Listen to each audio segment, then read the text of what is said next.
Get this and get it straight. Crime is a sucker's road. And those who travel it wind up in the gutter, the prison, or the grave. This time a car hop knocked me down a flight of stairs. An honest woman was strangled by a green silk sash, and a simpering dandy was shot to death. All because of a run-of-the-mill accident 500 miles away. It happened like this. From the pen of Raymond Chandler, outstanding author of crime fiction, comes his most famous character in The Adventures of Philip Marlowe.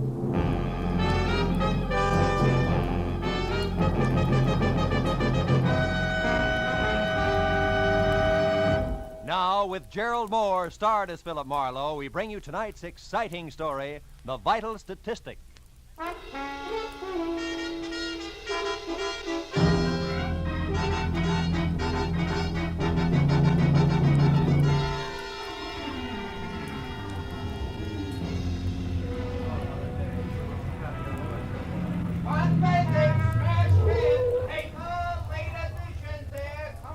Hey, boy. Give me a paper, will you? Paper, mister? Yes, sir. What do you like? Races, comics, or classified? How about some news? Star? Here you are. Thank you. Paper! Get out of my way.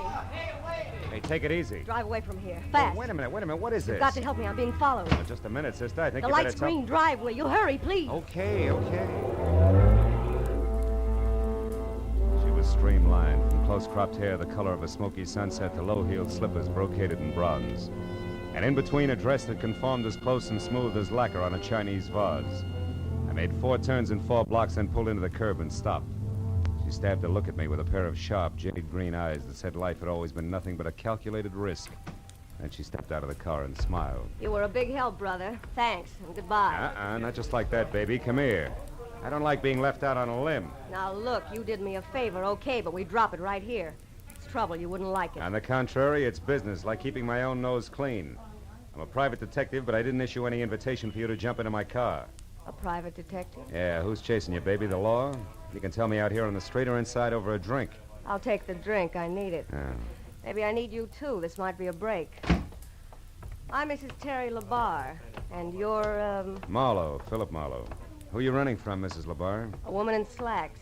I don't know who she is or why she's following me, but every time I look back, she's there. This is the second day. Booth? Yeah, sure. Say, look, why haven't you talked it over with your local policeman? Are you working for me, private detective? It all depends. All right. I'm a merchant, Chinese silks. Not a little shop for 6% profit, but wholesale, quick, with cash at 40%. Uh-huh. So what's the point? No police. All it takes is a rumor of police, and I'll have doors closed on me from Seattle to Mexico. Good evening. May I get you something? A martini, please. Make it 2, waiter. Yes, sir. Right away. This gets us back to the woman in slacks, huh? Yeah. Here, Marlowe. 50 and 50. $100. I want you to locate that woman, find out who she is and why she's after me. Will you? Not without a few more facts. For instance, could she have some connection with your business? No. I have 2 men working with me. A strong one named Harlan Casey, who sees that my cash gets safely to where it's going. And a smart one named Joe Temple, who knows what to buy with it. She doesn't belong to either of them. Oh, you sure? Positive. Casey hates all women. Even me, I think. And Joe Temple, well, Joe's a wonderful guy. You hint like a woman falling in love with a fella named Joe Temple. Care to talk about it further? Why not? Temple and Casey have been in San Francisco all week on a deal. A big deal that'll make or break us. Every cent I have is tied up in it. Oh. Well, what about you and Joe Temple? Yeah. Well, perhaps this will explain. I planned to go away this weekend, but I changed my mind because I didn't want to miss his letters. I know it sounds funny, but it's true. Those must be some letters. They are. Like the one I got this morning. It's half business, all right. Complete account of how hard he and Casey worked for me yesterday in San Francisco. But the rest of it is to me, personally. I don't want to sound old-fashioned, Mrs. LaBarre, but what about... My husband? Yeah. That was a mistake I couldn't live with. One thing I can't stand, Marlowe, is being lied to. It leaves me vindictive. I'm suing for divorce right now.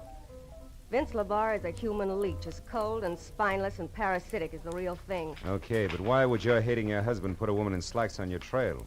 I don't know. All right, Terry, I'll worry about that, too. Any idea where I can start? Just one. I pulled a switch on her yesterday, Marlowe, for about an hour. I trailed her to the corner of Wilshire and La Cienega, then lost her in traffic. There are several dancing schools around there. Is that worth anything? Maybe. What kind of car was she driving? We were both walking. She's tall and brunette. And I've seen toads with nicer eyes. Not enough. Can't guarantee anything. I'll keep my fingers crossed, Marlowe. Here, take the 100. Oh. Do what you can and report to me at my place, 204 Beechwood Circle. Okay? Pardon, sir. Your drinks. 2 martinis? Oh, thanks. Here. Oh, thank you, sir. To your success, Private Detective. To your health, silk merchant. Drink hearty.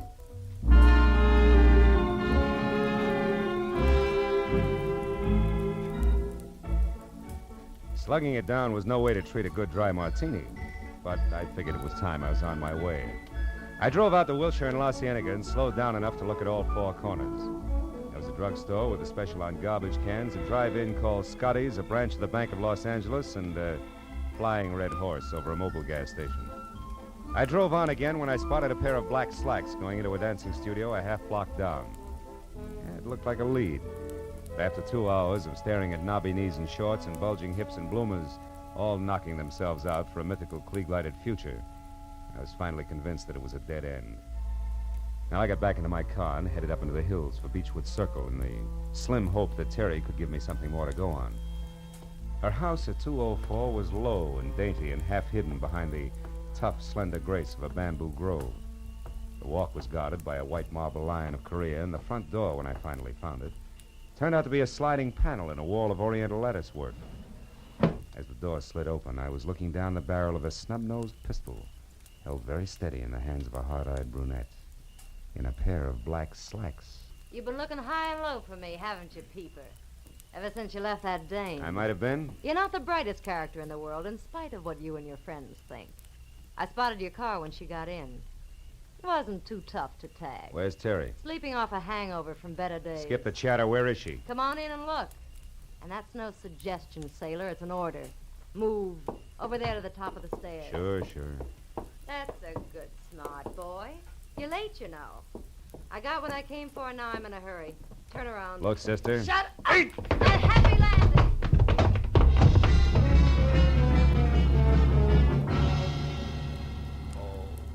Oh, there were 10 stairs down to the basement. And with a shove reinforced by the 45, I hit all but the first 3. By the time I worked all the kinks out and was back upstairs again, she was gone. I started through the house, then slowly from one room to another, turning on lights as I went, looking for what I knew was going to be a very sick client. When I got as far as the study, where somebody had gone through the desk drawers with what must have been a snowplow, and I still hadn't found Terry, I got that numb feeling in my stomach. I started out a side door that opened into the patio. But then I heard a whistle from the front walk. I cut back through the house instead and waited near the door. Terry! Hey, Terry, can I come in? It's little Joe, the Frisco kid. What happened to your weekend trip, honey? Who are you?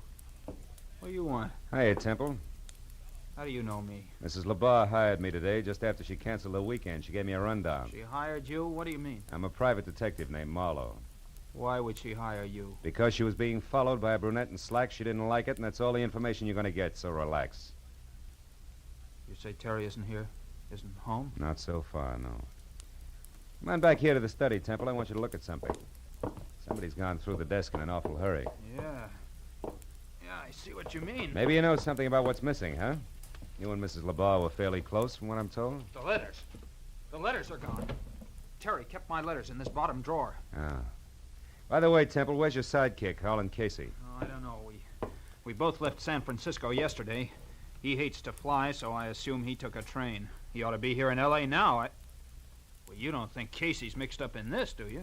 I don't know. It could be. Vince LeBar. That's who it was that got those letters. It was Vince LeBar. They were really love letters. The business part was nothing. And LeBar is the dog-in-the-manger kind of guy who wants everyone to be unhappy if he is. That fits, Temple. With a smart lawyer, your letters to Terry becomes grade A material for a countersuit for divorce. Sure, he could make it stick and also get a fat settlement under community property laws. Now, listen, here's what you've got. Marlowe, it's Terry. Terry! Temple, Terry! wait! Terry! Look at her, Marlowe. Look at her! She's dead.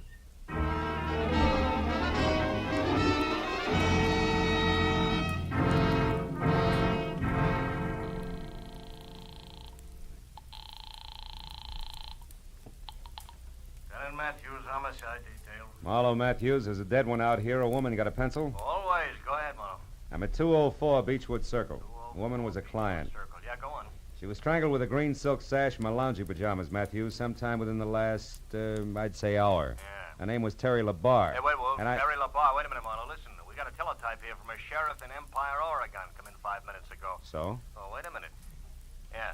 Says some guy named Jess Freeman from L.A. was killed there this morning in a traffic accident. Was loaded with big dough, but doesn't look the type. And the only other identification on him was a business card from one Terry LaBar. Yeah. You got a helpful answer for that? Wait a minute. Temple, do you know anything about a man named Jess Freeman? He was killed in Oregon today in a traffic accident and had one of Terry's cards on him. Freeman? Yeah. No, I don't remember him. No dice, Matthews. Who are you talking to, Phil? Joe Temple, one of Terry LaBar's associates. He's here. Never heard of Jess Freeman? Yeah. No, okay, Marlowe. Uh-huh. No, they said his prints to Washington. A tattoo says he was in the Navy once. They'll pin him down. Now, about out there, any idea who killed him? Yeah, maybe a brunette in slacks. I think I know where to find her. Well, that's dandy. Sit down until we get there, Marlowe. I'll be right out. Wait a minute, Lieutenant. What? Look, right now it's only a hunch, but if I move fast and quiet, I might be able to develop it into something worthwhile, okay? Okay, but keep in touch, Phil. Yeah. I still can't believe it about Terry Marlowe. Now, look. Why don't you just go home and take it easy? I'll tell Lieutenant Matthews where he can find you, huh? Thanks. 1310 Marlborough Drive. Right. Now, tell me, you know where Vince LaBar lives? Yeah, the Laverne Apartments on Rossmore. Uh-huh. He's got a suite on the top floor, 7A. 7A. And if it's any help, he drives a new green Nash sedan. But I thought you said that it was that brunette who... I did. And if Vince LaBar can't lead me to the lady in long pants, I'll eat my shirt. What's more, Matthews will see to it personally.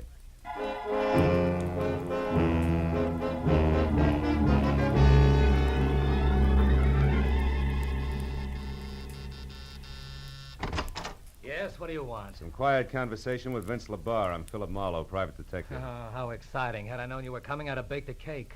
Oh, you're breaking me up. I was hired by your wife Get tonight. out Your of wife here. is dead, LaBar. She was murdered. Dead? Terry murdered? Yeah. Now, if you don't mind, I'll come in, huh? She was killed because of a packet of letters, LaBar. Oh, no. Kind that are a cinch to cause a big stir in anybody's divorce court. Stir big enough to swing a countersuit in your favor. I don't know what you're talking about. Letters. Joe Temple's letters to Terry, the ones you arranged to have stolen tonight. Oh, you must be crazy. Her death wasn't part of the plan, LaBar. That was one of those bum deals.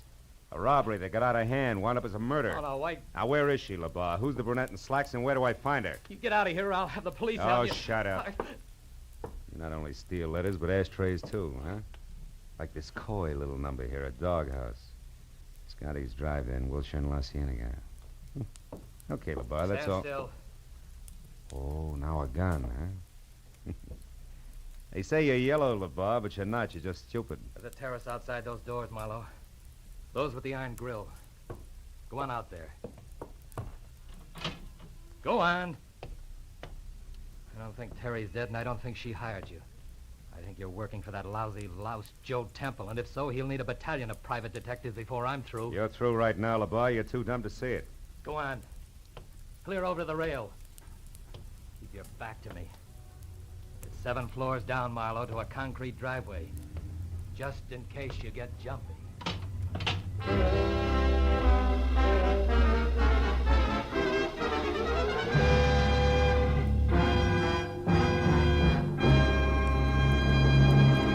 In just a moment, the second act of Philip Marlowe. But first, most people like to know what to expect. But on at least one CBS show, a great part of the fun is in what turns up on the spur of the moment. That show is Groucho Marx's Great Quiz, You Bet Your Life, heard every Wednesday night on most of these same CBS stations.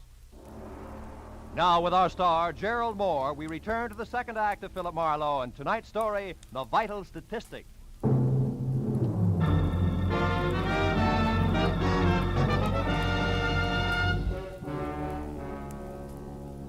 The moment Vince LaBar and the Courage caliber .32 he held in his right hand made it out of the apartment and on the run for the elevator, I kicked through the plate glass door.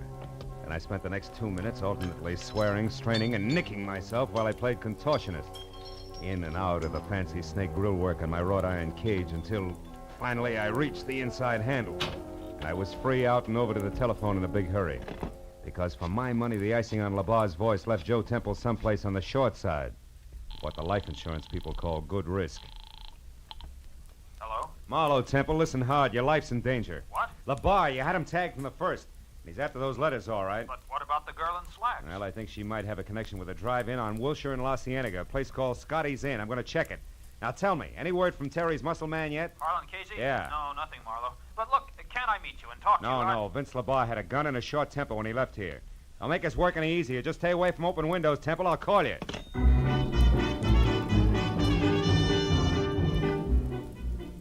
Scotty's Inn was eating on the run in the finest California tradition. A mammoth circle of steel under glass painted a dazzling yellow and blue, surrounded by a half a dozen cars containing teenaged couples with smudged lipstick and the giggles. The second after I pulled in and parked, something in slacks with false eyelashes, a waist you could span with a handcuff, and a fixed frontline chorus girl's smile flipped the card marked Ginger against my windshield. Handed me a menu that still had the froth from an earlier customer's milkshake in one corner. What'll it be, mister? Just coffee, Ginger. Cream? Information. Oh, it's you again. Huh? Look, baby, what I told you on the phone 10 minutes ago still goes, huh? About what? About Rose Facetta, the girl you described. Long black hair, a nice shape, you're infatuated, but you don't know the name and address. So I was nice. I gave the name, told you to look the address up in the phone book, period. Don't be so lazy, baby. Wait a minute, Ginger. I didn't call you before, but that dime cup of coffee will bring you a $10 tip if you tell me who did. Hey, you want the guy who called. I don't know any names, but you're not him. He didn't talk up like you do. But what's all the fuss, baby? Rose Facetta's got a guy. She's spoken for. Besides, a handsome fellow like you should... Sweetheart, this is business, strictly, believe me. Oh. What's the address? Come on. 2428 Havenhurst Drive, bottom floor. Thanks. Here's a 10 I promised you. No, never mind. Hmm? The name was free to him, so why should I charge you? Besides, Decide what? I like the way you said sweetheart. Come on back sometime, will you, baby, when you want more than coffee? Okay. When I want more than coffee and less than murder, I will. Stay out of it, Ginger. It was definite double talk, but the effect was what I wanted. Ginger with mouth wide open and staring after me like my ears were on backwards. That way, she might be scared out of making a simple curiosity-spike telephone call to the popular Rose Facetta, which would trumpet my arrival loud, clear, and prematurely. 10 minutes later, I was parked away from number 2824 Havenhurst. As I got out of my car and started toward the place, I found Vince LeBar's green sedan on the opposite side of the street and carefully tucked into the shadows of a pair of long-haired pepper trees. It was a good time for me to be careful. So when I knocked on the front door, which showed yellow light at the threshold and was the starting point for something not too close to music, I did it with the butt end of my .38. Yeah, who is it? Ziggy, friend of Ginger's. She asked me to deliver you a message, Rose. Oh, all right. What's the message, friend? Why, you loud... Don't try it, sunshine. There's no law against shooting ladies and knock you downstairs. Now back off. Come on, move, but not too far. The moment I want you in between me and Vince LeBar. Who? Look, Angel, it's all real plain. Those suitcases behind you there are packed. His car's outside. He's after the letters. Oh, no. Ha ha! There goes Vince now, Buster. Well, Peeper, your opener stinks. Get inside fast. Sure. Any place in particular, sailor? That chair near the desk. Keep your hands in your lap. Okay. If it'll please you, Mr. Detective, I'll be very glad to. After all, you're my guest, and I should be nice to you. Now we talk like a little lady, huh, Rose? Vince LeBar picked up the letters from you as scheduled, and you're getting ready to run because you killed Terry, and you'd rather not be around for the question and answer period, right? I didn't kill her. I just knocked her down. No. You didn't kill her. You just slowed down her breathing somewhat with a pajama sash. You're wrong, copper. Skip it. Doesn't add any other way. Go on, answer it. Who is it? Mr. Shirley, what's going on in there, Miss Facetta? Landlord? No, the jerk who lives in the top half of this place, along with a few thousand Miss French Facetta, if you don't poodles. open this door, I'm going to call the police. I distinctly heard a noise, and I... Come on in, Mr. Shirley. Well, what? Well, what's going on in here? Who are you? Never mind that now. Get on the phone and call the police. Huh? Oh, yes, of course. Yes, certainly. Oh. Operator, I want the police. 2824 Havenhurst Look, Drive. hero, Yes. you're a little mixed up about... Me out. Those letters you got at Terry's place were written by Joe Temple. All right. Was your boyfriend Vince heading for Temple when he left here? I can't... Try hard, sister. All right. Maybe he was. Now leave me alone. Not quite. Hey, you, Mr. Shirley. Oh, yes? that desk next to you, there's a gun. Keep it on until the law arrives. Lady's wanted for murder. Well, yes, but what if she should... Yeah, then shoot, Shirley, fast. Because if you don't, she'll kill you. Tell the cops I'll fill in the blanks later. Oh, now, wait. Why must you leave? Why don't we both watch her? Because a guy named Joe Temple needs my help a lot more than you do.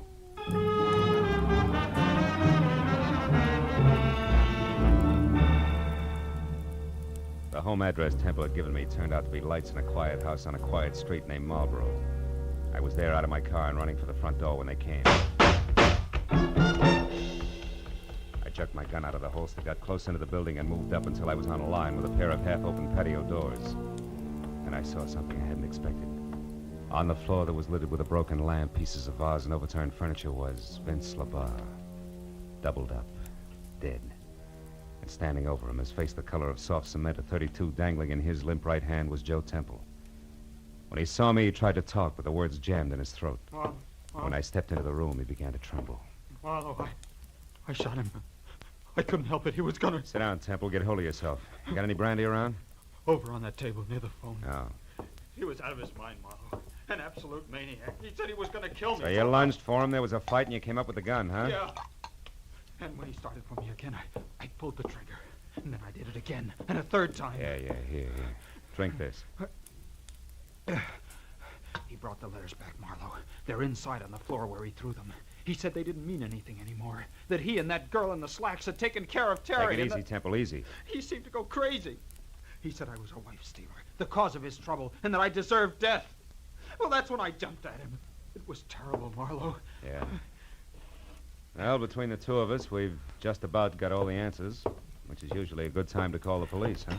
Oh, what do you mean, just about got all the answers, Marlowe? What else is there? Jess Freeman, the guy Lieutenant Matthews told us about when we were over at Terry's place, remember? Oh, yes, that traffic crash in Empire, Oregon. But why should that figure in this, Marlowe? It shouldn't, but I think it does. I'm inside, Detective Lieutenant Matthews speaking. Marlowe Matthews, another dead one on the Terry LaBarre case. Oh, no. Yeah, Vince LaBarre, her husband, he was shot. Who did it, Marlowe, do you know? Yeah, a guy named Joe Temple. It was self-defense. We're coming in, Matthews. I'll take that gun, Temple. You get the letters. Let's go.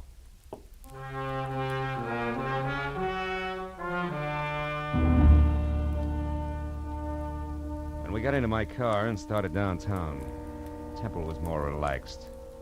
And he talked easily until we passed Vince LaBarre's sparkling green sedan parked a block away. Once again, close into the shadows, and once again, empty. Real empty. The sight of it closed him up tight for the rest of the trip. When we walked into police headquarters and through the quarter of a mile of glossy corridor leading to the door marked homicide, he didn't open up any. But it didn't matter, really, because it's police rule never to talk to two men about the same thing at the same time. And I was first. Matthews said hello without shaking hands, waved me into an uncomfortable seat, and then lit his pipe while I brought him up to date. Then it was his turn. So Rose Facetta killed Terry LaBarre so that she could get the letters Joe Temple had written, huh? Mm-hmm. Did this so that her boyfriend, Vince LaBarre, could raise a lot of fuss in divorce court with the letters, file a counter-suit, that kind of stuff? That's the whole deal. Yeah, with Temple making it a double-header by shooting Vince when Vince came to kill him. That's it, Matthews. If you believe Temple. Huh? And if Temple hadn't slipped. All right, now what are you getting at, Phil? That when I was on the phone with you earlier tonight, you asked me if Temple or I knew anything about a Jess Freeman who was killed in a traffic accident in Empire, Oregon? Right, but you didn't. No. Nor did I mention the town of Empire to Temple. Ooh. Yet a half hour ago, just before I called you, Temple came up with that name. Oh, then Marlowe, you... Oh. Hold my calls, Mooney. Marlowe, you mean... I mean that Joe Temple killed Terry LaBarre. Rose just knocked her out and got the letters. Temple strangled her while she was still unconscious. Yeah, but why? Because a guy identified as Jess Freeman got himself killed in a traffic accident. So? A guy who I think was actually Holland Casey, Terry's two-fisted assistant, who together with Joe Temple was crossing the boss lady. Yeah, but Marlowe, and that look... left Temple in a very hot spot. To save himself, he had to kill. Can you prove all this, Marlowe? No. Not a word of it. It's conjecture. But conjecture that fits, Matthews. Yeah. When Temple found Terry unconscious in the garden, that was his chance. He took it. Now, look, Phil, you're guessing at 90%. Sure, I'm guessing. But not in the dark. I know how these guys think and act. I've done too many cases not to know. Now, listen for a minute, will you, Matthews? Phil, I gotta will you have listen? facts. All right, okay. Now, look. Temple had to get those letters back, right? Yeah. And the last one in particular, because in the last one, this is the way it's got to figure. He had lied to Terry about being in San Francisco with Casey yesterday, when actually Casey was in Empire, Oregon. Yeah, when Casey was killed up there, the fact was bound to come out. Yeah, it's a good reason. Matthews, will you let me finish, please? All right, finish. Temple knew Terry would find out. He knew that she couldn't stand a liar and a partner who'd double-cross her. Temple knew that she'd get him and ruin him if it took her the rest of her life. So he came back to get the letter before she could read it, but she hadn't left town as planned, huh? Ironically enough, because she didn't want to miss one of his letters. Yeah, but look, I'm a policeman, Phil. I gotta have facts. All right. You're the policeman. You got labs and technicians. You'll get the facts. And I'll bet you it figures just like I say. Yeah, okay, Phil, okay. And another thing, Matthews. What? When you talk to Temple, who's holding the packet of letters now like a real good boy, Yeah. you'll find the last one missing. It'll be in his pocket. I'll bet you on that. Well, that ought to do it, Lieutenant. Yeah, with one exception, Phil. Huh? How did Temple maneuver all this? Getting the letters from Rose Facetta, then setting up that self-defense deal. I don't know. But my guess is that Vince got the letters from Rose just before I arrived at her place. But when he got into his car... Oh, yeah. Temple was waiting, slugged him, drove back to his own house, dropped the body in the living room, shot him when he heard you coming? Something like that, Matthews. See if you can't get it out that way. Yeah, well, huh? don't worry, Phil. If it's true, we'll get it out. It'll be true. Oh, now would you ask Mr. Temple to come in, please, Mr. Marlowe? I'll be glad to, Lieutenant. Say, Temple, Lieutenant, would like to see you. All right, Marlowe. I think I can speak coherently now. Good. They like to get the facts straight in there. Go ahead. Yes, of course. Good night, Marlowe, and thanks for your help. Oh, good evening, Mr. Temple. Sit down and start talking.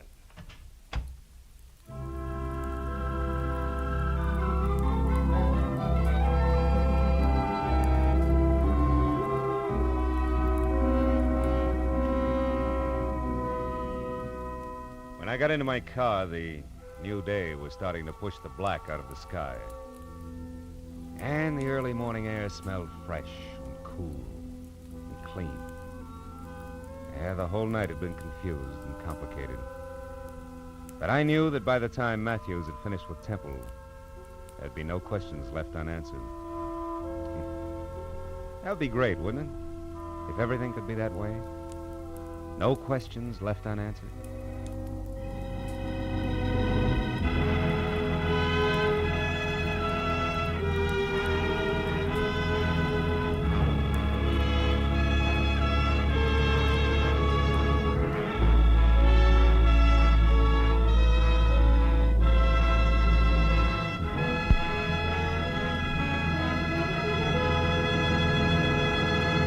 The Adventures of Philip Marlowe, bringing you Raymond Chandler's most famous character, star Gerald Mohr, are produced and directed by Norman MacDonald and are written for radio by Robert Mitchell and Gene Levitt. Gerald Mohr may currently be seen starring in Republic's The Blonde Bandit.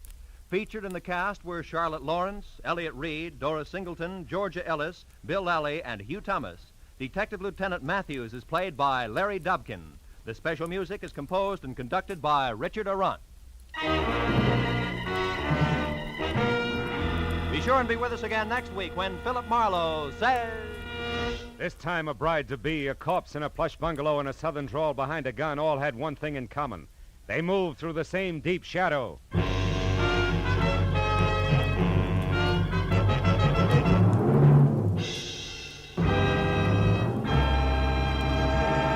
Remember, you'll find George Burns and Gracie Allen and their good friend Bill Goodwin here on most of these same CBS stations every Wednesday night in the half hour following the Bing Crosby Show. This is Roy Rowan speaking. Now, stay tuned for Pursuit, which follows immediately. This is CBS, where Burns and Allen are heard every Wednesday night, the Columbia Broadcasting System.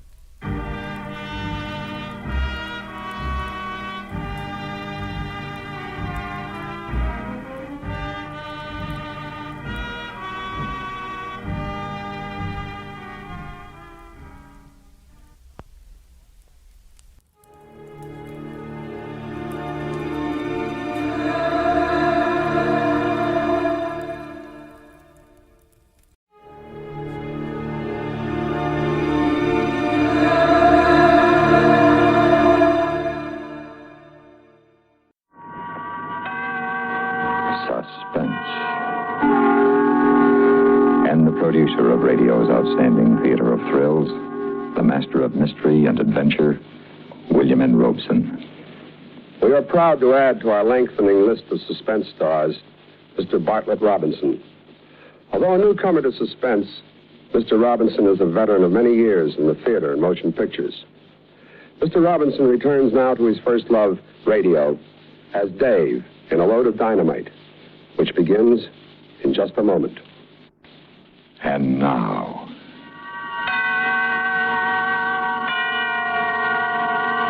Mr. Bartlett Robinson in A Load of Dynamite.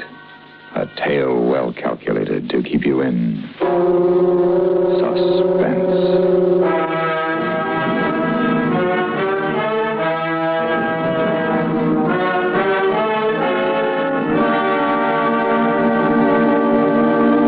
You'd have done the same thing in my place. Sure you would. After all, my brother Hal was the only relative I had in the world. So it was only natural to look him up when I got out. I hadn't seen him for a while. Quite a while. And we never wrote. But after all, he was my brother. Now, I'm a pretty careful operator. When I go on a job, I case it first, but good. So I knew just about all there was to know about my kid brother. I knew that he was married and living in a little town in the northern end of the state. I knew that he had a good job. Well, anyway, a good paying job. It ought to be. He was driving a dynamite truck for the Colossus Powder Company. I even had found out that he was the kind of a cat who helped his wife do the dinner dishes. The only thing I didn't know was what a lovely dish that wife of his really was. There, with the final swipe of the final pot, that does it. That's for helping. Oh, thank you, Mrs. King. Let's do some more dishes soon, huh? It's not always necessary, you know. Sometimes I kiss you just because I feel like it. Like this. Oh. All right. That's enough. Now, give me a minute to fix my face and we'll go see a picture. No pictures tonight, honey. I got to hit the road at 4 a.m. Oh, gosh, I forgot. What's the run tomorrow? They're reopening the old Three Angels mine up past Convict Lake. Kind of a big deal, I guess. I'm carrying 144 cases. Where is the mine? Up in the mountains? Yeah. You'll be careful, won't you, darling? I'm always careful, baby. You see, I have a great big reason for wanting to go on living. You. I worry so about you. Now, look, Terry. And I wish you were doing practically anything else in the world except driving a high-explosive truck. We've been all over this before, you know, and the answer's always the same.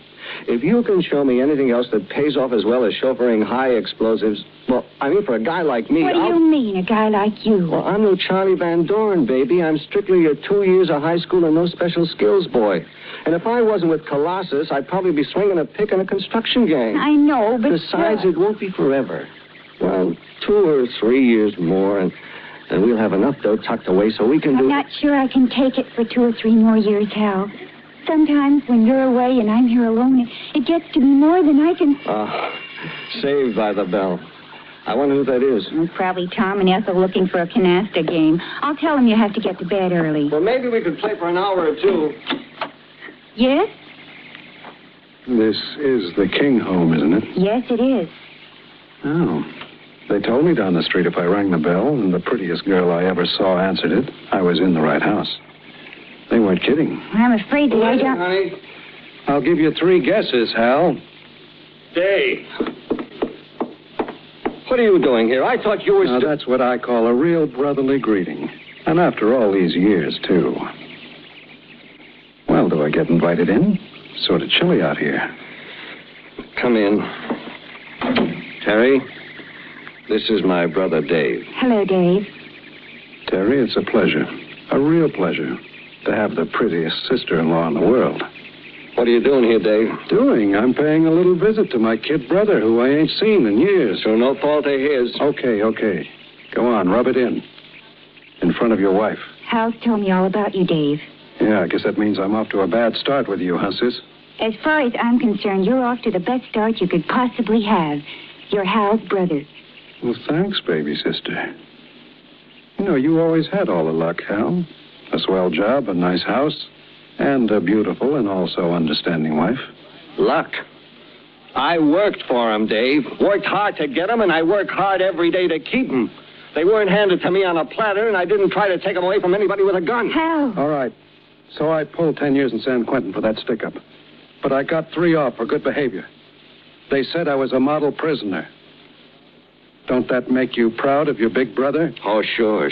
Real proud. Ma would be proud, too, if she knew her son was a model prisoner. Now, you look, Hal. You were the death of her, Dave, and I can't forget it. Oh, come off it. I know. I was there. I watched her day after day worrying about you. I watched her worry her life away. Hal, it wasn't my fault. I couldn't help it. You could have helped it if you'd have settled down to a steady job, but that's something you would never do because you never wanted to. I never did. Before. But a guy gets a chance to do a lot of thinking when he's in queue. It's like how to pull bigger jobs when he gets out. Hal, darling, you're not being fair to Dave. Let him talk. All right. All right, talk.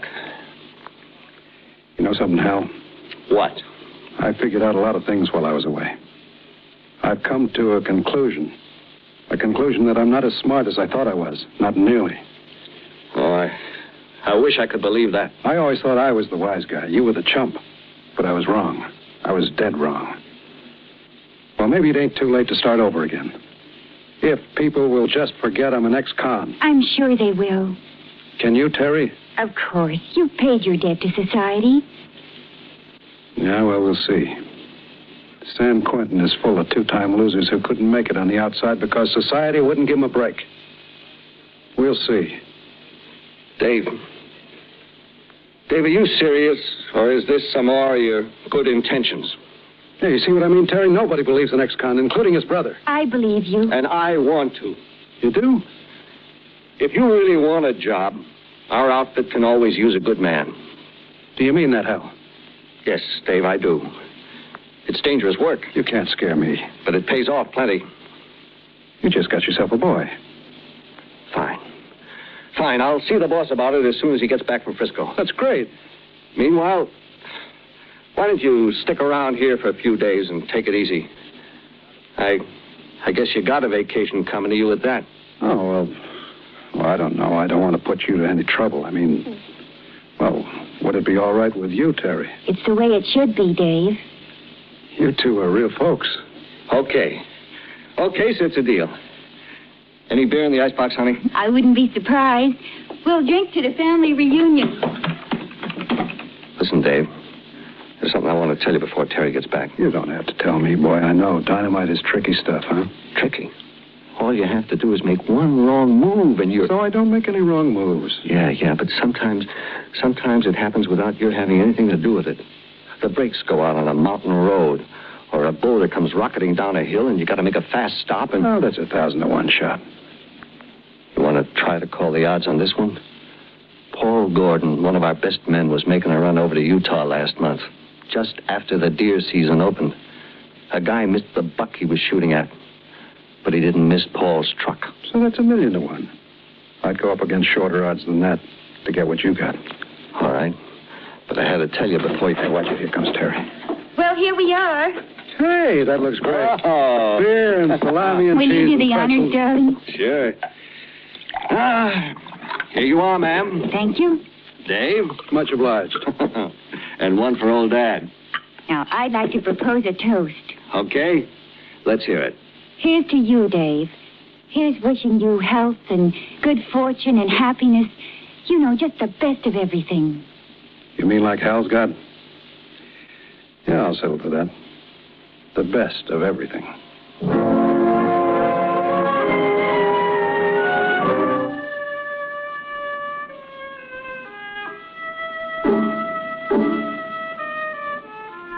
Now, don't get me wrong. I meant it about wanting to settle down and go to work for a change. Meantime, until Hal's boss got back, I was in clover. Every day but Saturday and Sunday, Hal was out on the road. And me? I was hanging around the house with that gorgeous wife of his. She couldn't have been nicer. Treated me like I was her brother. But the feelings I had toward her were not exactly brotherly. I tried to control them. I honestly did. Because it was fun to be with her, too. Like the time we went downtown to buy me some decent clothes. With the dough Hal lent me. Here's a pretty tie, Dave. It'll go beautifully with that blue shirt you just got. Oh, no stripes, thanks. I've had enough of them. Oh, you promised me you weren't going to think about that anymore, much less talk about it. I promise you anything, Terry. You ought to know that by now. Promises don't mean a thing, not unless you keep them. All right, I promise never to break another promise, okay? Okay. Gosh, look at the time. Yeah, it's 4:30, so what? Hal will be home at 5 today. Oh. Yeah, he likes to have you there waiting for him when he comes home, doesn't he? Yes, he does. You know something, Sugar? I don't blame him.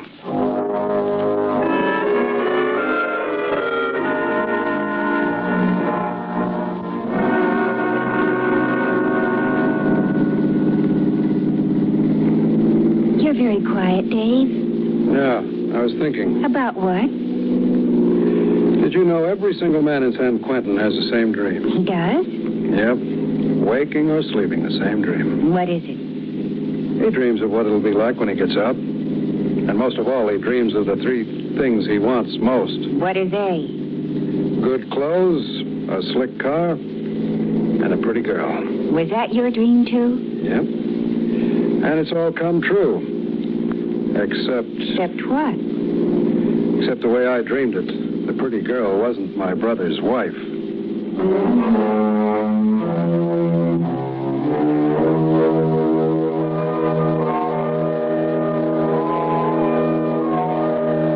She was a faithful wife, all right. She never gave any sign that she realized what I was driving at. And Hal, he went overboard with the devoted brother act. The boss isn't back from Frisco yet, Dave. But there's no rush. It's like I said before. You got a vacation coming to you. Hey, do you still like to hunt? Yeah, I sure do. Well, why don't you drive into town tomorrow, get yourself a license? I got a 30-06 you're welcome to use. Any deer around? Well, they tell me the thickest flies are on Convict Lake. How about it, Terry? You want to go hunting? Oh, no, thanks, Dave. I just don't like the idea of killing anything. Oh, okay, but I'll bet you $7 to a plug dime that you'll eat the venison after I bring it home.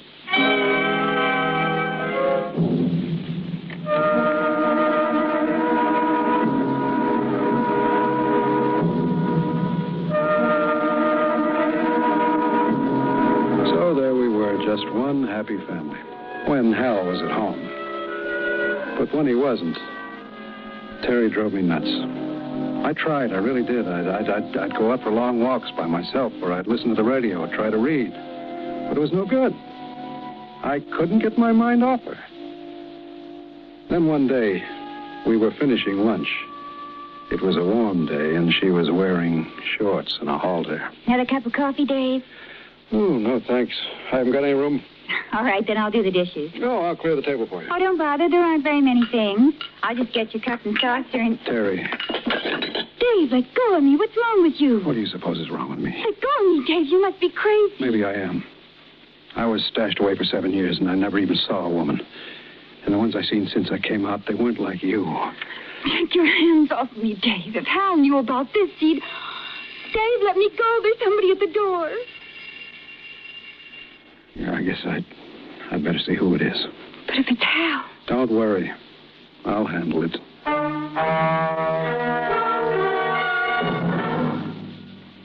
In just a moment, we continue with Suspense. And now,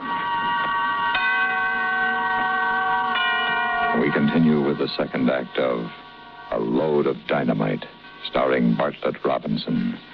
A tale well calculated to keep you in suspense.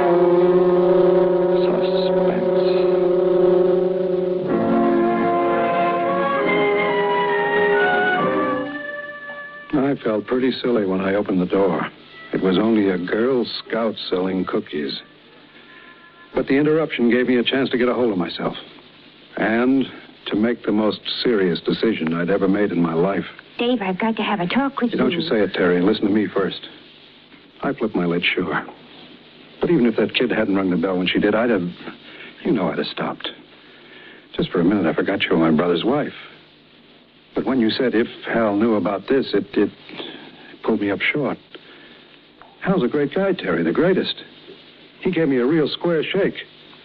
I'd never do anything to cross him up. Or you neither. It mustn't ever happen again, Dave. It won't, Terry. I swear it won't. I'll never lay a hand on you again. As long as you're Hal's wife.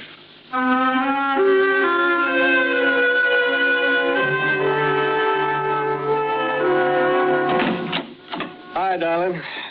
What kind of a day did you have? Oh, you know, the usual thing. How about you? Usual by me, too. I ran 5 tons of blasting powder to Canyon Camp, and that was it. Any news about Dave's job? Boss isn't back yet. Right. I hope you can get it set pretty soon, darling. Why? Well, it's just that... Well, I think Dave's beginning to get sort of, restless. He should get restless. A comfortable house to live in, the best meals a man ever put under his belt, and the prettiest girl in the world to keep him company. What more does he want? Where is he, by the way? How do you know? He wasn't here when I got back from the market. I bet he went to get that hunting license. Well, then why didn't he ride in with me? You sound funny, baby, like you had something on your mind. Anything wrong? Hal, darling. Come on now, let's have it. What's nibbling on you? How does Dave drink? I don't know. Remember, I haven't seen him for a long time. Why? Well, it's something that happened today. Like what? Well, when I offered him a bottle of beer today, he asked me if we had any bourbon in the house. When I told him we didn't, he said he'd have to do something about it. We was kidding, of course, Maybe he was, maybe he wasn't. I better find out before I get him a job. You're asking for it when you mix alcohol and gasoline, but when you add a few tons of dynamite, then you are in trouble.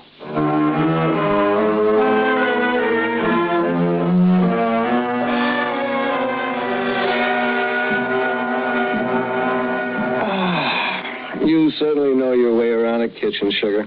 That was one mighty fine dinner. I'm glad you liked it, darling. I'm glad I did, too. It sort of kept the family average up. You didn't eat a thing. I guess I'm worried, Hal. You mean about Dave? Where is he, Hal? Why didn't he come home?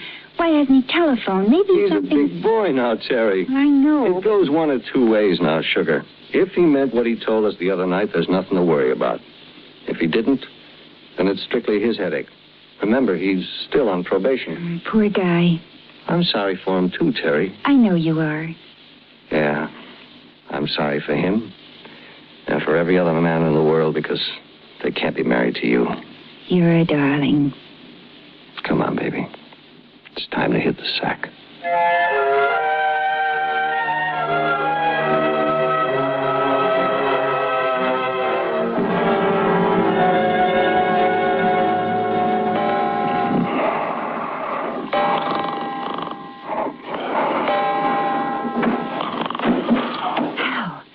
Wake up. What is it? What is it? There's somebody in the house. I heard a noise in the kitchen. There it is again.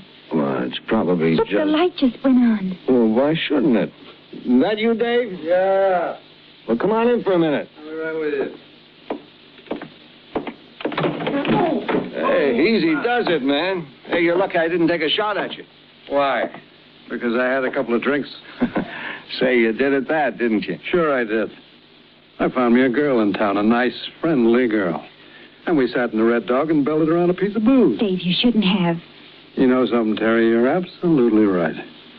They got fine liquor at the Red Dog, and like I said, the girl was real friendly, but it wasn't any good, Terry. It wasn't any good at all. We'll talk about it tomorrow, kid. What you need now is a little shut-eye, and I do, too. I'm making the run up to that new mine tomorrow. The one up in the mountains near Convict Lake? Yeah, and with a full truckload, I wouldn't like to fall asleep at the wheel, if you know what I mean. Want me to fix you some coffee, Dave? No, thanks. Want me to help the bed boy? I don't need any help. I'll make it all right. You stay here, Hal. You stay right where you belong. With Terry.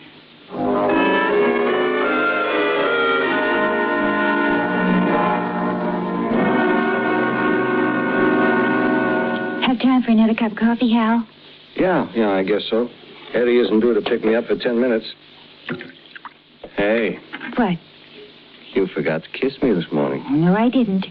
I just don't believe it's good for you on an empty stomach. There you are. Ah, now the day may begin.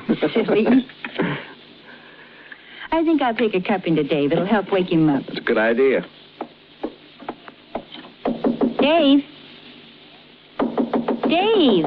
He's still dead to the world. Go on in. Still dead to the world. Go on in. Hal! Huh? He's not here.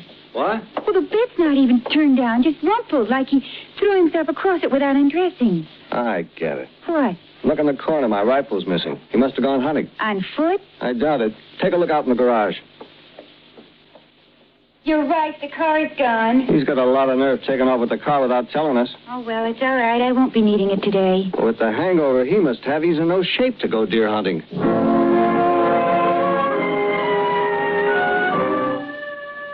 Maybe not to go deer hunting, but I was in good enough shape to bag what I was after. A 10-ton truck is a pretty sizable target. And when it's loaded with dynamite, you can hit it anywhere and it'll go off.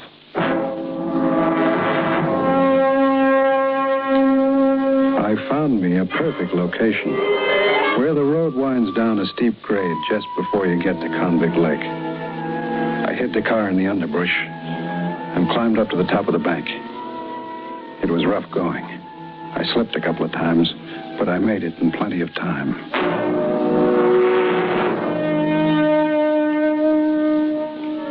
It was nice sitting there in the warm morning sunlight, thinking about Terry, thinking about the life we were going to have together. I knew she liked me, like a sister, but after a while she'd learn to like me like a wife. I would be so understanding and sympathetic with her in her bereavement. I would be kindness itself. We would be joined in a terrible experience. The tragic accident that had taken away her husband and deprived me of my loving brother. An accident that was about to happen. It was Dave's truck feeling its way down the tricky slope in Compound Low. I got it full in my sights and waited until it came closer. Closer until I couldn't miss. I aimed for the big white C and the word Colossus on the side and carefully squeezed the trigger.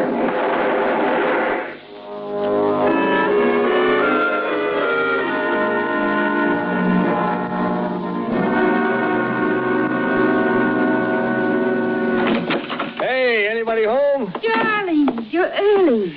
Yeah, I quit. What? Yeah, I'm through with dynamite. Won't be so much loot driving freight, but you'll live a lot longer. Oh, darling, I'm so glad. I thought you would be. Whatever made you make up your mind?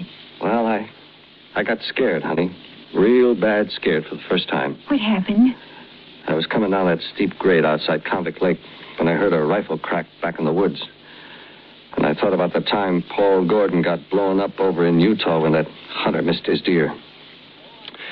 So I decided life is short enough as it is. Oh, darling, I feel 10 years younger. So do I, honey. Oh, point killer. Maybe it's Dave. I'll get it. Oh, look, Hal. There's the sheriff's car parked at the curb. Maybe it's about Dave, then. Yes, officer? Are you Mr. King? Yes? Dave King, your brother? Yes? I'm afraid I have bad news for you, Mr. King. What's happened to him? What's my brother done now? He's killed himself. Oh, no. Oh, I don't mean suicide. It was apparently a hunting accident. What happened? He was up in the mountains hunting. Must have stumbled or fell because the barrel of his rifle was plugged with mud. When he fired, the explosion drove the breech block right back into his face. Killed him instantly. Where did this happen? Up near Convict Lake. You know where that steep grade comes down the mountain just before you get to the lake? I know. Sorry to have to bring the bad news, Mr. King. Guess you and your brother were pretty close. Yeah. Yes, we were. Pretty close.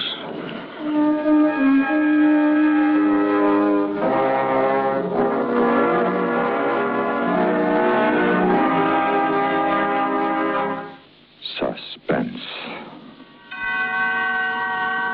in which Mr. Bartlett Robinson starred in William N. Robeson's production of A Load of Dynamite, written by Richard Wheel. Listen. Listen again next week for another tale well calculated to keep you in suspense. Supporting Mr. Robinson in A Load of Dynamite were Ellen Morgan, Paul Dubov, and Barney Phillips. Suspense.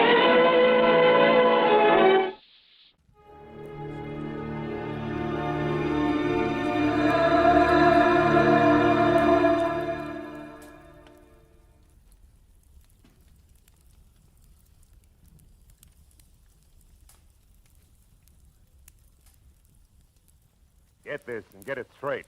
Crime is a sucker's road, and those who travel it wind up in the gut of the prison of the grave. This time, a wrestler on the skids, a quick-change artist in an alley, and a girl with an eye for angles all met destruction because 100,000 easy bucks caught them in a stranglehold which none of them wanted to break. From the pen of Raymond Chandler, outstanding author of crime fiction, comes his most famous character in The Adventures of Philip Marlowe.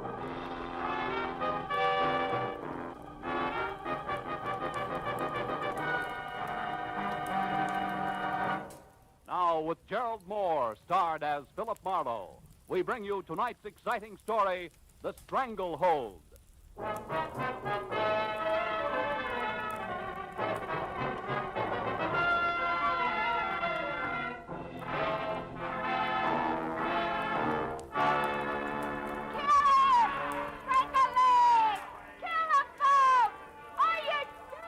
Sometimes men climb all over themselves for a purpose, sometimes for relaxation, and most times for no reason at all. Take professional wrestling. I watched in the ringside while two gargantuan hulks contorted their features in mock agony and bulged muscles at each other on a mat surrounded by tiers of onlookers, screaming through their half-chewed popcorn. While the fans, as usual, howled for blood, booed the decision, hooted the departing contestants, and waited for the next comic act, laughingly called the main event. I went again over the letter I'd received 2 hours ago by messenger from one Manny Faber. It had included a ringside ticket to L.A. Wrestling Arena, a check for $200, and the request that I catch as much as I could stomach of the match between John, better known as Peachy Keen, and Jules Caesar, the Emperor of Brooklyn. After which I was to come to Faber's house for instructions that involved John Keene plus 100,000 bucks of Manny Faber's money. So I watched a little closer as something that looked like a Sherman tank in a toga and leather sandals crowned with an olive wreath lumbered into the ring and sneered at the crowd. And since I'd long ago given up wrestling as a sport, I turned to the fan next to me wearing a derby on the bridge of his nose, waved a cloud of cigar smoke aside, and got some information. Oh, Caesar? You get your money's worth out of him, all right. Hey, what about this John Keene? How does he stack up? Ha! Peachy, you kidding? He's a bomb. Stinko. No show. Off. A blink down. Look, they're fixing the ring up for him now. Get this. What's that, flowers? Yeah. Peach blossoms. These two peach blossoms all over his corner. What stuff 2 years ago, the stuff was okay, but now it's tired, you know what I mean?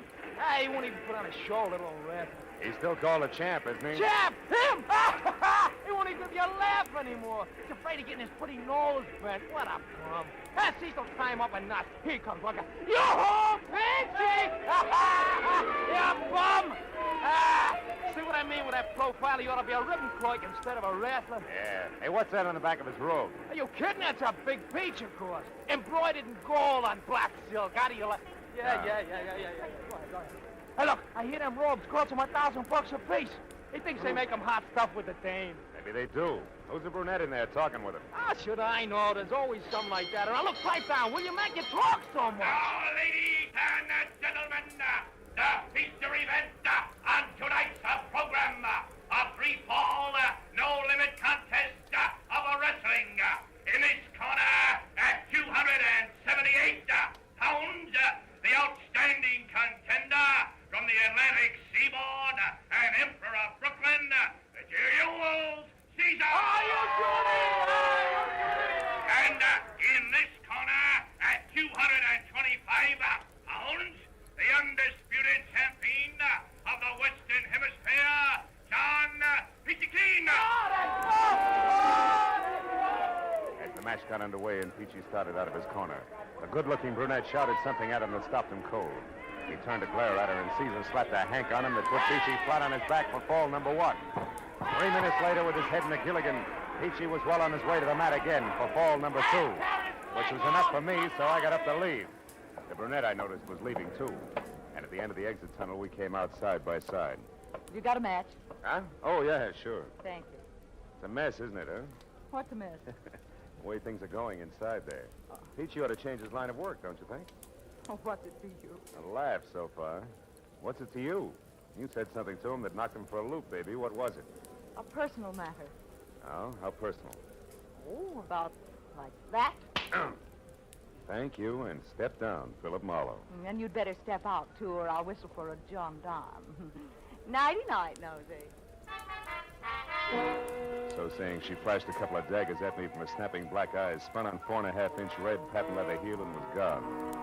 So I drove up to Hollywoodland and the house at 2000 Beechwood Drive, where I was to meet my client, Manny Faber. The house looked like a two-room cottage from the street, but it ran for 3 stories down the backside of the hill. And all I did was touch the bell when the door flew open. You're Marlowe, am I right? Come on in, Marlowe. I'm Manny Faber, head of Faber Transcriptions Incorporated. Produce radio shows, you know. Yeah. So you saw him, eh? You saw that big, crooked, four-threshing, stupid, mat-pounding mastodon that calls himself Johnny Peach Keen, huh? Yeah, I saw him. Yeah. Oh, have a chair. Oh, thanks. Well, what do you think? You just summed it up. What's that got to do with your $100,000, Mr. Faber? You haven't seen the late editions? No. They're full of it. Peachy Keen is suing me for 100 G's for slander. How can you slander a guy like Peachy? It's impossible. I know that, and you know it. But does a court of law know it? No. In fact, they're going to make it stick. No? How'd it happen? I'll tell you. A very sweet guy named Frank Gaynor. Yeah, I know him. A sports commentator. Yes, he's been doing 5 a week on my label and going big. But 3 days ago, what we've been expecting for months finally happened. Rest his soul. A weak ticker. And just like that, he dropped dead on the street. Heart failure. Yeah, I read about it. Well, Frank always kept 5 broadcasts ahead, see? Made tape recordings in his own little studio. So I've been running his last 5 shows as a final tribute to him. Well, what happened? Yesterday, the whole 15 minutes of his broadcast was devoted to ripping apart John Peachy Keen. Here, listen. I've got the tape here on the machine. This is one part. A blight on the sports world. And furthermore, I have proof that Get John that? Peachy Keen has sold out to the highest bidder in small-time gambling circles in his last 3 matches. Now, I know for a fact that he has become so blatant in his underhanded dealings that even as dubious a business as professional wrestling cannot stand the sting. And officials have threatened to bar him from the ring. Strong I can stuff. show beyond a doubt that John Peachy Keen has falsified medical reports to evade tough competition, and that he eventually... Yeah, it goes on like that, Marlowe. Some of it opinion, most of it fact. And it's the facts that my lawyers tell me I've got to find the proof for or be a dead duck.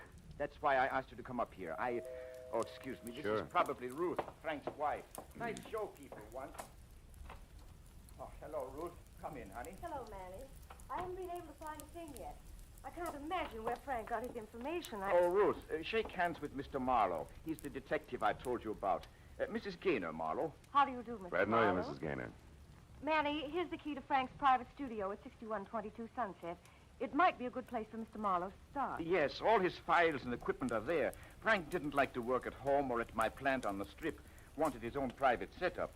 We looked there, but maybe we missed something. Okay, I'll see what I can find. Oh, by the way, do either of you happen to know a good-looking brunette connected in some way with Peachy? No, but he's quite a ladies' man, I understand. Why, Marlowe? That's just a hunch. I saw him talking to one tonight, a fireball. May mean nothing. Well, I hope you'll be able to locate the proof of Frank's statements, Marlowe. We've got to find it for Frank. Also, it'll break my heart to pay $100,000 to a no-good meat heaver named Peachy Keen. I promised Faber I'd keep in touch and left. I found Gaynor's little recording studio tucked into the second-floor corner of a small office building on Sunset. Unlocked the heavy soundproof door and went in. The room had a busy, cluttered look, as though Gaynor himself had just stepped out. A row of filing cabinets and a desk sat along one wall, and opposite them was the glassed-in booth with the tape recorders and microphone by which the solitary sportscaster had canned his radio programs. I dug through the files and found a folder labeled John Keen that held only a sketchy history of the wrestler.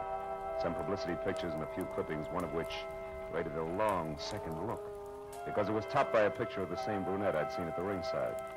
It was captioned, Carla Bennett leaves for West Coast. I started to read the story when there was a sound at the door behind me and the lights went out.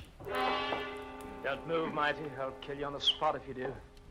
Up against that window, you make a perfect target, you know. But don't try anything cute. What do you want? A little more than I'm getting, it's what. I'm entitled to it, I am. The service is rendered, you might say. I can't help you, Buster. You've come to the wrong man. No, but not to the wrong place, Mighty? So, first things first, like I always say. Turn around, Mighty. Yeah, it's nice. Oh! Righto, getting it? Sleepy boy.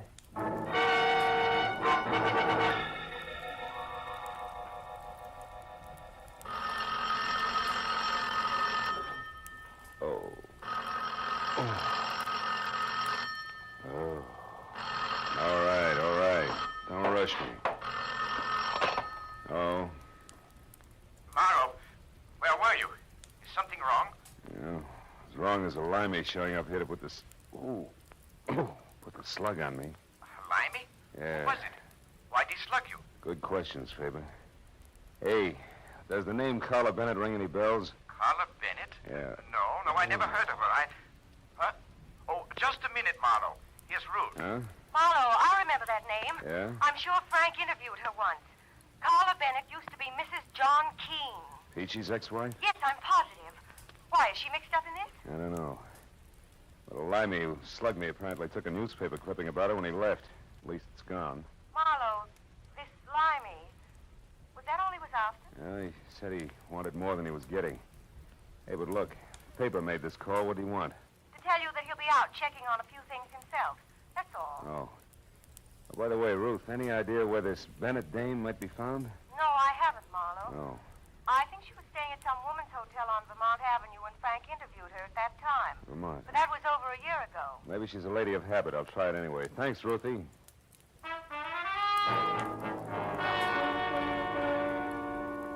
There were 3 exclusively female hotels on Vermont. And the second one I called had a Carla Bennett registered. So I went out to my car and babied my aching head down Vermont to the Victoria Plaza ladies-only hotel. The lobby was done in ivory and pink with desk clerk to match, whom the nameplate tagged as Mr. Seymour Pratt. I started over but stopped when I spotted about an acre of peach-colored suede coat wrapped around John Peachy Keene himself, lumbering up the stairs at the back of the lobby. Mr. Pratt saw him at the same time and darted from behind the desk like an angry canary after a rhinoceros.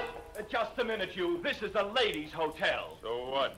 I gotta see the one in 212. Not this way, you don't. Why, it's after midnight. If Miss Bennett wishes to come down to the lobby, that's her affair. But no men are allowed upstairs after 10 p.m. Okay. How can I get in touch with her? Use the house phone, naturally. Over there in that booth. I'll go right back to the board and plug you in. I'll be with you in just a moment, sir. Ducky, I'll wait. A call for you, Miss Bennett.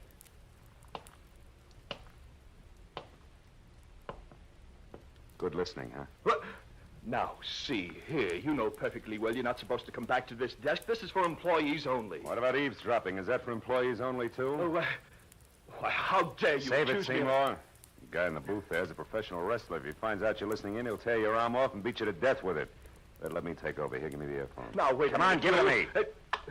Okay. Now sit there like a good boy, keep the key open, and your trap shut. No surprise. Where are you now, John? In the lobby, in a phone booth. You better come down, caller. No, John, I'm tired. Will you call me No, tomorrow? wait a minute. What do you mean by that crack you made tonight when I was in the ring? Just what I said. I want a nice big slice of that 100,000 you're getting from Manny Faber. Why, you're crazy. What makes you think I'd give you one lousy penny? You will, gladly. You see, John, I know all about those visits you made to the Lyceum Theater. One of us come back to L.A., hasn't it, darling? Why, you sneaking... Oh, shut up. After the life you led me for 4 years, you big ape, I'm entitled to all I can get. And that'll be plenty. So I advise you to run right back now and tell your friend that I know all about your little scheme. And talk it over good, John. I'll be waiting to hear from you. All right. I'll do just that. And you're sure gonna be sorry you stuck your nose into this one, caller. Real interesting. Are you quite finished now? Yes, and you were a big, big help, Mr. Pratt.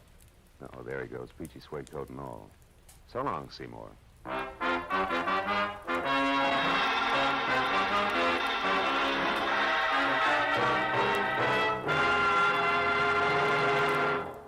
In just a moment, the second act of Philip Marlowe. But first, Horace Heidt and his famous Youth Opportunity Program have joined Charlie McCarthy and Edgar Bergen, Red Skelton, Jack Benny, and the other top-ranking entertainers who make CBS Sunday nights a must.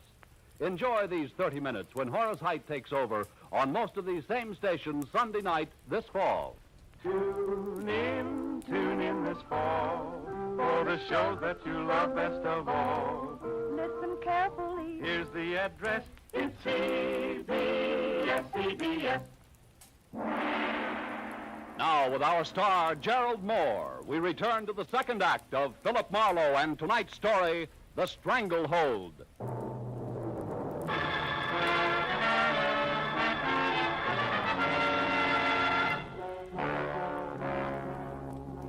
When Peachy Keene slammed out of the phone booth, he was burned to a crisp. He stomped out of the woman's hotel via the back door that opened onto the parking lot. And when I got there, it was already out of sight. I stopped in the shadows to figure out which way he'd gone, but skipped that as the back door opened again. This time it was Carla Bennett. She ran across the lot, hopped into a new green convertible, and got as far as switching on the lights before still another character pranced into the headlight beams like a veteran ham making for upstage center. Miss Bennett! Hey, Miss Bennett, wait, I gotta talk to you! I couldn't tell where the first one came from. I only heard it. It brought the little man up on his toes and arched him like a drawn bow. I saw the flash of the second one. It came from the alley and crumpled it into a pile. A moment later, a more roared, and I ran to where I could see, but a pair of taillights twisting onto the side street. It was all the good it did me. I went back to the body of the little man as Carla Bennett climbed out of her car. She was white from shock, and in the headlights, her makeup was garish. Belonged on a clown. The back alley harlequinade was suddenly very grim. He was shot, mister, right in front of me. Who's the little guy, Carla? I don't know. I never saw him before. You know my name? Yeah. We met at the wrestling arena earlier at night, you remember? Marlowe, private detective. Now, come on, Carla, let's have it. What's his name? I don't know, I tell you. Okay, we better find out fast. Let's take a look at his wallet. No! It's none of my business. I'm getting out of here. Wait a minute. He wanted to talk to you pretty badly, baby. Very likely about $100 grand. Huh? If I were you, I'd stick around. You've got awfully big ears, Mr. Marlowe. Yeah, better to hear phone conversations. What? This guy's an actor. He's got an equity card. Name is Seth Cameo. Mean anything? Not to me. Unless... Unless what? Unless he happens to work at the Lyceum Theater? As you said, Carla, vaudeville's back in town, and that brings up another point you better What's explain. going on out here anyway? I thought I heard shots. You did, Pratt. They came from the alley there. Oh, so it's you again. I might have... That man there on the ground. Good heavens, is he dead? Yeah, he's murdered. Oh, no. Help! Help me! Murder! Help! That jerk. I'm getting out of Not here. alone, you're not. I'm going with you. Listen, Big Ears, I can take care of myself. Will you beat it? That's not the point, sister. I still want to talk to you. Get in. Now go out that way to the street and not too fast. All right. Since you're running things, where are we going? The Lyceum Theater.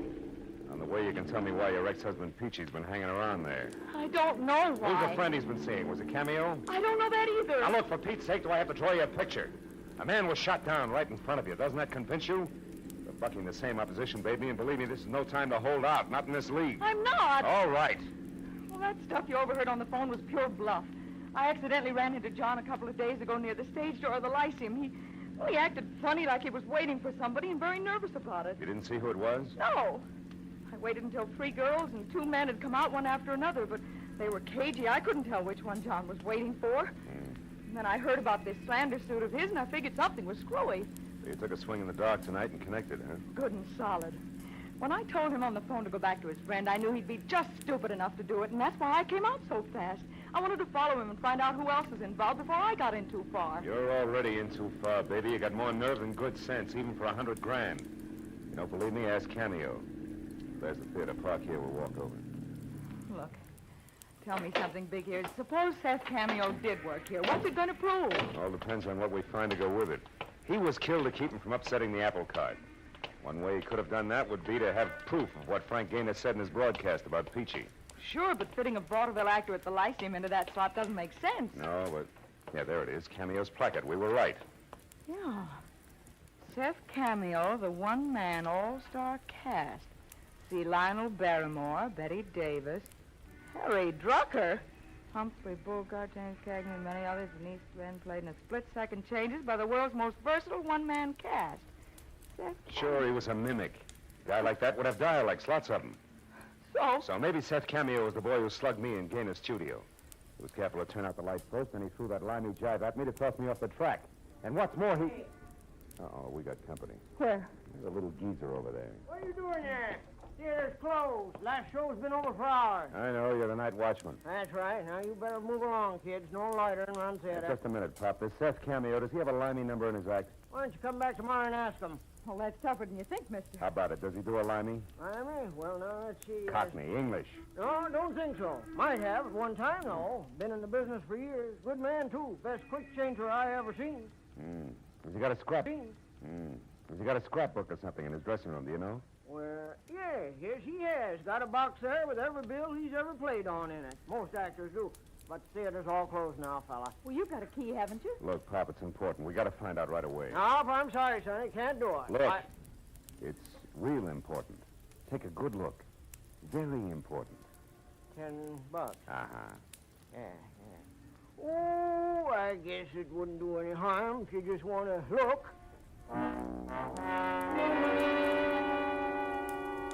The old man slid the tin into his pocket like he wouldn't admit it even to himself, and led us in the stage door, down the stairs, and with his flashlight along the dark hallway to Seth Cameo's dressing room.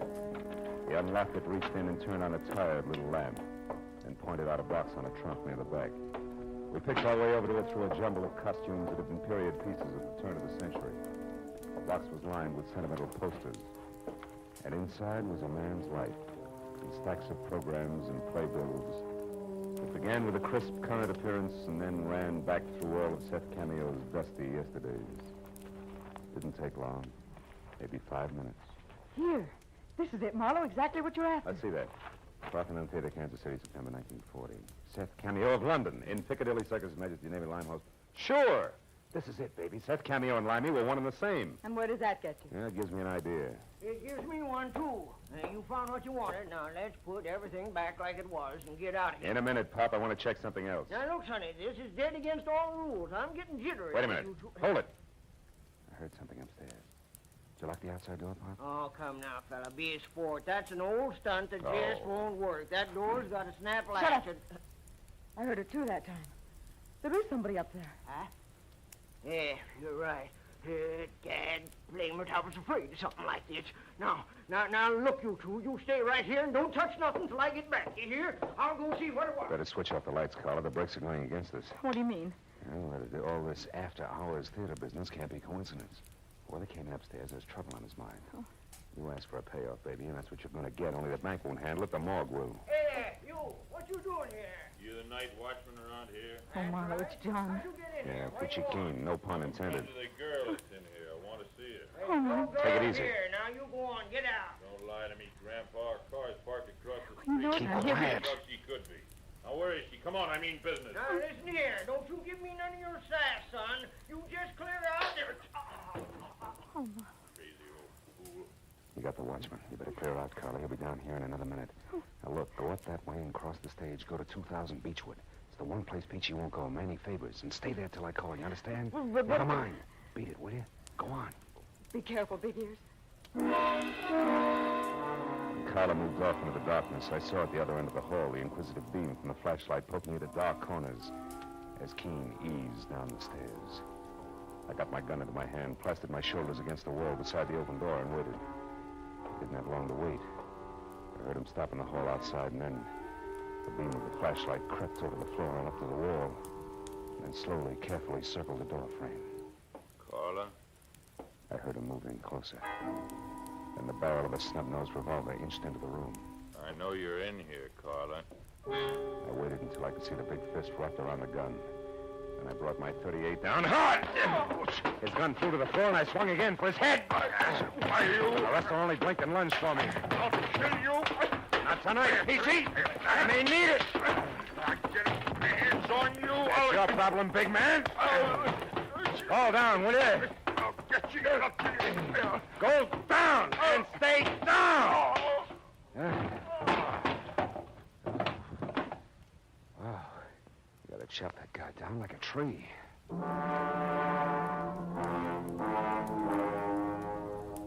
It had been short but vicious. And the one punch he'd landed had shaken me to my shoelaces.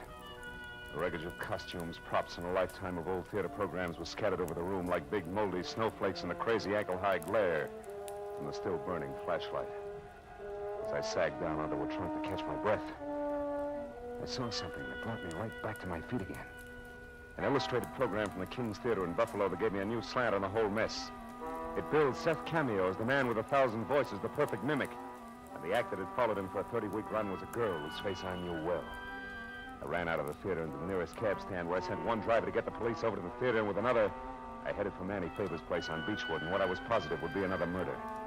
When I got to the front door, I knew there was no need to hurry. It was all over. Come on in, Marlowe.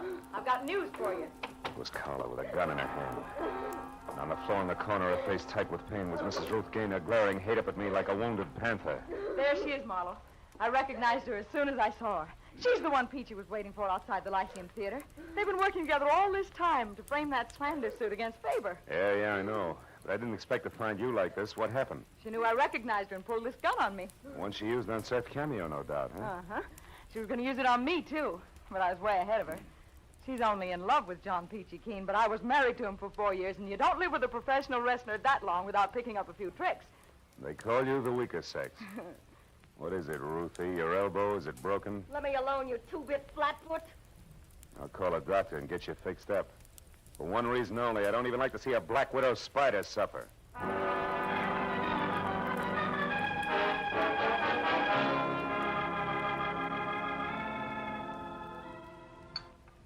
More coffee, Miss Bennett? No, thank you, Mr. Faber. Well, I don't blame you. I've got no appetite either. You know, Marlowe, I always liked Ruth, and I thought she liked me. As long as you represented a buck, she did. And I've got to admit that she and the wrestler were clever, though. That stunt almost worked. She was clever. John Keen is 225 pounds of solid jerk. Yeah, it was all her idea.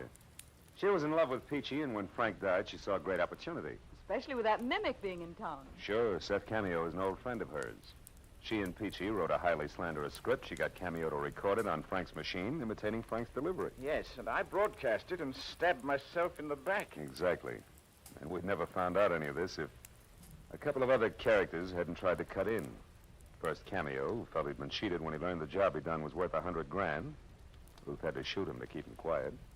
Second, little Carla here. Hey, Marlowe, please. With me, it was just good, healthy spite.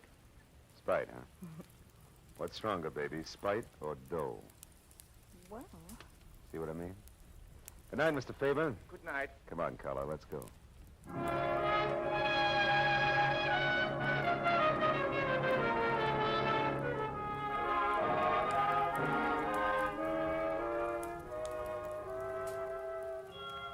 We didn't go home directly. We went on our Beechwood Drive high into the Hollywood Hills and parked where we could look out over the sparkling, sprawling city. And then we talked about Carla, her life, relative values, the city below us, and the dark hills above. And then, as we watched the first faint glimmer of dawn rise in the east, we both realized something. Not original, not very complex, and certainly not sophisticated, but very gratifying. In the final analysis, the best things in life, we both agreed, are still free. Know what I mean?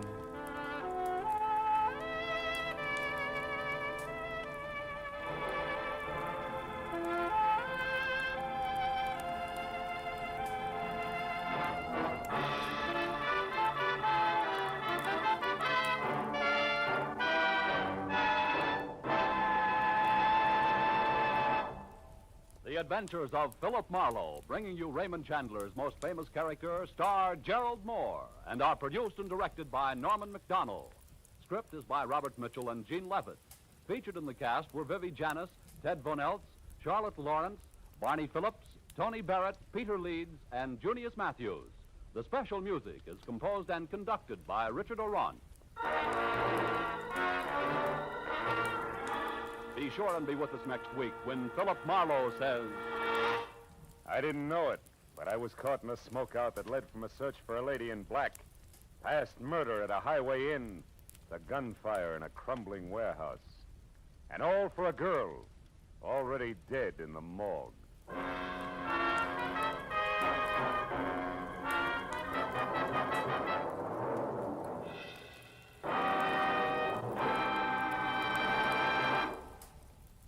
This fall, you hear them all on CBS. Red Skelton and Charlie McCarthy and Edgar Bergen have joined the parade to CBS on Sunday evenings. And be sure to hear the Contented Hour with Dinah Shore tomorrow and every Sunday over most of these same CBS stations. This fall, you hear them all on CBS. This is Paul Masterson speaking. Now stay tuned for Gangbusters, which follows immediately over most of these same CBS stations.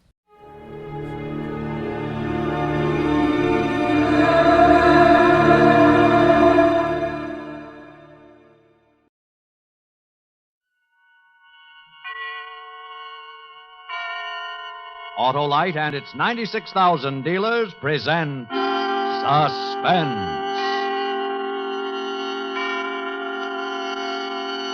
Tonight, Autolite brings you a story of a mind reader who discovers his nightclub act is not a fake. A story we call A Vision of Death, starring Mr. Ronald Colman. Before our play begins, here is a word about Autolite from a good friend of ours. Greetings, Sahib Wilcox. Why, it's that amazing, magnificent mystic and great glass globe gazer, Cebu the Swami. What's on my mind? You think of your best friend. Everybody's best friend. The Autolite Stay Full, the battery that needs water only 3 times a year in normal car use. Now the glass shows a glass even more powerful than mine. Well, that's the fiberglass retaining mat protecting every positive plate in the Autolite Stay Full battery. They prevent shedding and flaking and give the Stay Full longer life, as proved by tests conducted according to accepted life cycle standards. Now I see many smiling faces. On the thousands of drivers who visit their masterful, merry, and marvelous neighborhood Autolite battery dealers for an Autolite Stay Full, the battery that needs water only 3 times a year in normal car use. Now the crystal ball shows words of wisdom. I know. You're always right with Autolite. And now, with A Vision of Death and the performance of Mr. Ronald Colman, Autolite hopes once again to keep you in suspense.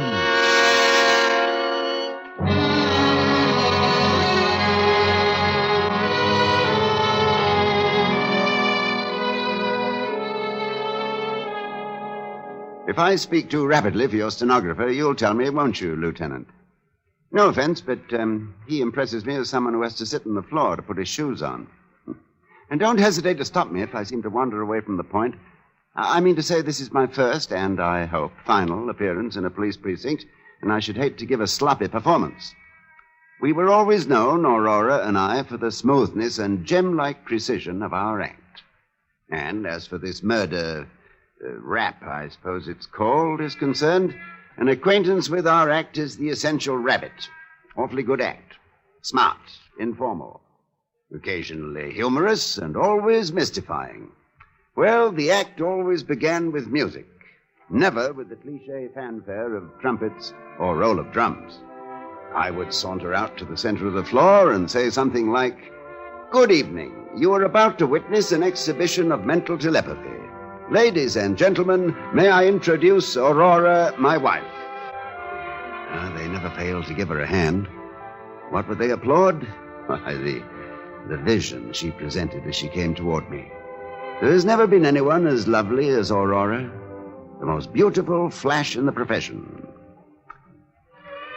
Aurora, would you care to tell the audience, or shall I? You tell them, Judd, while I tie the blindfold across my eyes. Ladies and gentlemen, all mind readers employ a gimmick. A gimmick is a trick, a device. For example, when the mind reader, threading his way through the audience, says to the mind reader sitting blindfolded on the stage, "A lady has given me a small object which I now hold in my hand. What is it?" And the mind reader sitting blindfolded replies, "A silver coin." The answer has not come through mind reading. No, it has come through the gimmick. A cue or signal communicated through the very question itself. But we don't do that. We do not. You will notice, ladies and gentlemen, that I never speak to Aurora at all. Are you ready, Rory? Ready, Judd? Here we go, then. You, sir. You have something? Good. Concentrate upon it, like a good chap. The gentleman holds a And coin you, madam? in his hand. It is a Mexican peso bearing the date 1892. Oh, that's very clever of you, madam. I'll be surprised if she gets this one. The lady holds in how her about hand you, young man? her other hand.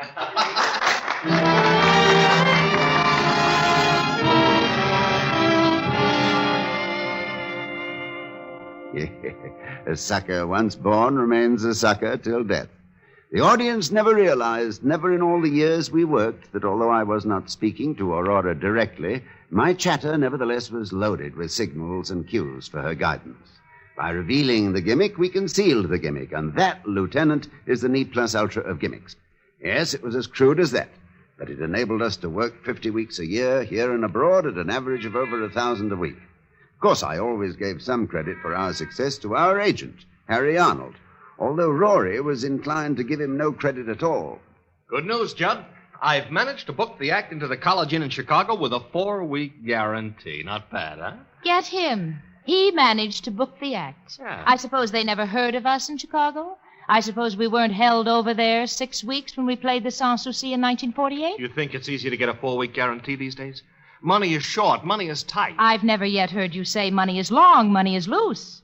You have to sweat for your 10%, don't you? Yes, you do. In a pig's ear, you do. Agents. They're all like... Oh, there's gratitude for you. There's the milk of human memory. What were you when I first saw you? Nothing. Not this much. Playing 10 a day under canvas in Menasha, Wisconsin, and paid off in bottle tops. I worked, I schemed, I sweated. Listen to him. You'd think he had to get out there on the floor every night. You'd think he was the one spent 11 months, 12 hours a day memorizing the code. You'd think it was his name in lights. Agents. All they know is how to live off a dead whale. Scum of the earth. Look, I'm not going to take that from you, you hear me? You'll take it, baby, along with the 10%. You'll take it and you'll chew it and you'll swallow it and you'll keep it down, too. How do you like that? I'm warning you, kid. Don't push me too far. Now, Don't push children, me to... children, on your way, Harry, and don't let it get you down. I think a 4-week guarantee is pretty good. Oh, thanks, Judd. If it wasn't for you, Judd, I'd... Oh, why go into it? I'm going for a walk.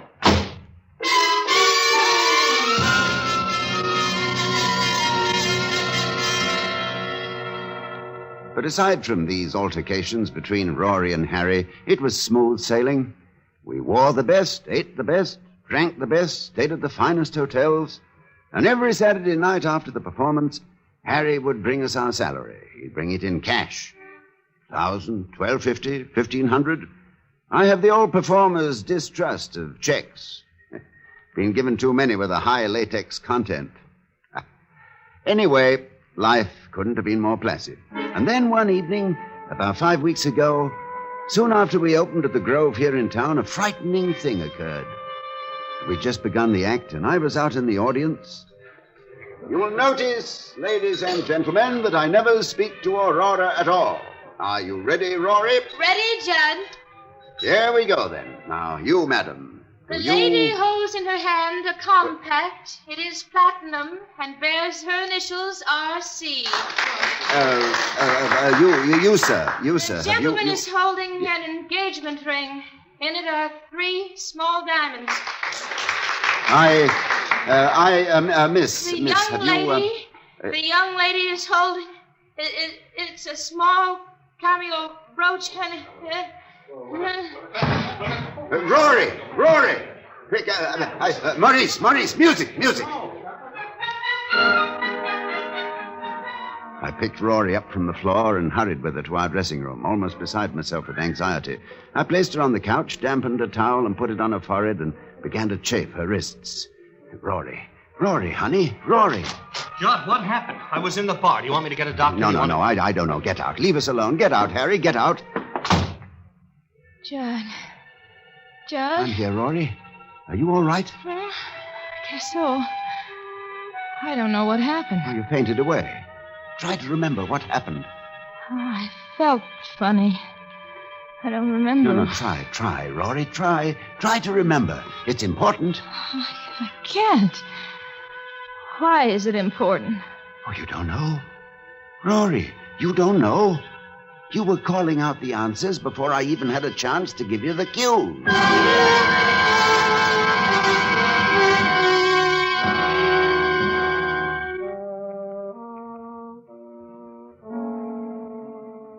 Do you believe in telepathy, Lieutenant? I don't mean the sort of thing Rory and I usually did. I mean real telepathy. I never did either until that night. I don't mind telling you I was badly shaken. I mean, after all, I knew we'd been using a gimmick, and suddenly it began to happen without the gimmick. It scared us to death. We didn't know what we were getting into. But we went on with the act, and in my mind, I began to search about for the answer. I found it, of course. You'll find a gimmick in almost everything if you look hard enough. I've got it, Rory. We've worked together so long that you know what I'm going to say before I say it. From my inflection, my pauses, even my movements. You see? Judd, that has to be it. Oh, this is marvelous. When Harry gets back, I'll tell him about it.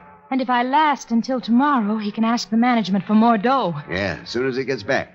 Next Thursday. Tonight. How much more should we ask for? Well, Tonight? What made you say tonight? I don't know, Judd. Oh, you were there when he told me he'd be in Palm Springs till Thursday. What made you say tonight? I don't know. What difference does it make? Stop picking on me. So I made a mistake. So what? Well, I don't see how you could make such a mistake, that's all. Judd, leave me alone. I've been worried half crazy about really being able to read your mind. I've been under a strain. So Harry's coming back Thursday and not tonight. All right. You satisfied? He'll be here Thursday and not tonight. You Judson Stone, mister? This dressing room, eh? What is it? A telegram. Sign here? Oh, sign for it, will you, Rory? There you are, kid. I'm sorry I blew up in your face, Judd. Judd. What's the matter? It's from Harry. He's coming in tonight.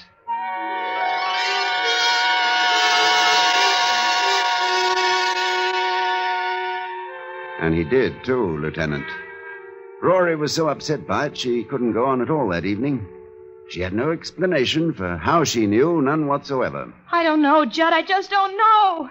My mind seems to go blank, and I seem to hear a voice whisper in my ear, and Harry Arnold will be with you tonight, that's all. When we got to our suite at the hotel, Harry was there waiting for us. What happened? What happened? You both look like ghosts. Oh, Harry, I'll tell you some other time. Leave us alone, will you? All right, I'm going. Just came back to wish you a happy birthday and to give you this. Birthday? Oh, yeah. Thanks. Thanks, Harry. Thanks. What is it? Well, open it, why don't you? It's a bathrobe. A red silk bathrobe with your initials. That's right. It's a... How does she know? How do you know? Get out of here. Get out of here! John, make him get out of Look, here! I won't be talked to like that. I don't care who she is. I won't be talked to Harry, like shut that. up! For heaven's sake, shut up and go away. What? Leave us alone. What? Go, get out, get out! You too, Judd? She's got you talking against me, too, huh? All right, I'm going. I'm going. But from here on in, it's strictly business between us. I wash my hands.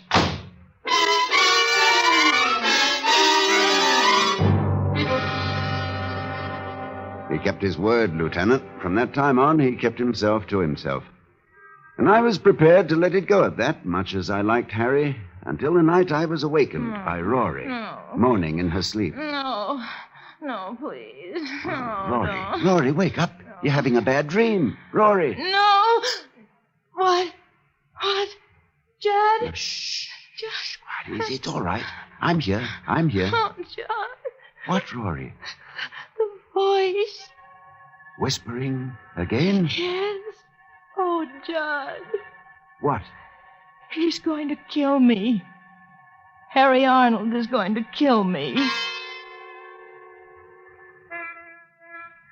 And that, Lieutenant, was the beginning of the end of that.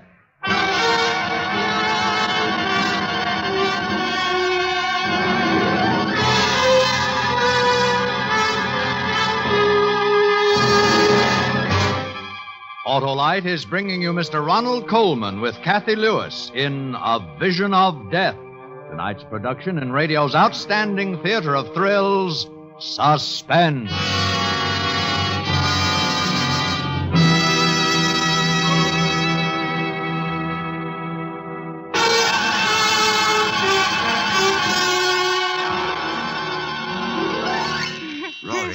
Rory, get a grip on yourself. He's going to kill me. Harry is going to kill me. Don't be ridiculous. Stop it now. It was just a bad dream. Harry is going to kill me. Will you stop that? Will you stop saying Judd, that? hold me. I'm frightened. Harry is going to kill me. Now, you've had a bad dream, I tell you. He hates me. He hates me, Judd. Judd, Harry is going to kill me.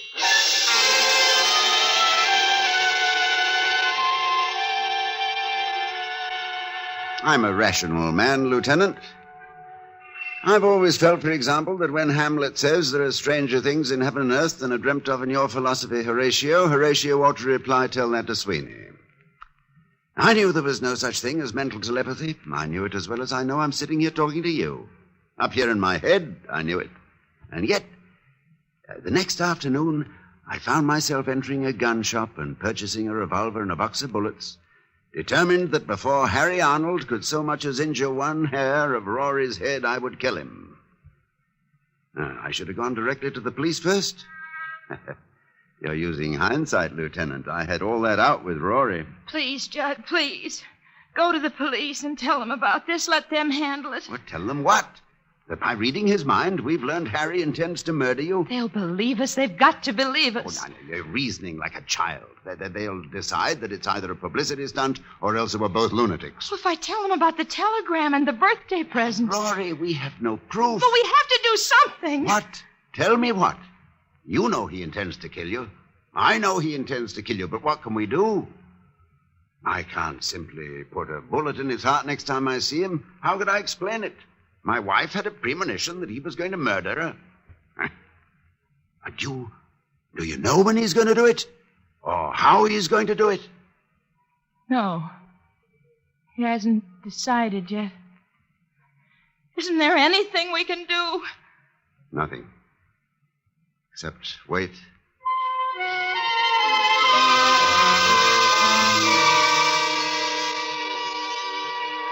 I reacted to the waiting as you might expect, Lieutenant.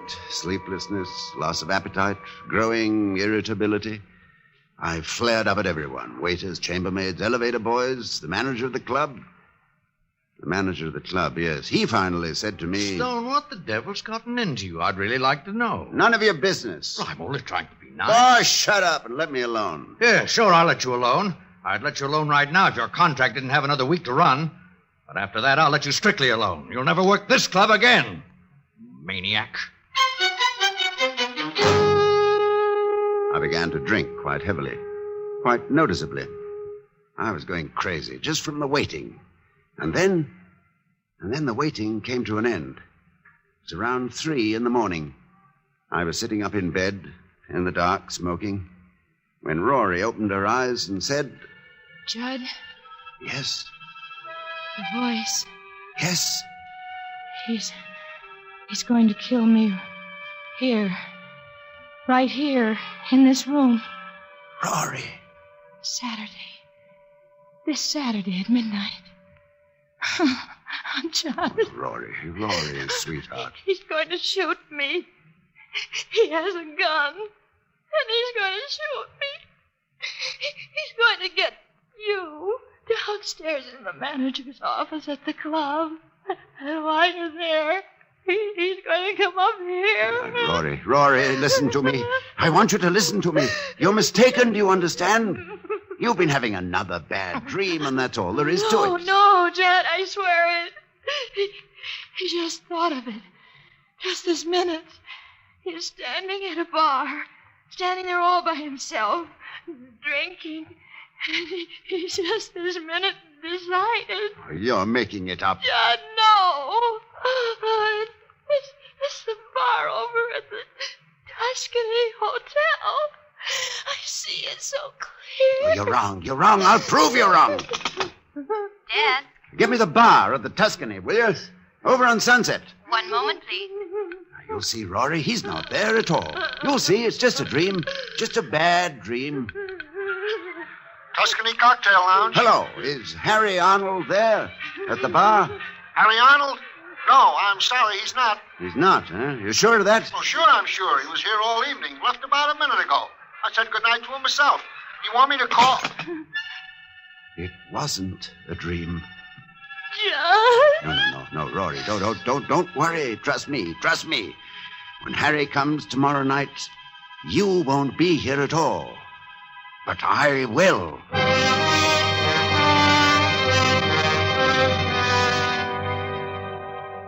Look, Lieutenant, my hands, see? Just the memory of how I felt at that moment and my hands begin to tremble again. Amazing, isn't it? Well, that was last Thursday night, or rather Friday morning, and towards daybreak, Rory sobbed herself to sleep. But I was restless. I got dressed and went downstairs and got into my car. A long drive has always relaxed me, but when I got behind the wheel, I don't know what it was, possibly the fresh air, But all at once I felt as though I couldn't keep my eyes open for another moment. I simply had to have sleep. So I crawled into the back seat, curled myself up in one corner, pulled the rug over me, and went out like a light. Hello, Satin Skin. Hello, Harry. I was awakened Don't around smile at noon me, by you the sound idiot. of voices. You may see us. Look businesslike. Where is he? I don't know. Since he hasn't got the car, he must be out walking. Don't you have some papers or something I could be examining just to make it look good in A case? pocket full here. All right. Did he fall for it last night? Just like he fell for all the rest of it. Red bathrobe, the plants in the audience. He even phoned the bar just after you left. Timed it beautifully. Oh, Satin Skin, I can hardly keep away from you. After tomorrow night, we'll have all the time in the world for each other, Harry.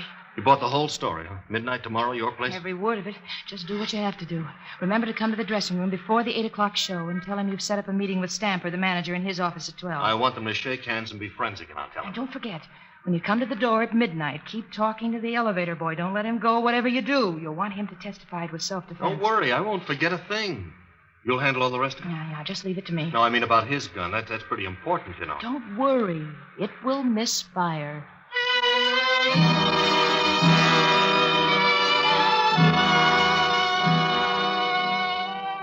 It'd be difficult for me to tell you what I felt as they walked away, Lieutenant. One part of me felt the way a man ought to feel, I suppose, when he learns that the woman he loves is not only unfaithful, but plotting his death as well.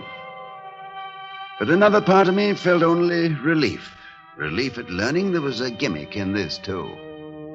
Yeah, they'd been fairly clever for amateurs. Harry had a good excuse for carrying a gun to protect the cash he brought me each Saturday.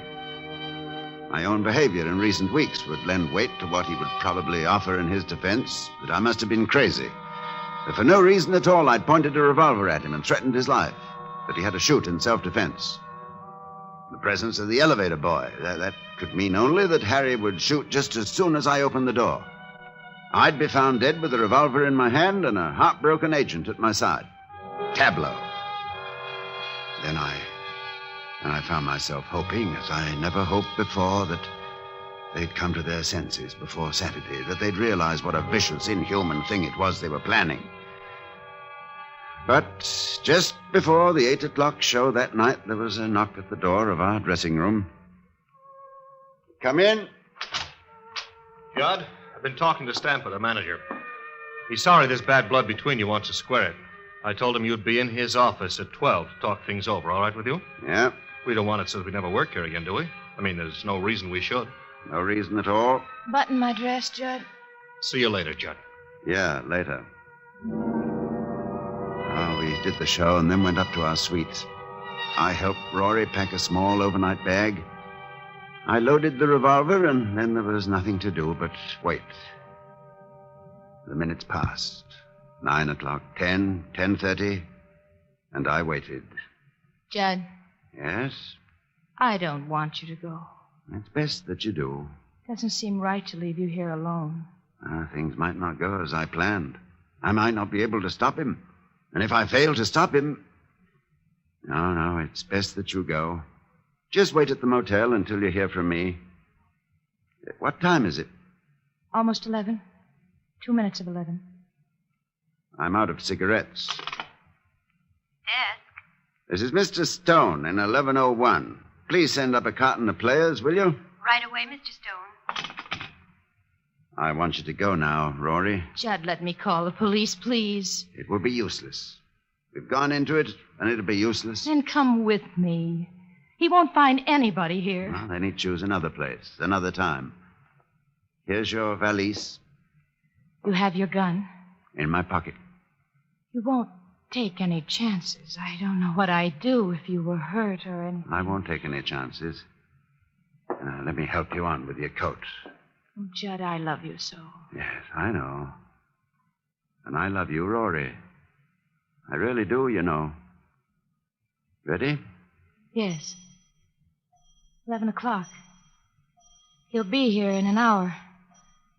Go now, Rory. Kiss me goodbye. Judd. The cigarettes. Get them, will you, darling, while I find change?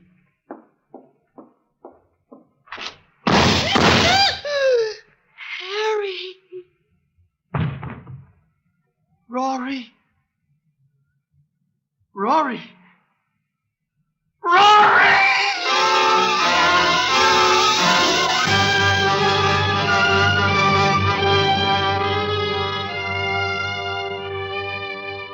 I shall always remember the look on Harry's face, Lieutenant, as she sank to the floor. They'd concocted a bad dream between them, and it had come true. I'll bet he still doesn't know how it happened, and if you pass his cell, Lieutenant, you might tell him. Whisper the word gimmick into his ear. That's what I said, gimmick. I gimmicked the clock while Rory was dressing. Set it back a full hour.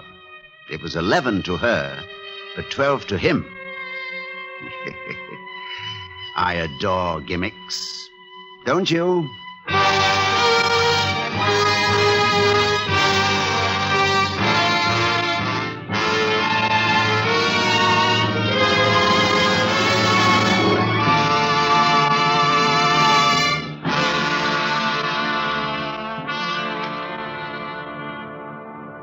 Suspense. Presented by Autolite. Tonight's star, Mr. Ronald Coleman. My occult powers do reveal that every driver's automobile has a life both long and bright when it has parts by Autolite. Well, that's fortune-telling there's no doubt about, Swami. You know, Autolite makes over 400 fine products for cars, trucks, planes, and boats in 28 plants from coast to coast. These include complete ignition systems used as original factory equipment on many leading makes of our finest cars. Generators, coils, distributors, electric windshield wipers, voltage regulators, wire and cable, starting motors, and many more. They're all engineered to fit together perfectly, work together perfectly, because they're all part of the Autolite team. So, friends, don't accept electrical parts supposed to be as good. Ask for and insist on Autolite original factory parts at your neighborhood service station, car dealer, garage, or repair shop. Remember, you're always right with Autolite. Next week on Suspense, our star will be Mr. Van Johnson in Strange for a Killer. And in weeks to come, you will hear such famous stars as Miss Joan Crawford, Mr. Jack Carson, and Mr. Jack Benny, all on Suspense. Suspense is produced and directed by Elliot Lewis, with music composed by Lucien Morawek and conducted by Lud Gluskin. In tonight's play, Kathy Lewis was heard as Aurora and Larry Dobkin as Harry. Others in the cast were Florida Edwards, Joseph Kearns, and Charles Calvert. A Vision of Death was written by Jerry Hausner and adapted for Suspense by Walter Newman. Ronald Coleman may be heard each week on his own radio program, The Halls of Ivy. And remember, next week on Suspense, Mr. Van Johnson, as a man who suspects a murderer, is holding as hostages his wife and child. A story we call Strange for a Killer.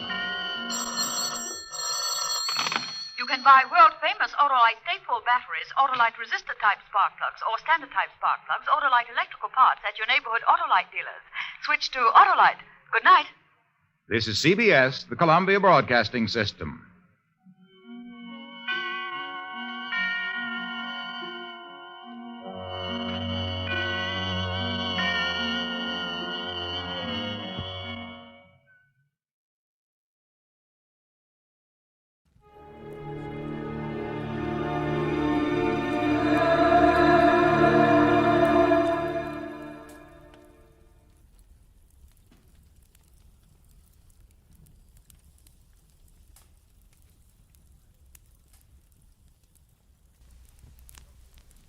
Get this and get it straight. Crime is a sucker's road, and those who travel it wind up in the gutter, the prison, or the grave. This time it started with a kid hawking papers on Hollywood Boulevard, and moved from there to a house full of hate on a quiet street, a blonde liar on ice skates, and a corpse in a burned-out shack. And it all wound up right where it really began, in the heart of the kid on the corner. From the pen of Raymond Chandler, outstanding author of crime fiction, comes his most famous character in The Adventures of Philip Marlowe.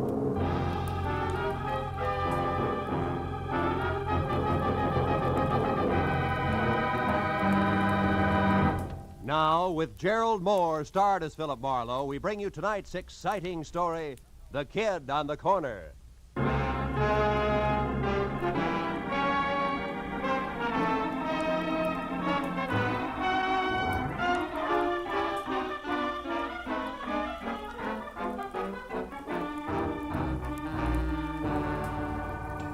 After a day jam full of heat waves in December, actresses who passed mascara and long A's off as talent, and producers with glossy convertibles and holes in their shoes, the world looked as phony as a $7 bill.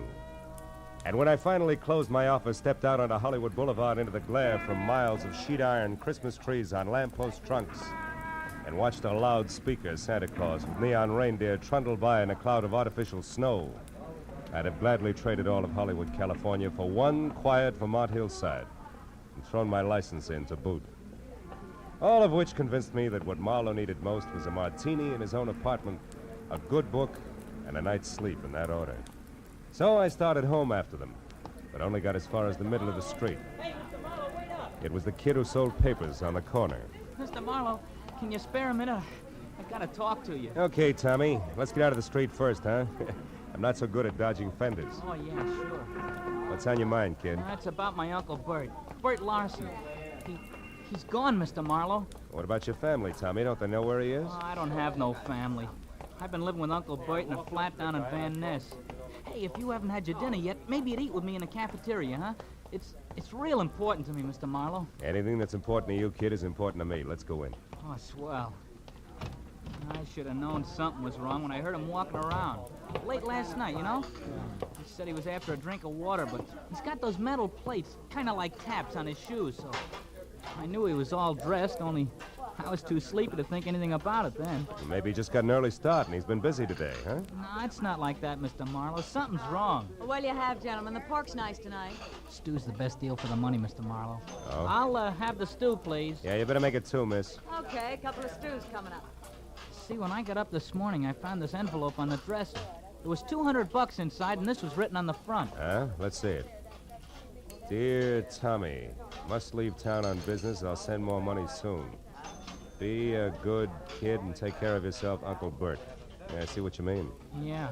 I spent all day trying to find out where he went. I checked everything but the airport.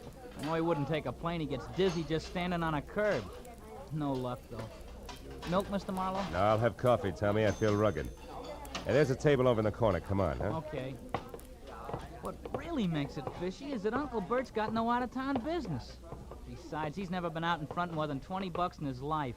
I can't figure it. Well, now, look, Tommy, if you're really worried, you don't want me. You ought to go to the police right away. Cops? Yeah. No, I can't. Why not? Well, Uncle Bert's been awful good to me, but, well, I guess he's really kind of a bum. You see, he's a gambler, Mr. Marlowe, a bookie. Uh-huh. Just a harmless small-timer, sure, but I'd get him in an awful jam if I called the cops. Will you try to find him for me? I got dough. I'll pay you whatever you charge. Don't worry about the money, Tommy. I got one lead for you. This name here in the back of the envelope, see? Yeah. Lester Carney. And the number 3004.5. Does that mean anything to you, kid? No. Oh. I'd have looked that guy up my cell phone, and you know how far a kid could get. Sure.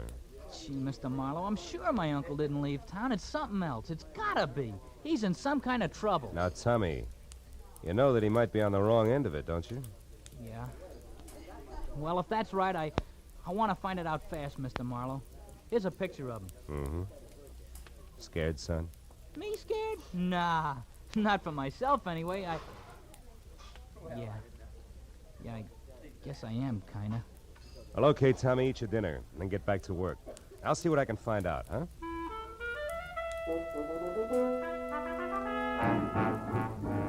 I patted my new client on the shoulder and left the cafeteria. But I was sure of one thing. The dry rot that gets to most people in Hollywood wouldn't touch a hard-working kid named Tommy Larson, who was already smarter at 15 than a lot of citizens get at 50. I stopped in a phone booth and found the name Lester Carney listed in the book at 8110 Cherokee Street. That turned out to be an oversized California Spanish model that had taken lots of old-fashioned wealth to build. Halfway up the curving walk to the already open front door, I heard the All voices. right, Susan, if that's the way you feel, I don't want you in this house another night. Well, I'm sorry, Mom, but I don't think that spying and telling lies are a part of a maid's duties, so I'm leaving. But I would like to know about my back salary first, You'll Mrs. Carney. get your back salary, my girl. Don't worry about that. Now get out. Very well, Mom. Excuse me, sir. Oh, yeah, sure. Well, what do you want? I'm looking for Mr. Lester Carney. Is he in? He is not. Oh, would you mind telling me where I can locate him? I don't know. And I don't care anymore. Just a minute. Is he with Bert Larson, maybe? I don't know what you're talking about. Now get out of here. And good night to you, too, Mrs. Carney. Hey, Susan. Just a minute, baby. And who are you calling baby? Well, I call anybody baby when they're as cute as you are. You're not so bad yourself. Well, now that that's established, let's get friendly. I'm always friendly. But they're not, huh? Oh, there's going to be trouble in that house. Oh? Well, good night, Mr. Now, wait a minute. I'll give you a lift in the car. Let me have your bag. Well, all right. Thank you. Ah. Say, what about that trouble you spoke of, Susan? What did you mean? It's Mrs. Carter. Julia. Oh. She isn't as pretty as she used to be. She's turned a rancid. She's driven that poor husband of hers out of his mind. He almost never comes home nowadays. Practically lives in his studio. Studio, huh? What kind? Photography. Oh. It's way up in the Hollywood Hills someplace. Susan, did you ever hear either of them mention a Bert Lawson? No? Why, who's he? A gambler. I gather from Julia that Connie's blowing the family fortune, huh? Sure he is. And that's not all she's driven him to. No. What else? What do you think? Another woman, of course. Oh. An ice skater named Carol King at the Igloo. That's that nightclub with the skating show. Yeah, I've been there. Does Mrs. Connie know? Oh, she suspects. That's why she wanted me to spy on him. But I wouldn't because I don't blame him one bit. Not with Julia being like she is. Yeah, maybe you're right, Susan. But then again, maybe you've got your cause and effect backward, huh? Yes? Well, I don't know anything about that. But that poor man's been driven so crazy, he's threatened to kill her. Well, here's where I get out. And stay out.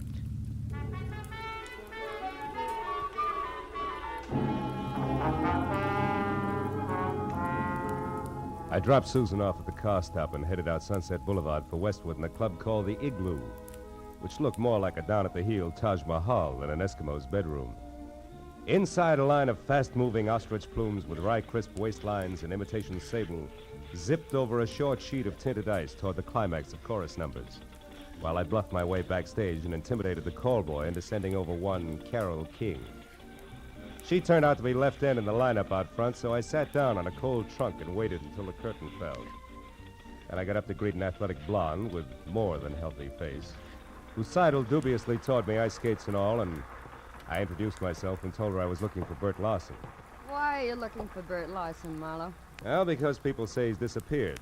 Now, I know he's a bookie. You don't have to protect him on that score, and I'm no cop. Just want to know where he's gone. Okay. I hear he made a real killing yesterday, the first one in his life. Oh? I understand he's leaving town to retire. Who's going to make book for you from now on? Nobody. I never play the horses. My friends do. Oh, friends like Lester Connie? Lester? Well, now we get down to business. You smell like you're working for a wife, Shamus. Guess again, sugar. I'm after Bert Lawson, nothing else. That's why I want to talk to your friend. Where is he? Lester Carney is no friend of mine. You know, you should be smart enough to know you're just wasting your time with that pitch. Look, Bud, he was my friend, sure, but that's all off as of an hour ago. We're all through, washed up. I gave him the boot. Why, did he run out of blank checks? I ought to bust your shin wide open keep those for skates that. on the floor, honey. Then skip the cracks. I threw him out because I got sick and tired of waiting. He's kept me on the string for months with nothing but promises. Said he hated his wife, but when it comes down to cases, he refused to leave her. Why? I don't know. He's got some hold over him he hasn't nerve enough to break. So I wrapped him up in a neat little bundle and sent him home. It was a mess. I'll bet. Between you and Julia, he must be in a great frame of mind tonight. That's his problem now, brother, not mine. What is yours? How to keep your life on ice? No, wise guy. For your information, I'm quitting this show. I'm gonna make a clean break all around. Happy landings. But look, what's the connection, if any, between Lawson and Carney? Why, Mr. Marlowe, I have No idea. Isn't that wonderful? Okay, sugar, that's where we'll leave it for now. But in making that clean break, be sure it's not your neck. Huh? I'll see you around.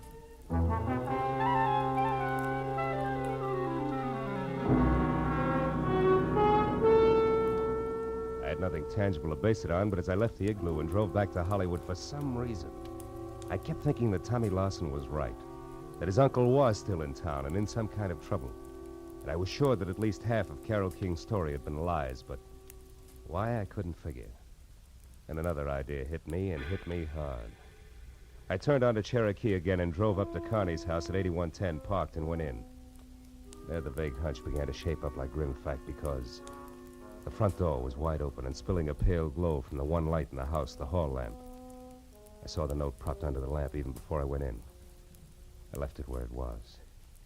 It said, "To whom it may concern, I have paid all my just debts, my affairs are in order, and since life has been made intolerable for me, I It destroyed that which made it so, my wife, Julia. Now there's nothing left I shall dispose of myself, nor am I sorry, Lester Connie. And I looked up beyond the note and saw her lying at the edge of the circle of light from the lamp. Julia had been strangled by a silk cord that was still embedded in her swollen throat. I turned and started for the phone. There you are. Oh. So I got here a little too late, huh? Or is it too soon? My wife's dead, so what's the difference? You better stand still because I'll shoot fast. Who are you and what are you doing here? Name's Marlowe, and I assume you're Connie. All right, I'm a private detective trying to find Bert Larson. In the process, I got mixed up in your little fiasco from one end to the other. Bert Larson. Just a cheap bookmaker. Yet one of the very few people who ever gave me a fair break. Where is he, Connie? Do you know? No. Does it matter? Too bad you bunted in here just now. The man's going to do what I've decided to do. It's a most personal, private affair. It's your party. But maybe you better think it all over again, huh? I've already thought it over. Thoroughly. Turn around and walk through that door to the kitchen. Go on. Sure. All right. Stop there. Now, open that door on your right. This one? Yes. Years ago, that cellar was filled with the best wines the world had to offer. What happens? You pull too many corks? Find out for yourself, Marlowe. Oh!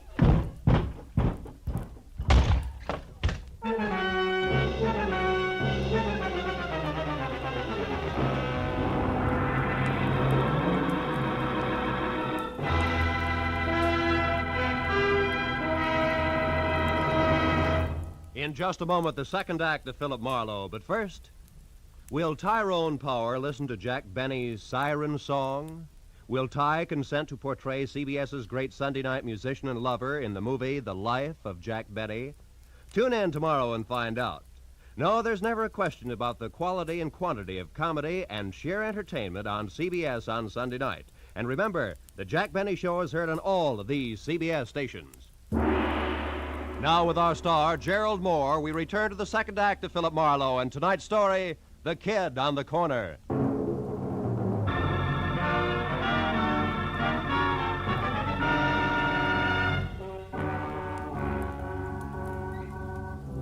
Lester Connie, bouncing the private detective down the cellar stairs, had been rough on both the inner and outer man, and my jaw was bleeding where his heavy signet ring had connected. And I was back on my feet through the dusty jumble of barrels and boxes over to a grimy side window and finally out onto the street. I found neither confessed killer nor car any place in sight, which made my next step a return trip into the house and a call to Lieutenant Matthews. All right, Marlowe. From your client to Julia Connie to that ice skater and back to Julia Connie, now dead, I follow. But the why, I don't. Where's the connection between the newsboy's uncle and this guy you say is on the way out? This, Lester Connie, Matthews, I don't know. You don't know? You're not saying which, Phil. Well, maybe it's a little of each. Now, look, Lieutenant, Just a second. What is it, Marlowe? Hold the wire, will you, Matthews? Okay, but make it snappy, will you, Phil? Killer on the loose isn't such a good idea, even if he's promised to knock himself off. Might decide to take somebody else along, 3,004 and a half North Rossmore. 3,004 and a half. I can't hear you, Phil. What? What? Oh, a piece of paper, Matthews, in a dead woman's hand. Oh, now you're fine. It's got an address on it. The same address that was on the back of the envelope Tommy's uncle left for him. Well, this address could be the connection I asked you about. Yeah. Yeah, the hook between Uncle Bert and the Connies. Well, we'll get right over there. We'll take a Matthews, look wait a minute. Let me try it alone first, will you? I think it'll play better that way. And keep the kid's uncle out of the police lineup that way. Yeah. Marlowe, I can't. Oh, now, wait a minute, Matthews, please. I'm thinking of the kid. Yeah, well, I'm... Okay. Attaboy. Just don't make it too long till I hear from you again. Goodbye. I knew that the 3,000 block on North Rossmore wasn't even close to the Hollywood Hills, which meant that the address couldn't be the dilettante photographer studio that the Connie's ex-maid had described. And 20 minutes later, when I was out of my car and standing next to the doorbell marked 3,004 and a half, I knew something else, because the name underneath was Carol King. A light showed from someplace deep inside, and my leaning on the doorbell only proved that it worked.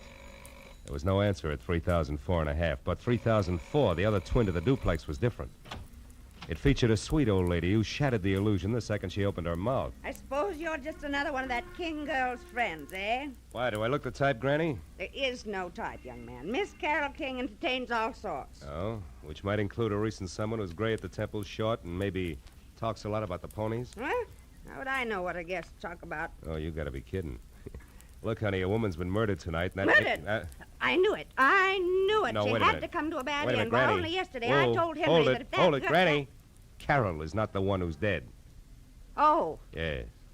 well, I'm glad. Sticks out all over you. Now, look, what about that man? Well, he was here about 30 minutes ago, just the two of them, drinking that hard liquor like it was water and making enough noise to raise the devil himself. A farewell party, they called it. Oh, did you see him leave? No.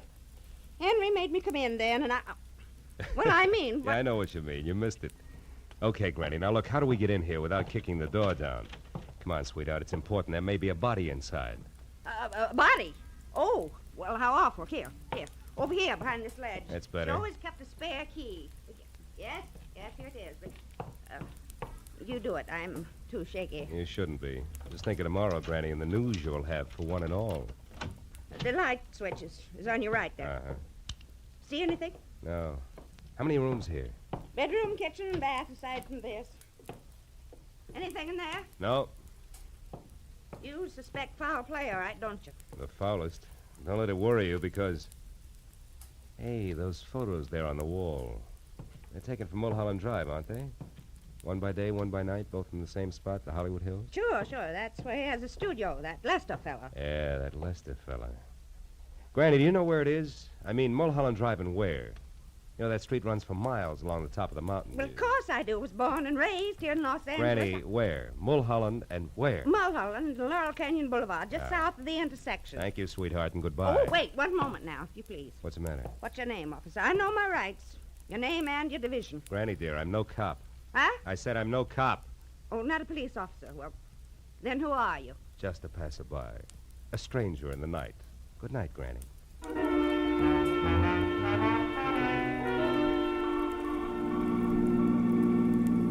All the way from Rossmore to Sunset, then west to Laurel Canyon Boulevard, I kept worrying about Tommy Lawson and the uncle, who, from where I stood, needed at least worrying about no matter which way things played.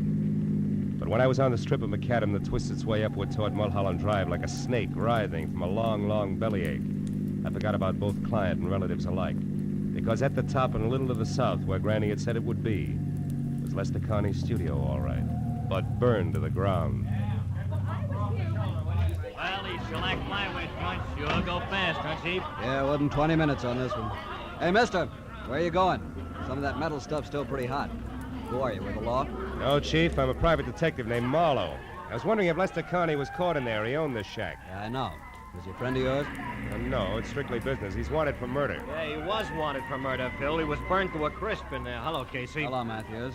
Well, what's your guess? He started on purpose? No, suicides hardly ever burn themselves to death. No. He probably took some sleeping pills or poison and then a cigarette he left going did this, you know. Hey, by the way, Phil, you saw Carney tonight. You think you might recognize him? Might. Yeah, he's over there. There isn't much. See you, Casey. Right, Matthews. Hey, Garson. Hey, you tied Carney and this fire together kind of fast, didn't you, Lieutenant? I just found out about this place. Yeah, but you work alone, Marlowe. I got help. Oh. There it is. Got help. Oh. There it is. All that's left. See anything? Yeah, that ring. I noticed it earlier tonight. And the watch? No, I'm not sure. I don't remember what kind of... Hey, Matthews. What is it? What are you staring at, Phil? Come on over here. Come on. What? See this little piece of metal? Yeah. I think it's... Watch! Oh. Phil, you know fire makes things hot? Yeah. Hot things burn and... Yeah. Marlowe, what is it? It's an idea. Yeah, like what? Like this isn't suicide after all, like it's murder, Matthews. Come on, we gotta get to our phone quick.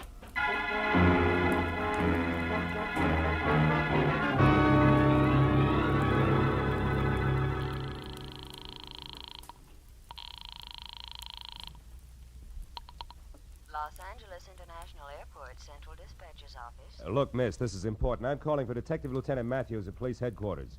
What passenger flights have left in the last half hour? Passenger flights? Yeah. Well, there have been two, sir. One to Dallas, Texas, the other to Chicago. Both American Airlines. Nothing out of the country? Marlowe, what are you getting? Will you wait a minute, No, Matthews? sir. However, there is a flight scheduled to leave at 10:10. Uh-huh. But that's just 5 minutes from now. That's going to Manila. Mercury Airways. Shall I connect you? Yeah, hurry, will you please? Yes, Hey, Matthews, sir. this may be it. I'm glad for you. Mercury Airways. Central Dispatcher's Office, Mercury. There's a call from the police here for you. Go ahead, sir. Look, your 10:10 flight from Manila, is it going out on schedule? Yes, sir. The plane's standing by for the tower signal now. Oh, then tell me this. Is there a passenger aboard named Bert Lawson? One moment, please, sir. Hurry, will you? This Larson killed Lester Connie. Then he's Will you the hold one it, Matthews? Yes, sir. We have a Bert Larson aboard. Oh, good. Keep him there and don't let that plane get up in the air. Do you hear? The man's wanted for murder. But don't do anything else either. Just let him sit and wait for us. You got that? Yes, sir. I understand. Fine. We'll be there as soon as we can. Goodbye. Come on, Matthews. It's your show from here on in. Sirens included.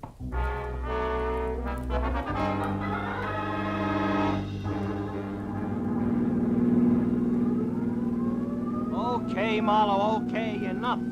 So we're on our way to the airport. We're going to catch a killer. Everything is great. But first, how do things add up? Mooney, take it easy. 5 seconds more or less, never yet turn the trick. Okay, Lieutenant. Were you saying something, Matthews? Yeah, I'm saying I don't know which end is up, Phil. Look, Lester Connie killed his wife, right? Right. Why? Because he wanted her out of the way so that he and a cheap little monster named Carol King can live happily ever after. Oh, divorce wouldn't do that for him, huh? Mooney! No, I don't think so. Probably because Julia Connie had a real tight grip on the purse strings. Oh. Maybe something more, like his not very nice pass for a guest. Yeah, but the purse strings, the money, that's where Bert Larson figures in, huh? A bookie with a claim. No, blackmail. Now, I figure Bert Larson knew about Connie and Carol King. He must have stopped by once to pick up or pay off a bet at the right time. Yeah, and from there, what? And from there, the team of Carol and Lester killed Lester's wife. Yeah, which we've covered. But not in detail. Now, listen. You see, after the murder, Lester planned to kill himself. Yeah. Or at least make it look like that. Yeah. A suicide note, the Mulholland studio burned down, the works. Yeah, and the body we found, Phil. That's an added attraction. Bert Larson included in the last minute. What? The wife and then the blackmailer? Ah, you're getting it. Drugged while drinking at Carol's, where he thought that he was going to get paid off in money, then up to Mulholland Drive, ring watch, and flames added. Oh, and then out here at the airport, headed for Manila. Lester Connie. Uh-huh. Hey, Mooney, we're getting close. You better kill the siren. Okay, Marlowe. Now, Phil, how do you know all this? I mean, the switch, what makes it so? That piece of metal I burned my fingers on, Matthews, it was a tap from a shoe. And Bert Larson wore taps. The rest of it adds from there. Yeah, including Connie at the airport now as Larson. Sure. Who'd be looking for a beat-up second-rate bookie who decided to leave town? Aside from a nephew, that is. Yeah, aside from a nephew, tried every place but the airport. Uncle Bert couldn't stand planes. The brakes, Matthews. Oh, here we are. Yeah, just you and me and Mooney and the killer. Aren't you coming, Phil? No, I think I'll wait here, Matthews. I got some thinking to do. About the scum you sometimes meet in the night? No. Not the kind of a kid I almost never meet in the night. See you. Yeah. All right, come on, Mooney. Maybe our boy will make a break for it, I hope.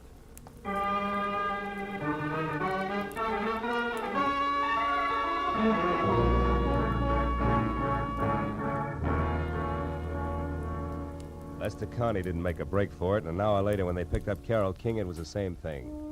Each of them was surly, ugly, but they talked.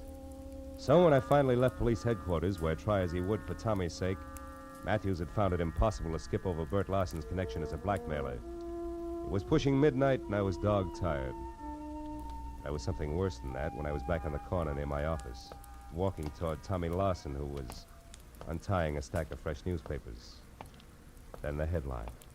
Read all about it. Hollywood killer nabbed. Blackmailing bookie. Jealous wife slain. Hiya, kid. Hiya, Mr. Marlowe. Lieutenant Matthews tells me you had kind of a rough night. Kinda. When'd you talk to him, Tommy? After the first editions hit the street, I wanted to know if you were okay. The story didn't say.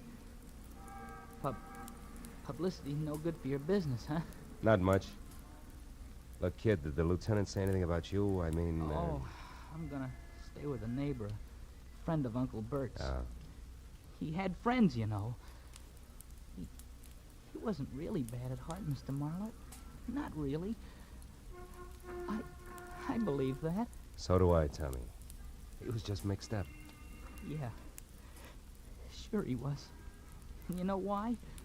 The way he thought the world owed him a living, that's why. And I couldn't tell him otherwise. Excuse me, Mr. Marlowe. I gotta get going.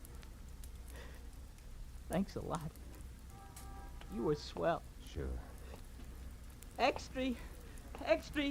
Bookie and Babe slain in Hollywood Triangle. 2 dead in Hollywood slaying. Extra.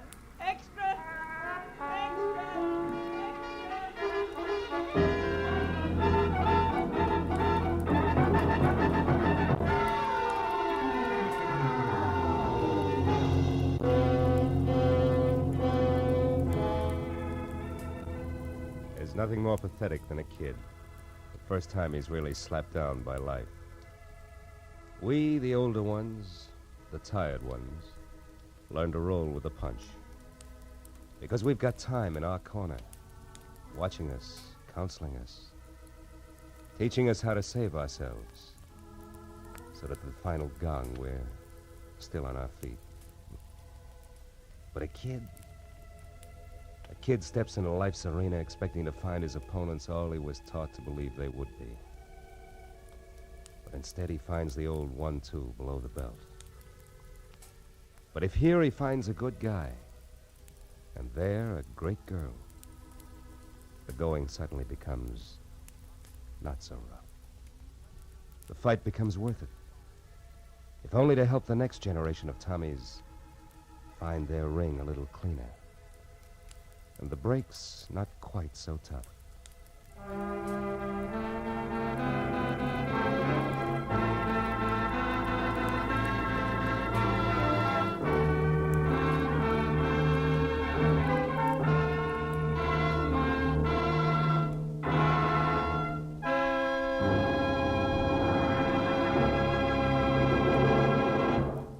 The Adventures of Philip Marlowe, bringing you Raymond Chandler's most famous character, star Gerald Mohr, and are produced and directed by Norman MacDonald.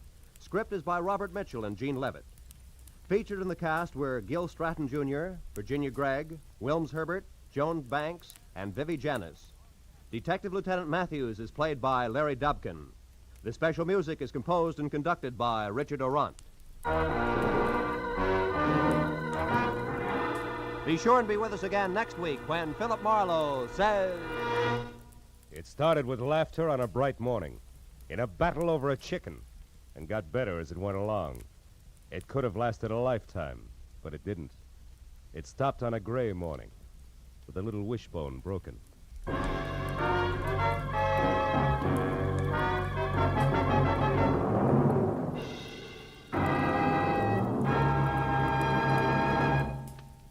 Stay tuned now for Gangbusters, which follows immediately on most of these same CBS stations. This is Roy Rowan speaking.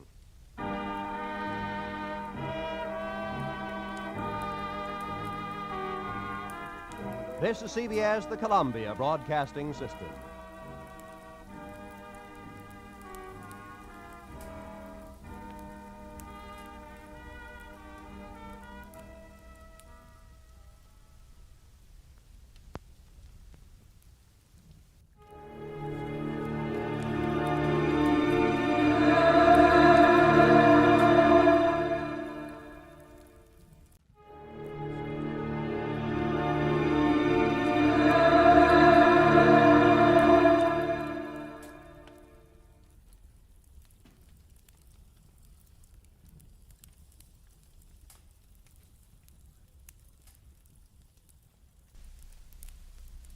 Get this and get it straight. Crime is a sucker's road, and those who travel it wind up in the gut of the prison of the grave. This time I started with a Romanian from left field, got misled in the Philippine jungles, chased a beautiful blonde clear to Venice, and wound up with a friend from Siam, all without ever leaving Los Angeles. It happened like this. From the pen of Raymond Chandler, outstanding author of crime fiction, comes his most famous character in The Adventures of Philip Marlowe.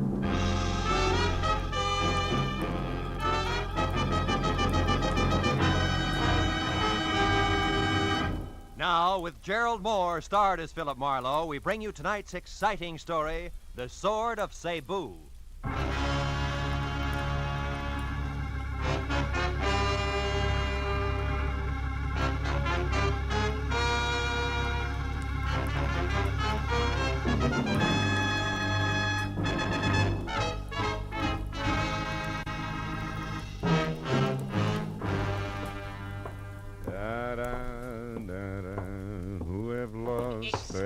You could tell me where is the office of Philip Marlowe, the detective, maybe? Yeah, sure. Right around the corner here to your left. Oh, thank you very much.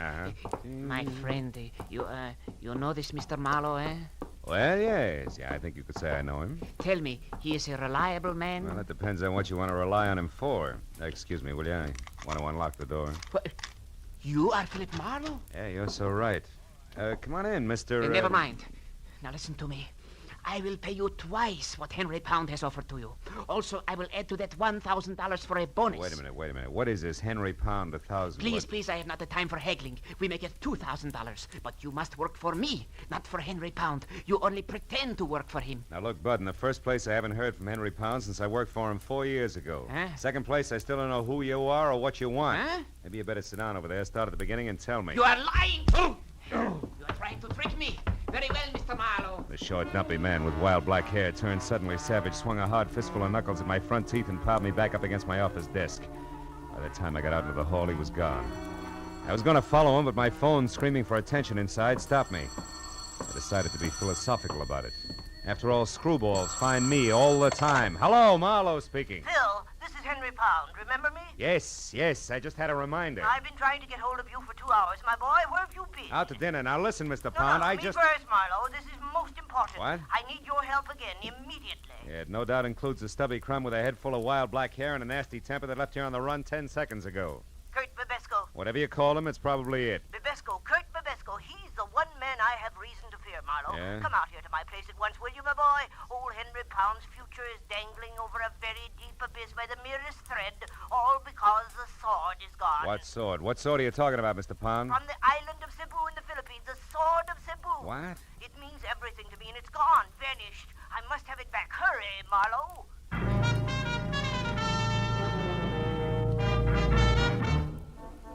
20 minutes later, I pulled up in front of the walled-in jungle Henry Pound called home and zigzagged in through an Okinawan anti-evil spirit gate.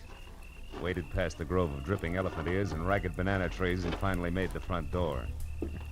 The house itself, from turned-up eaves to thatched nipa lanai, must have been gathered piecemeal on Pacific Islands, all the way from Hokkaido to the New Hebrides. It was Henry Pound himself who answered the door. Oh, Marlowe. You know, the only thing wrong with you is I never get to see you except when I'm in trouble. That's the business I'm in. Well, come in. Sure. Hey, it's quite a place you have here, Mr. Pound. The islands, my boy, yes. Since business keeps me away from them, I brought their atmosphere here to me. Even the music, huh? All but the mosquitoes. Oh, shoo-shoo. Now, stay away from underfoot, will you? Go on, scat. Shoo-shoo, huh? That's an albino Siamese, isn't it? Yes, quite unusual. Yeah? But he sheds that abominable white fur of his like any common cat this time of year. Yeah. By the way, did you see my servant Hideki? Was I supposed to? Well, when I couldn't reach you by phone, I sent him down to your office to wait. Well, he must have gotten lost then. Well, no matter. Now, let's get down to cases, my boy. Now, sit down, will you please? And listen closely. All right. My major business, as you remember, is importing pearls from the Orient. Yeah, I remember. And since you worked for me last, I acquired a partner, a fine fellow named Voss in Manila. Mm-hmm. With his contacts there and mine here in the States, we've been extremely successful. Was he the one who sent you that sword you mentioned? Yes, it arrived 2 days ago, but Oh. he sent over half the curios you see in this room.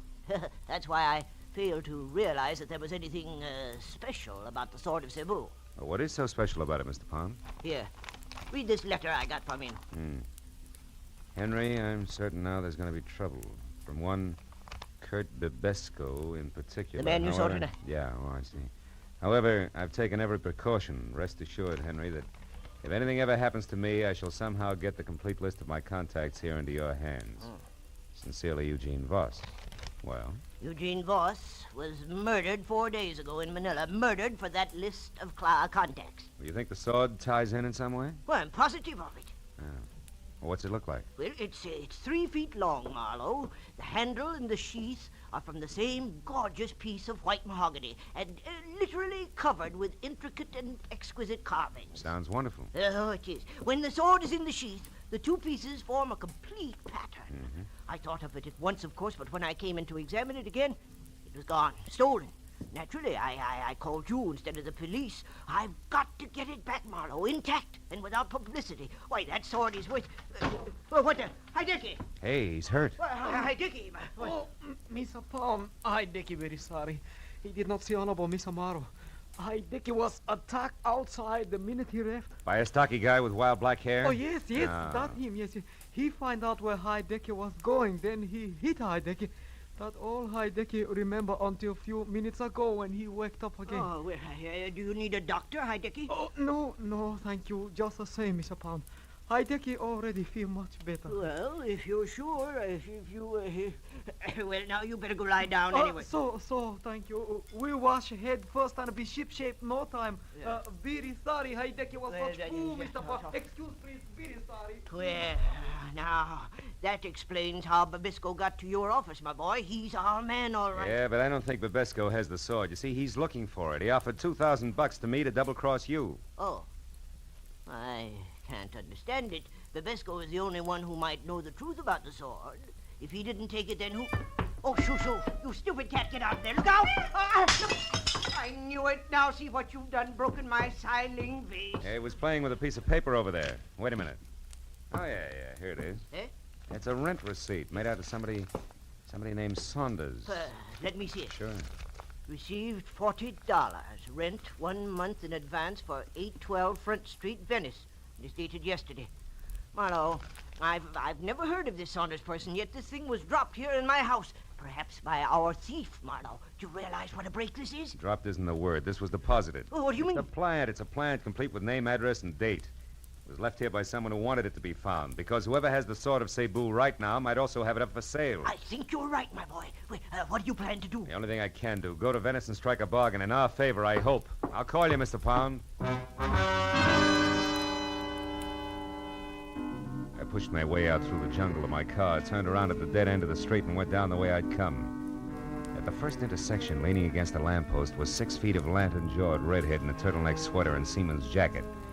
Gave me a hard, steady once-over until I was out of sight.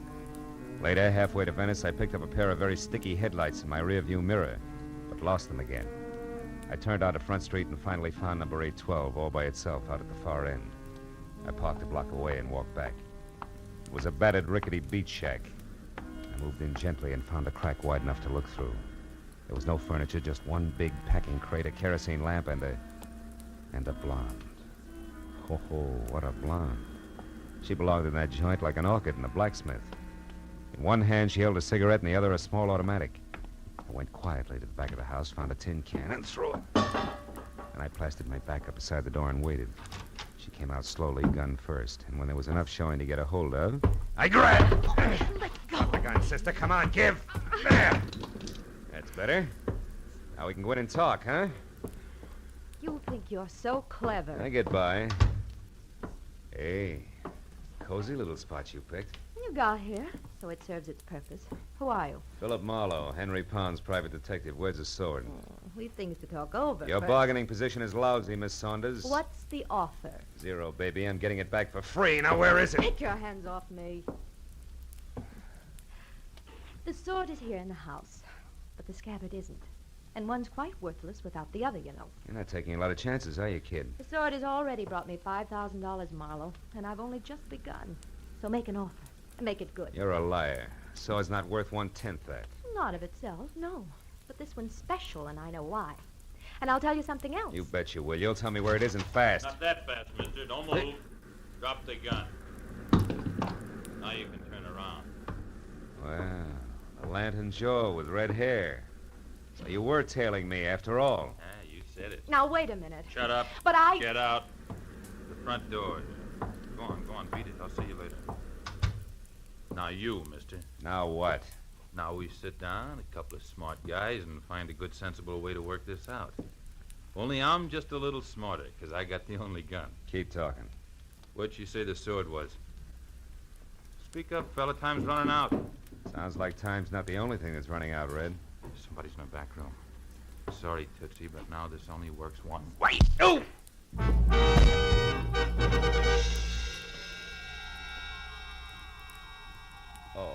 Oh. I couldn't tell how long I'd been out. But I felt like I'd lost at least a weekend in somebody's boiler factory. I got back far enough to realize that something was going through my pockets. He was snaggle-toothed, had a week's growth of beard, and put the room in need of a healthy spraying of sweet air. Yeah, that's a little better. I thought you was done in there for a minute. Yeah? Who are you?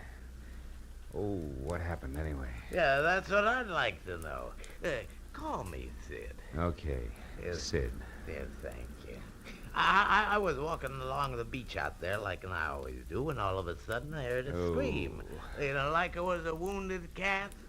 It came from in here. And I know this house has been empty for years. Was it you was screaming? No, I went out too fast. Yeah. Well, I come a-running, and just when I stepped up in the porch, a fella in a pea-jacket come charging out and beat it down the street. Yeah, I remember. Red and the noise in the back. Oh! Have you been in there, that back room? Me? Yeah. Sid? No, I just looked this far, and then I found you. What's it all about, mister? What's back in there? Hey, bring that kerosene lantern, will you? Yeah, sure. Here, I got it. Look, a guy. Yeah, a wild-haired Romanian named Bibesco, with the sword of Cebu sticking clear through him. Dead center.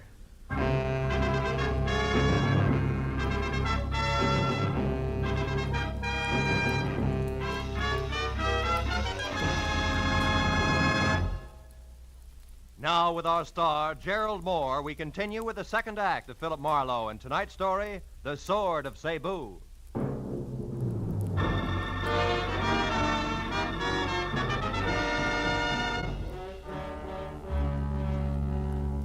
While the beachcomber gaped like a marionette with broken jaw strings of the impaled body of Kurt Bibesco slumped at our feet, I quickly covered the room and the back porch which led to the beach outside, looking for the wooden sheath that belonged to the sword of Cebu, just in case Claire Saunders had been bluffing.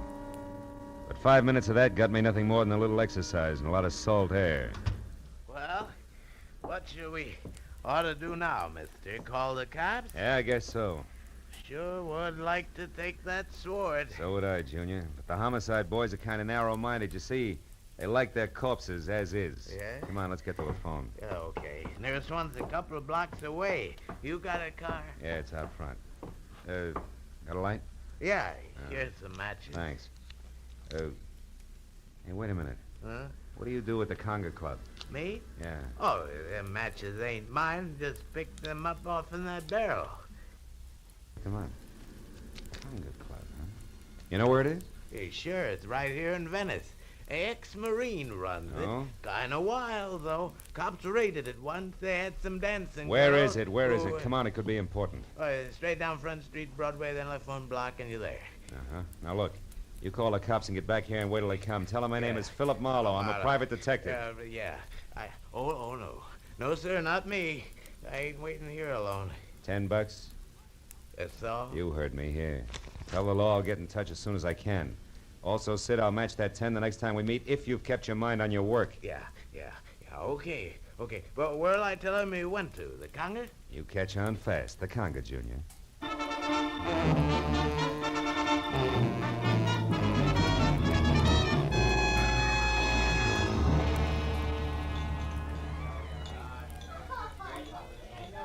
What'll it be, Mac? Scotch and a little information. Girl named Claire Saunders, dressed in a white linen. I never heard of her, Mac. Oh. I see so many people, you know. Yeah, sure. Now, you get what I mean, don't you, Mac? Oh, of course, yeah. Well, you better make that a double Scotch. I'm through. He should have known better. Trusting a fast dame with every cent of his war bonus, a jerk. Wait a minute. Huh? War bonus? Yeah. Who should have known better? Well, Yeah, I'll be with you in a minute, Kelly. Wait a minute. Look, who should have known better, mister? My kid brother back in New York. He's a vet, Marines. He got his check from the state, and he turned it over to this Claire Saunders. They were going to get married. That's what she said. And that was the last he saw of her. Oh, well, it happens every day. He'll know better the next time. Wait a minute, Mac. I just happen to remember. I know that doll. You do? Yeah. Been around a couple of days now.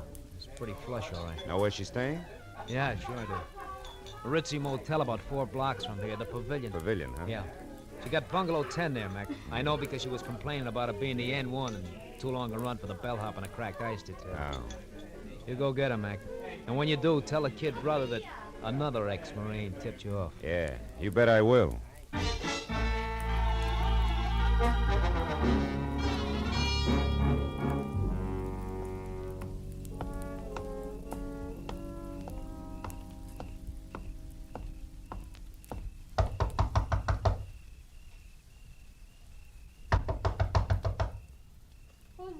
Bellhop, ice. Oh, there must be some mistake. And you made it. Here, we're gonna straighten it out right now. Get your filthy hands. Quiet down, Duchess, now. Sit down, over there. Don't as much as bat a false eyelash. While you do what? Take inventory, baby. I know you're alone because I played Peeping Tom before I played Bellhop. Chambermaids do a much-needed job on bedspreads. All right. So it's under the pillow. So you've got the sheet. Now, what are you going to do with it?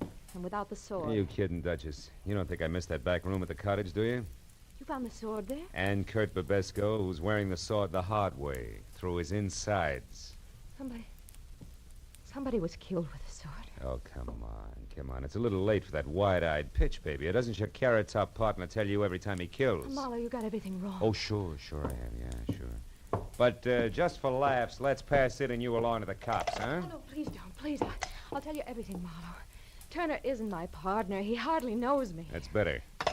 Now, just who's Turner? The man with the red hair. Uh-huh. Oh, Marlowe, believe me. I can explain everything. Okay, let's try it. Did you steal the sword from my client, Henry Pound, yes or no? Yes. Why? Marlowe, let me start at the beginning. A week ago in Manila, please. All right, let's have it. It was late in the afternoon, and I was shopping for a handbag, just looking in store windows, when suddenly I noticed a man hurrying down the opposite side of the street. A man who turned out to be Eugene Voss, Henry Pound's partner, maybe? That's right. I could tell he was afraid of something, Marlowe. He darted into a curio shop nearby. A minute later, I saw Turner. You know him? Just slightly. We'd met once. Obviously, he was following Voss.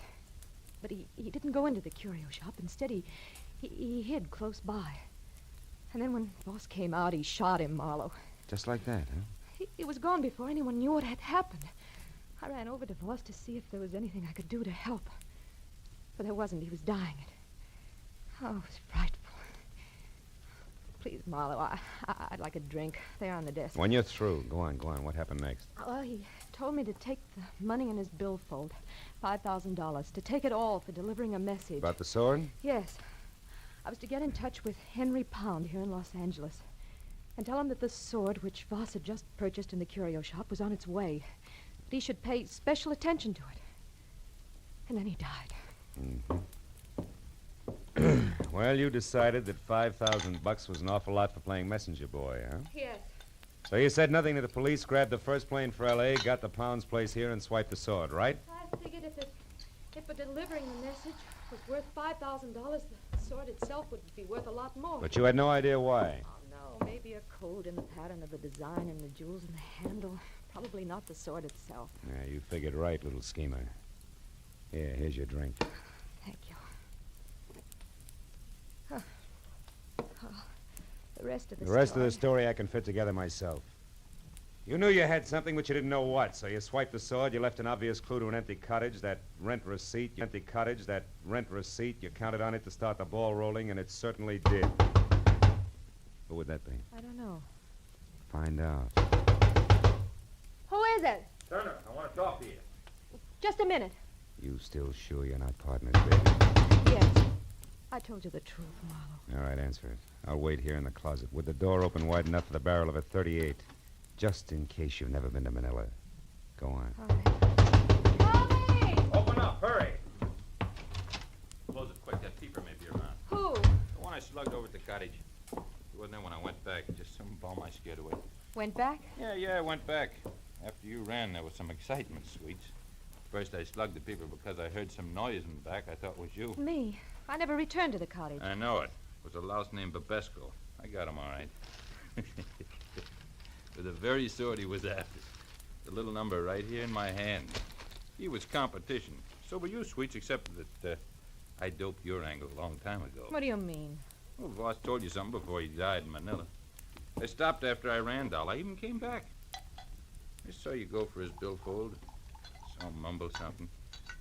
When I ran into you again here in L.A., I knew you were swinging in the dark. It was a nice try, Sweets.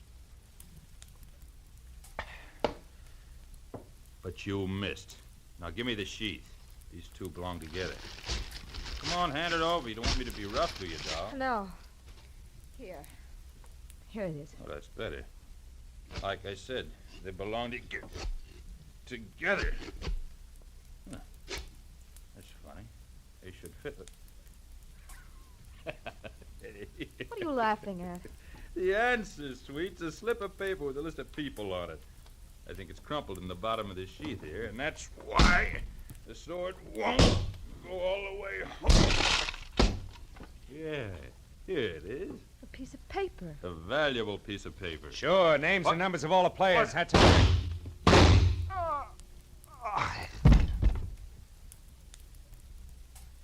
Marlowe. Marlowe, he's dead, isn't he? Yeah. Just about as dead as a guy named Eugene Voss was last week on a sidewalk in Manila. Or the party called Ibesco. What is it? Turner's dead, but I don't think his partner is. Marlowe, you thought I was his partner. Hmm? Oh, yes, and I thought wrong, Claire. But now I got a little more to go on. I'll see you, honey. Oh, no, wait. What am I supposed to do? Call the police and explain it all away as a practical joke? Marlowe, have a heart. Where are you going? Back to my client, little dreamer. I think you can give me a line on that partner. Be good.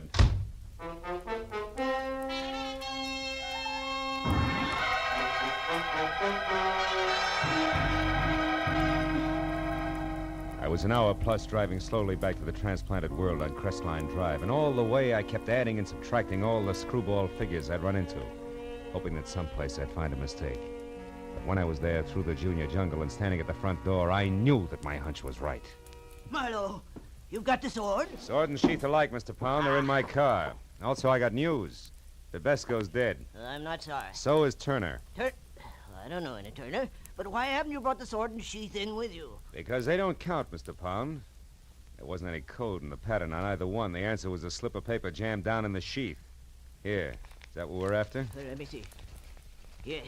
Yes, Marlowe, this is it. Oh, I knew he wouldn't fail me. I knew Voss was loyal. I knew it. Oh, better than that, Mr. Pound. You counted on it. And don't move a finger, Happy. It's a great night for killing. Now go on. Into the study. We're going to use the phone. Well, Marlowe, you're insane. Sure I am. So much so that I let the hairs from an affectionate Siamese cat change my mind. About everything. Keep moving. The cat? What do you mean? I mean the Turner who shot Eugene Voss in Manila, who murdered Bebesco out at the beach, who I just killed before he could kill me, had white hairs from a molting white Siamese cat all over his suit. The same kind of white hairs I got on mine when Shoo-Shoo rubbed against me. Now go on, open that door. In other words, Pound, Turner was a friend here, not foe, and from there on in, it all figures. Or do you still think I'm insane? Yes, No, Marlowe, you're right. You bet I'm right. Turner was in this with me. A partner, you might say. You see, I knew that Eugene Voss was worried about competitors. Like Bebesco, go on. Well, I knew that Voss would see I got his client's list, the pearl dealers, if his life was really in danger. And that gave you a brilliant idea. Put his life in danger. So you sent Turner to Manila to kill Voss once the list was on its way. Oh, how neat. But tell me, clean cut, why didn't you let Turner know about the sword at once? Because he was tricked. Voss planted a fake list at his hotel, hoping that Turner would find it and go his merry way, which Turner did. He didn't know it was fake until he arrived here this morning. Which, of course, didn't affect the scheduled murder. Nice and thorough, aren't you? Or have you left out some little detail I should know, like why you bothered having Turner get mixed up in this at all tonight?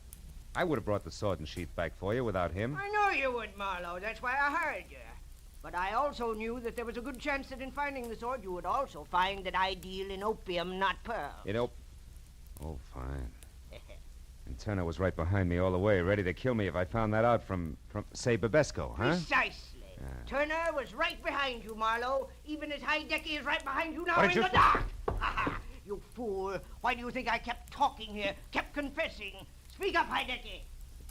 Heidecky, talk! He can't, Mr. Pound. What? Heidecky is very unconscious. He's what? I hit him with a vase. A Philippine No, island vase. No, you're lying! Heidecky! Heidecky! Pound, hold it, Pound! Oh, my leg! Oh. Marlowe, you've got him. Marlowe! What's the matter? Behind the curtain. There's nothing there, honey. Nothing more than a friendly cat named Shoo-Shoo.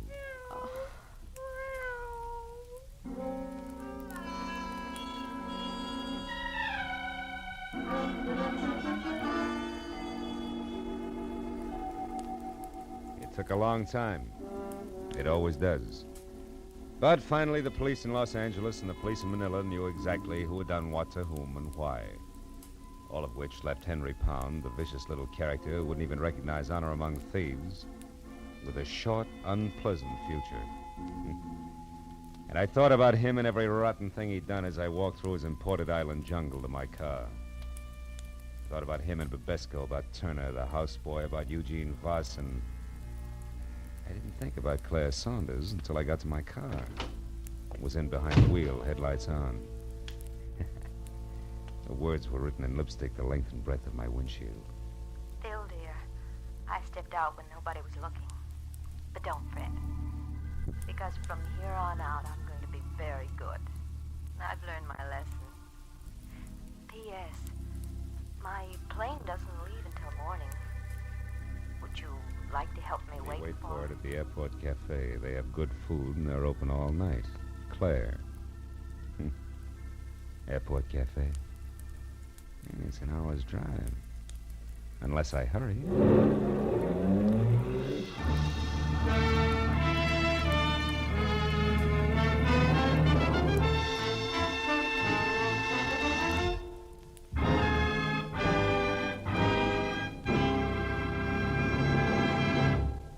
The Adventures of Philip Marlowe, bringing you Raymond Chandler's most famous character, star Gerald Mohr, are produced and directed by Norman MacDonald and are written for radio by Robert Mitchell and Gene Levitt.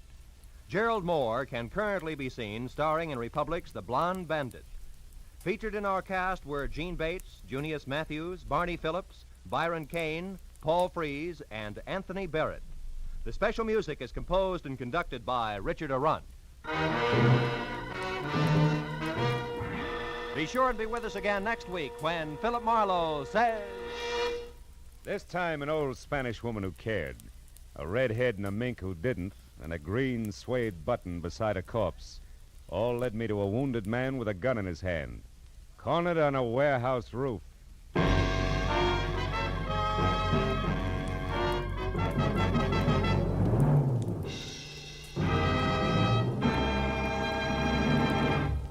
Now, stay tuned for Pursuit, which follows immediately on most of these same CBS stations. This is Roy Rowan speaking. This is CBS, where Burns and Allen are heard every Wednesday night, the Columbia Broadcasting System.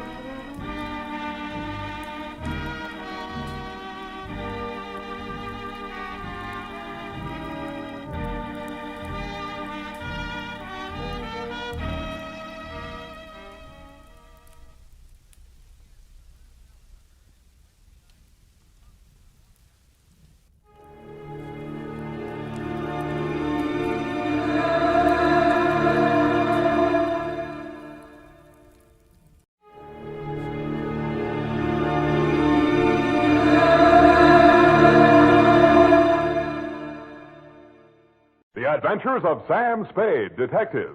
Brought to you by Wild Root Cream Oil Hair Tonic, the non-alcoholic hair tonic that contains lanolin. Wild Root Cream Oil. Again and again, the choice of men who put good grooming first.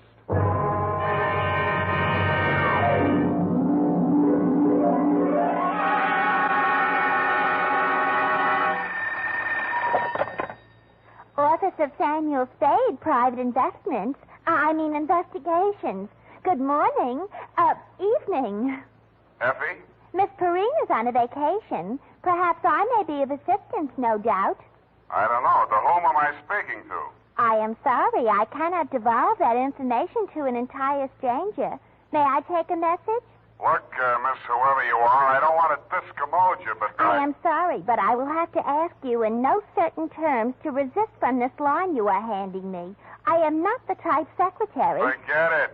I'll just call Miss Perrine long distance and dictate my report over the phone. Oh, my stars and garter. How utterly gouch of me, Mr. Spade. Oh, I'm Bernadine, Effie's relief. I mean yours. I could use some. Oh, shall I send out for some medicine? Yeah. The phone number's on the wall behind the water cooler. Tell them the 100 proof, bonded, and hang the expense. I'll be right down to dictate my report on the bail bond caper.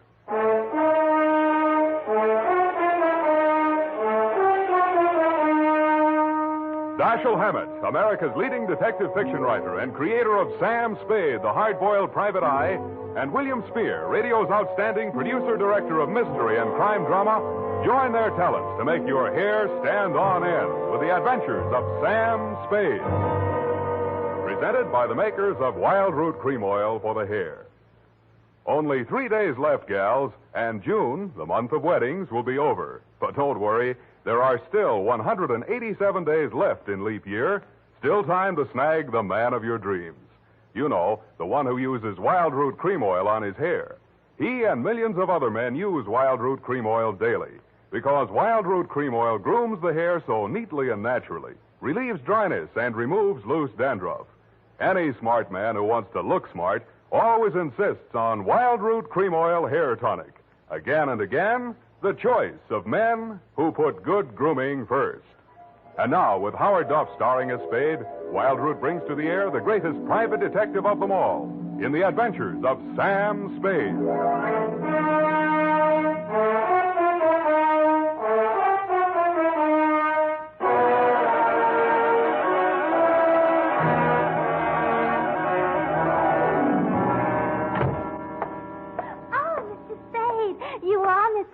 You just gotta be.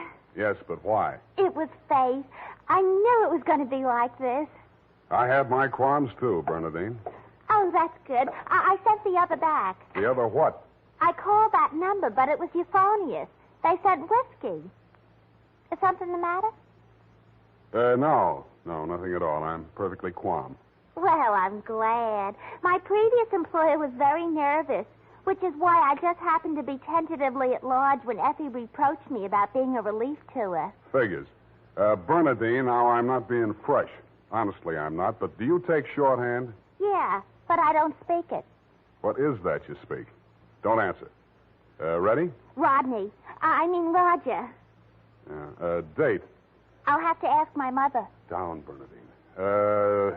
Date, June 27, 1948, to Miss Effie Perrine, care of Perry's Lodge, Kanab, the Pearl of the West, Utah. What? Oh, wrong letter. I'll get to that later. Date, June 27, 1948, to Leo M. Scarlett, care of Leaf Branch, Root, Knox and Wood, attorneys at law, 333 Pine Street, San Francisco, from Samuel Spade, license number 137596. Subject, the bail bond caper. Dear Leo, I'm sorry things turned out the way they did, Leo, and I'd like you to know how I got into it. It wasn't for the reward. I don't take rewards. I'm not in love with your wife, no matter what she says, and I wasn't sore at you about anything. I was just sitting in my office, minding my own business, when the door opened, and Vivian walked in. She looked every bit as beautiful as she did when she lived under me in Ma Tuttle's boarding house in 41. In fact, I didn't recognize her until she slithered out of her mink. Hello, Sam. Surprised to see me? Yeah, but I'm trying not to show it. What's on your mind? Is that all you've got to say to me, Sam? Well, you're here on business, aren't you? All right, I don't blame you. It all happened pretty sudden, Leo and me. I should have written or phoned you, I suppose, but somehow... Forget it, Vivian. Now, what do you need a detective for? You, thinking of divorce already? Oh, please don't, Sam. If it was a mistake, I'm the one who has to live with it. And I made up my mind when I married Leo. This time it's for keeps. No matter what. Mm-hmm. What's the what? He's in trouble, Sam. Well, that's nothing new. Well, this time I don't think it's his fault. When Leo went legit, he meant it. What's he say he's doing now? He's a bail bond broker. Judging from your new look, I'd say he's a success. Sam, a man called him on the phone today. I answered. He said his name was Holliday, but I recognized his voice. It was an old friend of Leo's, Charlie Rosenfoy. Charlie, huh? When did he get out? A couple weeks back. He was paroled. I don't know what he said over the phone, but Leo looked scared and sick. I don't wonder. The word around town was that Charlie took the rap for Leo. And I don't know anything about that. All I know is Leo's on the level now, and Charlie never will be. He did plenty on his own during that time he served. Well, I won't argue that, but from where I sit, it looks like Leo better start wearing a gun again. He has. That's what I'm so frantic about, Sam. You hear any of the conversation from Leo's end? He didn't say much. But I did hear him say, all right, 10 tonight. I'll meet you there. That wasn't very smart of him. I know, but that's the way he is. It might be only for a payoff. I thought of that, too. But Leo hasn't got that kind of money. He's been dropping a lot at the racetracks lately. And even if he had it, he's not the type to pay blackmail. I don't like it. Why should I stick my neck out? Why did you have to come to me anyway? 'Cause I trust you, Sam. I know you were jealous of Leo. I was? Sam, if we ever meant anything... If you meant half the things you said to me when we... Stop it. That's blackmail. Oh, I feel so lost and alone. I don't know where to turn. Okay. I'll see what I can do. Oh, Sam. I'll make it up to you somehow. You see if I don't. Sure you will. And tell Leo to stop dropping his money at Tan Ferran. This is going to cost them plenty.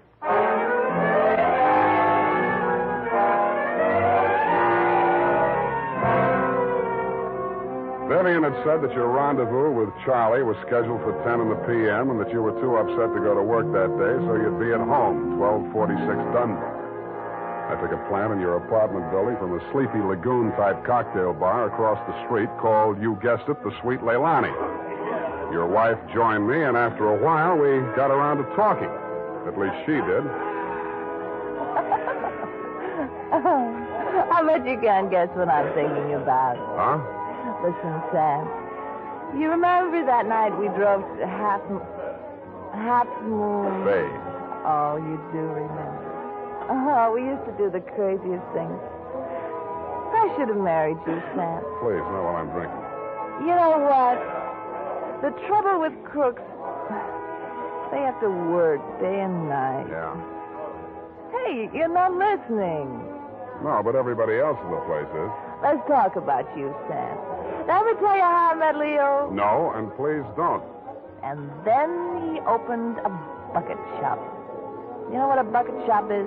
Yeah. It's stockbrokerage. Yeah, that's right. Only it's crooked. That was the first business Leo started when he went legit. Mm-hmm. He had to shut it down on account of those securities. Somebody was always stealing out of the safe. Were they insured? Yeah, but they wouldn't renew his policy. So after the second nightclub burned down and he couldn't get any insurance at all, even on his own life. That's why I'm so frantic, Sam.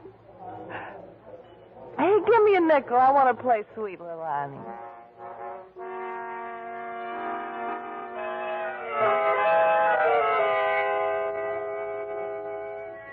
$50 nickels, and 2 hours later, Sweet Leilani broke under the strain, so we had Princess Papuli to leave a knot gave out, and we were starting on the Hawaiian war chant when she disappeared through a door marked Wahine, Hawaiian for powder room, and never came back. Around 9:45, I mumbled something to the bartender about the lady will pay, put on my smoke glasses, and strolled out and across the street. You came out of the building a couple of minutes later. You led me a zigzag course up Merchant Street to Salon, across Salon to Commercial, down Commercial to Drum, and made a lateral pass over Drum back to Dunbar. Your destination, I'd never have guessed it, was the Sweet Leilani. Happily, they were not playing Sweet Leilani. It was very, very quiet. The regular customers had taken a powder, and I didn't blame them. In the new crop at the bar, I counted 10 broken noses, at least 5 broken paroles, assorted knife scars, and 4 pairs of cauliflower ears, and 1 maverick. You slid into a booth at the end of the bar, took the gun out of your shoulder holster, and laid it down on the table in front of you. I walked over, turned it around so it was pointing at the jukebox instead of me, and sat down. Some other time, Spade. Some other time I drink with you. I'm waiting for a friend. Why the gun? You selling it to him? Maybe I give it to him. Go on, you drink at the bar. It's kind of crowded. Looks like Charlie Rosenfoy's old mob. Who are they gunning for? You or Charlie? Why don't you ask them? What are you drinking, Leo? I was with that bottle all day. Got a bad taste. Do me a favor, Spade. There's a bar 2 doors down the street. Go drink there. There's my friend coming in the door. Any friend of yours is a friend of mine, Leo. Look, Spade. Hello, Leo. What's the matter? You bring a bodyguard to meet your old friend Charlie? This shamus threw his weight in here. I didn't ask him. I don't need him. Huh. That sounds like the old Leo Scarlatti I used to. The name is Scarlet. Oh, pardon me. I've been on the rock for so long, it's hard to catch up on all the changes. There's been a war, Charlie. Anyone tipped you to it yet? You got a smart bodyguard, Leo. Let's talk. Let's go somewhere else and talk. I like it here. Okay, we start. How come you tipped the mob we were coming here? You promised you wouldn't. Like the shamus, they got a drink somewhere. All right, say what's in your mind and I'll go. Yeah, and if you don't mind, I think I'll do my drinking at the bar.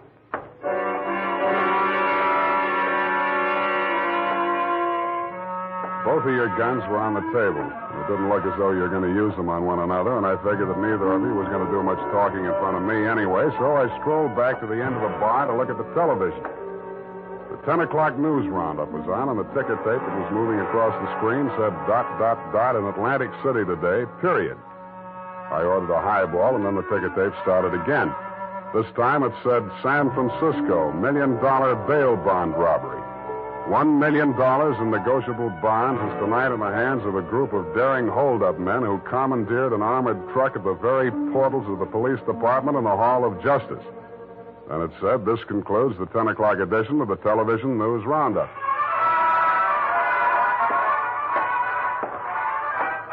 I had a slight hunch that if the television boys had had their cameras on the big bail bond robbery, that at least some of the characters would have been played by at least some of the bad actors that were foregathered in the Sweet Leilani. In fact, what you and Charlie were saying and doing when I walked back to your booth was almost too much to the point. You let me see the bulky portfolio Charlie shoved across the table at you. It looked like a carrying case for bonds, bank messenger type. But it was sealed with wax blobs bearing the imprint of the Great Seal of the state of California. I was impressed. Where'd you get this? You can read about it in the papers, and if I was you, I'd get this out of sight before them papers hit the street. One thing more. Don't try to clip none of them coupons. And one thing more in addition. Don't open it at all. Sure. Spade? Yeah, Leon? I think I hire you after all.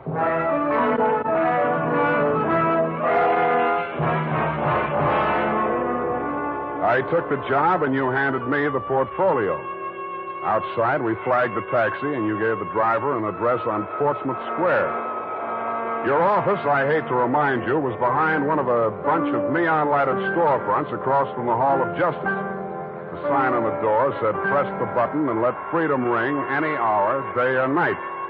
The only bell in sight was a stop-press-type burglar alarm. You unlocked the door and we went in. You paused in front of a big green safe with a combination lock and started twirling the knob. The tumblers clicked into place. I picked up an inkwell and waited for the safe to open. All right, Spade, give me it. I did, with both hands. With my left, I handed you the portfolio, and with my right, I pitched the inkwell at a well-wired slab of plate glass window.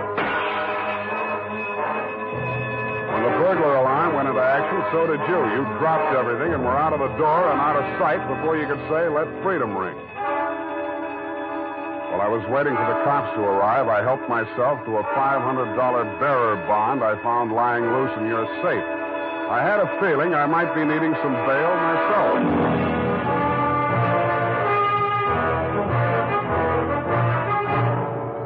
The makers of Wild Root Cream Oil are presenting the weekly Sunday adventure of Dashiell Hammett's famous private detective, Sam Spade.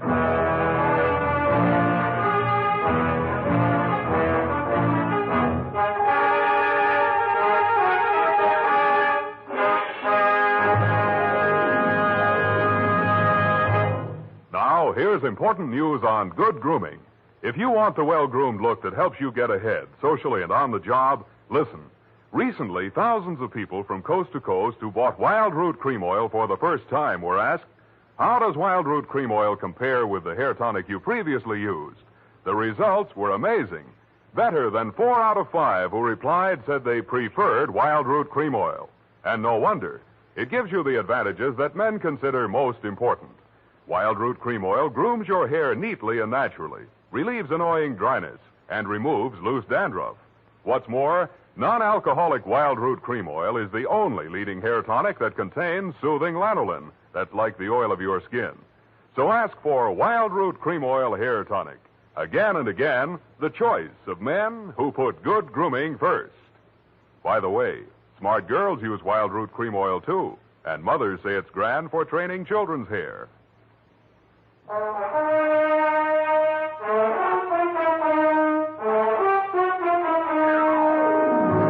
And now, back to the bail bond caper. Tonight's adventure with Sam Spade.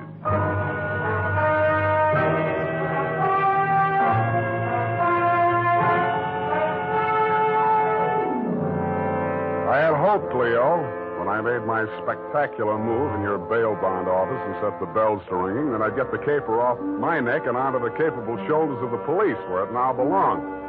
Then I told myself I could go home and get some sleep. I had never been that fond of Vivian anyway. I was holding the $1 million portfolio, complete with its big official seal still unbroken, ready to hand it over with a flourish to the first boy in blue that rushed in. But then I saw something that dashed my hopes. There was a strip of Scotch tape across the bottom of it. It wasn't up to me to tamper with important evidence, but I didn't have to.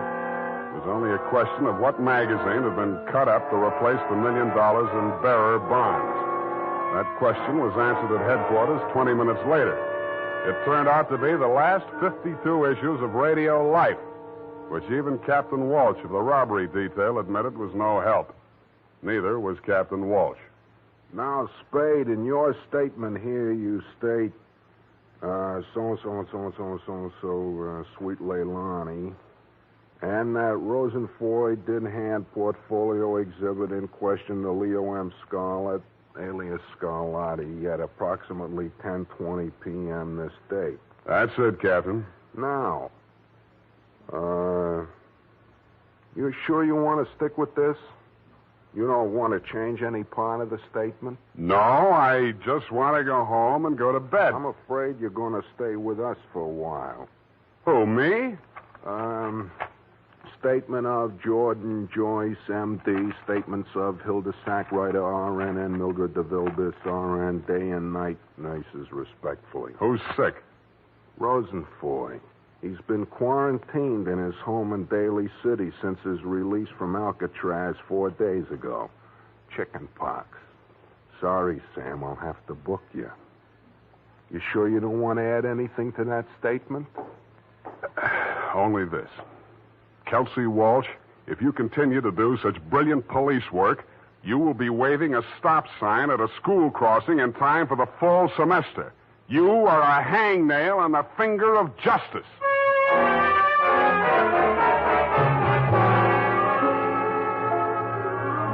I thought I had been courteous and cooperative, but even so, it was the middle of the afternoon by the time they set my bail. $1,500. That made it light. But I hadn't had time to hang the curtains in my cell when I got even worse news. My bail had been posted by who? Vivian, a banana peel, and the steps of progress. She met me outside. Well, aren't you going to thank me? What for? Getting me in jail or getting me out? Getting you out, of course. It was all the money I had in all the world. Leo's money was impounded, you know. But, Sam, when I thought of what you and I once meant to each other, and maybe we still... Yeah. Well, you'll get your money back. I'm not really guilty. Oh, I know that. What else do you know? I guess it's safe to talk. Leo phoned me today. Where is he? He wouldn't say. Some pay station. He kept putting in nickels. Sam, you've got to talk to him. You've got to convince him it's best to give himself up. Now you're beginning to make sense, sweetheart. But how can I get to talk to him? I've arranged it. He's to meet us at the Club Leilani. You know, where we had our reunion yesterday. That place on Dunbar? Yeah. Oh, that's great. A crowded saloon less than a block from the police department. Besides, the place has lousy memories for me. By the way, did you ever get out of the ladies' room? If you don't mind, I'd rather talk about something else. Okay, let's talk about how do we bring this big secret meeting off in a crowded cafe. Is Leo coming in a false beard? You really think I'm stupid, don't you? I didn't say so. Well, it so happens that the place is closed on Tuesday. See that sign in the window? Closed Tuesday. Mm-hmm. Now, how do we break in? I was counting on you. You're a detective. Can't you use a glass key or something? Did you say that bail bond you bought for me was all the money you had in the world? That's the truth. Then get ready to forfeit it. It's a risk I've got to take. You've got to take.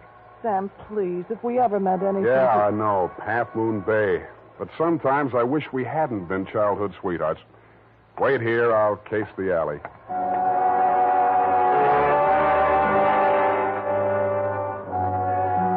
The alley wasn't much better. There were 2 windows, washroom type, all glass brick except the 2 small ventilators big enough to put your hand through.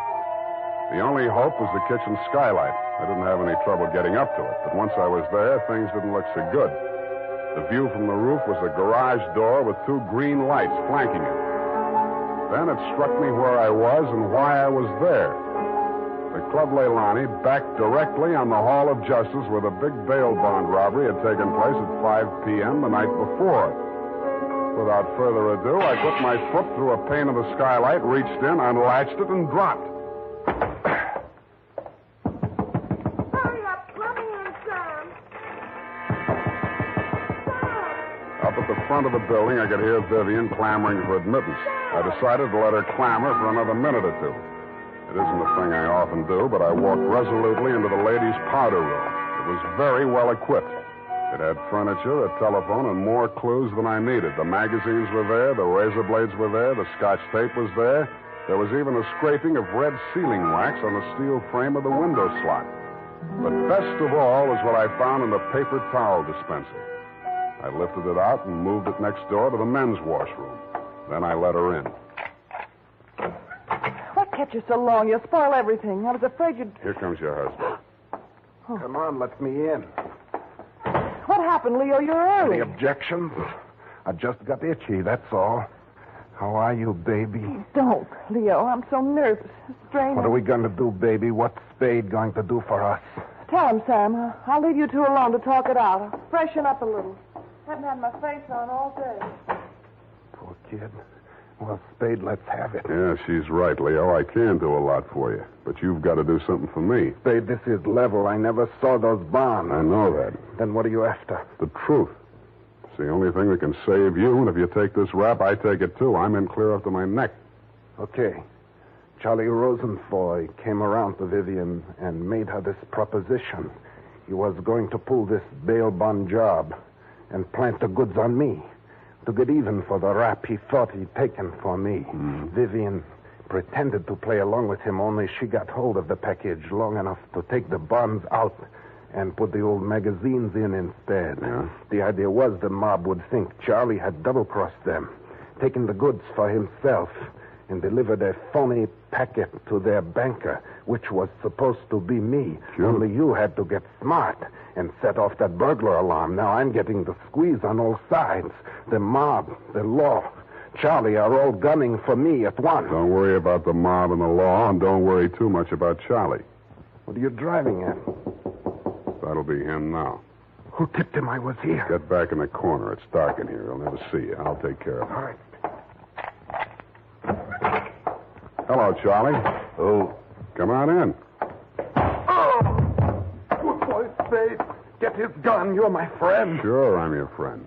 Come here. Yeah, sure, Spade. Pleasant dreams, fellas. Now I act. Hey, Charlie! No, Leo!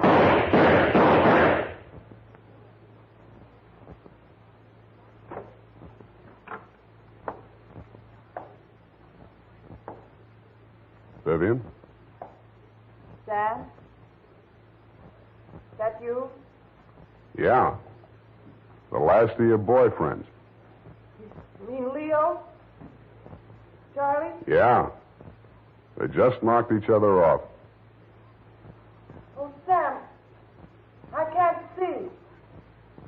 Dark. Where are you?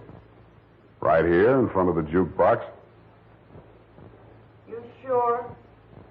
Hope to die.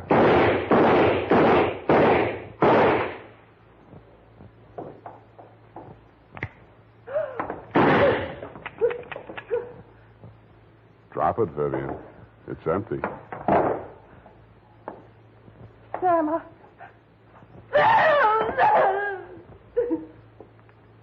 Vivian, how could you? After Half Moon Bay.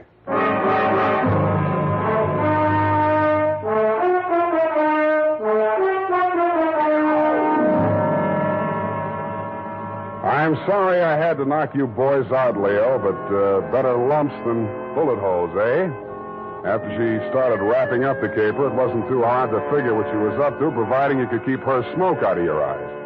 She told Charlie how to operate on you and told you how to operate on Charlie. $1 million for her and 2 dead gangsters lying on the floor of an empty joint where they'd shot it out. The secret of the missing bonds would have to be written off by the police as having died with either one of whichever of you ever had them. Period. End of something. Pardon me, Mr. Spade. I know you're tired, and if you're too brushed, please feel free to allude the whole matter, but... Yes, okay, let's do that. Thank you. Effie said that you were always glad to qualify any little points that she didn't understand. She said that, did she? Yeah, But she also said that quite accidentally that you sometimes leave things out that should be left in. Bernadine, times are very bad. They're cutting salaries everywhere. But where were they during the whole nefarious affair, if you'll pardon the expression? The bonds? In the paper towel dispenser, didn't I say so? Oh, that's what you moved to the men's. But how did they get there? In the Walreenies, if you'll pardon the expression. Simple. When the thieves whizzed through the alley after the heist, Vivian had her well-manicured little lunch hook thrust through the window slot to receive them. Oh, that's how the red sailing wax got there. Bernadine, you're spectacular. Now go and type this up. You're making me nervous.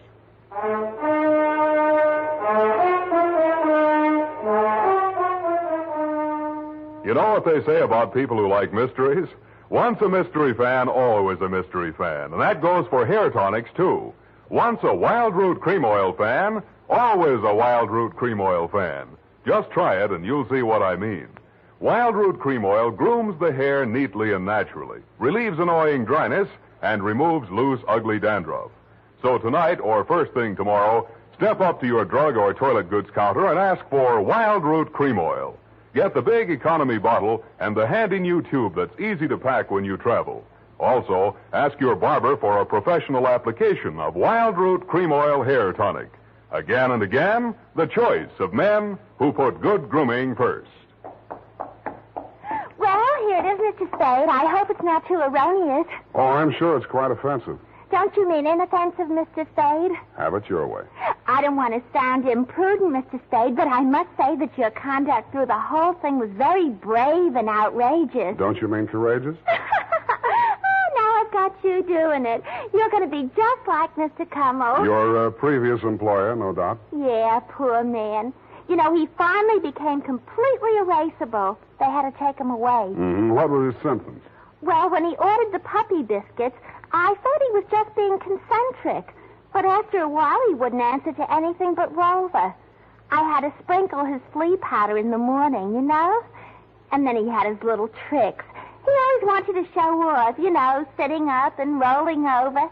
He could shake hands, too. What's so great about that? Any dog can shake hands. Yeah, but can you scratch your ear with your foot? If I set my mind to it. Now go home, Bernadine, or I'll report you to the SPCA. You can't frighten me. Effie told me that your bark is worse than your bite. Good night, Mr. Spade. Effie, in far-off Kanab, come home, sweetheart.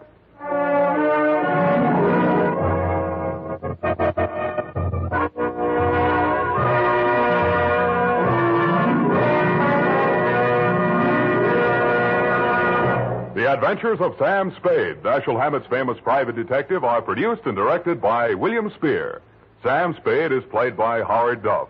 The Adventures of Sam Spade are written for radio by Bob Tolman and Gil Dowd, with musical direction by Lud Gluskin. Gil Dowd directed tonight's broadcast in William Spear's absence. Join us again next Sunday for another adventure with Sam Spade, brought to you by Wild Root Cream Oil. Again and again, the choice of men who put good grooming first. This is Dick Joy reminding you to get Wild Root Cream Oil, Charlie. It keeps your hair in trim. You see, it's non-alcoholic, Charlie. It's made with soothing lanolin. You better get Wild Root Cream Oil, Charlie. Start using it today. You'll find that you will have a tough time, Charlie, keeping all the gals away. Hiya, Baldy. Get Wild Root right away. This is CBS, the Columbia Broadcasting System.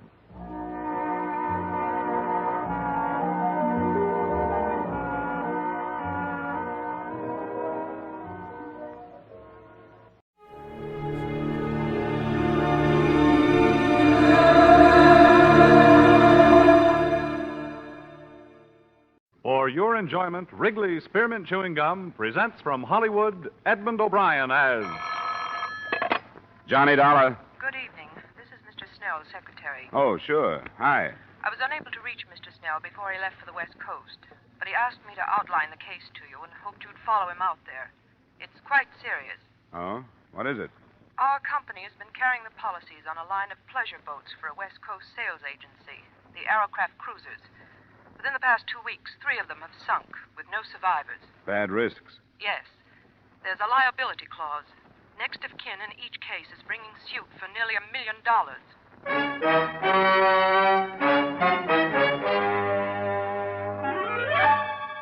Edmund O'Brien in another adventure of the man with the action-packed expense account. America's fabulous freelance insurance investigator. Yours truly, Johnny Dollar.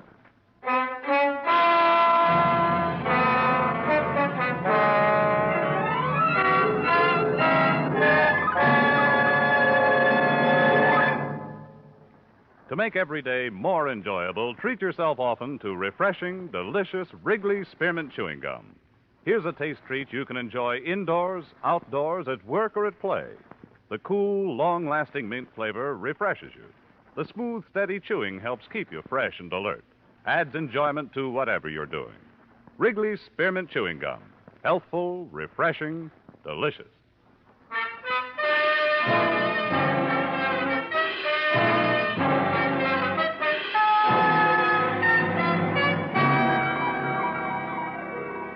Expense account submitted by Special Investigator Johnny Dollar to Home Office, Grand East Life and Liability Insurance Company, Hartford, Connecticut.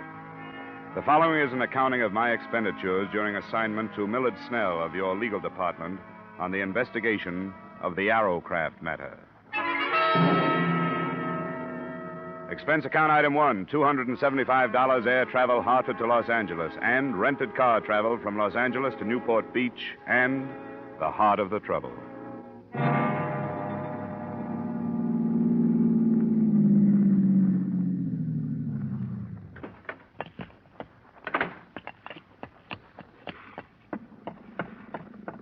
Snell? Millard Snell? Who is it? It's Dollar. Dollar? Hurry up. Get aboard. Now watch it. She's wet tonight. Hey, give me your arm. Come on. Thanks. Didn't think you were going to make it. You talked to your secretary? Yes, that was yesterday from Chicago. Well, I didn't know where you were until I called her from the Los Angeles airport a couple of hours ago. Then when I got here, your hotel told me you just left to charter a boat. What's up? Myers, how long will it be? Robert should be here any minute, Mr. Snell. Couldn't leave without him. All right, if you can hurry him up anyway, do it. Come on in the cabin, Dollar. Out of this foul night air. This fog. I thought it was bad sometimes in Hartford. Another cruise has been reported, Dollar. An Arrowcraft? Yes. Reported by a private plane between here and Catalina Island. That's 30 miles offshore. The Coast Guard been notified? Yes, but candidly, I hope we see it before they do. Find out what we insured, if we can find it in this fog. Find it? You mean this one is still afloat? Before dark, yes, barely afloat. Robert, hurry, get aboard. Ah, there he is, the navigator we've been waiting for. I hope he's sober. Tell me, what have you learned so far? What makes them sink? I don't know. The sales agent, Fred Crocker, you'll meet him, swears by Arrowcraft. Says they're one of the best hulls afloat. Ah, but the fact remains they've been sinking. Uh-huh, and a tragic fact, too. The loss of life so far has been horrible. 3 28-foot boats, 11 fatalities. No trace of the cruisers, even. But a life ring or two. Must have been deep water, then. What about bodies? 7 have been recovered and 4 still missing. Ah, we're getting started.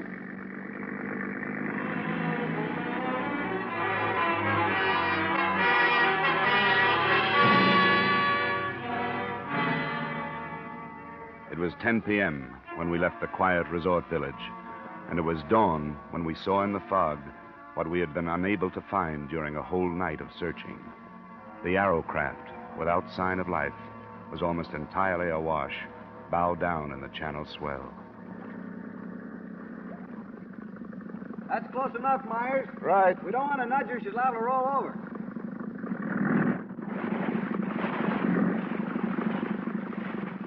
Well, here we are, but there's nothing we can do about her. How she stays up is beyond me. Any chance of towing it in? Not in that shape. Give her any weight, she'll just take more water and go down. Can you put me aboard?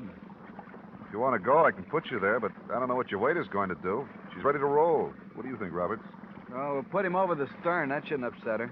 We'd better get some of those clothes off, Dollar, while we swing around. All right.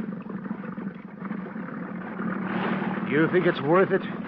You're going aboard? Worth it? I'm not going for a night like that without having a look at it. Gives me the creeps. The thing awash like that. Looks dead. Yeah, too dead. Why isn't there anyone aboard? Why isn't somebody hanging onto the side? Okay, Dollar, we'll move into it now. I'm ready. Now get back there on the transom. That's it. Right there. I'll swing you right into it. Right.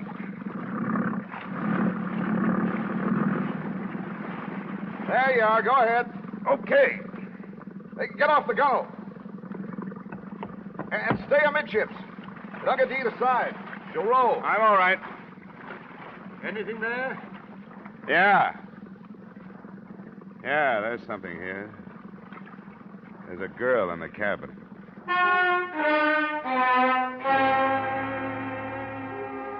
Her body floated face down in the flooded cabin, held in there by the narrowness of the passageway. After an unpleasant and ticklish 15 minutes, she was lifted aboard the other boat by 3 suddenly silent men. There was little else I could do on the derelict but memorize the name and address on the certificate of ownership. So I left it and followed the girl. Yeah, I didn't bargain for this, Dollar. It doesn't bother me to read about 11 of them, but this girl, why, she can't be over 18. Yeah, I noticed. You know, if it was a guy, it wouldn't hit so hard. But a kid like this, beautiful. Myers. Yes, sir? Have you radioed in about this? I waited to find out whether you want to stand by the boat or not. No. We'll start right back. Get word to the police. Ask them to meet us. I think it's a case for them. The boat's registered to a Chester McNeil, Newport Beach address. McNeil, Newport Beach address. McNeil, yes, all right. You want to get us started, Roberts? Right. What'd you find, Dollar? Come here, look at this. See? Behind her ear. You see the bruise? Yeah. I noticed it when I was getting her out of the cabin. She'd been slugged? She could have been. There's long black hair. You see here? The water's ruined most of it, but there's still part of a braid. It could have been a hard blow, one that might have killed a man, but her braid might have softened it. I'm looking for an answer to why she was on that boat, alone and dead.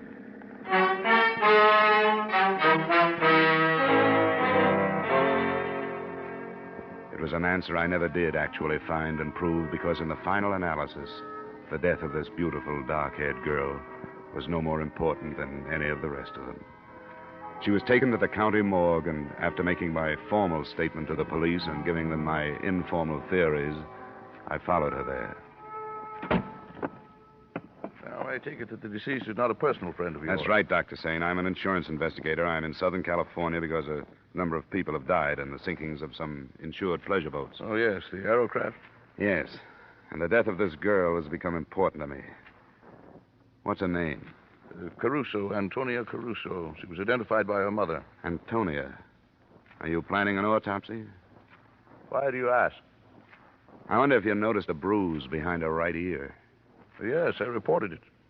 You're an observant fellow. Dr. Sane, you must have examined some of the other bodies from these sinkings. Were there any indications of violence on them? If there were, I was unable to discover them. The period of immersion in other cases, you must understand, was much longer than in the Caruso case. Water makes it difficult. Why do you ask? On the rest of the sinkings, the boats themselves have been blamed. But after today, it seems to me there's a possibility that something else has caused them, at least this one. The contusions? Yes. There were 2 other people on that boat, the owner, Chester McNeil, and his father. But the girl's body was the only one aboard. Why? I didn't know the particulars. I think the girl wore braids, Doctor. If she did, could she have survived a blow that would have killed the two men? Protection? Well, location of the wound would bear you out behind the ear. Could she have been knocked unconscious, been thrown overboard, and then recovered enough to get back on? Could this have happened to the girl? Are you suggesting homicide, Mr. Dolar? I'm not sure. Then I'm not sure why perfectly good boats start sinking without survivors, either. They have to make autopsy examination to determine the degree of concussion. Well, that's why I asked. Are you going to perform one? In the state of California, Mr. Dolar, except in cases of unquestionable criminal acts, autopsy is allowed upon only permission of the next of kin. Now, this contusion, well, it could have been sustained so many ways. Yes, I know. Matter of fact, arrangements have already been made to move the body into a private establishment. Oh. Could you give me her mother's address? Why, yes, I suppose so. But I'd be doing no more than saving you a search of the phone book.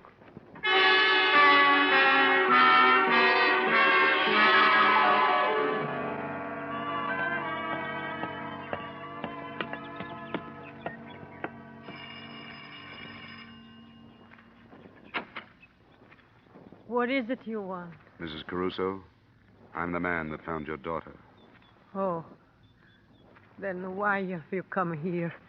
You shouldn't know my grief. I do, Mrs. Caruso, but I'd like to talk with you if I could. What is there to say? I don't want to see you.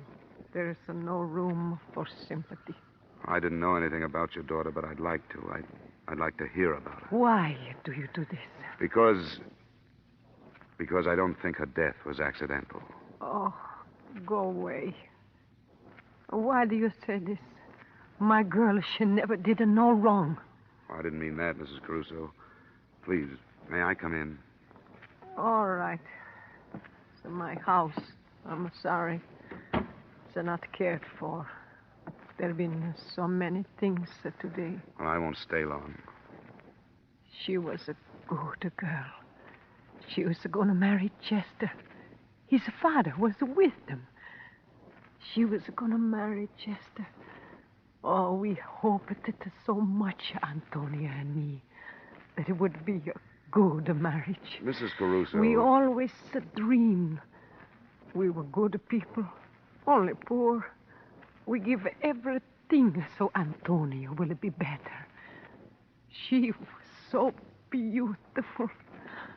She was going to marry Chester. I'm sorry to bother you at a time like this. Now, she's gone. I saw her. I saw her, too. And I want to learn why she's gone. Now, Mrs. Caruso, is there any reason that you can think of why there should have been trouble on this trip in the McNeil boat? Oh, no. They go many times. They love the boat. They go many times, always with his father to take care of them. He loved her, too. My daughter, he called her.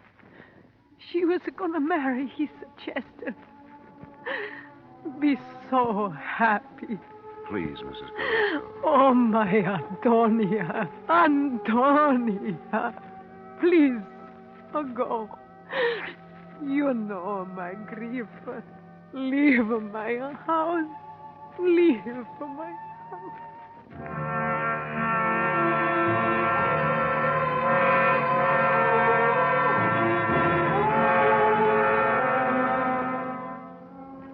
I left her house and drove back to Millard Snell's hotel. It was 7 p.m., and I hoped we could get to Crocker, the West Coast agent for Arrowcraft, before the night was out. But I found Snell white-faced when I opened the door and too anxious to show me the front page of the evening paper. I didn't know where to find you, Dollar. For what? And you haven't heard. Fred Crocker, the Arrowcraft agent. He was killed this afternoon. How? It says traffic, hit-and-run victim. But I don't believe it. Look at this. Violence in another form preceded the tragedy, the story said. Crocker's sales office was entered earlier today in a bold daylight strike. The interior was wrecked, but whether or not the entry was for purposes of theft has not been ascertained. The writer didn't make any definite statements, But reading between the lines, you knew that he was exploring the possibility that revenge was at the bottom of both the violence and the tragedy. That those who had lost family or friends in the Arrowcraft sinkings had wrecked Crocker's office and then killed him. But remembering the bruise behind the Caruso girl's ear, I didn't believe that either.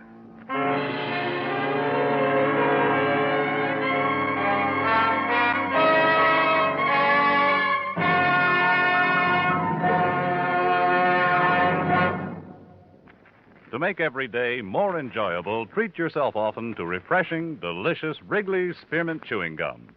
The lively, full-bodied real mint flavor cools your mouth, moistens your throat, freshens your taste.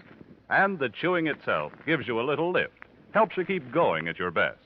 So for real chewing enjoyment that's refreshing and long-lasting, always keep Wrigley's Spearmint Chewing Gum handy.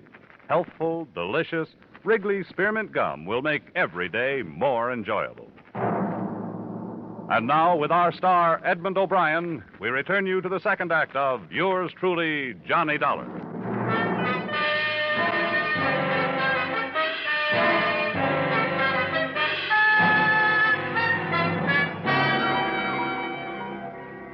Snell and I drove out to what had been Crocker's sales office. A sheriff's deputy met us outside and took us in. Give you some light if... Oh, there's a switch. Well, not as bad as it could be. At least the drawers aren't dumped. These are from a file cabinet. We'll start here. What are you looking for? Crocker's sales records. Sales records? The names and addresses of all the people who bought Arrowcrafts from him. I don't think we'll find it. I don't get you. We've got a theory that those boats didn't just sink, that they were boarded, that the people who've been lost were slugged before they were drowned, and that the boats were scuttled. What do you think of it? Why would anybody set out to wreck Arrowcraft? Well, that I don't know. Probably because they're linked to something important. Maybe something or somebody is on an Arrowcraft and somebody else doesn't know which one. Here's the sales folder, Dollar. It's empty, all right. Sure it is. That gives them the location of every Arrowcraft between here and San Diego. Sheriff, nobody has said where Crocker was when this place was entered. They don't know yet. You got a theory? Yeah. That he was here.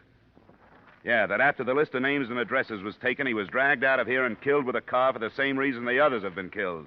Because alive, they might have been identifying witnesses. Well, they say everybody's got a right to his own opinion, but that's too crazy for me. Well, I don't blame you. It's too crazy for anybody. Maybe so crazy it'll never be cleared up.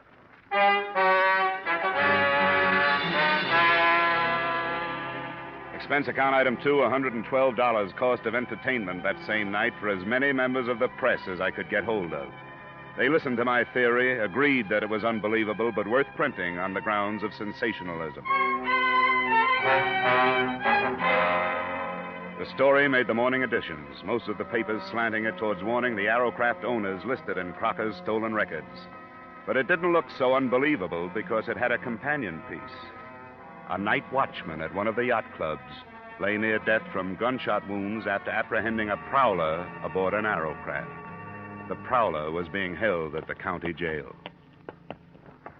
Who is this guy, Sergeant? Jerry LaBarber's the name he uses. We put a search on him last night. He's one of those things you call a known hoodlum because nobody's been able to pin much on him. Known to the police in Las Vegas, L.A., and San Diego, to name a few. Here he is. I hope you had better luck with him than we did. If you meant that, you'd leave me alone with him for the rest of the day. Sorry. Off the bunk, LaBarber. You got a visitor. On your feet. Stand up. Okay, hero, you got me up. What's the matter with you? What's missing, LaBarber? What? What's lost? What were you looking for on the Arrowcraft? Come on, who are you working for? I'm out of work. Why don't you save your breath? How many of the other killings were you mixed up in? What are the killings? I get into a scrape with an eager night watchman, and now you talk about pinning other killings on me. What is this? Who are you working for? I'm out of work. You could do yourself some good, you know. I'm not complaining, am I? You were off to a pretty good start. Even if that watchman lives, you're going to be tried for assault with intent to kill. That's a long rap. You might make it shorter by using your head. Is that a promise?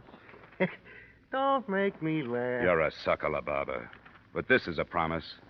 I'm going to see you charged for Crocker's murder. Who's Crocker? And I'm going into the business of searching Arrowcrafts myself. Don't be stupid. Why not put the blame where it belongs? Blame for what? Okay, Sergeant, I've had enough. So have I. I wonder how long it takes to get that way.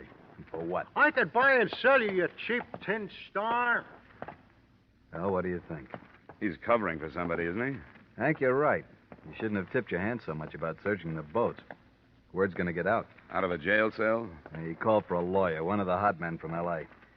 We can refuse him visitors, but not a private session with a criminal who happens to be his lawyer. Oh, I'd like to hear that one. You should. It's going to put a bigger bullseye on your back than that newspaper story did.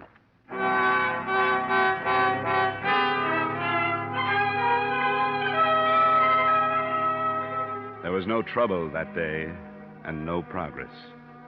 We had time to contact 2 Arrowcraft owners that afternoon and went aboard their boats. Nothing came of it but a feeling of frustration because we didn't know what we were looking for, how large or small it was, whether to empty fire extinguishers or break open batteries. That night the news broke that the night watchman had died of his wounds. Snell and I made an attempt at eating dinner and took a bottle of cognac to my room to see what it could do. The phone call came at 9:30. Hello? Hello? Well, this is Dollar speaking. Who's this? I'm in a phone booth, so don't bother trying to trace this call. It's about the boat trouble. All right. What about it? Not over the phone. You have to come up here. Where do I meet you? I've got to be careful. You'll know why when I talk to you. You have to come alone. What else? There's a place called Leeds Bar. It's on Long Beach Boulevard, 3 blocks up from the beach. You'll see the sign. I'll find it. You can make it in an hour. But you've got to be alone. I will be. All right. 11:15. What was that? Some girl says she wants to talk about the Arrowcrafts. Wants me to meet her in Long Beach. Don't be ridiculous. You're not going. Somebody has to do something. Nothing as foolhardy as this. You've been expecting them to make a move. Here it is. You don't for a minute think she's telling the truth. I won't find out sitting here swilling brandy with you. I wasted 10 minutes in Newport, circling through alleys and side streets to shake any tail that might have been put on me. And then I headed up the coast highway. At exactly 10:45, I was ordering a drink in Leeds Bar. It arrived simultaneously with a metallic nudge in the ribs from a man who had taken the stool on my right. Drink it, Dollar. We've got to go. I was supposed to get a message from a girl. You've had it. Come on, drink up. All right. Now leave. I'll meet you outside the door. Do I get to talk with this girl? She's outside. Okay.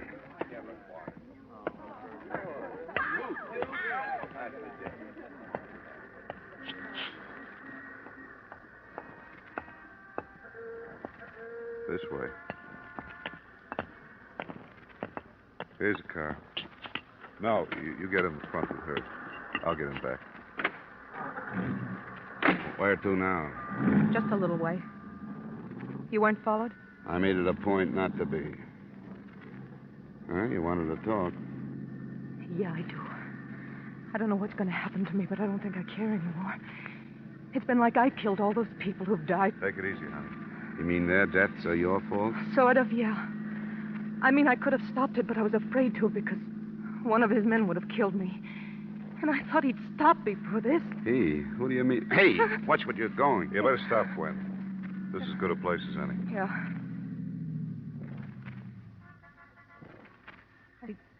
I didn't go to the police because I have a record. And he's so powerful, he could have made it look like blackmail and it wouldn't have gone any farther. Who is so powerful? George Masterson. George Masterson? Who's he? He seems like a businessman. He owns a line of furniture stores. I've known him for 3 years. It was one of those things where, every once in a while I'd learn something about him. Until I finally understood what he really was. And he knew I did. What kind of payment do you expect for what you're telling me? Dollar. I hadn't thought of money. I swear I hadn't. All right. Go ahead. Masterson's as far outside the law as you can get. Narcotics, jewels and furs, aliens, Mexican gold, anything. He runs the West Coast for a combination that has headquarters in Italy. Who knows this? I do. And I wrote it all down. Ways to prove it. Like the names he uses for all his bank accounts to evade income tax. All of it. That's what he's been looking for on those boats. Well, then he was Writing afraid. it down was the only way I could think of to protect myself. He was afraid of me because I knew so much about him. He was going to have me killed. We were in Mexico when I told him, Ensenada. When he didn't believe me, I showed him a copy. I told him I'd hidden the original on a boat I'd visited, and that if he killed me, I had a way of letting the police know which one. Which one is it? I was lying to him. I didn't put it on a boat. I was lying. Arrowcraft was only a name I remembered. When he asked me, I said Arrowcraft. You mean there's nothing on those boats and 16 people have died? I know. I know I was wrong. I should have. But when you're scared, you only think of yourself. Don't, Gwen, honey. You'll be all right. This paper you say you wrote, where is it? I have it here. I want you to take it. Now, get out, Dollar. I want to take her home.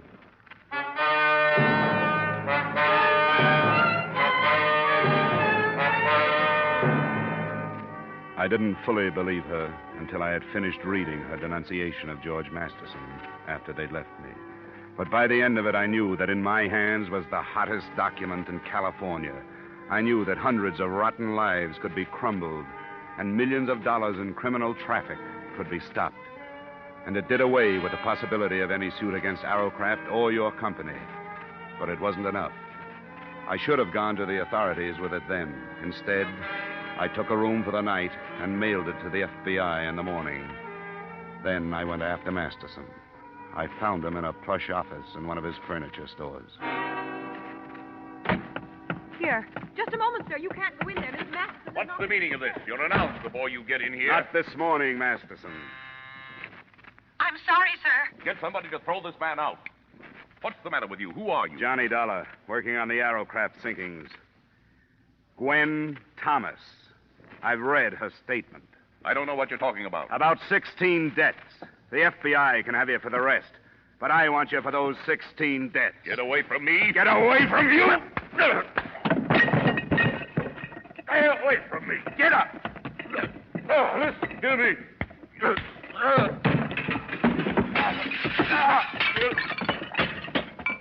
Come on, get up.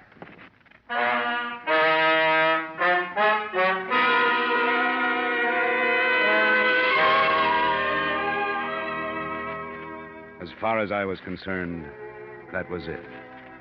The girl was placed under protective custody by the FBI and the district attorney, who had worked out 75 counts on Masterson's indictment before I left. It's too bad that all of the next of kin of the 16 dead can't sit in the jury box. Expense account item 3, same as item 1. Expense account total, $940.20. Yours truly, Johnny Dollar.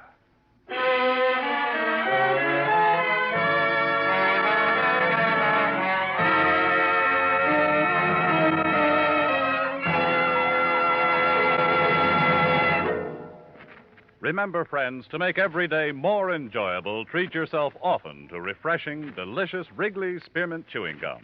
There's lots of cooling, real mint flavor in every stick. And chewing Wrigley Spearmint helps keep you feeling fresh and alert.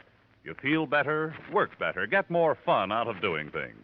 So indoors, outdoors, wherever you go, keep some healthful, refreshing Wrigley Spearmint Chewing Gum handy. To make every day more enjoyable, treat yourself often to delicious Wrigley's Spearmint Chewing Gum.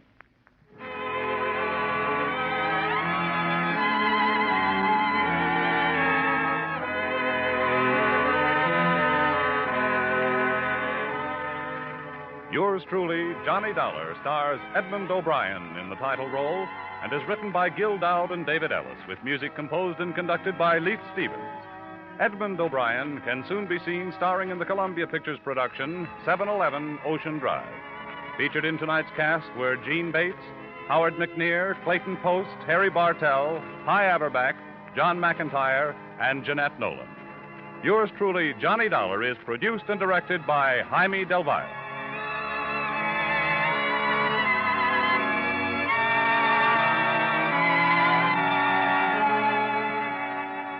the makers of Wrigley Spearmint Chewing Gum, invite you to join us next week at this same time when, from Hollywood, Edmund O'Brien returns in another adventure of... Yours truly, Johnny Dollar.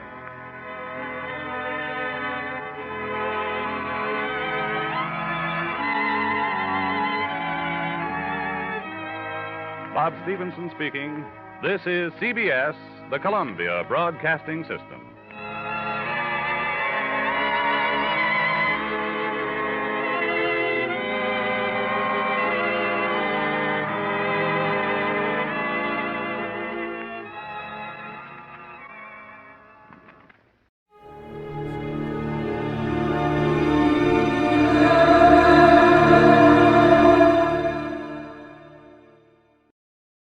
Now, the Roma Wine Company of Fresno, California presents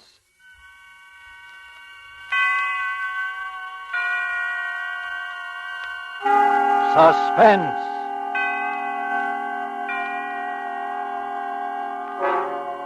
Tonight, Roma Wines bring you the remarkable young actress whose performance you have admired in the Warner Brothers production, The Corn is Green. Miss Joan Loring as star of A Man in the House, a suspense play produced, edited, and directed for Roma Wines by William Spear. Suspense, radio's outstanding theater of thrills, is presented for your enjoyment by Roma Wines. That's R-O-M-A. Roma Wines, those excellent California wines that can add so much pleasantness to the way you live, to your happiness in entertaining guests, to your enjoyment of everyday meals. Yes, right now a glassful would be very pleasant, as Roma Wines bring you Joan Loring in a remarkable tale of suspense.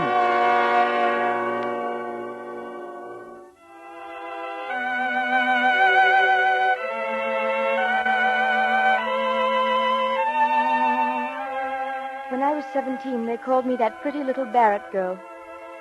I never imagined then that 5 years later I'd be working in the public library day after day and 2 evenings a week. One of the mousy, tight-mouthed librarians who frown and rap a pencil when the adolescent scuffling and giggling becomes a little too unruly. I never dreamed that pretty little Barrett girl would become prim Miss Barrett, nor that my mother would... Well, one evening my father came home from the office looking a little more tired than usual. He barely touched his dinner and said he thought he'd lie down on the sofa for a nap. 3 hours later, he was dead.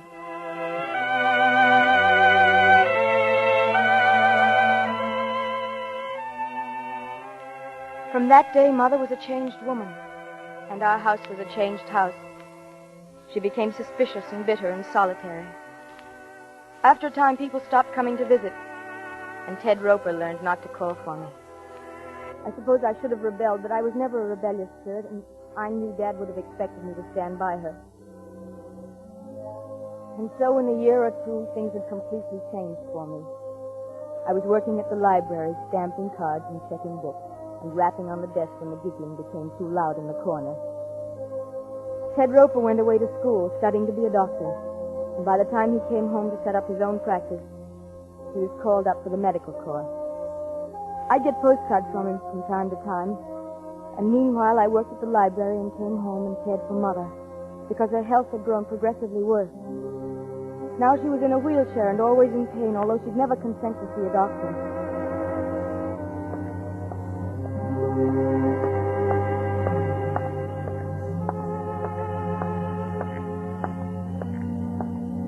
I was thinking of all these things that night as I walked home from my evening session at the library. Maybe it was because Ted was back in town. He had his medical discharge and he'd set practice up again. He'd come to the house once, and I knew he wouldn't want to come back again. And so I walked home alone in the dark, thinking how once they had said... There goes that pretty little Barrett girl. But now they said... What Emily Barrett and her mother need is a man in the house. I looked up at our house. It was shabby and run down. And the vacant lots on either side of it and across the street were wild with unkempt weeds and grass. A single light was burning in Mother's room. The rest of the house was dark. I opened the gate, and then I stumbled a little.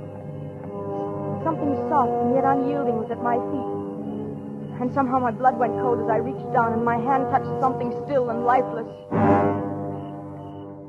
It was my little wire-haired terrier. He was dead.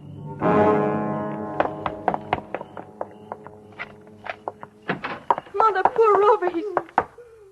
Mother, what is it? Oh, Emily. Close the door. Who are you? Not a sound out of you. Close the door. Who are you? What are you doing Don't here? turn on the light. Just stay where you are. Mother, are you all right? I haven't harmed her yet, and I won't harm you if you do what I tell you. But if you annoy me, as Rover annoyed me outside, you did call him Rover, didn't you, Miss Barrett? What are you doing in our house? I'm your guest, Miss Barrett. I trust your hospitality will measure up to the standards I set for you. May I turn on the light? No, don't move. I'll do it. Oh, you find my hand cold on your arm. I didn't expect it. And the light switch is to your left, isn't it? Yes. Mm-hmm. I misjudged a little. That's why I touched you. It might have been better to have stayed in the dark, you see. He was ugly. His face was horribly scarred. The entire left side of it was drawn out of shape by the rigid, livid skin. The scar tissue seemed to distort his features into something evil and unclean. I'm not the most handsome guest you've ever had, am I? Emily. Oh, Mother, don't cry. I'm here now. Don't cry. Oh, I'm frightened. I'm so frightened. You'll only work yourself up by crying. Try not to, It dear. would be advisable for her to stop whining. It annoys me. Please, Mother, please, dear. And Rover annoyed me, you know. What are we going to do, Emily? Why has he come here? I'm your guest, madam. If it's money you want, I've we don't told have... you I'm your guest. I seek food and shelter as befits a guest. And you mustn't make one feel unwelcome. He's mad, Emily. He's a You madman. mustn't say that, madam. He killed the dog, and then he sneaked into the house. He's been through every room. He has your father's revolver, and he wouldn't turn on the lights except the one in my room. Mother. He made me wait here in the dark for you. Oh, Emily. Emily, I feel sick. Oh, stop that whining. It annoys me. Don't you hurt me. Don't you dare. Mother, please, dear. You annoy me, madam. I suggest you retire for the night. Emily, no, I couldn't. I couldn't sleep. Will you be good enough to take your mother into her bedroom, Miss Barrett? What are you going to do? I've told you. I'm your guest. Well, Miss Barrett. Come along, Mother. Let me wheel you into your room. Oh, I don't want to, Emily. I don't want Mother. to. Your conveyance needs oiling, madam. Don't speak to me. Don't talk to me. Oh, by the way, Miss Barrett, Yes? don't trouble to close the door. And don't attempt to talk secretly with one another. I find it a very annoying habit. Emily, he's mad. He's insane. I don't know what I've ever done if this should happen to me. Try to be calm, Mother. Let me help now. Lie down on the bed, why don't you, dear? Try to relax. Oh, I couldn't. But if you could get some rest, you'd feel so much better. I'm not getting out of this wheelchair. If you could let yourself sleep, Mother. No, I tell you I can't, Emily. If you just take your pills... What was that? What did you say? Answer me. My mother ordinarily takes sleeping pills for her insomnia. Not tonight, Emily. I won't take them tonight. I couldn't. I think you will, madam. No, I won't. You can't make me. Is that her bottle on the bedside table there? Yes. Mm-hmm. I'm not going to take How them. many does she take? 2. I won't do it. Here. Go on, give them to her. Emily, no, don't make me. What will you do if she sleeps? Wait and rest. Wait under the shelter of your roof. No. You promise I'll be at her side when she wakes in the morning? Yes, I promise.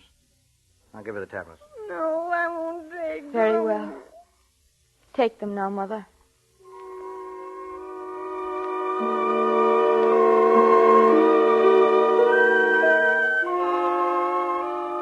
Mother swallowed the sleeping tablets with difficulty, her eyes wide with fear, unable to look away from that scarred, awful face. Then he walked away into the living room while I stood by her wheelchair holding her hand. After eternities, her eyelids drooped and closed over the frightened eyes. Her face relaxed. She was asleep. I made her as comfortable as possible in the wheelchair, put a blanket over her. Turn off the light and come out here. Did you hear me? Yes. Now, sit down. Yes, that chair there. How do you spend your evenings, Miss Barrett? You read? No, not often. I get enough of books at work. Why did you break really? into our... What do you do for a livelihood? I'm a librarian. Why did you choose don't our... usually stay up late, do you? No, I don't. In that case, then, we'll turn off the light. You're rather isolated at this end of the street, but someone might wonder why lights are burning in the Barrett house at this hour.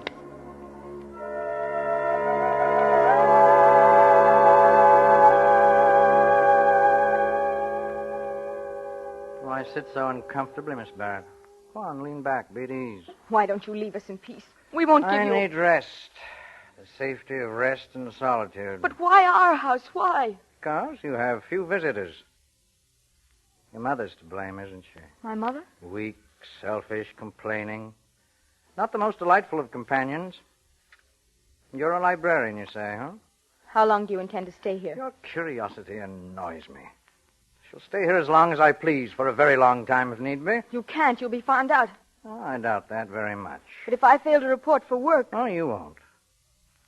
I don't understand. You will go to work at the library as usual. And leave my mother here with you? Yes. As a hostage, shall we say. Hostage? She'll be my guarantee you won't betray me. You will not go to the police, Miss Barrett. You will not make any indiscreet disclosures to anyone. You'll work at your job all day and then come back here. And if I don't? Need you ask that question? Is it really necessary to ask me that? No. No.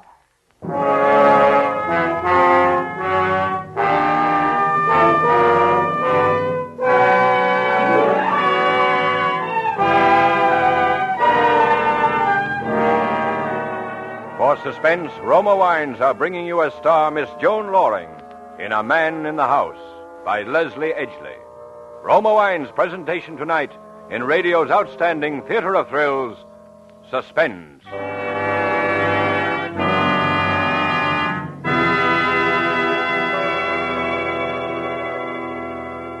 Between the acts of Suspense, this is Ted Myers for Roma Wines. Elsa Maxwell is famous not only as a hostess, but also for her helpful suggestions on how to entertain more graciously. Recently she said, "Next time you have friends for dinner, add to their enjoyment of the food and give the occasion a gracious festive touch by serving distinguished Roma California Burgundy. Even when ration points are low, your simple menus take on added glamour, added flavor goodness with Roma Burgundy. Serve cool." Yes, Elsa Maxwell's suggestion is one that lends enchantment to dining. You'll enjoy Roma Burgundy. Its tart piquancy, its fruity, robust taste, the happy result of selecting and gently pressing luscious grapes from California's choicest vineyards, guided to flavor perfection, unhurriedly, by Roma's ancient wine skill.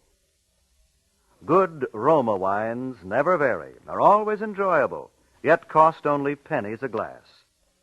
Remember, because of uniformly fine quality at reasonable cost, more Americans enjoy Roma than any other wine. R-O-M-A. Roma Wines. And now, Roma Wines bring back to our Hollywood soundstage Joan Loring as Emily Barrett with Joseph Kearns as the man in the house, in a radio play well calculated to keep you in suspense.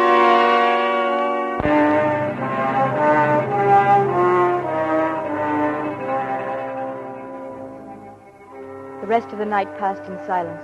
He didn't speak to me again, and yet I knew he was staring at me from his chair, staring at me in the dark. Except for the single time he moved to bring the dog into the house.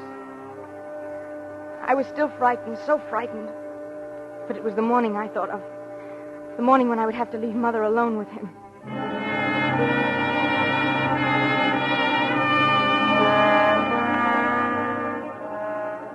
We ate breakfast together, the three of us silent at the table. His face was uglier than ever in the morning light. He had watched me prepare breakfast with wary eyes. Now he wolfed his food down as though he hadn't eaten in some time.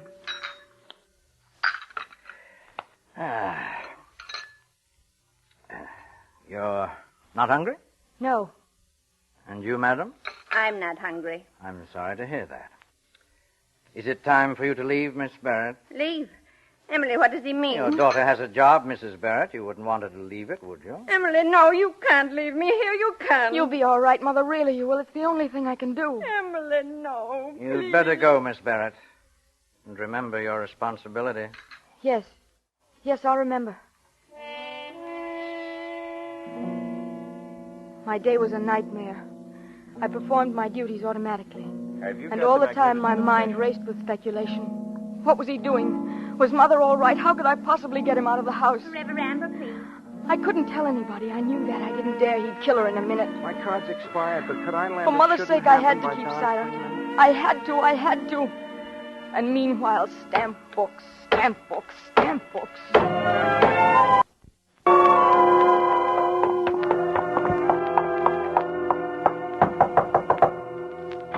Ah, good evening. Where's my mother? Your mother? In her room. Lock the door. Mother, are you all right? She's all right. Lock the door. All right, now give me the key. Mother! I'm here, Emily. Told you she was all right. Give me the key. That evening, I didn't have to go back to the library. Again, he watched me prepare our meal, and again, he wolfed his food down, while Mother and I left our plates untouched. I washed and dried the dishes after dinner, and then all three of us sat in the living room. This is an ugly house. A barren house. There's no laughter in it. I'm not interested in what you think of our house. Well, you should be. You're still young. Your life is being ruined by this selfish woman. How dare you? I'm sick. I'm not well. It's wicked of you to come into my house this way and say such things. He's evil, Emily. He burned the dog in the furnace. And you're evil, too, madam. You're a selfish parasite. The world would be better rid of you. Now go into your room. No, I don't care what you do to me. We have no money. We haven't anything you could want. Get out of my room! Take her into her room, Miss Barrett, please. Come along, Mother. Please don't excite yourself. You won't make things any easier this way. It's time she slept, Miss Barrett. I don't want to sleep. I'm so afraid. You're stubborn and weak and useless. You're a blood-sucking parasite. Give her her pills, Miss Barrett. It's time she slept.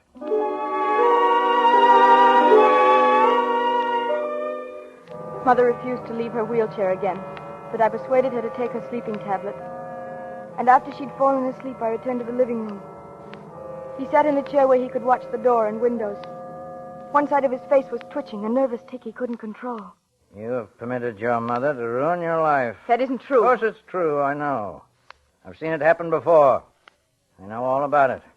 I've been trapped just as you're trapped now by your mother. I won't stand for you talking like that. I know about women, domineering women. There was one. Well, she'll never bother me again. You killed someone. Did I? That's why you're hiding here. Is it? Did you kill someone? Well, I'm not sure.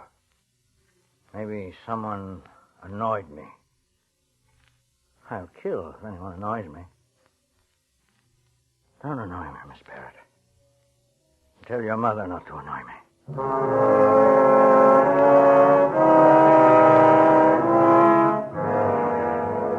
That night went by, crawled by as the first night had done. At 10:30, he switched off the light, and then we were sitting in the dark again in silence, hour after hour.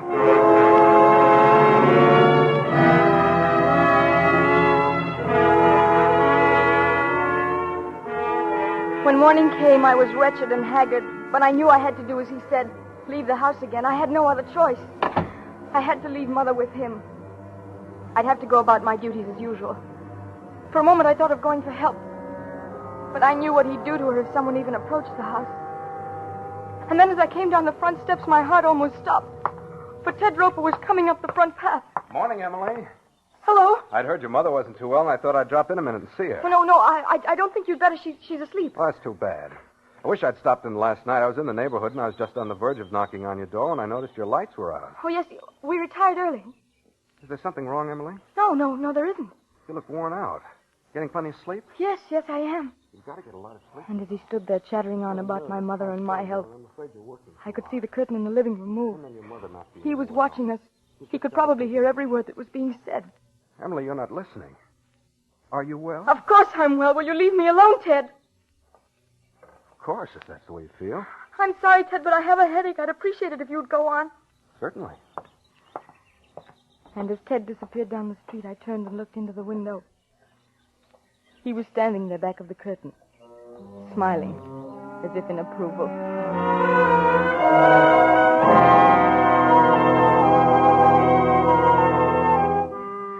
I don't know how I managed to get through that afternoon, but I did. And then I went home again, and they were there. When I'd seen that Mother was all right, I cooked dinner, and he tried to keep up a conversation. We, had visitors today, didn't we, Mrs. Barrett? Milkman, mailman. No letters, however, just a magazine. And we had an interesting talk, didn't we, Mrs. Barrett? About mothers and daughters, you know. I looked at Mother across the table.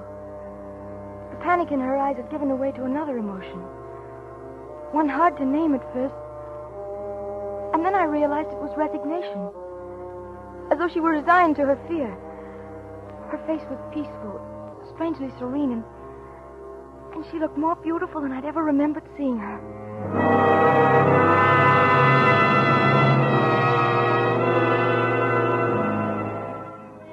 After dinner, we sat in the living room, silently. He looked tired, deep circles under his eyes, and his face twitched involuntarily. I felt unbearably tired, my eyes so heavy. Miss Barrett, I think you'd better go to bed. Go to bed? You'll sleep. No, I couldn't. There's no excuse for not sleeping. You see how easily your mother can do it? You'll take some of her tablets. No. Take them. But my mother... She'll take them, too. She knows how. And then I knew why he wanted me to take the pills. He needed sleep for himself. All right, here, Miss Barrett. All at once, I had no resistance left in me. I took the water from him. He was leaning over me in the chair. And then I swallowed the tablets. Sleep couldn't have come immediately, and yet somehow it was like a swift black curtain shrouding my mind.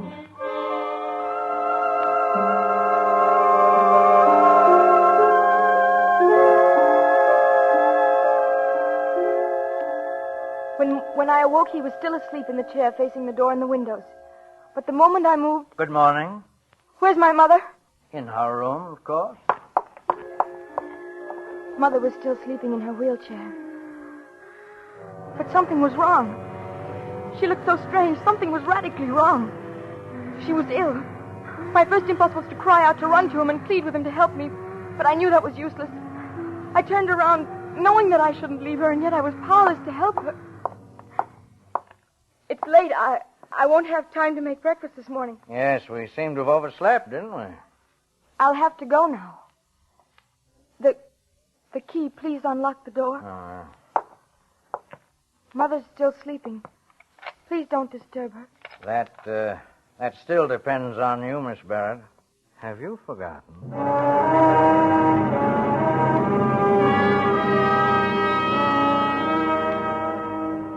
I left the house desperate with fear.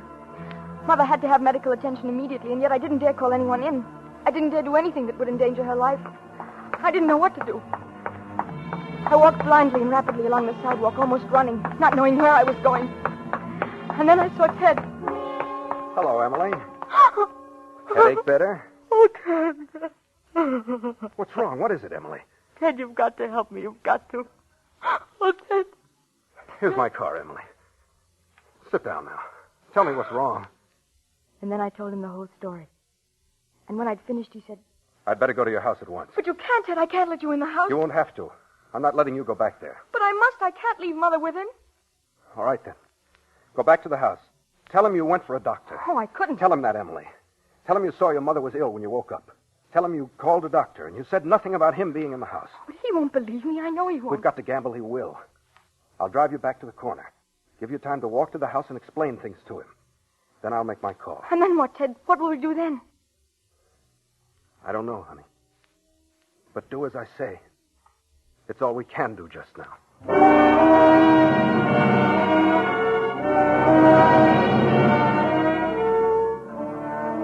When I faced him again in the house, I knew I'd blundered.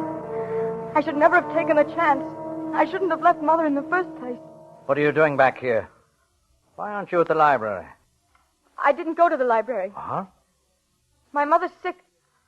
I called for a doctor. What? I phoned for a doctor. He'll be here soon. You told him about me? Oh, no, I didn't. You're lying. You're lying about your mother. You tricked me. My mother's ill, I tell you. She was sick when I looked at her this morning. You must believe that. We'll find out. Come on, in the bedroom. Oh, wait, the doctor's here. Huh? You see, he's coming up the walk. Don't let him in. Tell him to go away. I can't do that, not after calling him. He'll know something's wrong. Then he'll call the police, won't he? That's exactly what I warned you not to do, isn't it? My mother's sick. That's all that matters. All right. Let him in. I'll wheel your mother into the living room. I'll be behind the curtains. Keep that in mind. If you try any tricks, I'll kill her. No, I have your father's revolver, you know. I don't care what happens to me. I'll kill her first. No. Go on. Let him in. I'll be ready for him.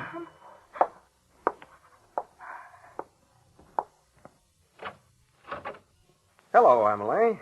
Hello, Doctor. I'm so glad you've come. Where's our patient? In the living room. Well, let's look at her, shall we? Here she is, Doctor. She isn't breathing loudly now, but she was breathing so harshly when I left her. Well, let's just see. I stood against the wall while Ted bent over her. She was facing the curtains in the doorway. And behind those curtains, behind them, I scarcely breathed, praying Ted wouldn't do anything to arouse suspicions, praying against hope, and then... All right, you in there. You'd better give up. No, Ted, you can't! I won! Emily! You... Oh, Mother. Easy, honey. Take it easy. You let him kill her. After I told you, you let him kill her. Honey, listen to me. It was the only thing I could do. It was you who killed her. You really did it. Emily, Ted. listen. Look at this bottle of sleeping tablets in her lap, almost half empty. And she's cold. Cyanosis, blue lips and skin. She took an overdose of sleeping tablets. She was already dead, Emily. Already dead? You knew that when you told him to give up? Yes. I knew I couldn't leave you in the house with him. He'd have found out, and then he'd have flared up and killed you. I had to do it, honey. I had to provoke him into shooting a dead woman. To give me time to shoot him. I didn't know where he was, you see. Oh, Ted. He told her she'd ruined my life. He called her a parasite. Do you think she... I think so, honey. She did it so you might live.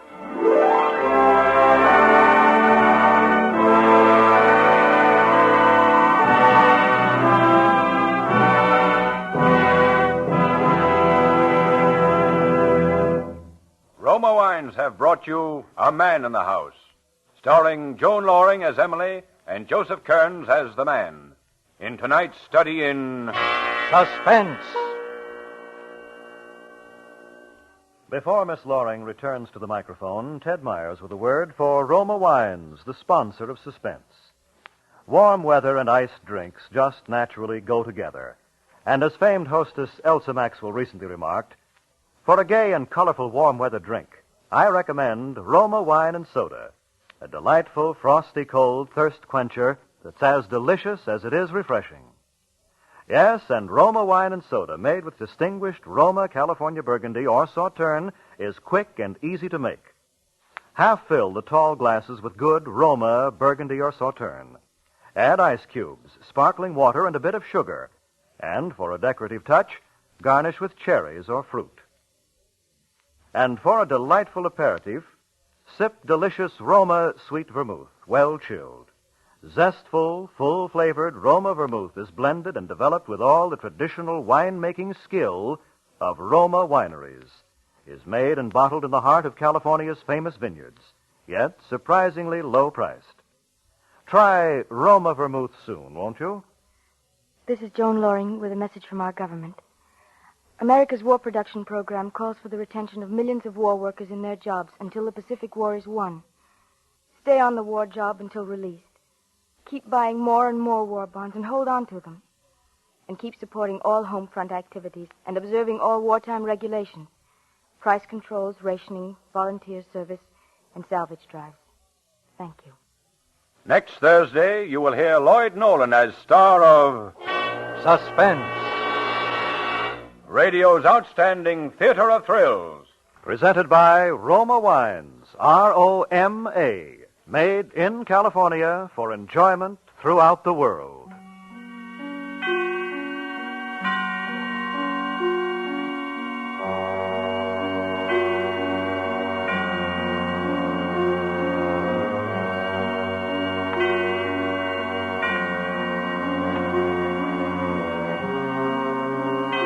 is CBS, the Columbia Broadcasting System.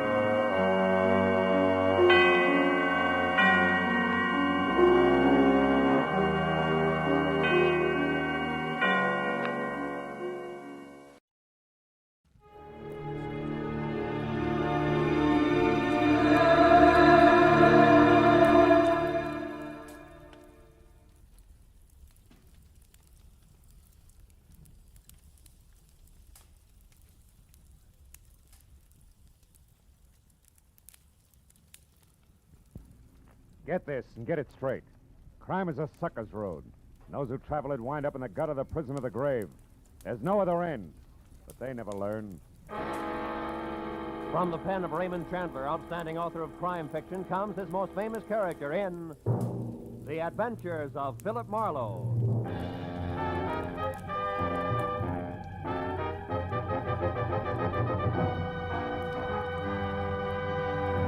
Now, with Gerald Mohr starred as Philip Marlowe, we bring you tonight's exciting story, The Dark Tunnel.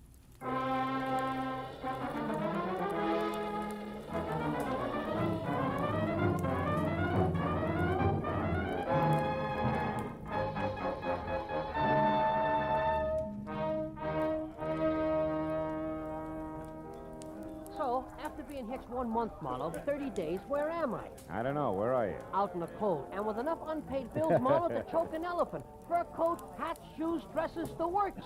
Furthermore, she tells me it's only the beginning, sweetie pie. Yeah, well, that's tough, Louie. I'll see you, huh? Hey, hold I, on. How about another scotch, Marlowe? Oh, no, It's only 10 o'clock. One for the road on me, huh? Now, listen, Hey, Mike, Johnny Walker twice. Okay. Unless, of course, I'm bending your ear too much, Bill. Oh, how could you say a thing like that? Look, Louie, I've had a long day. I want to go home. Fair enough. I'm glad I bumped into you. I'll see. You drive west, don't you? Yeah. Would you mind dropping me off, huh? No, Louie, it'll be a pleasure. Swell. Skip the drinks, Mike. Make up your mind, will you? Well, like I was saying, Phil, first it's her mother moving in on us, then it's both of them drinking my special stuff like it was water, then these clothes I already mentioned. So I ask myself, what'll it be next, Louie? What do I get for an answer? All right, Louie, what do you get? Divorce, my only out. And you get my point, huh, Marlowe? Yeah, I get you. My car's around here in the alley, Louie. Check. Well, now, divorce is something a guy wants to think about. Thinking guy, that is. And you know, Marlowe... Hey, wait a minute. That's a cute little exhibition, Huh? Hey, quite a scrap. Scrap nothing. It's a few inches short of murder and closing fast. You better break it up, Louie.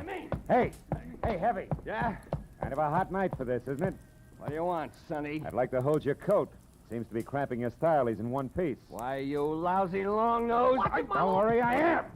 How do we go on, Muscles? All right, mister. Right now, he's all yours, if you can bring him to. So long, hero. Hey, Marlowe, this kid's pleated all right. Yeah, come on, give me a hand, Louie. We'll get him out of here. No. Okay, fella. Come on. Up we go. Up on your feet. Oh, thanks, mister. All right. Do you live near here? A couple of blocks away. The DeWitt Arms Hotel on Western near Sunset. Ooh. Right, take it easy. Put your arm over my shoulder. We'll get you there. Thanks. Come on, Louie. Over to my car, huh? Yeah, sure, Marlowe. But maybe I better skip the lift, huh? I mean, my problem, the discussion we were having, we better postpone it for a while, huh? That is I know what you mean, Louie. Yeah, it'll keep. All right, kid, come on. Let's go.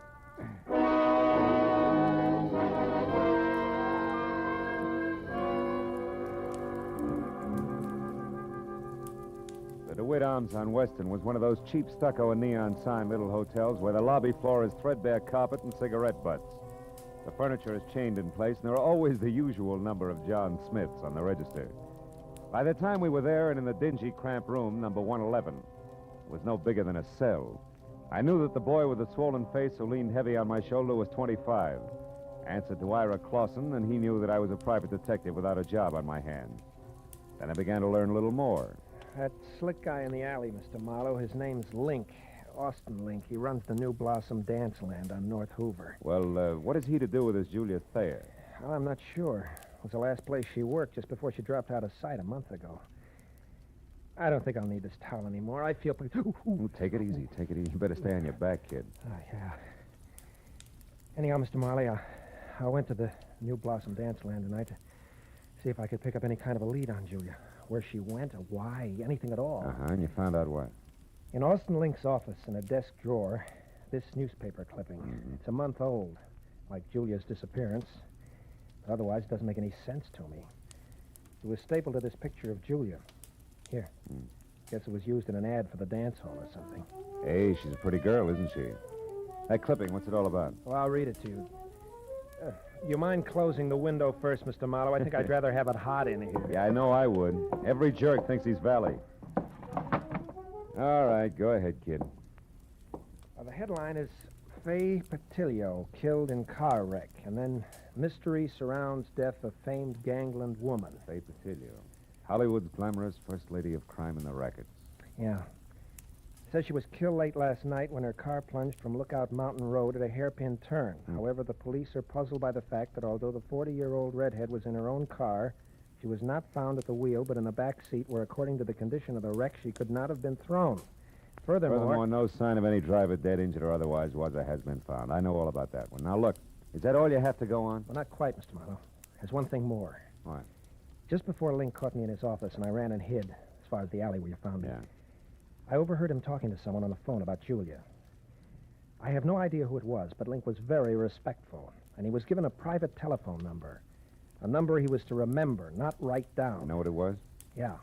Washington 7017. 7017. That's it, Mr. Marlowe.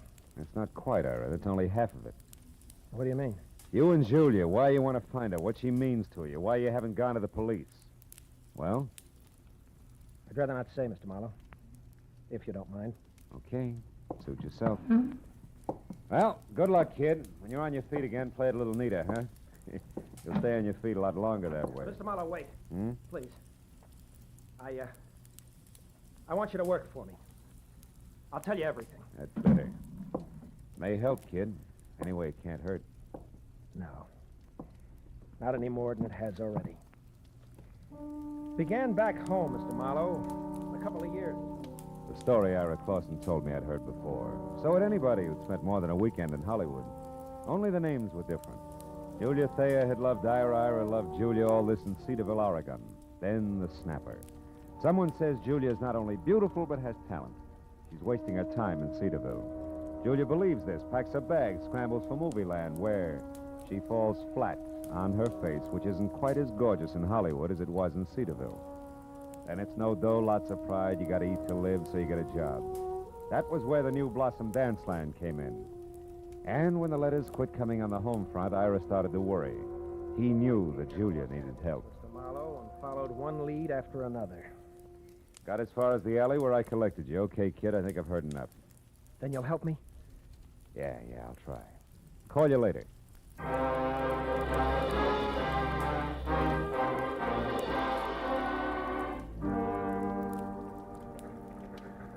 So, your problem's a phone number, huh, Marlowe? Washington, what was it? 7017. Hey, Callahan, that's a handy book. Newspapers need handy books, Marlowe. People clam up too much these days. I blame the movies myself. Hey, no such animal. It could be a new number, or didn't I mention that? You didn't? All right. We'll try the supplements. Get one from the phone company every month, like a bill. Let's see. Wallace, Washington, 5,000, 6, 7, 7,000. Yep, here it is. 7017. Good. Address 1622 Ramona Boulevard, which would be East L.A. and Industrial. Listings Southern Cities Warehouse. Ring a bell? A cannon. Southern Cities Warehouse is just one of the interest of L.A.'s answer to whatever became of the big bootleggers. I mean Joe Stapp, a very smooth, very nasty man. Yeah, this I've heard. Now tell me, Callahan, does he also happen to own the New Blossom Dance Land over on North Hoover? He does? Now you tell me, Phil. There's a story I could use here? Oh, no story. Uh-huh. You know, Marlowe, it's just like I said. People clam up. Too much these days. You're so right. Good night, Callahan.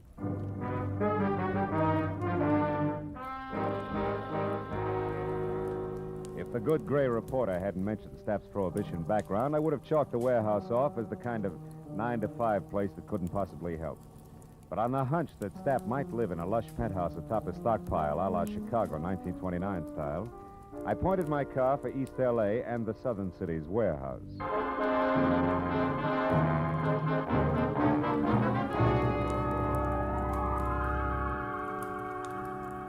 20 minutes later, when I was there and saw a step-down Hudson outside and soft light oozing over the edges of the roof, I didn't regret my move. Not at least until I'd found a flat metal door and had pushed the button attached there, too. Then I began to wonder because Aladdin himself couldn't have gotten a quicker response. Nor could his genie have been any more of a mountain than the item I drew. Out of a nearby shadow, not the door. Okay, Charlie. Lay it out nice and neat. Who are you and what do you want? Joe Stapp. Name's Marlowe, occupation private detective, now you. The handle's Pork. I work for Stapp. Hey, now wait a minute. What's it to you who I am? Shamus is close enough to cop this stink. And I'll beat it before I start thumping on your boy Wonder and turn you into something vest pocket size. Steady, Pork. Seems to be the trouble. Who are you, mister? His name's Marlowe, Mr. Stapp. He's a private... He'll answer for himself, Pork. Go ahead, Marlowe. What do you want with me? What's it about? Faye Patilio. Faye Patilio? Shut up, Pork. Faye Patilio is dead, Marlowe. So is conversation about her. Anything else? Yeah, something else. Girl who used to work over at the New Blossom Dance Land, Julia Thayer. Know where she is? Why she disappeared? No, and I don't care. Why should I? Because you used to go places with her. I've gone with 100 girls, Marlowe. Julia was no different, except for one thing. She gave me the brush. Well, good night, Marlowe. Sorry I couldn't have been more help. I won't be long, One Pork. more thing, Joe. You mind telling me who Julia dropped you for? Not at all. A pretty boy, Dean Coty. Julia thought he was better looking than a mink coat. Now, where can I find him? Can you throw that in? Surely. Forest Grove Cemetery, Marlowe. Oh? He was burned to death in an accident at some cottage, poor boy. Well, good night, Marlowe. Pork here will walk with you as far as your car. That's real friendly. Let's go, Charlie, and no funny business. Oh, I wouldn't think of it, Pork. You got height, weight, reach, and artillery on me. Yeah, and I'll gladly use them all. That's your buggy there? Yeah, that's it. Well, it's been a nice stroll, Porky. Charming. Just so it stays that way, Charlie, remember to keep away from here, huh? Here, the dance land, and the Silver Lake spot. The Silver Lake, huh? Yeah, Porky, I'll remember. Every word of it.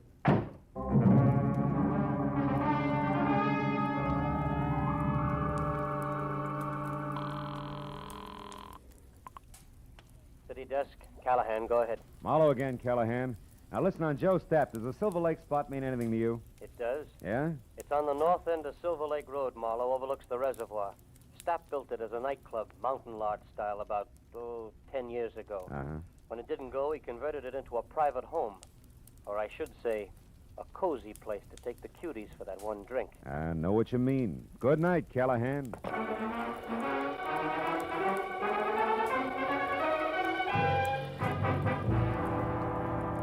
The Silver Lake Reservoir was only a mile off Lower Sunset Boulevard, but the setting could have been a street in Switzerland. The lodge Callahan told me about stood out among the neat little chalets that skirted the water's edge like a Sherman tank in Toyland. Also, it was showing light from a screened-in porch.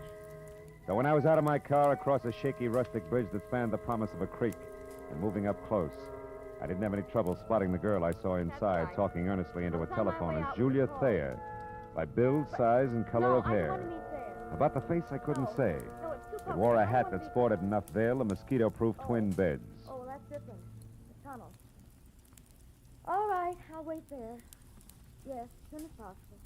Goodbye. Hello, Julia. Who are you? What do you want? Quite a bit, honey. But for a starter, let's say that I'm a private detective named Marlowe, working for a guy who's worried sick about you. Ira Clausen. Ira Clausen? Well, who's that? Yeah, well, I'm not sure, but maybe he's the world's greatest sucker. Now, let's level, baby. It's getting late for guessing games, huh? I'll pay it. Oh, what's the use? What do you want to know, Mr. Marlowe? Too much to chat about here. The owner's no friend of mine. Come on, we'll take my car. All right, whatever you say. I'm tired of running. Mm-hmm. Let's go. Will you take my arm, please? This darn bridge scares me silly. Oh, sure. Just watch your heels on those loose planks, huh? You okay? Uh-huh. I think I'm going to be just fine, Mr. Marlowe.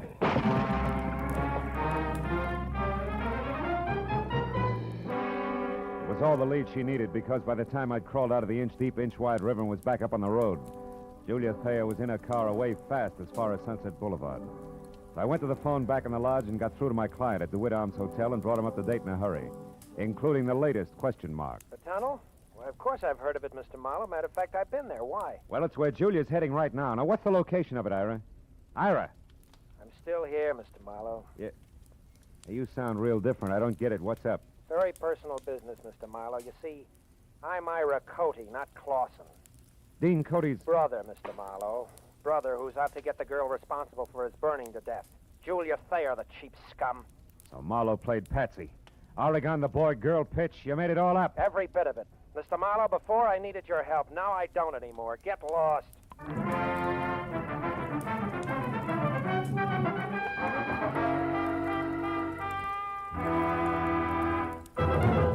In just a moment, we will return to the second act of Philip Marlowe. But first, there will be 4 more amateur songwriters on hand, and one of them will sell his songs for nationwide plugging and distribution when Songs for Sale comes along tonight on most of these same CBS stations.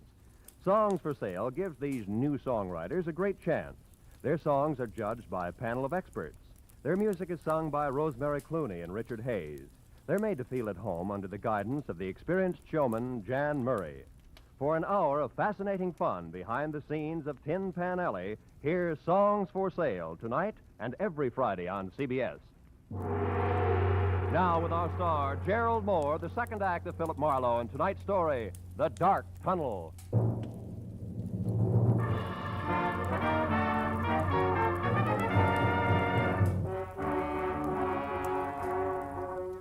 I stood there for a minute after Ira Cody hung up and tried to figure my next move. While the phone in my hand quietly buzzed sucker. A pair of haywire lives was scheduled for a smash-up, and I'd let myself get mixed up right in the middle. Now my only chance to do something about it was to find out fast what was meant by the tunnel. I started out of the place, but only got as far as the front door. You going somewhere, cutie?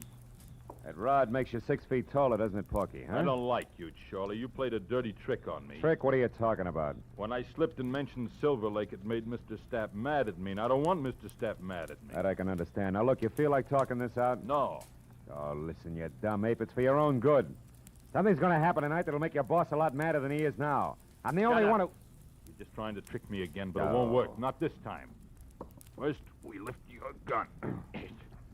Now, get going. We'll take your car. Porky, you're going to hate yourself for this in the morning when Stapp finds out. I doubt it. You see, Charlie, it's his idea. Now get going.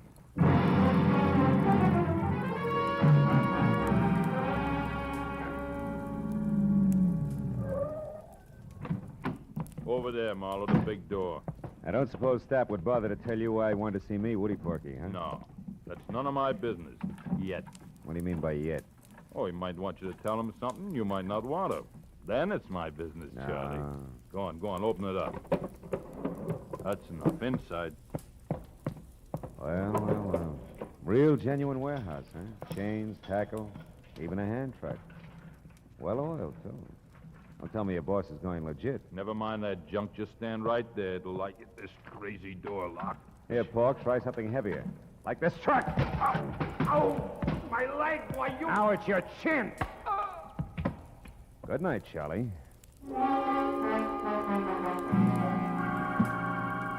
I fished my own gun out of Pork's pocket, tossed his .45 off in a dark corner, and rolled the Hulk himself out of sight behind a stack of crates. Then I went over to an elevator in the corner. On the way into the warehouse, the light I'd seen earlier from the roof was still there, so I decided to try the penthouse. I walked quietly down a thick carpeted hall to the only door. When I knocked, it was with a barrel of my .38. Come in. Well, hello, Marlowe. I've been waiting for you. A gun? Hey, how come... Pork? Pork! Save it, Joe. Oh, that dumb cluck. Yeah, big wheel like Joe Stapp ought to afford better help. Now, I'm holding the gun, so I'll ask the questions. What and where is the tunnel? A tunnel is a hole, Marlowe, usually in the ground. Delivered, Joe. It's got a lot to do with your girlfriend, Julia. Julia? Oh, that's a hot one. I went to all this trouble to haul you in here for the same reason. Then I'll put down the gun and let's talk. It makes me nervous. I'm not interested in your nerves. I'm interested in your talk. All right. Now, you've got a long nose, Marlowe, and poking it around, you might find out enough to get real curious and call in the cops. That I can't afford. Uh-huh. So I'm going to level with you, tell you what you want to know, just so you'll lay off. That a deal? I'll let you know. All right. You wanted to know about Julia. Yeah. Nothing like Julia Thayer ever happened in my life before. Most beautiful thing I ever saw. sweet and soft, made me ashamed of myself. Somehow I don't hear violin. Marlowe, I'd have done anything Julia asked me to. And all she ever asked of me was to give her up. For Dean Cody? Yeah, Dean Cody. Young physique that wasn't all wasteland like this. A handsome face that of a boiled lobster like mine is. She was crazy about him, fascinated, and I didn't blame her. Unfascinated, and I didn't blame her. Until I found out he had the morals of a rattlesnake. Keep talking. Cody was rotten, Marlowe. Dirty, clear through. Cheating on Julia every time she turned around. I couldn't stand it. I tried to tell her. Only made her hate you, huh? Look, Stapp, so far this is no better than a serial and torrid romances. The point. I'm getting to it, Marlowe. One night I thought I could convince her because Cody had a date with Faye Patillo. I don't have to tell you, she was the lowest thing in town. They were going to a spot up on Lookout Mountain, so I told Julia. She went up there and waited. They showed, all right. Both loaded. She saw him take that dive off that hairpin turn. When she got down to him, they were both dead. Wait a minute. You told me Dean Cody was burned in a cottage. Sure. That's what I'm still telling you. Julia was so far gone over that louse, she pulled his body out of that wreck, hauled it all the way down to that cottage at Malibu, and then set fire to the place. So the world would never know he's going with a tramp like Faye Patillo, huh? Yes. How'd you like to have that kind of loyalty on your side, Marlowe, huh? Anyway, after Cody was gone... Cody's young brother's in town, Stapp. He thinks Julia's responsible for Dean's death, and he's going to kill her. What? They're scheduled to meet at that tunnel I asked you about. Now, where is it? Stapp, I asked you. I heard you. Tunnel's an old abandoned underpass in back of the New Blossom. But we're not going there, Marlowe. We're going to sit tight and let it play as is. Are you nuts? Not anymore. Julia was out of her head that night. Something went wrong when she started that fire. She got caught in it herself, Marlowe. You mean she was burned? Yeah. Her face. It's bad. She'll never be right again, no matter how much plastic surgery. Yeah, but there's no reason to let her be murdered. That's a matter of definition. You see, Julia's still in love with the memory of Dean Cody, Marlowe, so we'll just forget it and let it play itself out. We'll forget nothing. I got the gun, Stapp. But you're going to drop it, aren't you? Otherwise, I'll have to drop you. Oh, fine. I remember you, Austin Link, Knuckles in an alley. Drop it. That's right, Nosy. What's the word, Joe? Get him out of here, Link. Get him out of my sight. I don't care where you go. Come on, Slick. Let's go. Just sit on him for a few hours. We'll talk it over then.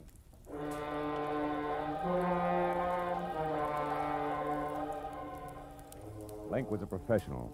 He stayed exactly far enough behind me to be always out of reach, but always close enough to keep me under control. All the way down in the elevator, I watched for a chance that never turned up. And as I rounded a corner and headed for the big door again, I glanced at the stack of crates. Pork had come too. He was on his feet behind them, a heavy steel pulley block in one hand, his face a stupid mask of blind hate. He slammed the block at me with everything he had. I'll kill you! I dropped to the floor and heard the thing connect behind me. It had caught Link dead center. He fell like a bag of sand. Before Pork realized what had happened, I charged the stack of crates, threw my shoulder against it, made it to the door and out in one dash. My car was sitting where I'd left it. I heaved a sigh of relief and piled in.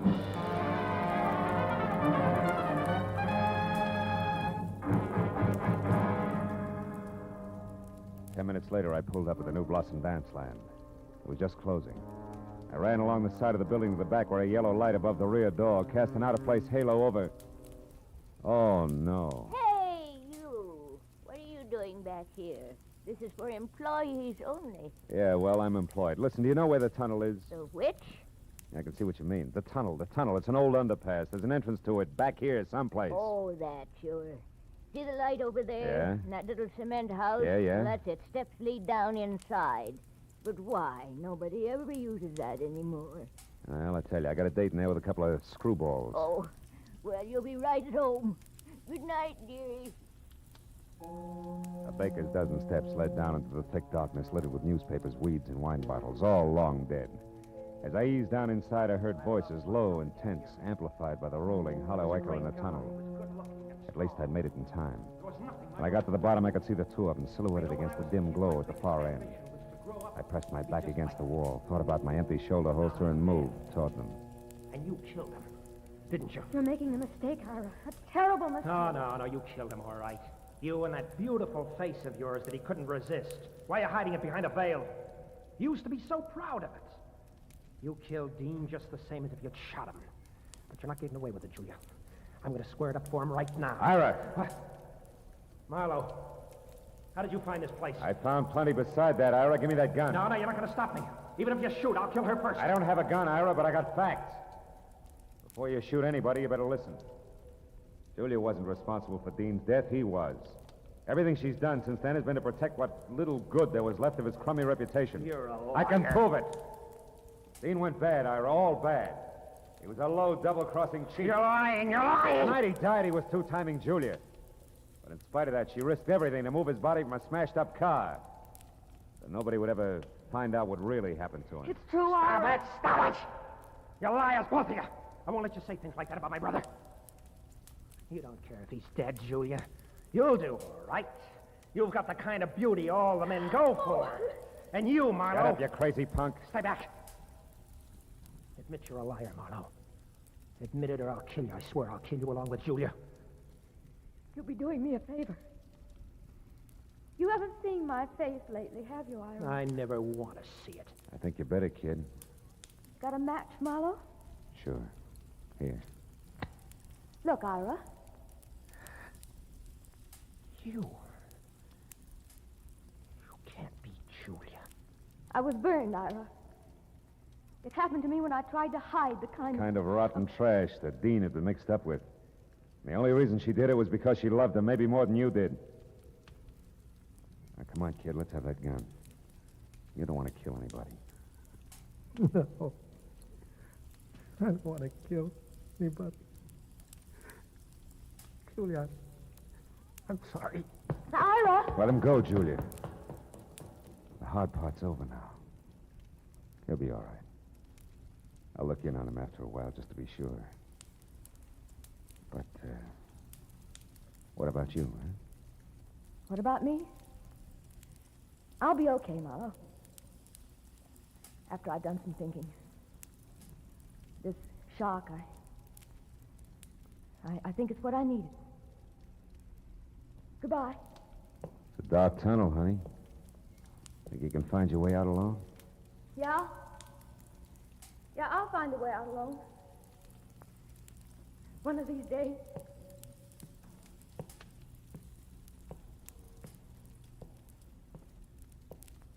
She was gone. And I went back and climbed the stairs. Out of the tunnel and into the night again.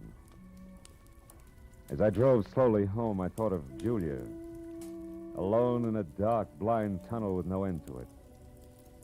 And then I thought of all the dark, blind tunnels that men stumble into. Tunnels of blind love and blind hate. Of blind submission that lets empty suits of armor conquer cities and men's minds. Tunnels of blind worry and blind greed, of blind ambition, of blind... But then I stopped because I was getting no place. Except into a blind alley.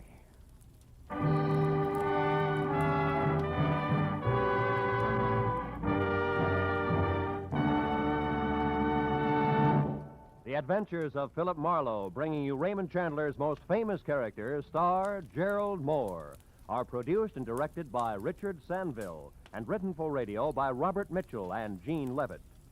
Featured in the cast were Lorene Tuttle, Bob Sweeney, Paul Dubov, David Ellis, Barney Phillips, and Larry Dobkin. The special music is composed and conducted by Richard Arant. Be sure and be with us again next week when Philip Marlowe says... This time, Greed in a green suede dress, a diehard from Dixie and a cuckoo coin collector, added up to violent death for two, and all over $50 in Confederate money.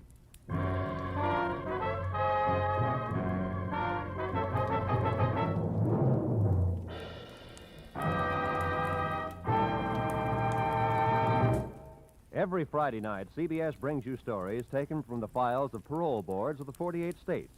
With only the names changed, these stories give in complete detail the events of a criminal's life up to the time he is up for parole. Then, before you hear the board's decision, you can make up your mind. Is this man ready to be set free? It's been hailed by press and public alike as an outstanding anti-crime show. And you can hear it now by staying tuned, because Up for Parole follows immediately on most of these same CBS stations. Roy Rowan speaking. This is CBS, where you play Sing It Again every Saturday night, the Columbia Broadcasting System.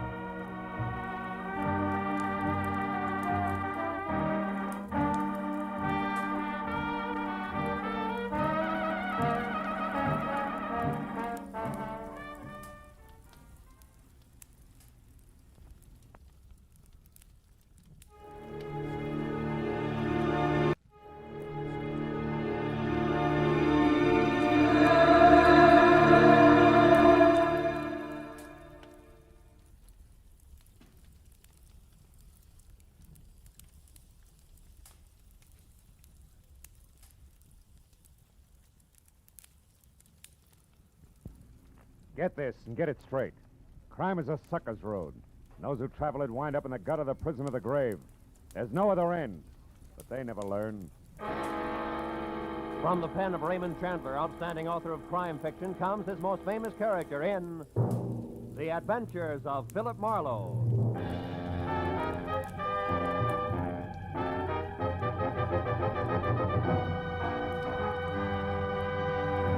Now, with Gerald Mohr starred as Philip Marlowe, we bring you tonight's exciting story, The Dark Tunnel.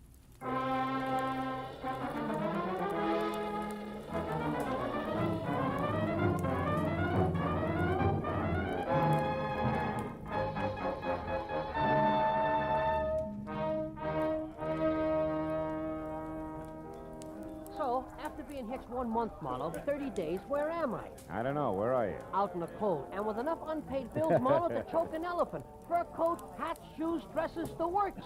Furthermore, she tells me it's only the beginning, sweetie pie. Yeah, well, that's tough, Louie.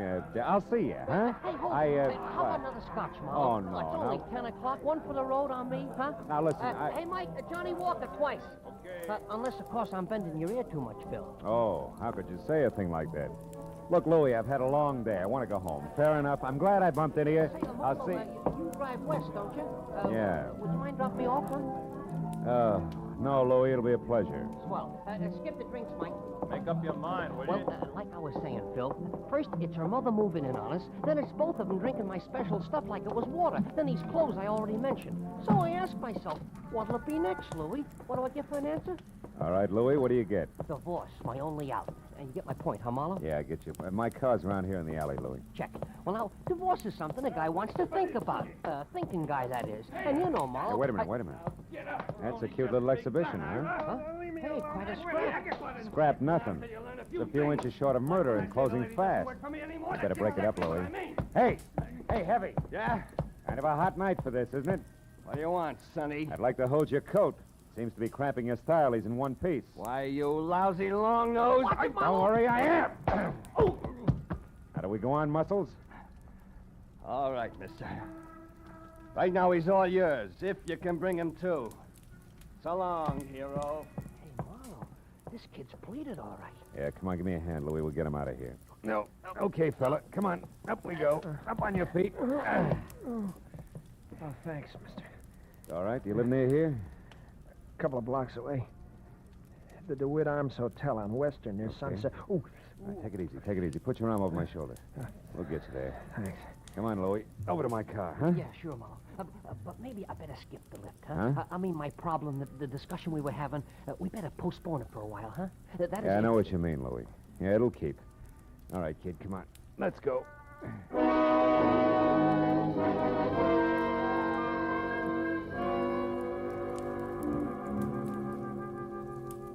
The DeWitt Arms on Western was one of those cheap stucco and neon sign little hotels where the lobby floor is threadbare carpet and cigarette butts. The furniture is chained in place, and there are always the usual number of John Smiths on the register. By the time we were there and in the dingy, cramped room, number 111, it was no bigger than a cell. I knew that the boy with the swollen face who leaned heavy on my shoulder was 25. Answered to Ira Clausen, and he knew that I was a private detective without a job on my hands. Then I began to learn a little more. That slick guy in the alley, Mr. Marlowe, his name's Link. Austin Link. He runs the New Blossom Dance Land on North Hoover. Well, what has he to do with this Julia Thayer? Well, I'm not sure. It was the last place she worked just before she dropped out of sight a month ago. I don't think I'll need this towel anymore. I feel... Ooh, take it easy. You better stay on your back, kid. Oh, yeah. Anyhow, Mr. Marley, I went to the New Blossom Dance Land tonight. See if I could pick up any kind of a lead on Julia. Where she went or why, anything at all. And you found out what? In Austin Link's office, in a desk drawer, this newspaper clipping. It's a month old, like Julia's disappearance. But otherwise, it doesn't make any sense to me. It was stapled to this picture of Julia. Here. Guess it was used in an ad for the dance hall or something. Hey, she's a pretty girl, isn't she? That clipping, what's it all about? Well, I'll read it to you. You mind closing the window first, Mr. Marlowe? I think I'd rather have it hot in here. Yeah, I know I would. Every jerk thinks he's Valley. All right, go ahead, kid. The headline is Faye Patillo killed in car wreck, and then mystery surrounds death of famed gangland woman. Faye Patillo. Hollywood's glamorous first lady of crime in the rackets. Yeah. Says she was killed late last night when her car plunged from Lookout Mountain Road at a hairpin turn. However, the police are puzzled by the fact that although the 40-year-old redhead was in her own car, she was not found at the wheel but in the back seat where, according to the condition of the wreck, she could not have been thrown. Furthermore, no sign of any driver dead, injured, or otherwise was or has been found. I know all about that one. Now, look, is that all you have to go on? Well, not quite, Mr. Marlowe. There's one thing more. What? Just before Link caught me in his office and I ran and hid, as far as the alley where you found me. Yeah.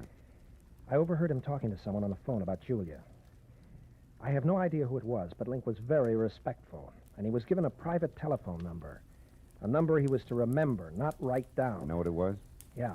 Washington 7017. 7017. That's it, Mr. Marlowe. That's not quite, Ira. That's only half of it. What do you mean? You and Julia, why you want to find her, what she means to you, why you haven't gone to the police. Well? I'd rather not say, Mr. Marlowe, if you don't mind. Okay. Suit yourself. Well, good luck, kid. When you're on your feet again, play it a little neater, huh? You'll stay on your feet a lot longer that way. Mr. Marlowe, wait. Please. I want you to work for me. I'll tell you everything. That's better. May help, kid. Anyway, it can't hurt. No. Not any more than it has already. Began back home, Mr. Marlowe, a couple of years ago. The story Ira Clausen told me I'd heard before. So had anybody who'd spent more than a weekend in Hollywood. Only the names were different. Julia Thayer had loved Ira loved Julia, all this in Cedarville, Oregon. Then the snapper. Someone says Julia's not only beautiful, but has talent. She's wasting her time in Cedarville. Julia believes this, packs her bags, scrambles for movie land, where she falls flat on her face, which isn't quite as gorgeous in Hollywood as it was in Cedarville. Then it's no dough, lots of pride. You got to eat to live, so you get a job. That was where the New Blossom Dance Land came in. And when the letters quit coming on the home front, Ira started to worry. He knew that Julia needed help. Mr. Marlowe, and followed one lead after another. Got as far as the alley where I collected you. Okay, kid, I think I've heard enough. Then you'll help me? Yeah, I'll try. Call you later.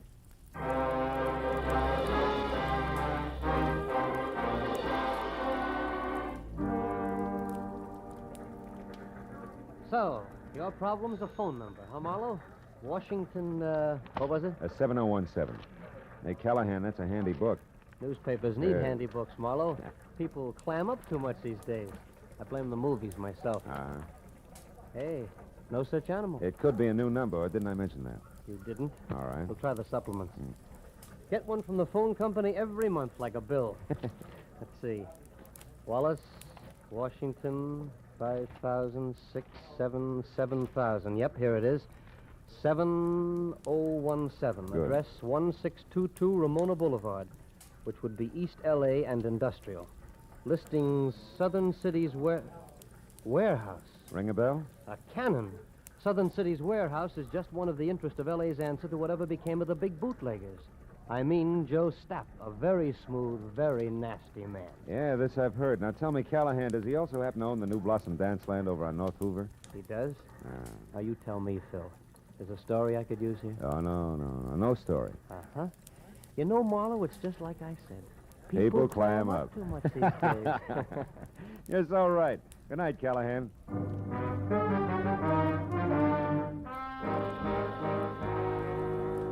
If the good gray reporter hadn't mentioned Stapp's prohibition background, I would have chalked the warehouse off as the kind of 9-to-5 place that couldn't possibly help. But on the hunch that Stapp might live in a lush penthouse atop a stockpile a la Chicago 1929 style, I pointed my car for East L.A. and the Southern Cities Warehouse.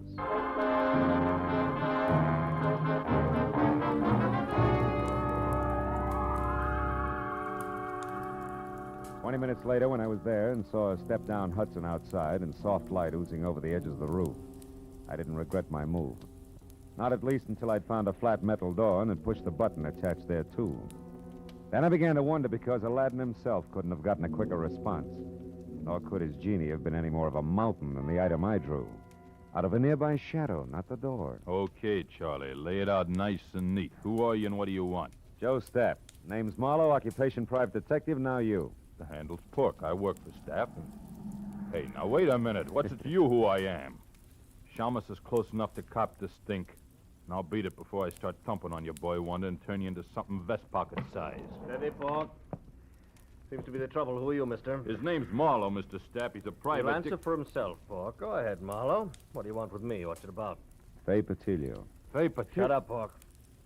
Faye Patilio is dead, Marlowe. So is conversation about her. Anything else? Yeah, something else. Girl who used to work over at the New Blossom Dance Land, Julia Thayer. Know where she is? Why she disappeared? No, and I don't care. Why should I? Because you used to go places with her. I've gone with 100 girls, Marlowe. Julia was no different, except for one thing. She gave me the brush. Well, good night, Marlowe. Sorry I couldn't have been more help. I won't be long, One Pork. more thing, Joe. You mind telling me who Julia dropped you for? Not at all. A pretty boy, Dean Coty. Julia thought he was better looking than a mink coat. Where can I find him? Can you throw that in? Surely. Forest Grove Cemetery, Marlowe. Oh? He was burned to death in an accident at some cottage, poor boy. Well, good night, Marlowe. Pork here will walk with you as far as your car. That's real friendly. Let's go, Charlie, and no funny business. Oh, I wouldn't think of it, Pork. You got height, weight, reach, and artillery on me. Yeah, and I'll gladly use them all. That's your buggy there? Yeah, that's it. Well, it's been a nice stroll, Porky. Charming. Just so it stays that way, Charlie, remember to keep away from here, huh? Here, the dance land, and the Silver Lake spot. The Silver Lake, huh? Yeah, Porky, I'll remember. Every word of it.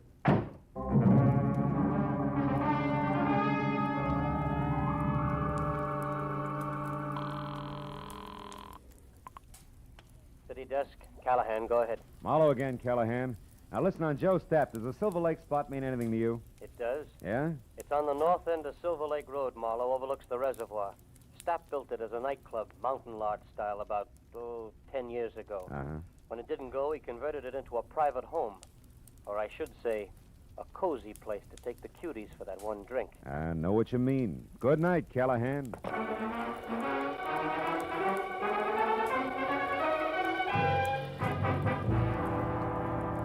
The Silver Lake Reservoir was only a mile off Lower Sunset Boulevard, but the setting could have been a street in Switzerland. The lodge Callahan told me about stood out among the neat little chalets that skirted the water's edge like a Sherman tank in Toyland. Also, it was showing light from a screened-in porch. So when I was out of my car across a shaky rustic bridge that spanned the promise of a creek and moving up close, I didn't have any trouble spotting the girl I saw inside talking earnestly into a telephone as Julia Thayer, by build, size, and color of hair. About the face, I couldn't say. It wore a hat that sported enough veil and mosquito-proof twin beds. Oh, well, that's different. The tunnel. All right, I'll wait there. Yes, as soon as possible. Goodbye. Hello, Julia. Who are you? What do you want? Quite a bit, honey. But for a starter, let's say that I'm a private detective named Marlowe, working for a guy who's worried sick about you. Ira Clausen. Ira Clausen? Who's that? Yeah, well, I'm not sure, but maybe he's the world's greatest sucker. Now, let's level, baby. It's getting late for guessing games, huh? I'll pay it. Oh, what's the use? What do you want to know, Mr. Marlowe? Too much to chat about here. The owner's no friend of mine. Come on, we'll take my car. All right, whatever you say. I'm tired of running. Mm-hmm. Let's go.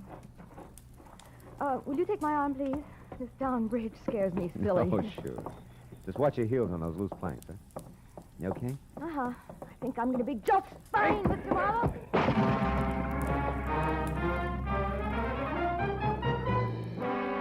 It was all the lead she needed because by the time I'd crawled out of the inch-deep, inch-wide river and was back up on the road, Julia Thayer was in her car away fast as far as Sunset Boulevard. So I went to the phone back in the lodge and got through to my client at DeWitt Arms Hotel and brought him up to date in a hurry, including the latest question mark. The tunnel? Well, of course I've heard of it, Mr. Marlowe. Matter of fact, I've been there. Why? Well, it's where Julia's heading right now. Now, what's the location of it, Ira? Ira! I'm still here, Mr. Marlowe. Yeah. Hey, you sound real different. I don't get it. What's up? Very personal business, Mr. Marlowe. You see, I'm Ira Cody, not Clausen. Dean Cody's... Brother, Mr. Marlowe. Brother who's out to get the girl responsible for his burning to death. Julia Thayer, the cheap scum. So Marlowe played Patsy. Oregon, the boy-girl pitch. You made it all up. Every bit of it. Mr. Marlowe, before I needed your help. Now I don't anymore. Get lost.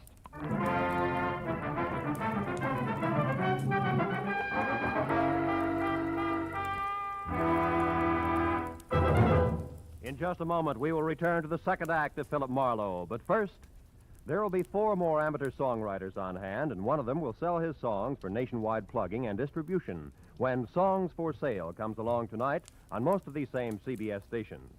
Songs for Sale gives these new songwriters a great chance. Their songs are judged by a panel of experts.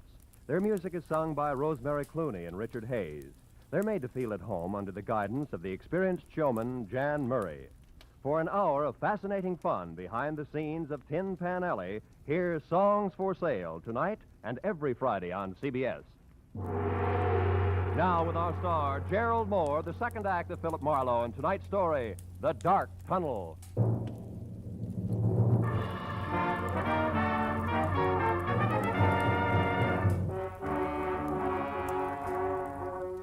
I stood there for a minute after Ira Cody hung up and tried to figure my next move, while the phone in my hand quietly buzzed sucker. A pair of haywire lives was scheduled for a smash-up, and I'd let myself get mixed up right in the middle. Now my only chance to do something about it was to find out fast what was meant by the tunnel. I started out of the place, but only got as far as the front door. You going somewhere, cutie? That rod makes you 6 feet taller, doesn't it, Porky, huh? I don't like you, Charlie. You played a dirty trick on me. Trick? What are you talking about? When I slipped and mentioned Silver Lake, it made Mr. Stapp mad at me, and I don't want Mr. Stapp mad at me. That I can understand. Now, look, you feel like talking this out? No. Oh, listen, you dumb ape. It's for your own good. Something's going to happen tonight that'll make your boss a lot madder than he is now. I'm the only one who... You're just trying to trick me again, but it won't work. Not this time. First, we lift your gun. Now, get going. We'll take your car. Porky, you're going to hate yourself for this in the morning when Stapp finds out. I doubt it. You see, Charlie, it's his idea. Now get going.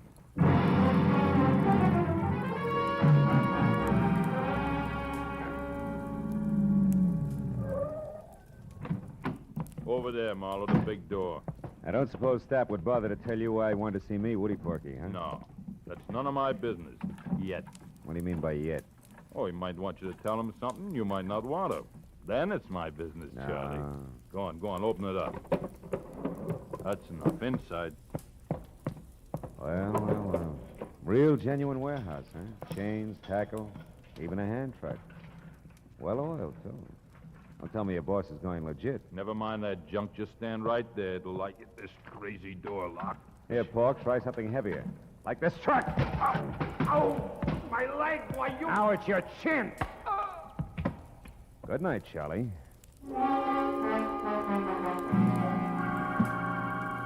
I fished my own gun out of Pork's pocket, tossed his .45 off in a dark corner, and rolled the Hulk himself out of sight behind a stack of crates. Then I went over to an elevator in the corner. On the way into the warehouse, the light I'd seen earlier from the roof was still there, so I decided to try the penthouse. I walked quietly down a thick carpeted hall to the only door. When I knocked, it was with a barrel of my .38. Come in. Well, hello, Marlowe. I've been waiting for you. A gun? Hey, how come... Pork? Pork! Save it, Joe. Oh, that dumb cluck. Yeah, big wheel like Joe Stapp ought to afford better help. Now, I'm holding the gun, so I'll ask the questions. What and where is the tunnel? A tunnel is a hole, Marlowe, usually in the ground. Delivered, Joe. It's got a lot to do with your girlfriend, Julia. Julia?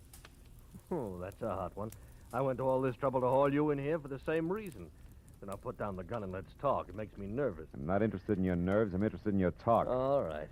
Now, you've got a long nose, Marlowe, and poking it around, you might find out enough to get real curious and call in the cops. That I can't afford. Uh-huh. So I'm going to level with you, tell you what you want to know, just so you'll lay off. That a deal? I'll let you know. All right. You wanted to know about Julia. Yeah. Nothing like Julia Thayer ever happened in my life before. Most beautiful thing I ever saw. Sweet and soft. She made me ashamed of myself. Somehow I don't hear violin. Marlowe, I'd have done anything Julia asked me to. And all she ever asked of me was to give her up. For Dean Cody? Yeah, Dean Cody. Young physique that wasn't all wasteland like this. A handsome face that of a boiled lobster like mine is.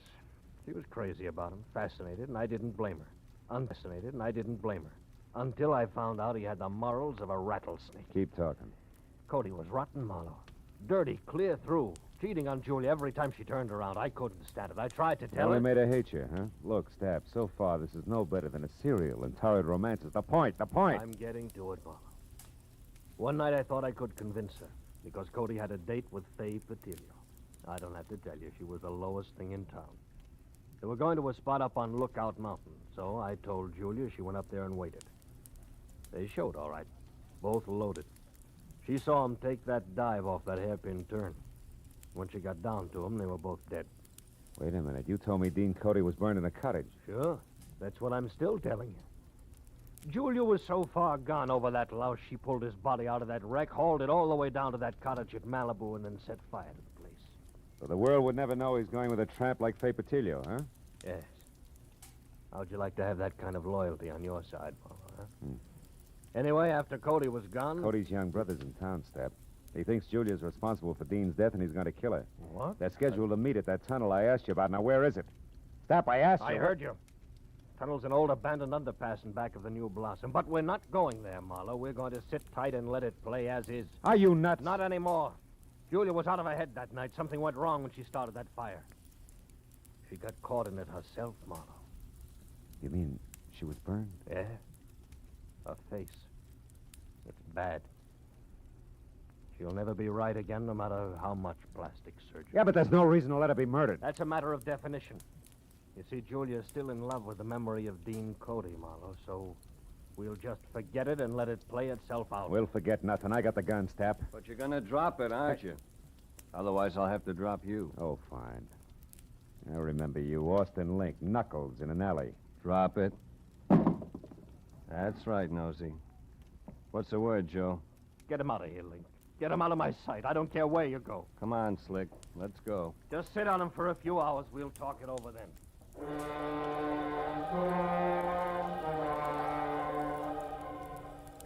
Link was a professional. He stayed exactly far enough behind me to be always out of reach, but always close enough to keep me under control. All the way down in the elevator, I watched for a chance that never turned up. And as I rounded a corner and headed for the big door again, I glanced at the stack of crates. Pork had come too. He was on his feet behind them, a heavy steel pulley block in one hand, his face a stupid mask of blind hate. He slammed the block at me with everything he had. I'll kill you! I dropped to the floor and heard the thing connect behind me. It had caught Link dead center. He fell like a bag of sand. Before Pork realized what had happened, I charged the stack of crates, threw my shoulder against it, made it to the door and out in one dash. My car was sitting where I'd left it. I heaved a sigh of relief and piled in.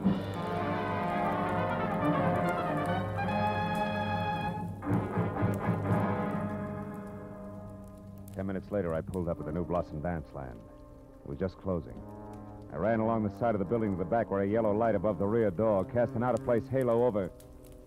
Oh, no. Hey, you! What are you doing back here? This is for employees only. Yeah, well, I'm employed. Listen, do you know where the tunnel is? The which?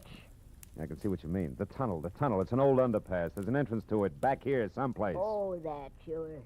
See the light over there? Yeah. And that little cement house? Yeah. Well, that's it. Steps lead down inside. But why? Nobody ever uses that anymore. Well, I tell you, I got a date in there with a couple of screwballs. Oh, well, you'll be right at home. Good night, dearie. A baker's dozen steps led down into the thick darkness littered with newspapers, weeds, and wine bottles, all long dead. As I eased down inside, I heard voices, low and tense, amplified by the rolling, hollow echo in the tunnel. At least I'd made it in time. When I got to the bottom, I could see the two of them silhouetted against the dim glow at the far end. I pressed my back against the wall, thought about my empty shoulder holster, and moved toward them. And you killed him, didn't you? You're making a mistake, Ira. A terrible mistake. No, you killed him, all right. You and that beautiful face of yours that he couldn't resist. Why are you hiding it behind a veil? You used to be so proud of it. You killed Dean just the same as if you'd shot him. But you're not getting away with it, Julia. I'm going to square it up for him right now. Ira! What? Marlowe, how did you find this place? I found plenty beside that, Ira. Give me that gun. No, you're not going to stop me.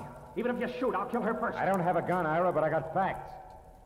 Before you shoot anybody, you better listen. Julia wasn't responsible for Dean's death. He was. Everything she's done since then has been to protect what little good there was left of his crummy reputation. You're a liar. I can prove it. Dean went bad, Ira, all bad. He was a low, double-crossing cheat. You're lying, you're lying! The night he died, he was two-timing Julia. But in spite of that, she risked everything to move his body from a smashed-up car. So nobody would ever find out what really happened to him. It's true, Stop Ira. it! Stop it! You liars, both of you! I won't let you say things like that about my brother. You don't care if he's dead, Julia. You'll do all right. You've got the kind of beauty all the men go for. And you, Marlowe... Shut up, you crazy punk. Stay back. Admit you're a liar, Marlowe. Admit it or I'll kill you. I swear I'll kill you along with Julia. You'll be doing me a favor. You haven't seen my face lately, have you, Ira? I never want to see it. I think you better, kid. Got a match, Marlowe? Sure. Here. Look, Ira. You can't be Julia. I was burned, Ira. It happened to me when I tried to hide the Kind of rotten trash that Dean had been mixed up with. And the only reason she did it was because she loved him, maybe more than you did. Now, come on, kid, let's have that gun. You don't want to kill anybody. No. I don't want to kill anybody. Julia, I'm sorry. Ira! Let him go, Julia. The hard part's over now. He'll be all right. I'll look in on him after a while just to be sure. But, what about you, huh? What about me? I'll be okay, Marlowe. After I've done some thinking. This shock, I think it's what I needed. Goodbye.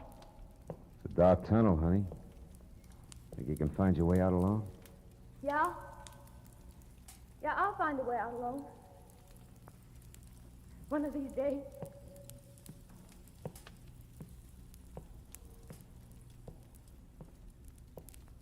She was gone. And I went back and climbed the stairs. Out of the tunnel and into the night again.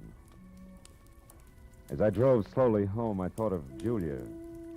Alone in a dark, blind tunnel with no end to it. And then I thought of all the dark, blind tunnels that men stumble into. Tunnels of blind love and blind hate. Of blind submission that lets empty suits of armor conquer cities and men's minds. Tunnels of blind worry and blind greed, of blind ambition, of blind... But then I stopped because I was getting no place. Except into a blind alley.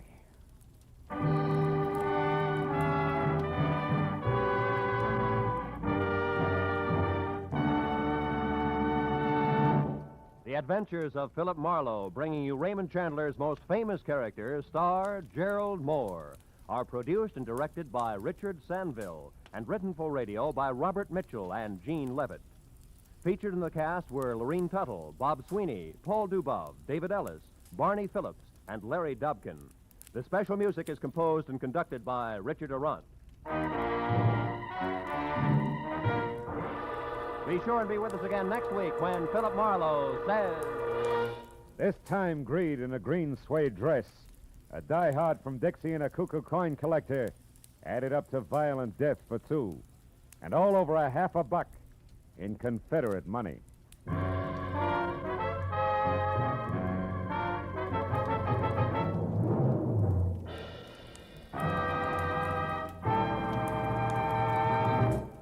Every Friday night, CBS brings you stories taken from the files of parole boards of the 48 states. With only the names changed, these stories give in complete detail the events of a criminal's life up to the time he is up for parole. Then, before you hear the board's decision, you can make up your mind. Is this man ready to be set free? It's been hailed by press and public alike as an outstanding anti-crime show. And you can hear it now by staying tuned because Up for Parole follows immediately on most of these same CBS stations. Roy Rowan speaking. This is CBS, where you play Sing It Again every Saturday night, the Columbia Broadcasting System.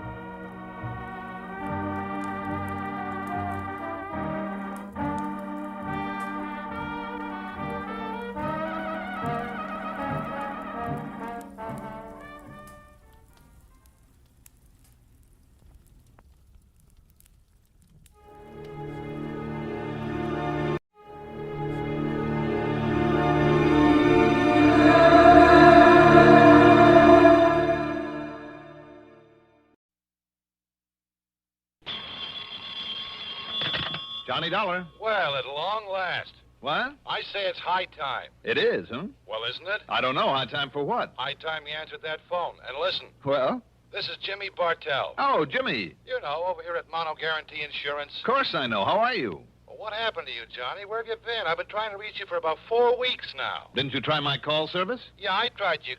Huh?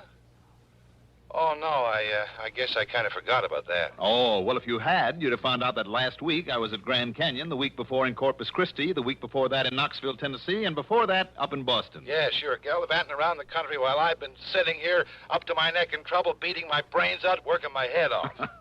Sounds to me like you need a plastic surgeon. What? What's the problem, Jimmy? The Burma Red, Johnny. The what? You heard me, the Burma Red. Jimmy, are you sure you want me and not the State Department? Yeah, I'm sure. All right, I'll bite. Who is the Burma Red? Not who, but what. Well? And listen, we carry the insurance, $500,000 worth. You hear that, fella? $500,000. I am deeply impressed. And, baby, if you can't get it back for us, that's exactly what we're going to have to hand over in cold, hard cash. 500 G's. Well, maybe I had better get to work on it. Good. And I don't need to tell you what your commission will be if you do recover it. What else do you think I'm thinking of? Then the job is yours, Johnny. And, brother, I sure hope that you can find it and get it back. The Burma Red? Right. Just one thing, Jimmy, if you don't mind. Sure, Johnny. Before I start gallivanting around the country, as you put it, looking for this thing... Yeah? Don't you think that it might be nice if I have some slight idea, some inkling of what it is, this Burma Red? I told you. Oh, yeah. Yes. Yeah, okay. Come on over here, and I'll tell you all I know about it. Okay. We interrupt this program to bring you a special message. To the parents of schoolboy patrol members who were taking the Washington trip, the buses with the patrol will arrive at Durham Union Bus Station this evening about 7:15 to 7:30. We repeat, the Durham Schoolboy Patrol Washington buses will arrive at the Union Bus Station this evening at 7:15 to 7:30. Parents are asked to be present to pick up their children. The parents, are also asked to use the Sears parking lot. 7:15 to 7:30 the time. Expense account submitted by Special Investigator Johnny Dollar to Mono Guarantee Insurance Company, Home Office, Hartford, Connecticut. Following is an account of expenses incurred during my investigation of the Burma Red matter.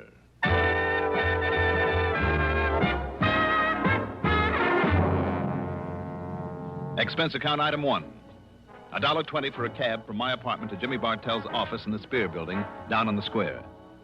Jimmy's specialty, incidentally, is property insurance, especially where fine artwork is concerned. And in this case... Yeah, Johnny, 4 solid weeks I buzzed that phone of yours, and what I thought of you for not being there to answer it wouldn't be fit to print. All right, I'm here now, so stop bellyaching. But maybe you're too late, fella. He's already gotten into the country with it. The Burma Red. That's right, the Burma Red. Which is what? I told you, Johnny, it's... Oh, yeah, that's right, I didn't. Now, listen. I'm listening. It was brought over here a couple of years ago as part of a collection by some countess or other. Got written up in all the picture magazines. Do I hear a slight echo? Echo? Yes, from the case I had on my hands last week. Well, I don't know, because I don't know what you had a case of. But listen. Go on. Having been a part originally of the Buckingham collection, over there in England, you know, well, as you might expect, it was picked up here by Winkler and Winkler. The big jewelry outfit down in New York. The same? Oh, then I do hear an echo. So it's a piece of jewelry, and it's been stolen from them. No. The same as the Otara's necklace I recovered last week. No again. For Northeast indemnity. No? No, Johnny. It's just a single unmounted stone, a ruby. But so help me, it's big enough to choke a horse, and now it's gone. When did you say it was stolen from them? I didn't, because it wasn't. They'd sold it to that wealthy old Mrs. Harvey Larriman Brittingham. Lives out in the edge of town. Oh, I see. But 4 weeks ago, somebody neatly chiseled open her wall safe and walked off with it. Chiseled? Okay, blew it. What's the difference? Plenty. Knowing a safecracker's method can help a lot in pinning him down. No, the police think they know who did it, all right. Well, what do you need me for? To get that stone back. But if they already know who did it... But they couldn't prove it. Sure, the modus operandi, the way the safe was blown, it pointed straight to him and nobody else. But also he was known to be here in town. Who? But they couldn't pin it on him. He had himself a perfect alibi. Who, Jimmy? So maybe it was rigged. They couldn't break it. Jimmy.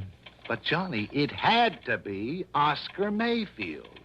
Mayfield? They held him as long as they could, went through everything he owns, checked out every contact he made while he was here in Hartford. And all that got him was nothing, and not very much of that. I'll say this. If Oscar Mayfield, the old master, made that heist... So what could they do but let him traipse merrily on back to New York, where he's been living lately? Look, Jimmy... But I figure, despite the police report and all the work they did, I figure that somehow Mayfield got away with that ruby. Jimmy, I'm inclined to think you may be right. I know Oscar Mayfield. He's clever. I've tangled with him before. And, come to think of it, he made a promise to me once. Mayfield? Made a promise? Mm-hmm. What was it, Johnny? That if I ever tried to interfere with him again... Yeah? Well? He'd see to it that I had a very nice funeral.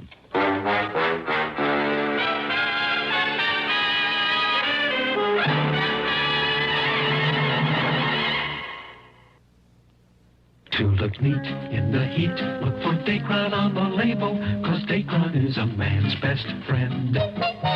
Right, men, Dacron is your best friend when it comes to staying wrinkle-free and neat all summer. Look for Dacron in lightweight suits, handsome slacks, good-looking sport coats, too. You'll stay well-pressed and well-dressed thanks to Dacron by DuPont. There's just no denying in the clothes he'll be buying, Dacron is a man's best friend.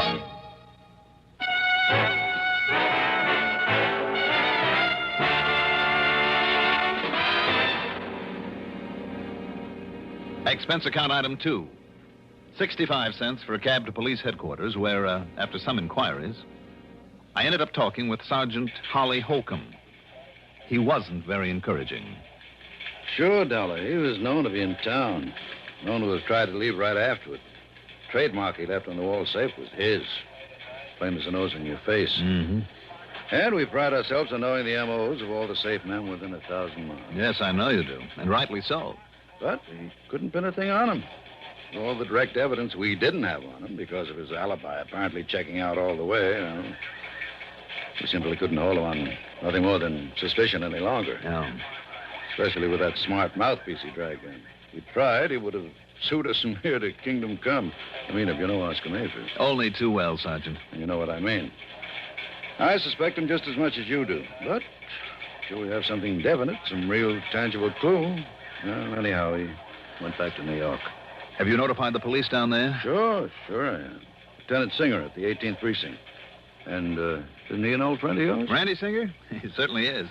Well, I haven't heard a word from him, not in over a week now, so why don't you call him? Or better still, go down there and see him. See what goes. All right, Sergeant. Maybe I'll do that.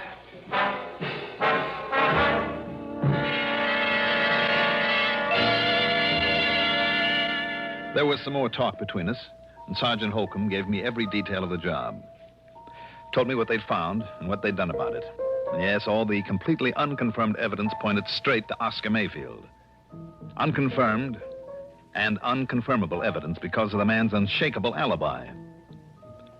Item 3, 85 cents for a phone call to Lieutenant Randy Singer, 18th Precinct, New York Police Department. You mean to say you just now found out about that heist? That's right, Randy. I just found out. You see, Johnny, if you didn't spend so much time gallivanting all over the place, you might be of some use around here. You didn't get a promotion for all the gallivanting I did for you last week. Oh, darn it, I guess I should have worked that case myself. Well, how about this Mayfield? You've kept an eye on him? I've done everything but tap his phone line. And? Nothing, Johnny, absolutely nothing. You just didn't get on this one soon enough. I know what you mean.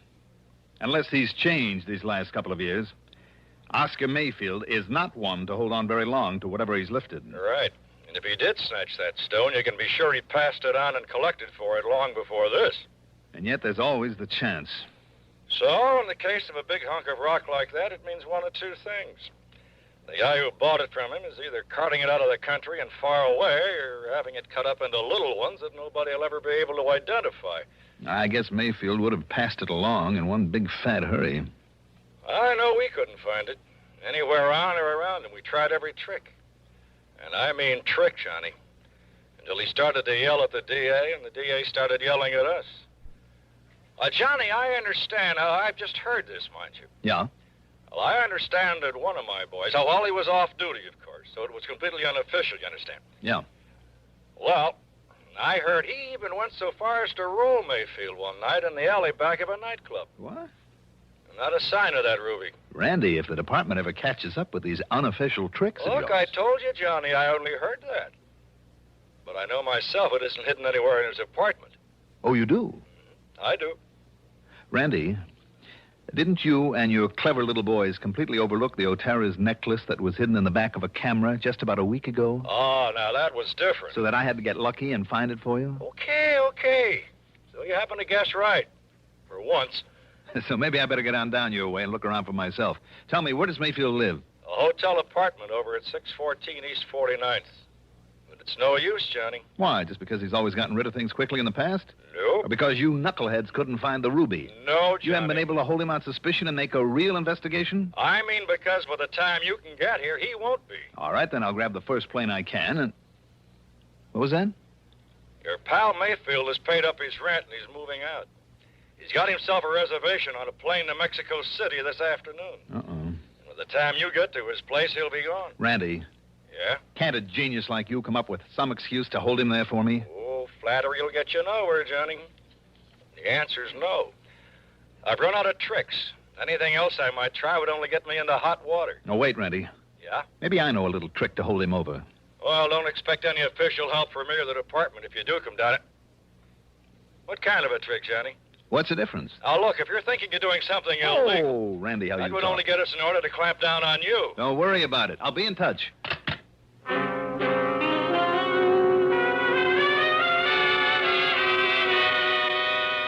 Illegal? I don't know why, but I'd suddenly remember that during my run-in with Mayfield a couple of years ago, there'd been talk about a man who was fencing his stuff. A man who had been only vaguely identified as Hugo. The last name had never come to light. Okay, maybe that name still meant something to him. If so, it justified item 4, $1.26 for a telegram to Mayfield. It read as follows. Urgent, that before you make any deal, you call me immediately at Plaza 3, 9970, and I signed it, Hugo. And I had them put a rush on it, hoping it would give me some much-needed time. Item 5, $6 for a cab to Bradley Field. Item 6, $10.12 for a plane to New York. And when I got there, item 7 is $5.80 for a taxi to 614 East 49th Street. It was a smart, good-looking apartment hotel, which is more than I can say for the stuffy uniformed doorman. Mr. Mayfield, did you say? That's right. Mr. Oscar Mayfield. Is he still here? Is he in? Whom shall I say is calling, sir? Don't. Don't? Just give me his apartment number. Your name, please? Now, don't worry about it. I'm sorry, but I must have your name, sir. It's Dolar. Now, what's the apartment number? Dollar. Very well. No, you don't. Just put the phone down. I beg your pardon. It's granted. Now, the number of his apartment. Not unless I announce you, sir. Now, look, I am a special investigator. Oh, you are? Yes, and if you'd like to call the police and check on me, only I haven't time. Look here. These are my credentials. And I tell you, sir, that unless I... Oh, I see. Mr. Johnny Dollar. That's right. The insurance investigator. Yes. I didn't know. Well, you do now. Well, nonetheless, Mr. Dollar... Just give me Mayfield's apartment number, please. Now, what is it? Well, it's 7G. Okay, thank you. And I'll phone that you're on your way up, sir. You do, and I'll break your neck.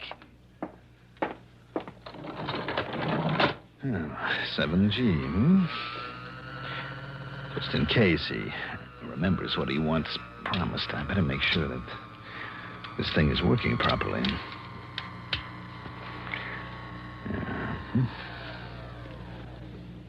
Here we are. Now, let's see. Oh, yes, 7A. 7. Oh, there. 7E, 7F, and 7G. Well, Mr. Mayfield, I hope you are still here. Mr. Mayfield? Mayfield? Doggone it, if he's already flown the coop. He left it wide open. Mr. Mayfield?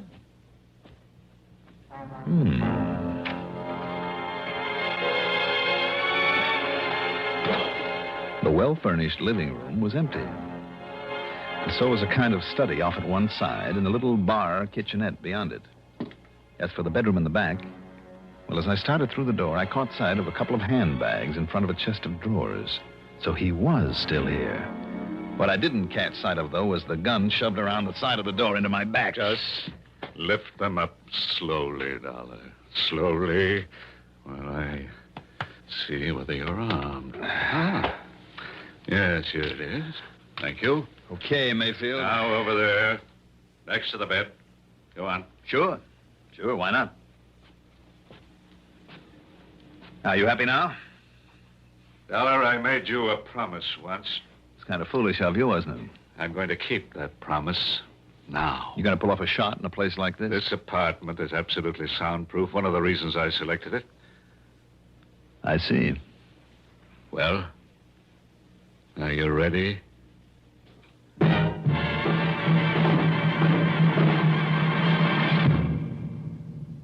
Have you tried the mild, kind taste of Kent? You should, because you'll feel better about smoking with the taste of Kent. Kent with the micronite filter refines away harsh flavor, refines away hot taste. It makes the taste of a cigarette mild as a balmy day in the month of May. Kent is the best for the flavor you like. Kent is the best for the flavor you like. Yes, Kent is the best for a mild, kind taste. Smoke a carton of Kent without switching. Discover the kind taste of Kent's blend of the world's finest quality tobaccos. Then try your old brand. What a difference in taste. Kent with the micronite, Kent with the micronite, Kent with the micronite filter refines away harsh flavor, refines away hot taste. You'll enjoy the mild, kind taste of Kent with the micronite filter.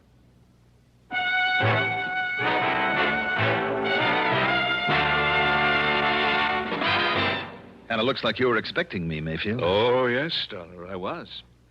You see, I figured right from the beginning that you might be called in on this case. Then you do have the Burma Red, the ruby. Now? Oh, of course not. You should know that I wouldn't hold on to a thing like that. Let's say it's been successfully disposed of. And why do you hang around here? Because I'm waiting for... Yes? I was waiting for you. To settle my old score with you. When I received that silly telegram, I was certain that you would be here. No? You mean I pulled a boo-boo? Your old pal Hugo is dead? I mean that ridiculous number you gave me to call. It's too bad. I thought it was a pretty good idea to keep you trying it until I could get here. Oh, I'll confess it did make me change my reservation to a later plane. But after all, when I got nothing but a busy signal 8 times in a row, I naturally called the operator. And she told you? Yes, that it's a number used for testing. That a busy signal is all it ever gets. Obviously a trick, then. Worthy of you. So I waited for you. And when the doorman, following my explicit instructions, called me, told me you'd arrived, Oh, but I'm wasting time. What's more, I'm expecting someone else. So, Dollar, this is it. Expecting me, maybe? What? Randy. Just drop it right there, Mayfield. Gently now. All right, now dollars again. Now sit over there in that chair next to the window. All right, anything you say, Lieutenant. Oh, Randy, you're like the U.S. Marines. Here, you better keep this gun of his. You know, I'm just glad you got careless and left that front door open out there. I thought I heard a door close just before you made your dramatic entrance. But how come, Randy? What do you mean, how come? Well, from what you said on the phone... So what? I'm off duty. Any reason I shouldn't just kind of drop around for a visit? Oh, I'm glad you did. You know something, Johnny? What? So am I. And I'll probably hate myself in the morning for saying this, but I've waited a long time for a chance to return some of the favors you've done me over the years. That I've done you. Well, Mayfield? I'm afraid your so-called visit is completely pointless, Lieutenant. You must know very well that you won't find the ruby around here or anything to even remotely connect me with it. Do I need to after the little party I walked in on? Yeah, that's right. Huh? You can stop smiling now. Oh, very well, very well. If you insist on booking me for an alleged attack on Johnny Dollar with a, quote, deadly weapon, unquote, let us go down to your station house and have done with it. Is Grand Central Station? The house and have done with it. Is Grand Central Station? Shall we? Shall we go, Lieutenant? You just stay in that chair, Mayfield, while I... No, Randy. While I answer the door. Okay, but leave this one open so I can hear. Right. Yes? Yeesh, what a fancy layout this is. Who are you? You Oscar Mayfield? Well, who did you expect to find here? Santa Claus? Yeah, well, no. Look, Mr. Mayfield, you mind putting down a gun, huh? Not till I'm sure you're okay. Come inside. Yeah, sure. All right, now what's your name? Yeah, Rosie Gilliam. Look, you can frisk me. I'm clean. And that package? Well, it's from the boss. It's from Hugo. It's what you've been waiting for. Oh, it's from Hugo, huh? Yeah, sure, honest. He said I should deliver it and get a receipt, then maybe you'd hand me a fin or a tenner. Oh, he did, huh? Yeah.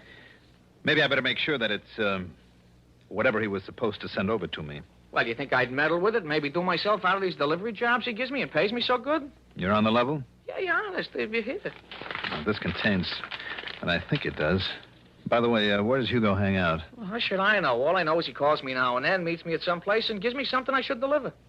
I guess you're okay, then. Sit down there while I take a look at this. Yeah, sure. We'll just see now. You're the first gent to ever open one of those deliveries in front of me? Am I? Yeah, you're the very first. Holy jumping, look at that loot. Where is he waiting to pick up the receipt, Rosie? Yeah, I don't know. He only hunts me up when he's ready. Look at all that dough. What kind of a receipt, Rosie? He said you'd know what kind. Oh, man, would you look at that? Would you look at it? All right, I'll write you one. Yeah, maybe I could have a 20 for bringing it. I'll give you a receipt to Mr. Hugo. Let's see, how is it now that he spells his last name? You don't know, Mr. Mayfield? Well, don't you know? I should know how to spell Hemperschlag. Hemperschlag. So that's it. Hey, now, wait a minute. Listen, you are Mayfield, ain't you? All right, Randy. Randy who? Lieutenant Singer of the police. Come in, Randy. The police? Oh, no, I've been took. Mr. Hugo will kill me. No, Rosie, I don't think he'll ever get the chance. Just take it easy, Rosie. Oh, no, listen, cop, We'll give you all the protection you need after we sign you in at headquarters. Rosie, whatever your name is, you hair-brained idiot. Just take it easy, Mayfield, and sit down. You too, Rosie. Well, now, look at all this beautiful money. Randy, unless I'm awfully wrong, it's payment to Mayfield for the ruby. And if you can locate a Hugo with the unlikely name of Hemperschlag, or maybe you'll save us the trouble, Mayfield. After all, now that we have his name, and who knows, if you talk, maybe the judge won't throw the whole book at you. Well? Okay, Dollar. I know when I'm licked, I'll talk. Mr. Hugo Hemperschlag, believe it or not, turned out to be a gem setter for the famous jewelry house of Winkler & Winkler, where he couldn't help knowing about all the important stuff brought into this country, and with the know-how to break it up after he'd arranged to have it stolen. Expense account total, well, in view of the commission I'll get on this one, forget it. Yours truly, Johnny Dollar.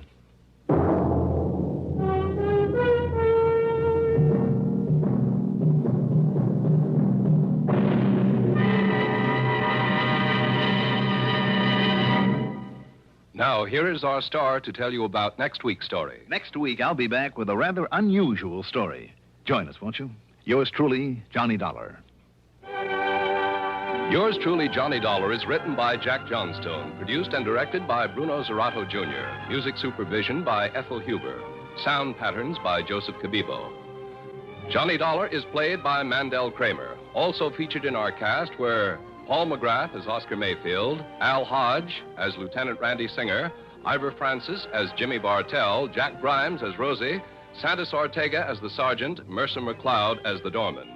Be sure to join us next week, same time, same station, for another exciting story of yours truly, Johnny Dollar. This is Roger Foster speaking. Durwood Kirby's favorite program, The Gary Moore Show, weekdays on the CBS Radio Network. CBS for Durham, Raleigh, WDNC.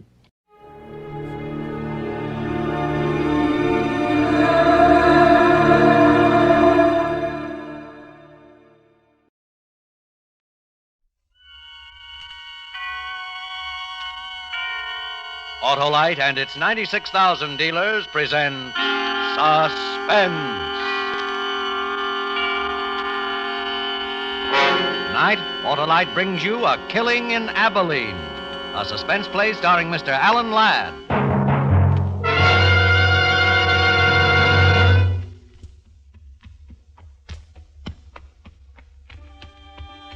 I traveled hard for 300 miles to find the man who killed my brother.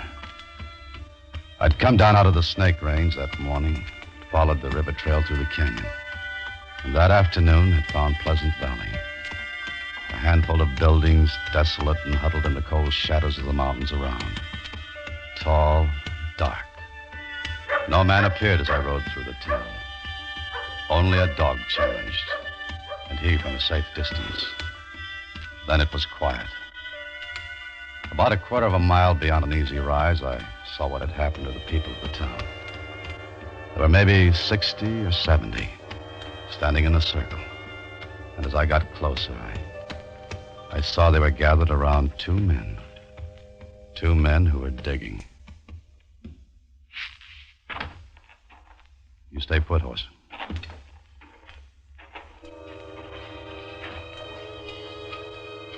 There was a look on the faces of the people standing there. Even the kids peeking from behind skirts and trouser legs. And it was something I'd seen before. It wasn't a good look. It was the look some people had had 2 years before in Abilene, when we'd discovered my brother's body. In just a moment, Mr. Alan Ladd in the first act of A Killing in Abilene. Hi, Harlow. What do you got there? Christmas present, Hap. You got one already? Yes, sirree, and it's an Autolite Stay Full battery that needs water only 3 times a year in normal car use. Why, my car will really cut a caper over this capable Christmas cheer. You believe in giving your car some holiday spirit, too, eh, Harlow? I sure do, Hap. And because the Autolite Stay Full battery has over 3 times the liquid protection of batteries without Stay Full features, it helps eliminate one of the greatest causes of battery failure. And that's mighty important to the spirit of every car owner. And your gift will last a long, long time, too, Harlow. Right you are, because the Autolite Stay Full battery gives longer life. 70% longer life, in fact, as proved by tests conducted according to SAE minimum life cycle standards. A wise selection, Harlow. Yes, friends, for quick, dependable starting, treat your car to an Autolite Stay Full battery. The battery that needs water only 3 times a year in normal car use. See your neighborhood Autolite battery dealer. And remember, you're always right with Autolite. And now, with A Killing in Abilene and the performance of Mr. Alan Ladd, Autolite answers many requests in bringing you a story of the Old West, hoping once again to keep you in suspense.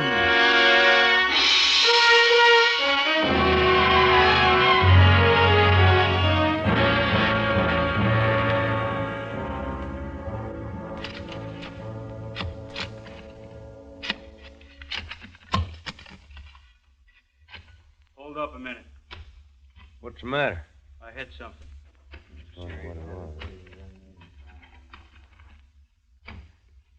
Wait. Better go slow. Dig around this side.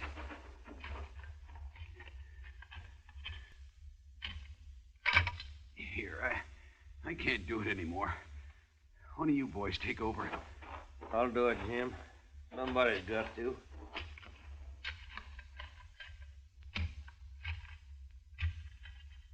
It's him, all right. I seen his shirt. You were right then, Ben. Jake Garvey, you're a sheriff. Better come take a look. Yeah.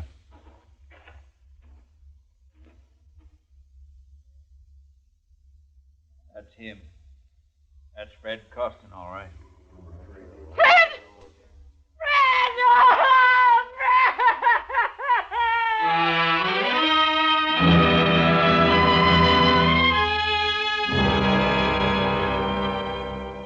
The other women folk led our way. The men stayed and pushed in a little closer to the pit and waited there until the job was finished.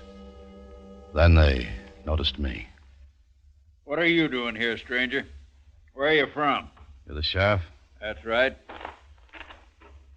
Jake Garvey. Amanda's my name. from Abilene. So?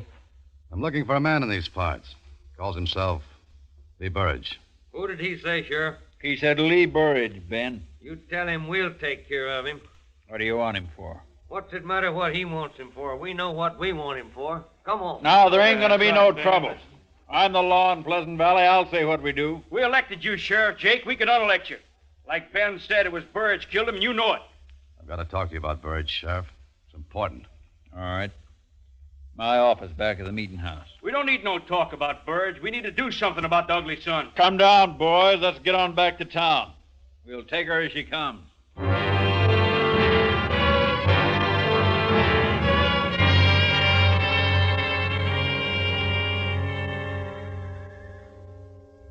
Smoke? No, thanks.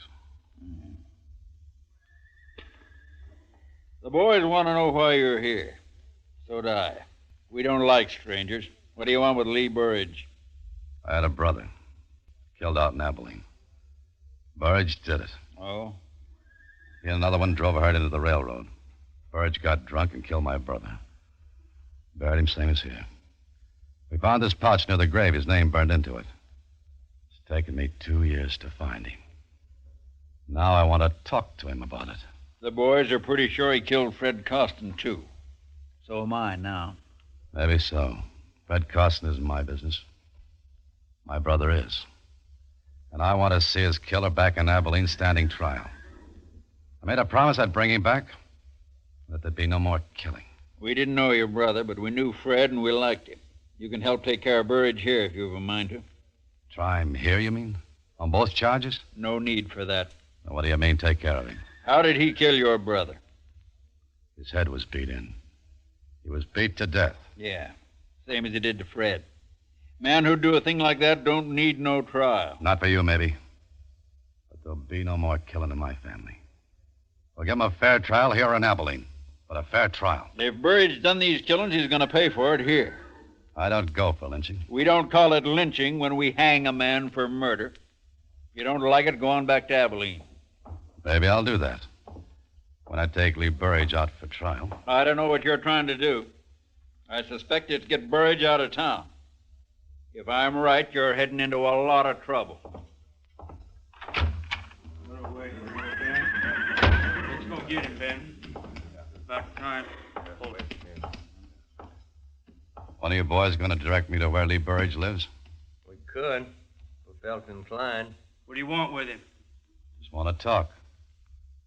Anybody got objections? Yeah, Who are you? Ben Chafee. There ain't gonna be no talking. He's done what he's done. He's gonna pay for it. Ain't nobody gonna stand in the way. It's time you was riding out of here. And if I don't? Then I'll help you. Climb off, Ben. We don't need no private wars here. Where does he live? Come on, boys.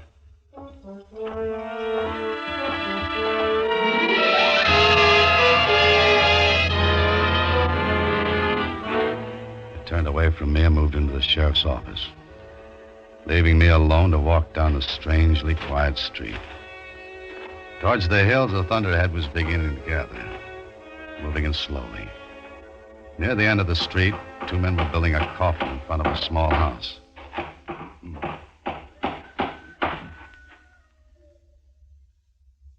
This where I'll find Mrs. Costin? Why do you have to come meddling around here at a time like this? Can't you leave her with it for her sorrow? Because he's a stranger, Bob boy. And strangers don't have no time for other people's sorrow. Maybe you're right, old-timer. Maybe they got too many themselves.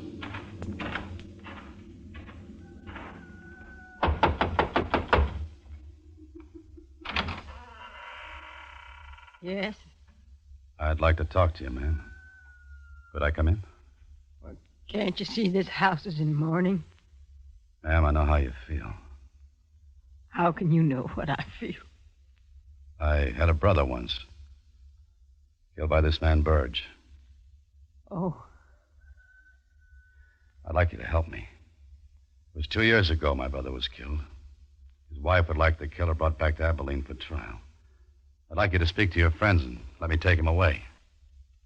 he didn't give my Fred a chance before he killed him. He's a cruel, ugly man. He's a killing man. You can see it in his eyes. I understand how that woman feels. I feel the same way. I want him killed, too. But here, where I can watch. And will you tell me where he lives? Don't tell him nothing, Mrs. Costin. You'll go warn him off. Let him go if he wants. I say a man's got one life to live, and he's got a right to lose it any dang way pleases him. I'll tell you where you can find Lee Burridge.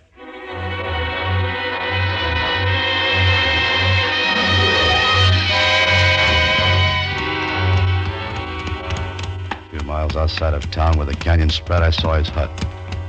Set against a fire-blackened hill. There was no growing thing in the rocky ground except one sick, twisted tree. Stunted limbs reaching out empty, waiting. Hold it. Easy, horse. Easy. Throw your gun down, you. Or I won't miss with the next one. Lee Burridge? Throw it down. I'm Jeff Mander. It's my brother Seth you killed in Abilene. That's who you are. You've caused me enough trouble. Get out of here. They'll give you a fair trial there. Stay here and you're going to be lynched for Fred Costin's killing. Don't come no closer. Nobody's going to lynch me while I got this. Listen to me. I don't hold no love for you. I shouldn't care what happens to you. But it took me 2 years to find you. Now I'm taking you out. Don't come no closer. Put up your gun. I'm warning you. Put up your gun! I knew he was shooting to miss. But I didn't know what would happen if I moved closer. So I got out of his canyon.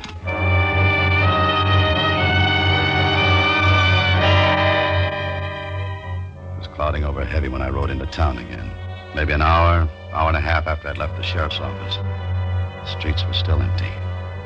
But in a couple of the houses, I saw curtains move in windows and shadows duck away as I looked at them. I wondered if the old man had told them I'd gone to see Burridge.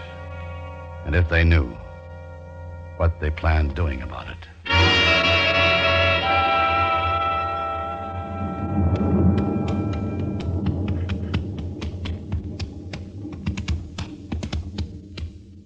Old-timer? Yeah. I see you had your talk with Burridge. You see. You ain't wearing your gun. He get the drop on you? Yeah. Surprised he didn't kill you. So was I. Did you tell them I'd gone there? Yep. What'd they say? They said if you get Burridge first, they'd get you. They said you should go back where you came from while you still can. I will after I settle with Burridge. Where's the sheriff? I went off with the boys. After Burridge? Yep. They're going to wait till dark. Then they're going to stream up. Why are they going to wait till dark? I want to be with them. I thought you didn't like lynchings. I don't, but I want to be there. Well, I was told if you come back to town, you'd have to be with them. Don't make me use this, son. Just turn around and we'll join the rest of them. All right. And I'd suggest you stop your talking about Lee Burridge. From what I overheard, you close to sharing a rope with him.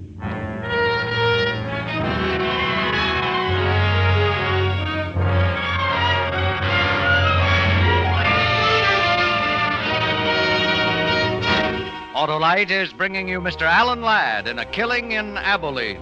Tonight's production in radio's outstanding theater of thrills, Suspense.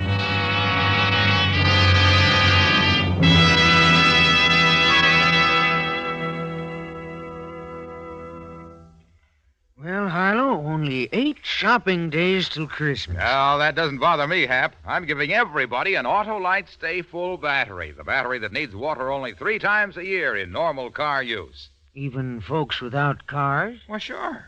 Why should they be denied the pleasure of having that fine, fit, faithful friend that gives 70% longer life? Says who, Harlow? Why, everyone knows the Autolite Stay Full battery gives 70% longer life. And this is proven by tests conducted according to SAE minimum life cycle standards. Sounds mighty powerful. It sure does, and it's because every positive plate in an Autolite Stay Full battery is protected by a fiberglass retaining mat to help reduce shedding and flaking. and keep the power-producing materials in place. Go on, Harlow, go on. Well, friends, this Christmas, present your car with a famous Autolite Stay Full battery. A battery that needs water only 3 times a year in normal car use. See your neighborhood Autolite battery dealer tomorrow. And remember, you're always right with Autolite. And now Autolite brings back to our Hollywood soundstage Mr. Alan Ladd in Elliott Lewis's production of The Killing in Abilene, a tale well calculated to keep you in suspense.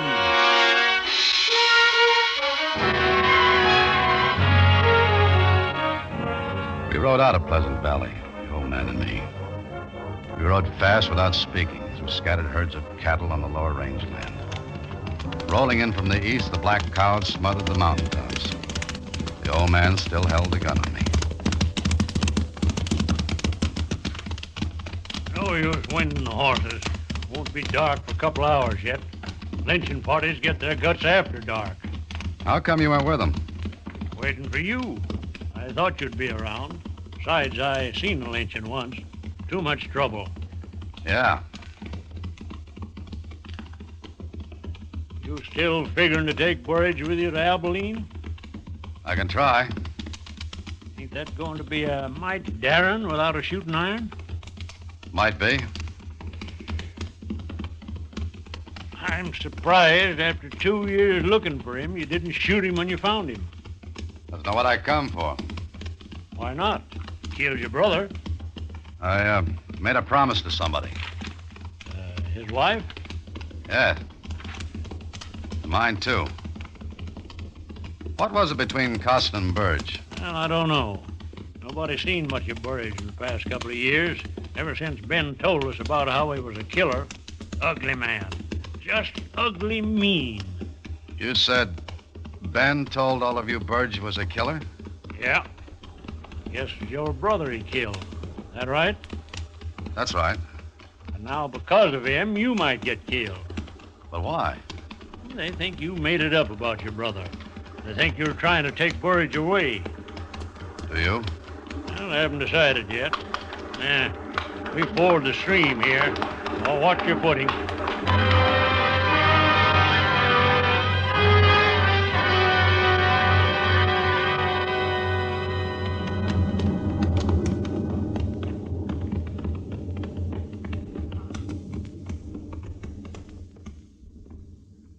Sonny.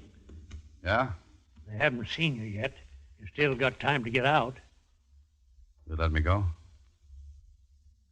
No. I've come this far, I'll finish it. Well, I always said a man's got one life, and he's got a right to lose it any dang way pleases him.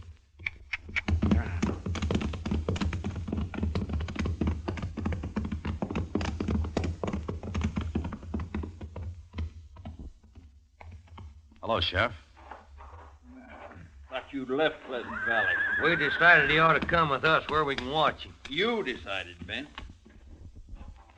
What do you say, mister? I'll tell you what he says, Sheriff. He says he wants Burridge one way or the other. He asked to join. That's what he says. Get off of the horse, mister. All right. Now say that lie to me, and I'll make you choke on it. I want Burge as bad as the rest of you. I'd prefer him to stand trial, that's the difference. I don't want this lynching if we can avoid it. Why, you... Take your hand off your gun, Ben. He ain't armed. Take it easy, Ben. We decided what to do. You're here because I want you here. Burge killed Fred Costin in a fight, now we're going to settle it. Burge kills easy. I've seen him do it once before. He's not going to do it again. You saw him kill my brother? I thought you didn't believe me. I saw it. You need more of a trial than that.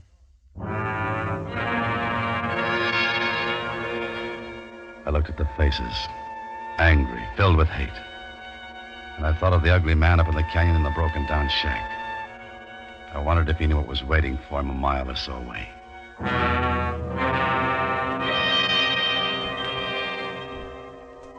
It was quiet then.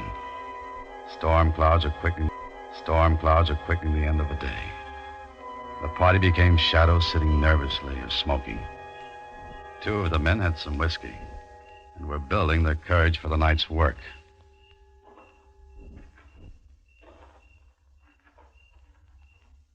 It's nearly dark. I didn't think you'd come. I had to. All the way? My Fred's dead. So's my brother. My Fred was a good man. Never hit me, but he was a dark man with drink. Like those two. What was it between Burge and him? We lost some chickens. Fred said that man stole them. When he came to town for supplies, Fred and him got to fighting.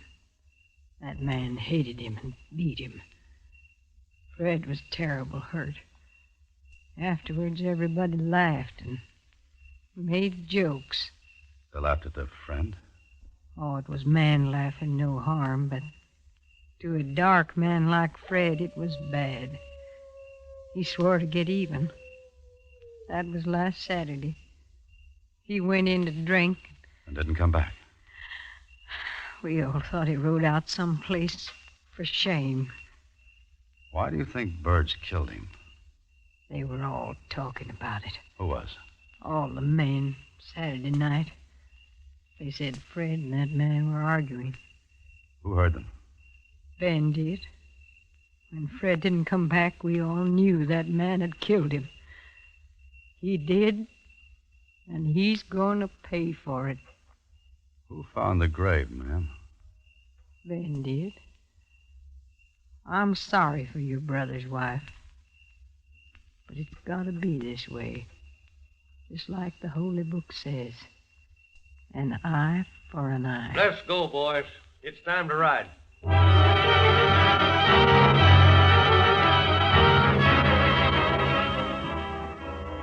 We rode to the widening of the canyon, dismounted, and went the rest of the way to the hut on foot. We took one horse with us.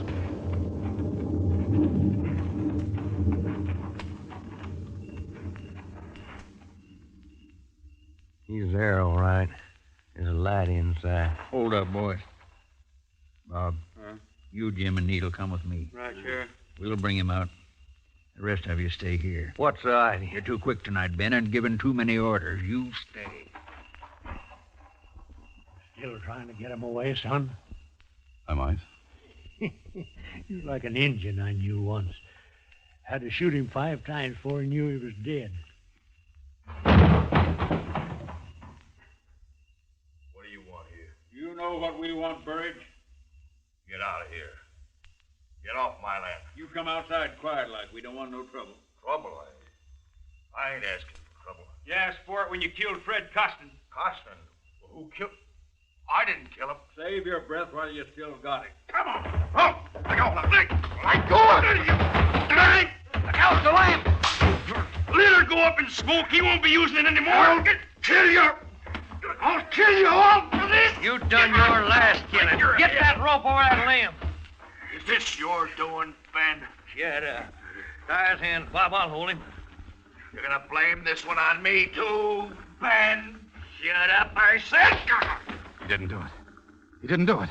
Let it go, son. You can't stop him now. I gotta talk to him before they do. He didn't do it. Now I know it. Wait a minute. Take my gun. Thanks.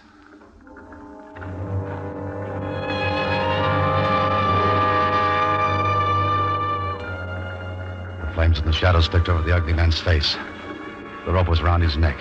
He knew he was going to die. As I came near him, I could see in the light there was no fear in his eyes, only hate. He lifted onto a horse. The rope was tightened. He was ready to be lynched. Then he saw me. One request, Sheriff. What, Burridge? Let me talk to him a minute. The stranger here? For a minute. No more talking. Kick that horse out from under him. No, don't, Bob, not yet. Let him talk. Why do you think I killed your brother? They're trying to get away with something, Jake. Shut up, Ben. Let them have their say. Why? We found your pouch near my brother's grave. Your name on it. And tonight Ben told me he saw you do it. I didn't. I wasn't with Ben that night. Ben wanted to drink, and I didn't. He left me.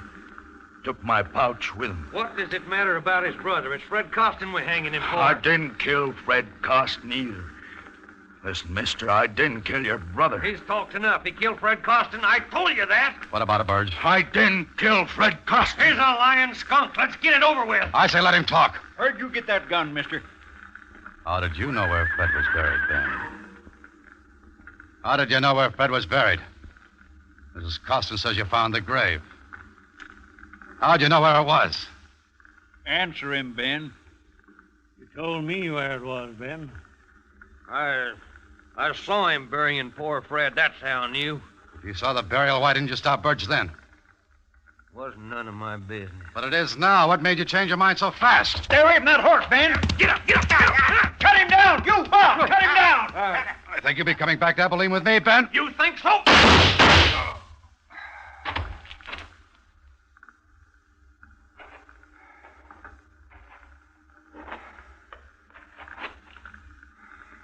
You all right, son? Yeah. Burge? You live. Rest easy, son. You done a good job. But you ain't going to keep your promise about your brother's killer. There's no sense taking Ben Chaffee back to Abilene. We'll bury him here.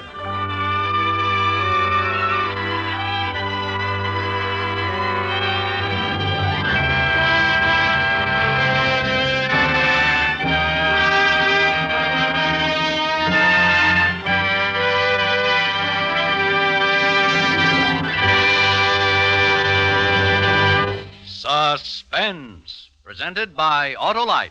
Tonight's star, Mr. Alan Ladd.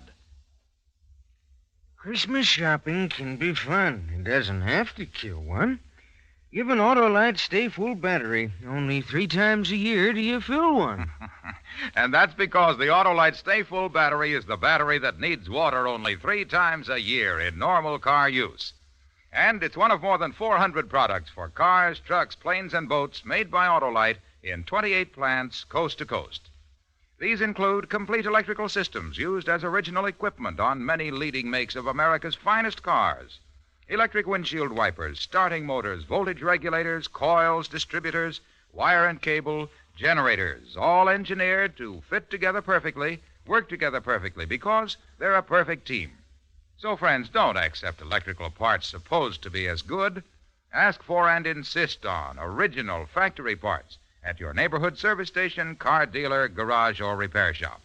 And because all Autolite parts are original factory parts, you can be sure you're right, because you're always right with Autolite.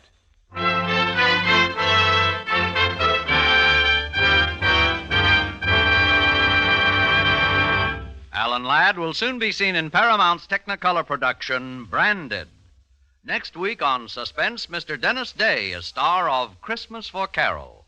And in weeks to come, you will hear such famous stars as Cornell Wilde, Ezio Pinza, and Ginger Rogers, all appearing in tales well calculated to keep you in suspense.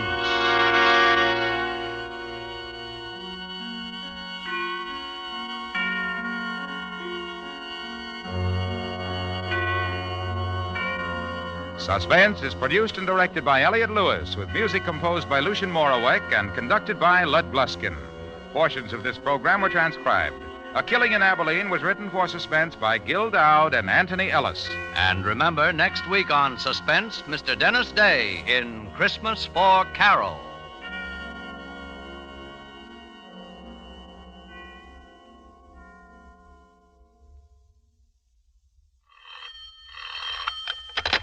You can buy Autolite Stay Full batteries, Autolite Standard Type, or Resistor Type spark plugs, Autolite electrical parts at your neighborhood Autolite dealers. Switch to Autolite. Good night. Better production means better living. That ideal has given America the world's highest standards of living.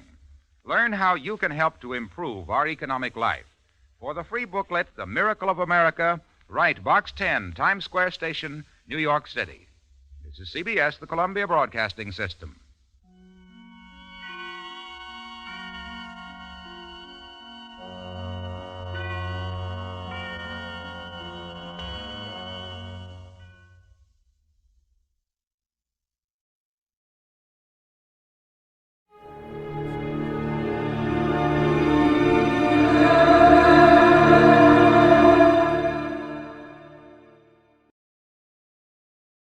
Wrigley's Spearmint Chewing Gum, the refreshing, delicious treat that gives you chewing enjoyment, presents for your listening enjoyment Edmund O'Brien as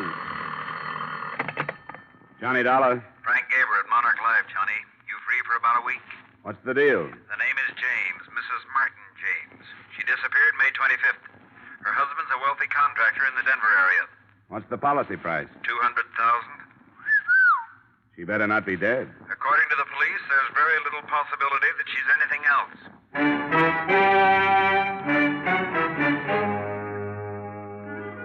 The makers of Wrigley's Spearmint Chewing Gum bring you Edmund O'Brien in another adventure of the man with the action-packed expense account. America's fabulous freelance insurance investigator. Yours truly, Johnny Dollar.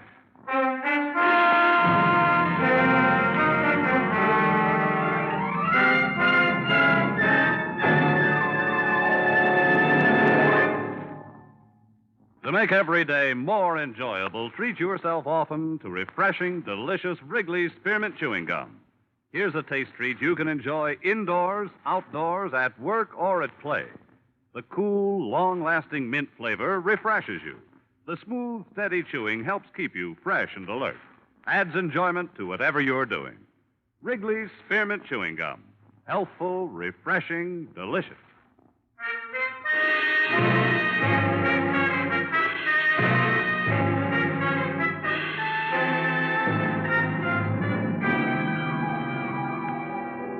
Expense account submitted by Special Investigator Johnny Dollar to the Monarch Life Insurance Company, Home Office, Hartford, Connecticut.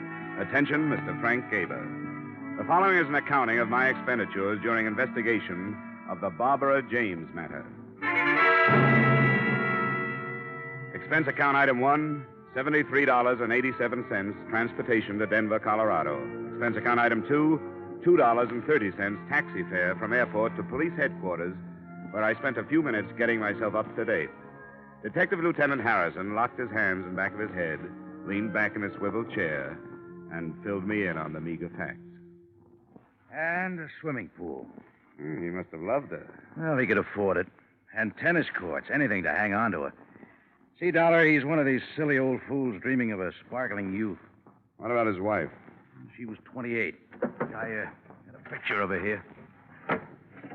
Now, would somebody like this be interested in a 50-year-old baldy with a paunch? For money? She was originally. But when she got all the money she wanted, she started cavorting. It's my guess that's what happened. Oh, what am I saying? My guess. That's what did happen. Up till the time she disappeared, anyhow. Married long? 3 years. No children. Her first husband was under contract to one of the movie studios. He lost his contract, went to New York to starve a while, found he had no wife when he got back to Hollywood. Don't tell me. James met his wife in Reno. Reno it was. He had just let go of something his own age. Wanted a little romance before he died. 6 weeks ago, he called up the department and said she was missing. In the last 6 weeks, he's aged 10 years. Looks like a very unhealthy 60 now.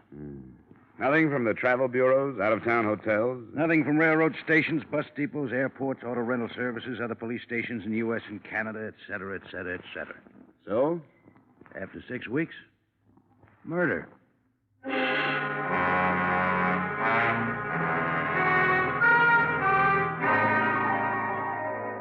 Expense account item 3, $1.50 taxi fare to the lush mansion of Mr. Martin James. On the way over, partly for pleasure, partly for business, I studied the glamour photo of the missing girl. She was standing beside a swimming pool in a bathing suit, smiling at whoever was taking the picture. She was quite a girl. The James place was a colonial-style museum piece up on a hill overlooking the city. A pretty young thing in a nurse's uniform met me at the door, took my name, and disappeared behind 2 high oak doors. In a moment, she was back. She ushered me into Mr. Martin James. Mr. James looked very old. His legs were wrapped in a patch quilt. One hand clutched the collar of his bathrobe about his throat. The other hand held a glass of milk. How do you do? Sit down, won't you? Oh, thank you, Martha. That'll be all. I know your suspicions, Mr. Dollar. My answer is no. I'm not at all sure she hasn't run off with a younger man. But all the ticket officers show... She'd use another name. Very possibly. You see, Mr. Dollar, Barbara married me for my money. I married her for her youth. and her beauty. It was a decent enough arrangement until she became dissatisfied. Yes, I suppose I was a fool. Then you think she left you? If I ever allowed myself to really believe that, I wouldn't want to live. I can stand the news that she's ill, oh yes, or even that she's dead, but not that she's left me. And I sit here day after day telling myself that maybe, in a small way, she loved me. And what do you think did happen to her? I don't know, but she would have sent me some notification, postcard, anything. You know, there was a strain of sweetness in there. She found it very difficult to be unkind. Oh, she had a conscience, Mr. Dollar. Tell me, how did you discover she was missing? Well, I came home one night. She said she was going out. We had a quarrel. It was the only time I ever raised my voice to her. She stormed out of the house, didn't even take any of her things. You know any of her close friends who've left town? No, I don't. But, of course, I didn't know all of her close friends. I suppose not.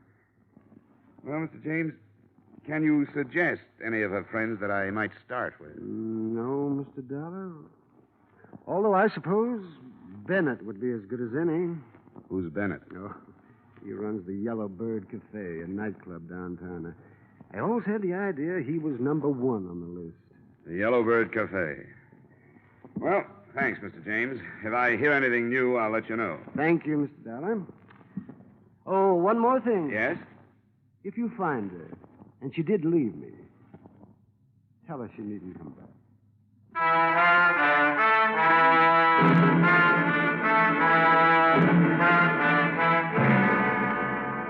Expense account item 3, 90 cents taxi fare to the Yellow Bird Cafe, a blue-lighted night spot. In a minute or two, I was seated opposite a slick-haired leading man in a dinner jacket. From the size of the bills on his desk, I'd say his wallet was pretty well dressed, too. Don't look at them too long. They'll burn your eyes out. Must be awful to have to rake all that off the lawn every morning. Oh, I just wanted to impress you. That's a whole week's take. Denver isn't what I call a good club town. My place in Frisco does much better. The only town worse than Denver for club trade is Cleveland. Cleveland pulls in the gutters at 6 p.m. Well, I'll keep that in mind if I ever get the urge to open up a clip joint. I'm here about Barbara James. It's funny how that name keeps cropping up. I suppose it'll keep cropping up until somebody finds her. You have any ideas? Sure, lots of ideas. She could have crossed against the light, fallen into the Great Divide, thumbed her way to Hungary. You're a comedian.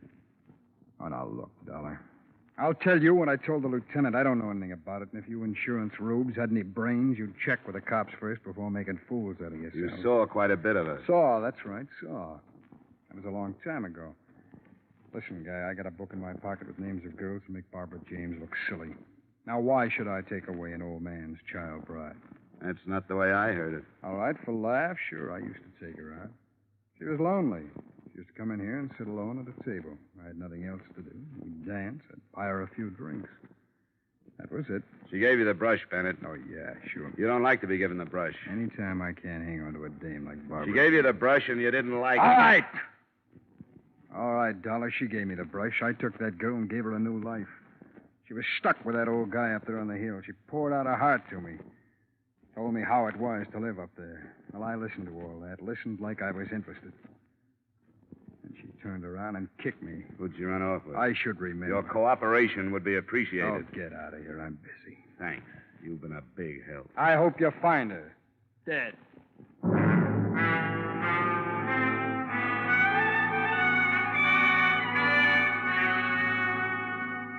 Expense account item 4, $3 for 2 drinks, 1 for me, 1 for the young lady I dragged away from the dice table. 2 drinks later, I was a lot better informed. You know, if he catches me talking to you, I'll probably be fired. If he catches you, you'll deserve it. I bet they were quite a team, this Bennett and Barbara. She gave him the brush. That's what everyone says. You think she's dead? I don't draw any conclusions without having the facts. Bennett hates to be brushed. So do I. Bennett started this place on money he borrowed from James. Now, that's a new thought. Mm-hmm. Here's another. Barbara James's first husband is in town. I didn't catch the name? Fred Fogel. Another leading man. Another leading man. Yeah, I think that's worth another drink. Uh-oh. Here comes Bennett. Say, where's this Vogel staying? The Parkson. Goodbye now. Well, I see you're pumping the help. Oh, just browsing. Browse elsewhere, huh? Right. Well, it's been swell. Wait a minute, Dollar. What did she tell you? We discussed baseball. Come on, sit down, Dollar. Make up your mind. All right, sit down. Look, Dollar, I don't know where Barbara James is, and for all I care, she's at the bottom of the ocean, but there are a few things that have nothing to do with this case which I would hate to have circulated around. Every man has personal matters. I'm glad you recognize it. Now, come on, what did she tell you? You didn't tell me Vogel was in town. Is he? What's he doing here? How should I know? All right, Bennett, forget it. But listen, this girl, this Dice girl, I don't go firing her or anything. I appreciate your interest in her welfare, Dollar, but I keep her for all the things she doesn't say. Finish your drink, Dollar. Ice is melting.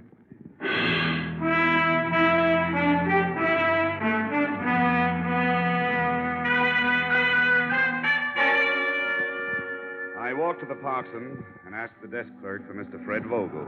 He was out. I waited an hour. At 3 a.m., he came in, slightly tipsy. He got his key and went upstairs. I followed in the elevator. When I got out on his floor, he tossed me a curious glance, but that was all. When he'd closed his door and I was on his side of it, he was even more puzzled. You got the wrong room. Oh, yes, that's right. We got the wrong room. Now, Uh-uh. do you mind? Are you Fred Vogel? Yes, how did you know? You were married to Barbara James? That's right. Well, come on, sit down. Let's have a talk. Now, look, I like to talk, but it's 1 o'clock. 3 o'clock. Well, you see, it's even later then. How about tomorrow? Well, I like to work at night. I'm with an insurance company. We're trying to locate your ex-wife. I haven't seen her in 3 years. No, 4. No, 3.5 years. And what are you doing in town? Just passing through from New York to Hollywood. I took the northern route. Beautiful. I shunted off this way to see Barbara again. I thought I'd pay my respects to her new husband. Sounds too casual. You know, I'm glad you dropped in. I was out all night sitting in some crummy bar and there was nobody to talk to. But you like a drink? No, thanks anyhow. Well, you don't mind if I have one? Oh, go right. You know, when she left me, Mr. Oh, what? Anyhow, when she left me, I was destitute. Shook my confidence in myself. I always knew she was too good for me, but I never knew how much too good for me she was until she left me. Shouldn't have gone to New York. Why did you? Make money. Sure, make money. Why else would anybody be fool enough to go to New York? When I came back, she was gone. She'd gone with this guy, this James. Why did you come back, Fred? Had to see her again. 2 months I've been in town. I'm almost broke. First 2 weeks, I didn't have nerve enough to go up to her place, and then she disappeared. Now I can't go until I find out where she is. You've had a rough time. That's right. That's just what I need. I need somebody to sympathize with me. That's what I need. Oh, man, I wish you would have a drink with me. All right, Fred. I'll have a drink.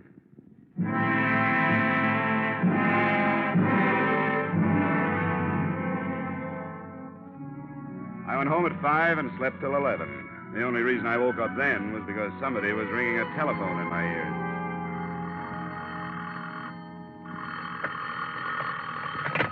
Yeah, hello. You sound like you're in the crest of a hangover. Who's this? Harrison, Who? I'm with the police department. Oh, sure. Yeah, what's up, Harrison? Did you know that Bennett was one of Barbara James' favorite people at one time? Yeah. Well, there's a girl named Dorothy, a Dice girl. Yeah, very nice. Dice. D-I-C-E, Dice girl. Oh, yeah, Dice girl. We found her this morning on the highway. 4 bullets too late.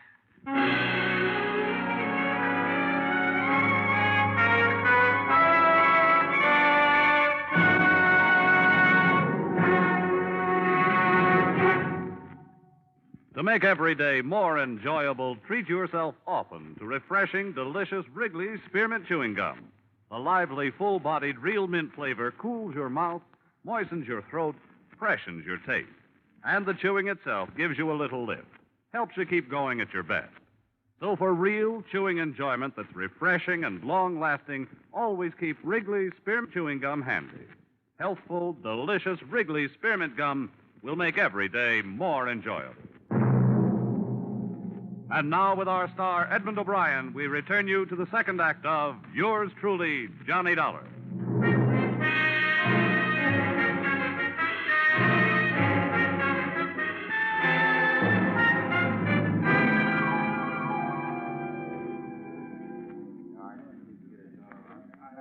sure doesn't look like the apartment of a 26 girl. And this isn't installment furniture either, Lieutenant. Let's nose around in that closet.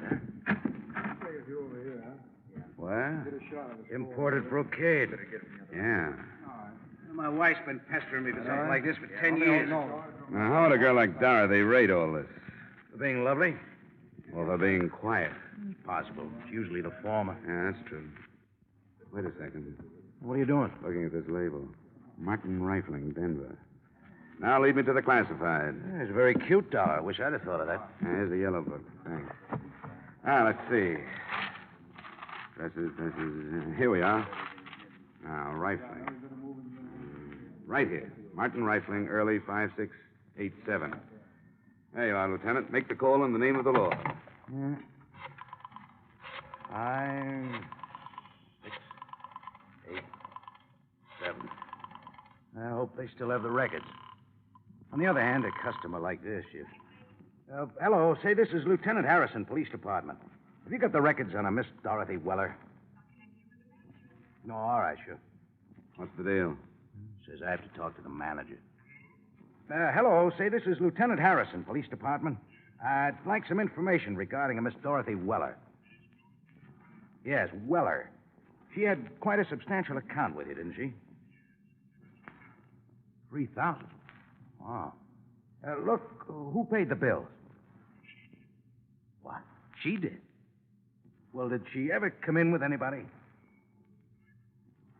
I see. Yes, I see. All right, thank you. Nothing. She paid everything herself. The bankroll wants to keep itself a secret. Well, let's check on some of this other stuff. Probably the same deal, Lieutenant. She was getting plenty from somewhere, and the gift was strictly anonymous. Got any ideas? Same one you got.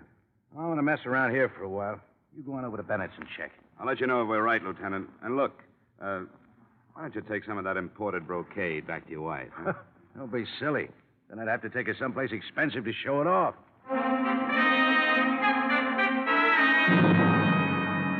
Expense account item 5, $1.30 taxi fare to the Yellowbird Cafe. It was 2 in the afternoon, and the place was quiet as a mausoleum. I went to Bennett's office and tried the door. It opened. Bennett was in his chair, bent over the safe. As I closed the door, he bounced up. Dollar. What do you want? A little information. We came across some bills at a dress shop. Yeah? Yeah, $3,000.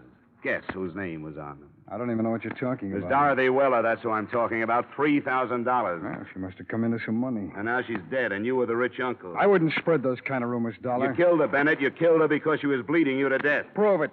I can, by your bank account. She was your favorite charity. Get out of here. How does it tie in with Barbara James, Bennett? Get out, I said. You don't really want me to get out of here. If I did, I'd go right to the police, and you'd be arrested on suspicion of murder. Now, come on. I want tales. All right. All right, darling. Barbara James never gave me the brush. And how did Dorothy Weller fit in? I sent her with a message to Barbara the night that we were going away. I sent her up there to tell her where to meet me.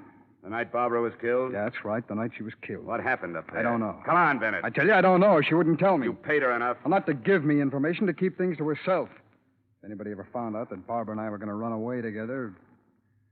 So I spread the tale that she'd given me the brush months before. You could be lying, Bennett. Could be, but I'm not. If you're not, it smells of double blackmail. What do you mean? Come on, you're not that stupid. Obviously, Dorothy was playing both ends against the murder. You were supplying cash to keep your name out of the Barbara James guest book, and somebody else was paying her to keep quiet about what happened that night. Who would that be? James? You hit it right on the head, Bennett.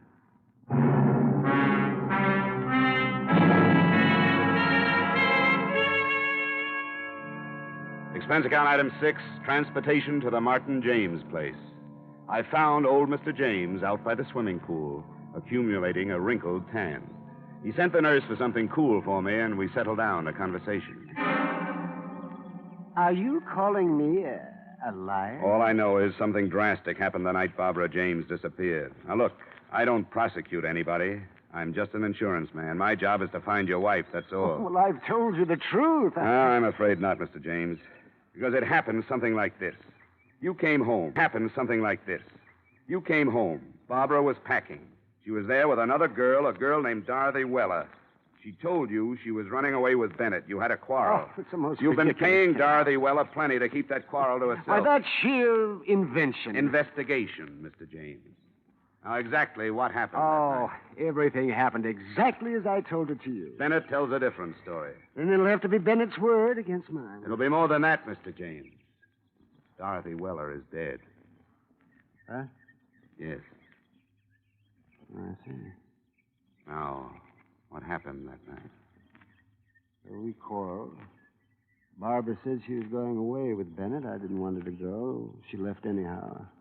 I paid Dorothy Weller a good deal of money, not to mention the quarrel, to the police. What happened to your wife, Mr. James? I don't know. She didn't run away with Bennett. What happened to her, Mr. James? I don't know. You killed her, didn't you? No, You told her no. you'd kill her before you'd let her go. Then she tried to go and you shot her. Oh, no, that's a lie. Well, Mr. James, it's only a matter of time. Don't admit anything now. You don't have to. The only witness is dead. But we'll find the body. Oh, thanks for the drink.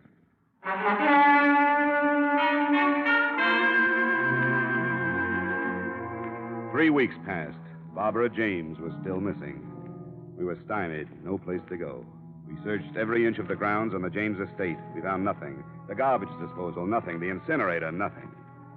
Yet neither of us doubted that James had killed his wife. Sometimes he'd follow us around, his hands behind his back, a little smile on his face.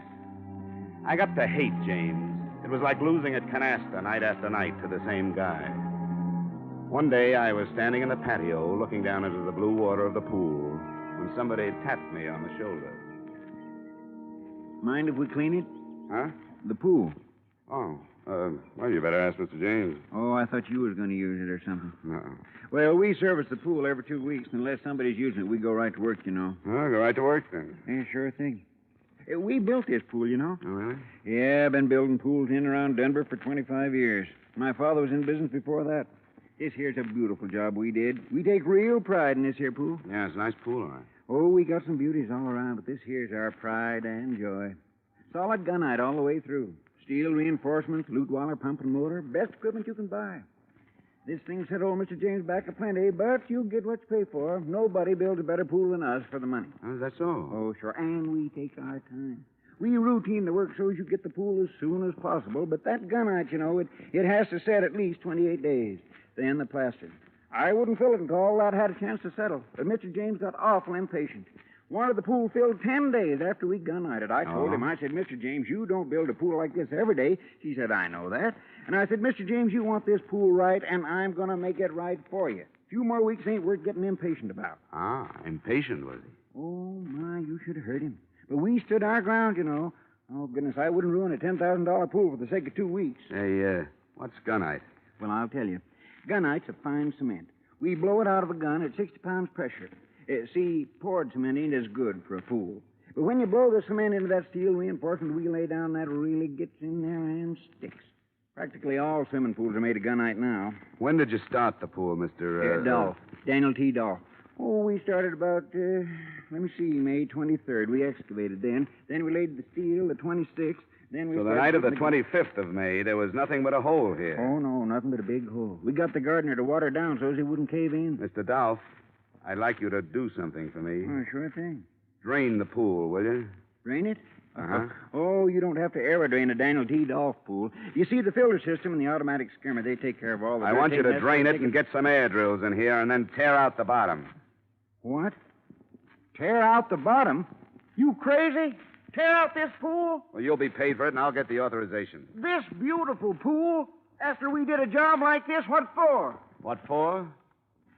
Maybe for nothing, Mr. Dolph.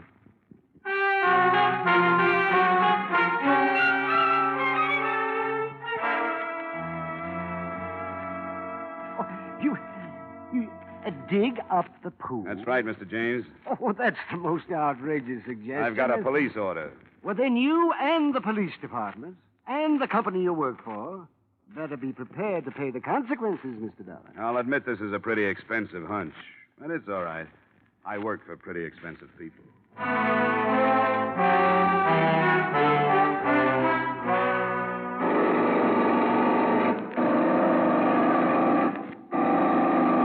Hope you know what you're doing, Dollar. What?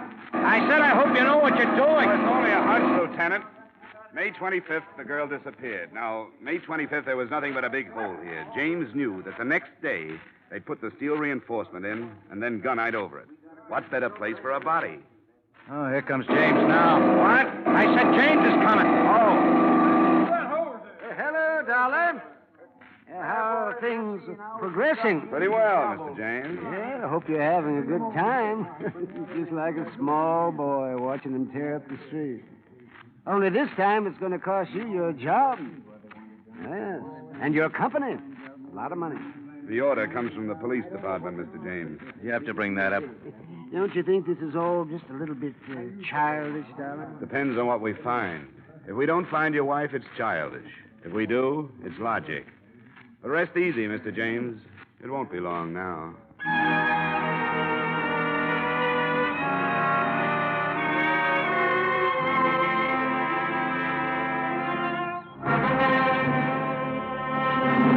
Dollar. Yeah, Dolph?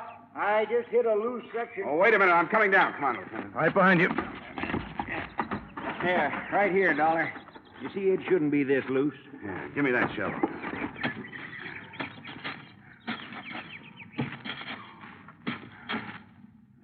Look, Johnny. Yeah.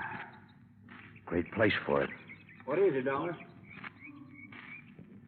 Dollar, what is it?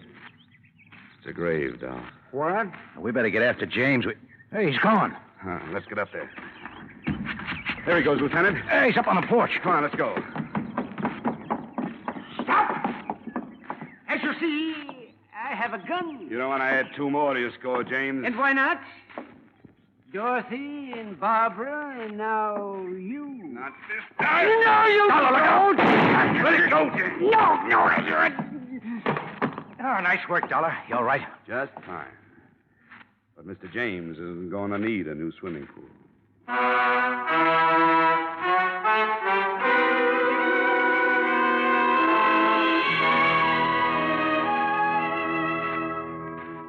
So Mr. Martin James had fashioned his wife's tomb, a foot of loam and 1/4-inch steel mesh, 4 inches of cement, and 8.5 feet of water. A good tomb made to last a lifetime. But unfortunately, it wasn't quite deep enough. Expense account item 9, same as item 1, $73.87, transportation, Denver, Colorado to Hartford. Expense account total, $344.59. Yours truly, Johnny Dollar.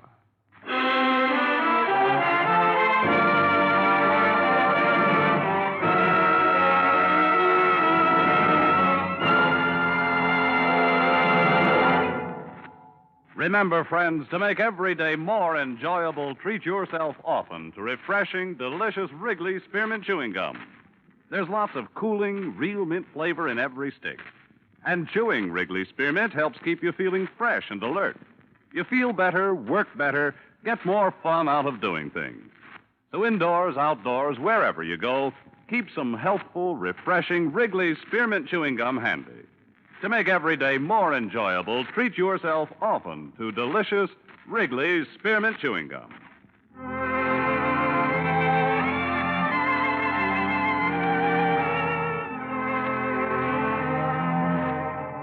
Yours truly, Johnny Dollar, brought to you by Wrigley's Spearmint Gum, stars Edmund O'Brien in the title role, and is written by Gil Dowd and David Ellis with music composed and conducted by Leith Stevens. Edmund O'Brien can soon be seen starring in Columbia Pictures' production 711 Ocean Drive. Featured in tonight's cast were Parley Bear, Jack Moyles, Howard McNear, Stacey Harris, Gene Spaulding, and Jay Novello. Yours truly, Johnny Dollar, is produced and directed by Jaime Del Valle.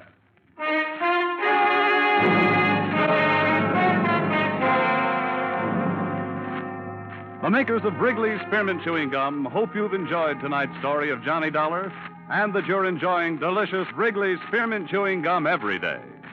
We invite you to join us again next week at this same time when, from Hollywood, Edmund O'Brien returns in another adventure of... Yours truly, Johnny Dollar.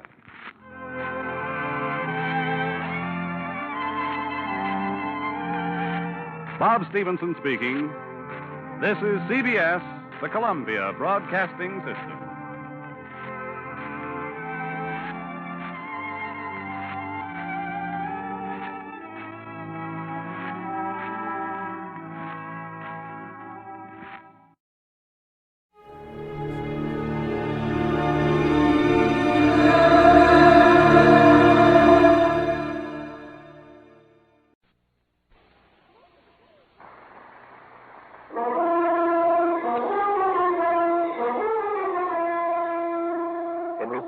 quest representing millions of listening friends, the National Broadcasting Company is pleased indeed to bring you again The Adventures of Sam Spade, Detective.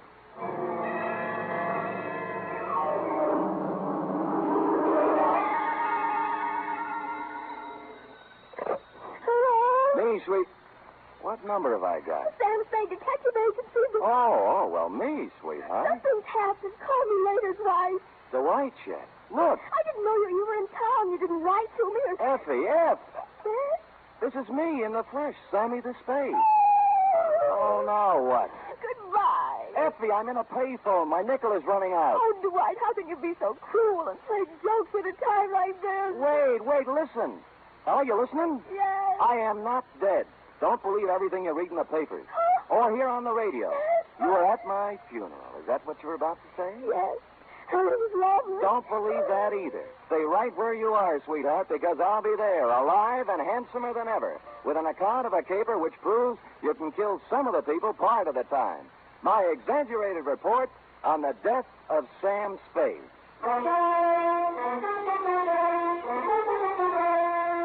NBC welcomes back to the air a character who has captured the public imagination more completely than any other since the birth of Sherlock Holmes. William Spear, radio's outstanding producer-director of mystery and crime drama, brings you the greatest private detective of them all in The Adventures of Sam Spade. Ain't it grand to be bloomin' well dead? Candles at my feet, candles at my head. We're not open for business today.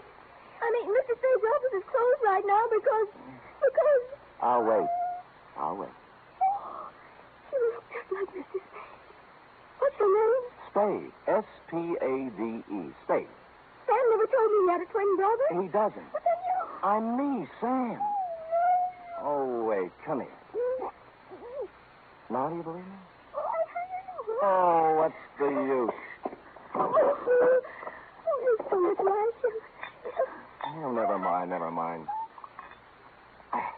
Now get your pencil and paper and take it. Date November 17th, 1950. To Miss Effie Perrine. That's me. From Samuel Spade. That's me. License number 13759. You must have been the last one to see him alive. Did he tell you to give me a message? Shut up. Subject, my death. Dear Effie, since the sight of me in the flesh, breathing, hungering, and living doesn't convince you, maybe this report will. Think, if you can, back to last Monday. Now, if you recall, it was about 11 o'clock when, on the flimsy pretense that we needed stamps for the office, you drew $2 from petty cash and stepped out to buy a pair of step-ins. And that's when my client materialized. He was small and thin and carried with him the unmistakable odor of stale flour. His black alpaca suit, string bow tie, elevator shoes, and white gloves had no bearing on his conversation. Oh, dear. My name is Chester Swan. Are you sure? Yes. Well, my name is Spade. What can I do for How you? tall are you, Mr. Spade? 6 feet in my feet. Weight? 178. I always notice a man's bone structure, don't you? Oh, always. Open. Huh? Open. Let me see inside. I could? Mm-hmm. All right. Fine. Oh, well, now that you know me this well, Mr. Swan, what can I do for you? Oh, dear. Perhaps I shouldn't have come here at all. I'm sorry, Mr. Spade. Well, really? Oh, dear. Oh, hello again, Mr. Swan. You wanted to talk to me? Yes, but I can't talk now. Mr. Spade. Still here? There.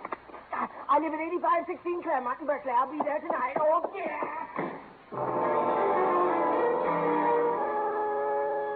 This time, as he made his exit, he left $50 on the edge of my desk. And so, stupid me, I was at 8516 Claremont at the close of the day. It was a small white cottage with green shutters and a white picket fence. There was a hill in back and a brook in front. The sun was beginning to set on it, and it was all very picturesque. In fact, so much so that a girl with red hair, blue jeans, purple smock, oils, and canvas was making it immortal. She liked me immediately. Here, hold this. Certainly. Like it? Oh, yeah. This is my first landscape. I'm a sprouting artist. Obvious. Makes your own? Not when I can get somebody to do it for me. Who are you? Oh, I might be a fellow artist. Don't do that. You're a liar. You're Sam Spade. I saw your picture in a newspaper clipping when I was helping Chester clean out his desk before he moved it. But I... You don't know an easel from a palette. Oh, but I could learn. I take it seriously. Oh, then so do I. I doubt it. You've never tried to get away, to stand off, to throw off the shackles, have you? No, I'll have to admit that the urgency of living, the pressure of merely existing, has had the... Catfish, Sam. By the way, I'm Amy Goodrich. Catfish? The world is full of unhappy people who never try to get away from it all. Well, honest, Stop it? Well, I wanted to, really. Honestly, Sam, get away from everything. Leave, dissolve. I've dreamed of it. Never return. Cross my heart. Mm-hmm. What are you doing here? To see Mr. Swan. He isn't home yet. This house is a wonderful subject. Look, Sam, colorful, moderate, pleasant. Mm-hmm. That is until the sun stops shining. But picture it at night in the fog, crushed with barrenness, full of death, brooding. I'm trying to capture that, too. It's what we've got to get away from, isn't it? Absolutely. You and I... Sam, as you start up the hill on Claremont, there's a green apartment house on the right. I'm in 420. Well, maybe we'll find a way out together. Maybe. I waved her a fond farewell and sat on the steps of my client's house until he showed up at 6:15. He took me inside where the only furniture was an army cot and a portable barbecue. I'm so glad you kept our appointment, Mrs. Spade. I'm so frightened. I've been upset all week long. I didn't know what to do. I just didn't. And what have you been so upset about, Mr. Swan? Well, lately, Mr. Spade, infrequently, for the last week, I've noticed a man. I think he's following me. Mm-hmm. At first, I'd see him in a car following my bus when I went downtown. Then he'd be waiting around at the bus stop in the evening when I came back. I've sold my house, and I'm ready to move. It's unnerved me so much, but... Did he follow you home tonight? No, but Well, would anyone be following you, Mr. Swan? Well, I don't know, Mr. Spade. I don't know. I really don't. All right, I'll try another tack. What does this man look like? He always wears dark clothes and a hat. I'd say he was about your height. 6 feet. I remember. Maybe heavier. Same bone structure, though. Yeah. You haven't been to the police? Oh, dear, no. A man in my business can't afford off-color publicity. No? What kind of business is that? The Bonton Mortuary. Oh. 25 years. Same location. Oh, and I've worked hard. So very hard. And if there's something behind all this, something that has stopped me from being made the executive secretary of the Undertakers Breakfast Club when they hold their annual election next month, I don't know what I'll do, Mr. Spade. I just don't really know what I'll do. I just don't. Oh, go ahead, Mr. Swan. You'll feel better. Just let it all out. Just really do.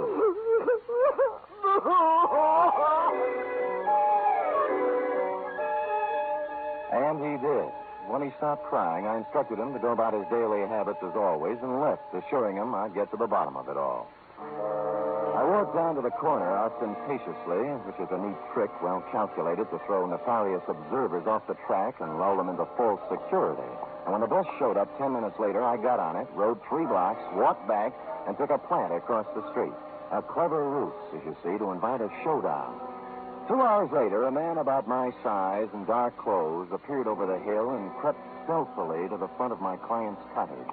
He had his eyes glued to the window when I walked up behind him. Hey, let go of me. Come on, you're going inside. Listen, I'm no peeping Tom. No, you're the bloodhound type. I'm inviting you in for a real sniff at Oh, this no, dog. you don't. Well, all right, then. I'll go quietly. No, okay, that's better. Now, we'll just walk on. The kick he landed on me wasn't according to Queensberry. I couldn't move for 3 or 4 minutes, and by that time he disappeared. When I recovered my faculties, I reported the incident to my client, who cried himself to sleep. After I bolted him in for the night, I stopped on my way down the hill at apartment 420 in the little green apartment house. She was still wearing the blue jeans and the purple smock, and she still had the same ideas. Come in, Sam. You said you were serious about getting away from it all, and a whole day has passed. It was that pressure of living. I'm here to apologize. You are not, but go ahead. I'm sorry, Angel. I love to be fooled, Sam. You're forgiven. How's the painting coming? The one of Swan's cottage. Slow. Fog is always tough. Looks nice, though. How long you been on it? 3 weeks, all told. Well, then you've had a pretty good plan on the house, haven't you? Ever notice a tall, broad-shouldered guy in a dark suit casing the place? Tall, broad-shouldered. Pretty much like me. Could anybody be pretty much like you, Sam? No, you're right. Sam, is there something wrong? No. Well, then don't stand there doing nothing. Do something. Who, me?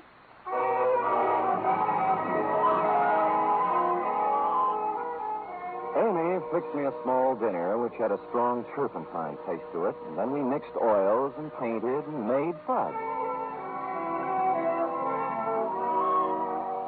Next afternoon at the Hall of Records, I did a little spade work on Chester Swan.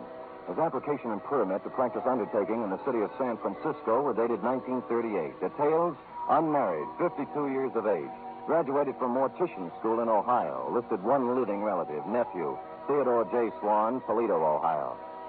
I was gathering the above information when I smelled whiskey over my shoulder, which is always good luck. It was Al Torrington, who was also in the private investigation racket in this city, and he was leaning, peering from my face to the card that I held in my hand. He got over to you, too, son? Who got over to me, Al? Him? That Finney with the tears. What's his name? My eyes ain't so good. Swan, Al. Chester Swan. Mortician. Yeah, that's him, Sam. The same one exactly. Came to my office 2 weeks complaining about somebody following him. And he did nothing about it. Said I was too fat. Oh, well, you are, Al. Are you sure? Sure, I'm sure. And some other the boys said he was around there, too. Wanted a private eye, but he wanted a man who looked just right. How right? Obviously as right as you are, Sam, because it looks like he picked you. Yeah.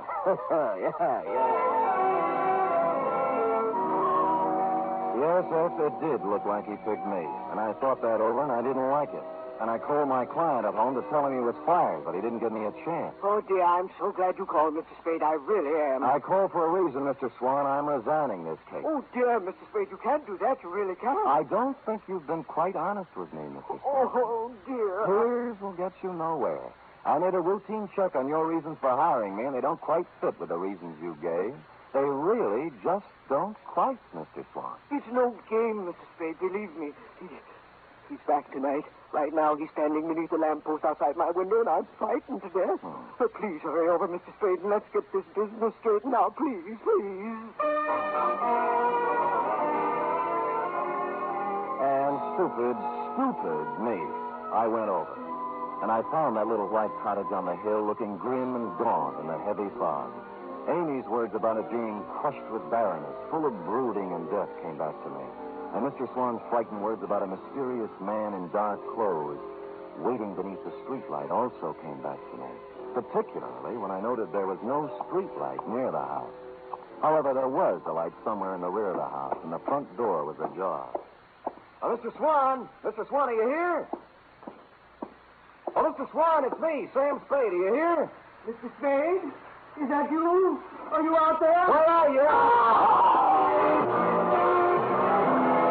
Things happened fast. I turned around to find the front door filled with a man in a dark suit. He had something in his hand, and it looked like a roll of cotton candy, but it felt different. It only started me against the wall, but it made me forget where my arms were. Easy, Spade. Easy does it, boy. Easy. He let me down to the floor gently. I could still see the lights somewhere in the back of the house, and I could hear him talking way off. Take off his coat.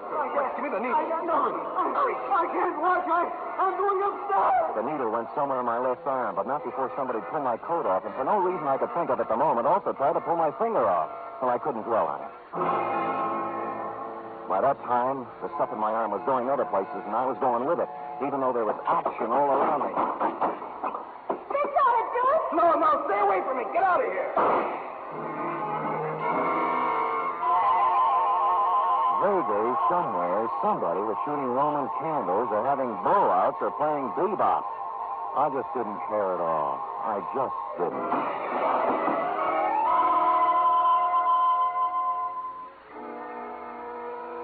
The first thing I saw was sunlight.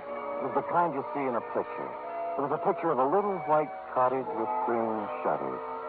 You guessed it. I was in Amy's apartment where we made fudge together. I got to my feet somehow. I knew the best thing to do with me. There was a fire escape in a window. I got out there and I weaved against the wall. He's gone! He's gone! What do you mean he's gone? He couldn't have gotten away with that load he was carrying. I don't know. He was unconscious when I left. Well, don't get further. We've got to do something. There might be trouble. Now, let's get to it. I didn't wait to find out what they were going to do. I made my way down the fire escape and started walking for the street, and that's when I noticed my shoes didn't fit me anymore. They weren't mine. Neither was the gray flannel suit with the label marked Kid Cheese. Neither was the blue shirt. And while I was at it, the ring on my finger engraved Emerson High 1936 wasn't mine either. My new belt buckle had a big letter T on it, which is not my initial. It really isn't. And I didn't have any use for the eyeglasses in my coat pocket either.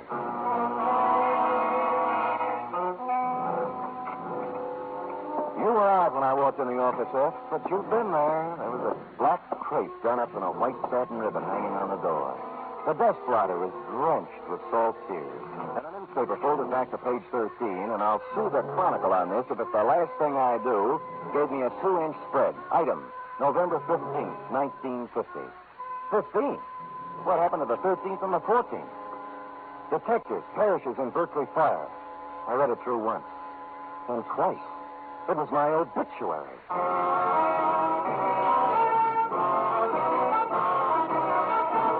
You are listening to the first in a new series of adventures involving radio's most famous detective, Sam Spade.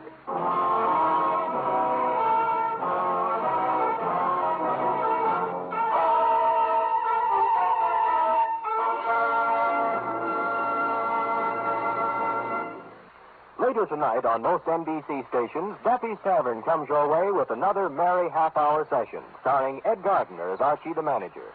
There's a full serving of laughs garnished with chuckles and whipped up by Archie and his unpredictable friends, Miss Duffy, Clifton Finnegan, and Eddie the waiter. It's just one of the many great Friday evening entertainment features on NBC. It's Duffy's Tavern, your cue for better listening where the 3 chimes always mean good times. Make it a Friday evening habit to tune early and stay late at your favorite NBC station.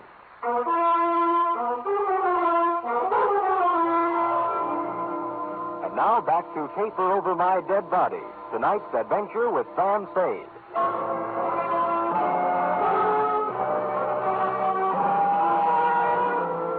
I left the crepe on the door and went out to buy a new desk blotter and some more newspapers. The Hobo News had the best story, which wasn't much. Samuel Spade, licensed private investigator, perished Wednesday night in a fire in a vacant house in Berkeley. His warm friends will feel regret at the passing of a man who was always kind to the poor. None of us ever asked Sam Spade for a handout without receiving a kind word and bon mot as he turned us down. This is nice, but I wanted more. Figured I was fairly safe to wander about unrecognized. My ill-fitting attire acquired from my unknown benefactor would be disguise enough when combined with my 2-day beard. Engine Company 16, Berkeley Division, had handled the fire, and half a block away was a grog shop called the Sherlock. I waited for a fireman to come in. Bartender! Bartender! What kind of a place are you running now? I've been here 5 minutes already. All right, shut up, Patty. You just arrived. Well, it seems like 5 minutes. A wee bit more there, if you don't mind. That's enough for you, Patty. You're still on duty. I am not. I'm off now. The chief said I could be off. It is every day I receive such a shock to my system. You received your shock 3 days ago. And I'm still second man. Oh, the sight of him was terrible, terrible. Burnt as black as the good saint's beard. All twisted and horrible in death. He was probably dead drunk and didn't know what happened to him. And were you there fighting the flames and finding them like me? Oh, it was terrible, terrible, terrible. Terrible. It wasn't that bad, and you've had your limit. And who says so? I say so. Oh, you do you? And who are you? Your brother-in-law. Well, now. Well, maybe I can spot you one time. I never drink with strangers. What's your name? O'Doolin. Well, you heard the man. Go ahead, pour. Cheers. Yeah. Hey, fireman, you had a terrible experience 3 days ago. Oh, that I did, Mr. O'Doolin. That I did indeed. That I I've heard it a dozen times. I'll be at the other end of the 3 nights ago, Mr. O'Doolin, and we get a call to the house on Claremont is afire. Well, sir, when we get there, it's about all gone. Can't understand why it has been flamed so fast. Wood. It was the funeral pyre of a man who lived in sin. Huh? A detective fellow. Sam Spade, he was identified as. Oui. Oh, one moment, fireman. I've heard fine things about him. Ah, some of those uppity police fellows from the Division of Homicide says he was a nice fellow. But some of the boys at the fire station and myself, well, we got our own ideas about that. What kind of ideas, Fatty, me boy? What kind of good can any man be accomplishing in an empty house late at night, I ask you, Mr. O'Doolin? Oh, he was done to a turn, he was, when I burst in the door with me axe. Saved Satan the trouble. Charge. Empty whiskey bombs scattered all about. Sin, O'Doolin, sin. He'd gone to sleep with a smoking cigarette that set the whole place off. Vice rampant.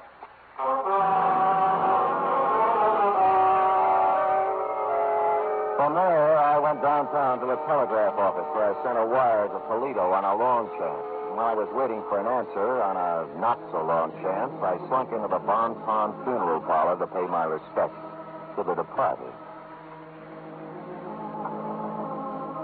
I stood in the back of that dimly lit chapel and scanned the scene. 3 of the boys from homicide were there, blowing their noses. 2 chorus girls I thought had long since forgotten me were there in black, deep V-necks. My insurance man was there, looking awful worried. 1 Chronicle reporter with photographer, a shoeshine boy from our building, and the bailiff from the courthouse, just to mention a few I could make out. And you were there, Effie, up front near a closed casket. I made out a bowl of flowers from robbery detail. It said, "Goodbye, Stan." Maxie from the city morgue was the only one who looked at ease. All right. Does anyone wish to, you, miss? Many called him Samus, but I called him Sam. Oh, Miss, his last papers.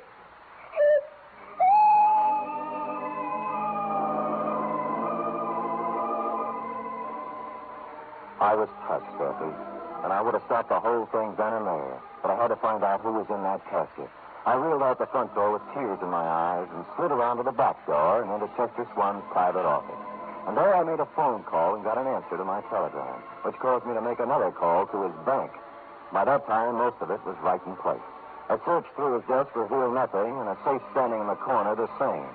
But then my answer walked right in the door. Oh, Sam, darling, I was so worried when I found you'd left there. I saw you at the funeral, and I thought you'd be here. And the guy was with you? Was he worried, too? Oh, dear him. That was Dr. Jesslyn. Sam, you'd been out for 2 days, and I didn't... Oh, Sam, you sweet. You got away from it all. You've escaped, darling. Yeah, they're burying me right now. I'm dead. It's so wonderful, Sam. Only one thing. Where do you fit? The caper. I was supposed to burn up in that fire, and what was left was supposed to look enough like Theodore J. Swan, class of 1936, Toledo, Ohio, to let beneficiary Chester Swan collect a nice pile of insurance money.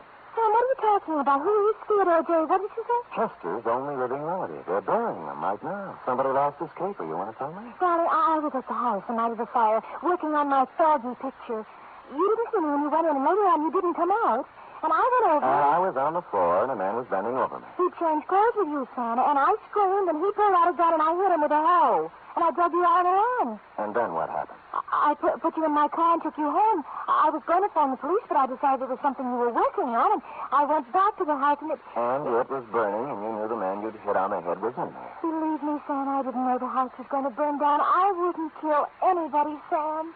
I only wanted to... You only wanted to help me, and you did right, Angel. Oh, Sam. That's all right. I'm your witness. You didn't start the fire. Somebody really started it? Chester. He thought it was me lying on the floor in there. The bank tells me he's about to go busted. He figured this one out with his nectar to scare up some insurance, though. I'm about the same size. Sam. Hold me. It's been horrible. This is the kind of thing I was trying to paint. Now I'm smack dab up against it, and I'm sick. I'm scared. Easy. Sam, you're really dead. There's our way out, Sam. Just leave now. Let it go the way it is. They all think you're dead. Oh, dear. Huh? But we know different, don't we, Mr. Spade?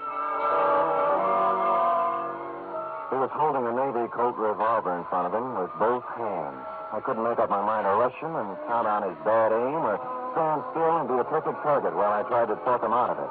Either way, he was a crazy man with a gun. He was getting ready to use it. Sam, he's going to kill us. Quiet, Amy. Because my nephew was stupid enough to wear your watch and your suit when he exchanged clothes with you, I'm going to lose the Bon Ton. And that puts you in quite a spot, doesn't it, Mr. Swan? Until a moment ago, yes, but now.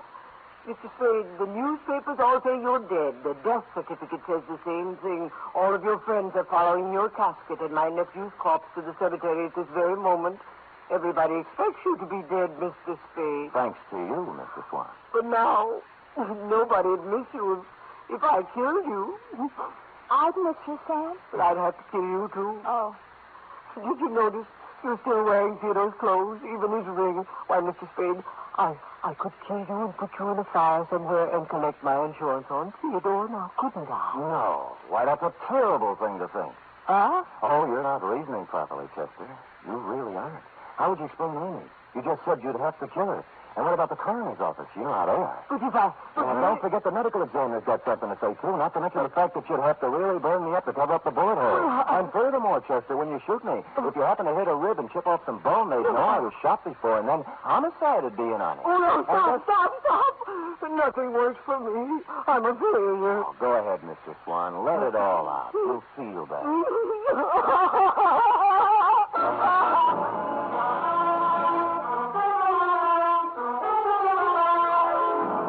And he did.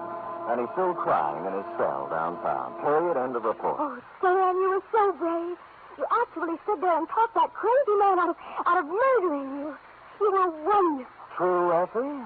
Amy thinks so, too. She's going to do me in oils when they let her out of the pokey. Amy's in jail? But birthday. Oh, technical charge of an involuntary manslaughter. I'll spring her as soon as the coroner's inquest is completed. Dear Amy. Did she make good fight, Sam? Fudge? Oh, that was the least of it. Oh? What do you mean? After the fight. What then? Panucci. Oh, boy. Say, go type that up, sweetheart, while I see if there's any mention of my miraculous resuscitation on the radio page. Go. Oh.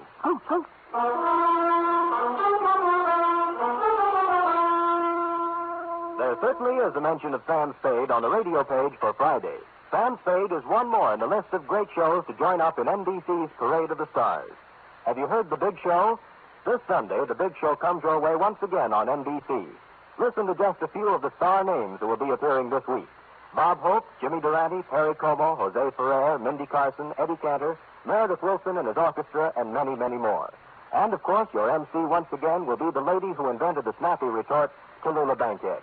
Yes, it's The Big Show. It's big in music, big in drama, and big in comedy. Be sure to hear The Big Show Sunday.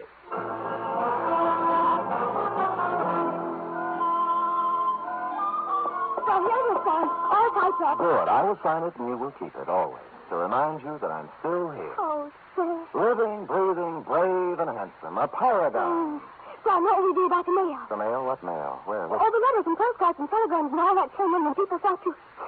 Oh, way over here. They thought you... Oh, there's been enough tears tonight. Oh, Sam, it's so good to have you back. Will you be the same as you always were? Well, I'm going to try. Because then you can't help but be, like they say, the greatest private detective of them all. We'll see. Good night. Good night, sweetheart.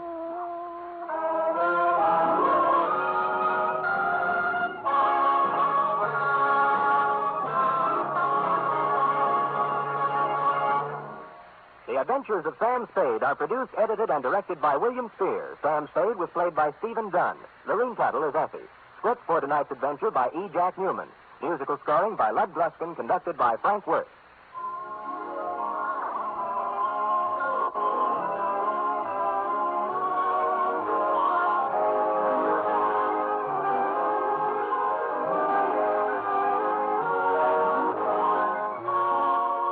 Join us again next week, same time, for another adventure with Sam Spade.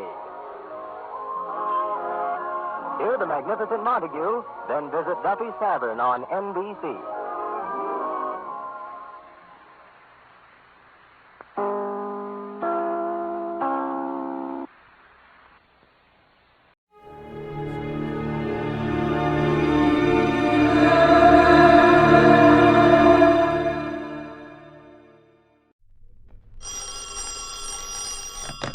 Johnny Dollar. So you've stayed on there in Miami? That's right. Good. If I had any sense, I'd stick around in Florida the rest of the winter. Why not? Instead of going on back to the snow and cold of Connecticut. And who are you? This is Don. Don Boomhauer, Johnny. Don? Yes, sir. Right across the state from you here in Sarasota. Well, Don, it's nice to hear from you. How did you know I was down here? From Pat McCracken at Universal Adjustment Bureau. Uh-oh. So I told him I'd try to catch up with you before you head up on north again. I think I will. What? Yes, sir. Nor rain, nor sleet, nor snow, nor anything else shall keep this insurance investigator from heading home. Huh? What are you talking about? Getting away from here in one piece. What? Well, you're still holding down the office of Tri-State Life and Casualty, aren't you? Of course. yours, and that's exactly why... Well, I love you dearly, Don. I've been paid a lot of nice fat commissions by that company of yours. Exactly, and it's because of that very But the last 2 or 3 cases I've handled for you have been so risky, so dangerous, and so darned unprofitable. Johnny! No, please, Don. Let me duck this one. But all I need is 5 minutes with you. 5 minutes? That's right. Well, what kind of a case could I possibly cover in 5 minutes? None at all that I know of. Well, then. Did I say anything about taking on a case? Well, no. But I'll tell you this. 5 minutes with me over here may very well keep me from getting involved in something pretty serious. Yeah, like what? Oh, like maybe spending a few years in a federal prison, something like that. Oh, now you're kidding. Am I? Well, aren't you? Come on now, Don. No. You come on. Over here to Sarasota. Well, just 5 minutes with you, huh? Yes, Johnny? Well, I still think you're kidding. No, Johnny. But okay, Don, I'll see you. I'm sure it's a gag. Has to be. And yet, coming from Don Boomhauer...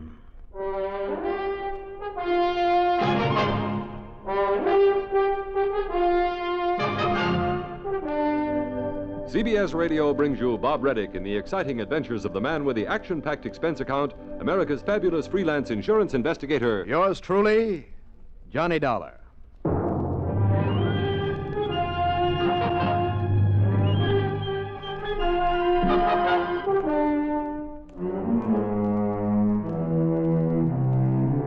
Expense account submitted by Special Investigator Johnny Dollar to the Tri-State Life and Casualty Insurance Company office in Sarasota, Florida.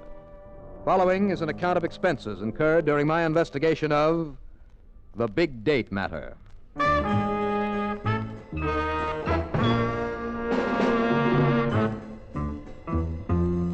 Expense account item 1, 2020, plane fare, tips and taxi. In a little over an hour from the time I left Miami, I was in Sarasota talking to Don Boomhauer in his office near the foot of Main Street.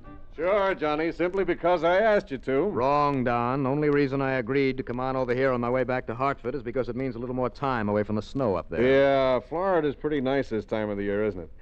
Handled a jewelry store robbery there in Miami, huh? Yes, and almost got my head shot off, which is why I'd like to be able to relax for a while. But now, what is this case you seem to think I can solve in 5 minutes for you? I told you I have no case for you. Yes, I guess you did. All I want you to do is to check over some of these figures for me. Don, you know the only kind of figures that I give a hang about. I know. The ones on pretty girls. Well, why not? After all, just because you're a staid old married man. Don't knock it, Johnny. How is Frances, by the way? Fine, just fine. You give her my best. Oh, do it yourself. I told her that if I could persuade you to come here at all, I was sure I could get you to stick around for a few days. How about it? We'll see. Now, about those figures you mentioned. Oh, yeah. Johnny, have you kept any account of the monies we've paid you this past year in commissions? I can tell you down to the last penny. Good, because if it agrees with these figures here, all you have to do is sign this statement, and the Bureau of Internal Revenue will quit threatening to send me up the river. So that's what the big emergency is. Yeah. Huh? One of my part-time clerks balled up some of the paid-out items a couple of months ago, and the tax man just wants proof that we actually gave you this money. So if this figure agrees with yours... And it does. Good. Well, then take this pen, affix your lawful legal signature, and try for once to make it legible. Sure. Under the desk, Johnny. Those shots are right outside on the street. Telling me? Move over so I... Hey. What? Shots, did you say? What's the matter with you? Can't you hear them? Well, just take a good look out there. Come on, let's go and see. Get our heads blown... Hey, what the dickens... Sure, it's that car out there with the pretty little blonde sitting in it, backfiring. Son of a gun, you're right. Yeah, but I guess we're not the only ones who thought they were shots. You mean that mob that's gathering? Yes. Looks like half the town has come to see what it's all about. Hey, I hope they don't lean against my plate glass window and break it in. Look at that crowd. Poor gal. Yeah, pretty too, isn't she? Yes, come on. I'll see if I can give her a hand. Come on, Don. Oh, why not? Now, I don't think I know her, Johnny. Well, that's too bad. But she might do anyway. Might do? For what? As a date for you. What else? A date? Sure. That wing-ding that Francis and I are taking you to out at the yacht club on Bird Key tonight. Oh? Sure. She is kind of cute looking, isn't she? Uh-huh. Nice-looking car, too. Brand new. And after all, you're going to need some transportation. Well, come on, I'll see if I can find out what's wrong with that bus of hers. Sure, Johnny. You go right ahead. Okay, I will. And purely incidentally, find out if she has a nice evening dress she'd like to show off tonight. Sure, why not?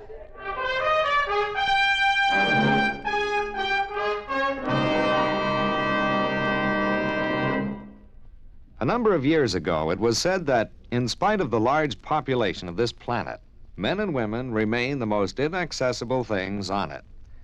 Today, we see this lack of understanding among peoples of the world reflected in headline stories. But it isn't because the people of the world are enemies.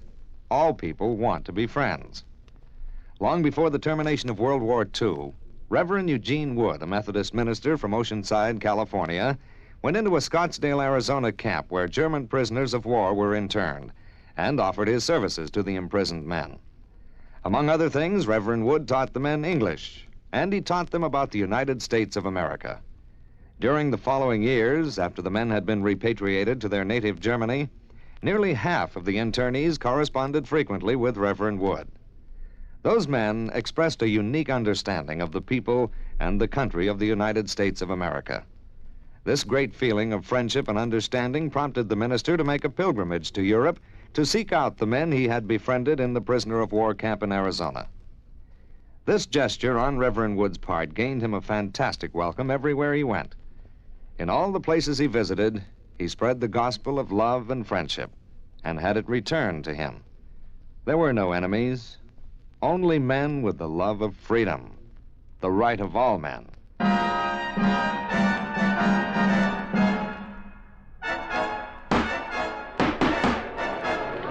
By the time I got outside the door of Don Boomhauer's office, it looked as though half the town was gathered there. By the time I got to the car where the cute little blonde gal was fighting the ignition switch to cut the engine, stop it from backfiring, 3/4 of the town was present, including the merchants and customers from all the stores and cafes and hotels there on Main Street. The folks had come to see the fun and, of course, offer all kinds of unhelpful suggestions. Well, don't just stand there, please. Can't you help me get this thing started? Well, can't you turn off that switch? I mean, the ignition key? No, and I've already broken 2 fingernails trying Well, to. all right, then. Pull the release for the hood. The what? Under the dash, there to the left of the steering post. You see it? Oh, this little handle? That's it. Give it a pull so I can go around to the front and raise the hood. Oh, now what good'll that do? Oh, that awful noise. Well, if I get the hood open, I can pull a wire off the distributor and stop the engine. Distributor? What's the distributor? Just pull on that little handle. This one? That one. Go ahead, pull it. Okay, now if I can get the hood open, excuse me. So, and I surely would appreciate All right, it. here now. Now, what the Sam Hill? Don't tell me this thing is stuck too. Hey, now, do you mind telling me what's the big idea around here? Officer. That's right. What do y'all think you're trying to do around here? What's the matter with you, anyhow? Now, look, help me get this hood open. It's stuck. You mean it isn't noisy enough for you as it is? All right. Okay, fair now. I'll take care of this, man. You and the boys get the crowd moving along. Okay, Sergeant. Now, you look here, buddy. Look, will you help me get this hood open so we can stop the engine? Stop the engine? Yes, sure. Now, come on. Well, you crazy or something? All you have to do is get that gal of yours in there behind the wheel to turn off the switch. I have been trying to. I told you, officer, that's just the trouble. You told me nothing. Now, look here. No, Sergeant. Well, that is the ignition switch is stuck. And I tell you, if you all don't cut out this here noise, bust off some of those wires or something. Now, listen. Right this minute, I'm going to haul you and the car and this gal friend of yours off to the... Oh, yes, it's stopped. Well, that's that. Oh, it is, huh? Young lady, you get this car out of here and over to some repair shop before this happens again. You hear me now? Oh, yes, sir. I certainly will. Oh, well, now, wait, miss. I don't know what you did to stop it from making that awful Oh, noise. nothing, absolutely nothing. And But now also, I'm terribly upset about it happening right here on the main street. Okay. Just get it out of here. Uh-huh. Vanna, clear this crowd off the street. Right, Sergeant. Awfully. Oh, my pleasure. And maybe I'd better go along with you to make sure it doesn't do it again, huh? No, it runs fine now, but thanks anyway. Hey, did I tell you to get this thing out of here? Yes, sir. Right away, officer. Oh, no, wait, please. Wait, nothing. You go on, miss. Yes, sir. Bye. Look, listen, I just want, miss. The only thing you want to do is keep out of jail. Officer. The idea of letting that thing backfire out here on Main Street. What, do you think I had anything to do with it? If I had any sense, I'd lock you up right now. Oh, now, wait a minute, officer. Go on, get on your way. I don't know who you are, and the only way I'm going to find out is by putting your name on the blotter at headquarters for disturbing the peace. What? And I'm going to do just that unless you make yourself mighty scarce around here in a hurry. Now, go on. Oh, now, look here, will you? Don't bother me. Vanna, I Yes, guess you can all go on back to your regular beat again. Okay, Sergeant. All right, you men. Well, I guess Go back to that's your regular that. beat now. Scout O'Connor, we'll do it. Okay. Well, it doesn't look as though you did too well, Johnny. Well, I didn't really have a chance to talk to her. Ah, that's too bad. Yes, it is. But she's a living doll, all right. Are you sure you don't know who she is, Don? No, sorry. But don't worry, Johnny. I'll round you up some kind of a date for the affair at the club. Now, let's see. Maybe Bill Hall knows somebody nicer. Forster Harm. What's the matter? I said, what's the matter? Oh, nothing. Nothing. I was just thinking. Oh. And I'll bet she dances like a dream. I wonder what her name is. No, we'll never know, I'm afraid. Now, don't bank on that. But now, if you'll just sign this statement that you came over here to sign. Oh, sure. Here. Here, use this pen. All right. There you are. Legible, too. Now I'll call Frances and tell her that you're staying over with us. If only I'd noticed the license on her car. Then I'll see what charming, good-looking girl around this town is available. But I doubt if even the police And did. would like the famous Johnny Dollar for a date tonight. Obviously, that one cop didn't know her. What? Hardly dare to ask him anyway. Johnny. Which means that probably none of the other police who were there would be of any help either. What are you talking about? That girl, my date for tonight. Oh, now, Johnny, I was only kidding about her. Well, I'm not. But you don't even know her. I will. And chances are that if you should find her and proposition her for a date, you'd get your handsome face slapped. I'll risk it. Yeah? What if she turns out to be somebody's wife? No wedding ring. Oh, you did notice that. I noticed that, among other things. But how are you going to find her? Well, if she's still here in Sarasota, if she lives here... Oh, now, Johnny, this is all a little... Okay, go ahead and find her. How? Well, I have an idea. Yeah? What? May I borrow your car for a little while? Sure. Here. Yeah, help yourself. Okay. When do I see you again? Well, just give me a little time. All you want. Up until dinner time, when you'll have to pick me up here. Now what? Yes, I see. Stopping at that jewelry store across the street. Here comes another prowl car from the other end of the... Uh-oh, Johnny. Yeah, I see him. Same policeman you were arguing with a few minutes ago. Only why is he coming in here? I'm sure I don't know. Officer. All right now, Buster. What? Just put up your hand so I can slip these cuffs on you. Sorry, Mr. Boomhouse. What are you talking about? You think I don't know now what you all were up to out there, you and that gal? What? Creating all that disturbance out in the street with that backfiring car. Now, officer. So as to draw the crowd, so as your Confederate could have a clear field to rob that jewelry store across the street. Put out your hands, sir. Oh, now hold everything. That store was robbed while the mob was gathered around the car? Thanks to this man's diversionary tactics, somebody walked out with must have been $60,000 or $70,000 worth of watches and pins and rings and everything.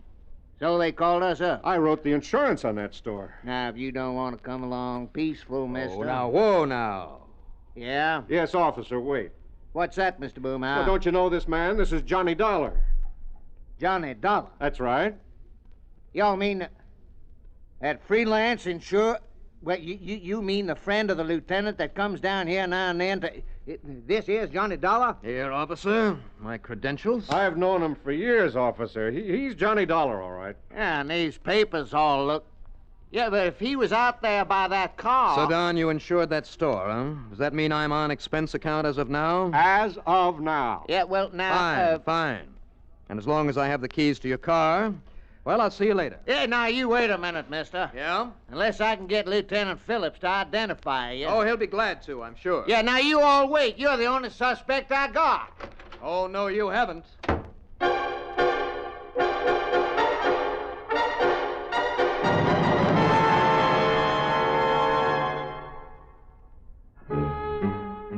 By the time the officer had recovered his wits enough to barge out the door after me, I'd raced around to the back of his office and taken off in Don Boomhauer's car. Stop number 1 was the car agency that sold the same make the gorgeous blonde had been driving, that backfired there on Main Street. No, they hadn't seen either her or the car in the repair shop. Anyhow, one of our nice new models kick up and backfire like that? No, sir. Then I made the rounds of every car agency in town. Nothing. All right, that clinched it for me. I mean, the reason for that car acting up as it had. But how to find it? If, that is, it was still in Sarasota. I drove aimlessly all over the place, hoping and praying that somehow I'd just happen to spot it. Yes, and hoping that Don Boomhauer had been able to explain things so the police wouldn't track me down and cramp my style. I racked my brain for some idea how to find that girl and her car. And I guess the strain on my so-called brain made me a little foolish, for I suddenly found that I'd driven way out of town, way out on Bee Ridge Road. I started ahead into a little side road on the edge of the swamp to turn around, and then... Well, don't tell me there isn't luck in solving these cases. Stalled there a couple of 100 yards up that dirt road was the car I'd been looking for. And standing beside it, waving for somebody to stop and help her, was the luscious little blonde. Well, thank goodness somebody came along to help me get this old car started. Well, hi there. Why, it's you. The nice man who tried to help me back in town. None other. Well, you're certainly my good Samaritan today. Now, what seems to be the trouble? I don't know. It just stopped. And neither one of... I don't know a thing about cars, except how to drive them. Well, maybe I should have gone along with you after that trouble back in town, huh? Well, somebody who knows something about these things should have. Well, this time I see you got the hood release to work. Yes, I just pulled out that little old handle and it popped open. Yeah. Well, now, let's see. Just, how did you happen to be coming out this way? Well, maybe I was out looking for you. Oh?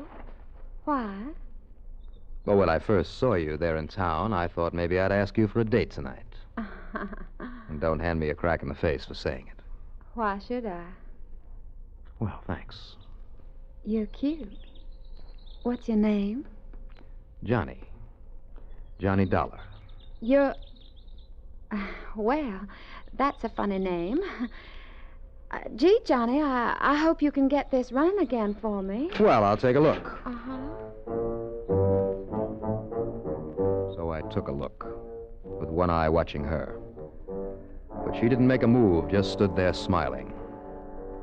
I replaced the ignition cable that had jogged loose. And then I saw it. That simple little device that meant this car had been rigged for backfire deliberately. Just like the old Chicago mobsters did it in order to cover the sound of gunshots. And then I thought I heard a noise inside the car. Somebody hidden behind the front seat, maybe? When I walked around and opened the back door, I see. Yeah, that's right, Mr. Johnny Dollar. You see a 38, and it's aimed straight at your belly. Shall I pick up a rock and slug him, Jim? Now, just relax, Sal. And that sack in there full of the loot from the jewelry store? What else? Did he fix the car, Sal? Yeah, I think so, Jim. Oh, it's fixed, all right. So if you two would like to continue on your merry way... Sure, after I take care of you and sink you in that car of yours in the swamp. Go ahead, Jim, and let's get out of here, Yeah, sure. Turn around, Dollar. Okay, now, Jim, listen. Turn around. So I can be nice to you.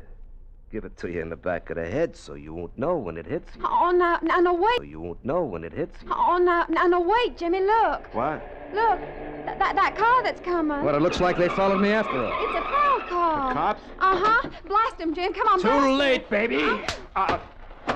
Hey, you okay, sir? Everything under control, Mr. Dollar? Sure, Sergeant, and I suppose I might have known you'd be tailing me. Yeah, well, yes, sir. Well, thanks. Thanks very much. Well, it's a pleasure, Mr. Dollar. And now, what about her? Johnny?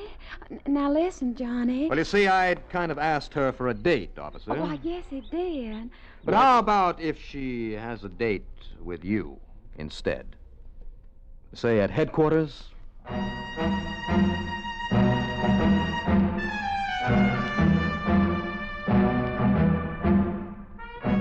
so, thanks to sheer luck and clean living, of course, I'll pick up a commission on the recovery of all that jewelry. Expense account total, only that $20 or so for the extra plane ride. What a life. Yours truly, Johnny Dollar.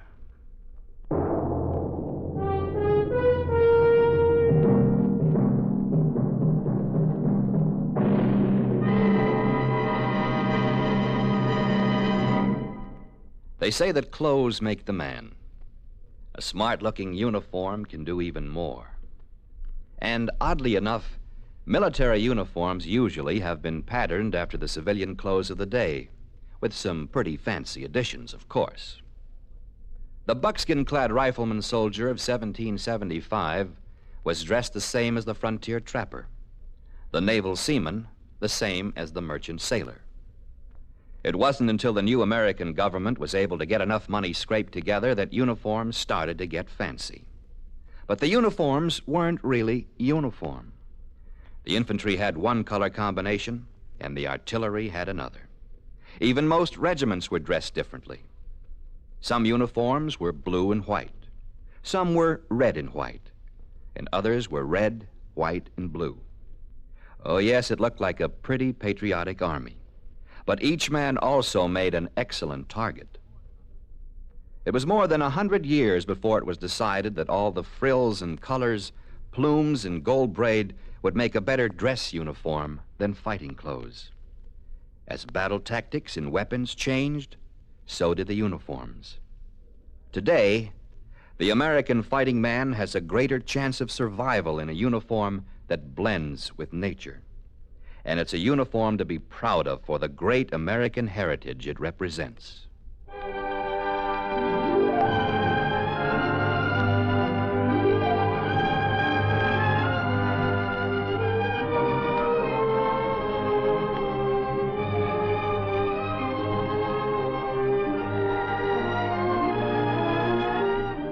Yours truly, Johnny Dollar, starring Bob Reddick, is written by Jack Johnstone. Produced and directed by Bruno Zerato, Jr. Musical supervision by Ethel Huber. Heard in our cast were Madeline Sherwood as Sally, Robert Dryden as the Sergeant, Carl Frank as Don Boomhauer, Larry Haynes as Jim, and Larry Robinson as the car dealer. Be sure to join us next week, same time and station, for another exciting story of yours truly, Johnny Dollar. This is Art Hanna speaking. Johnny Dollar has come to you through the worldwide facilities of the United States Armed Forces Radio and Television Service.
The Columbia Network takes pleasure in bringing you Suspense.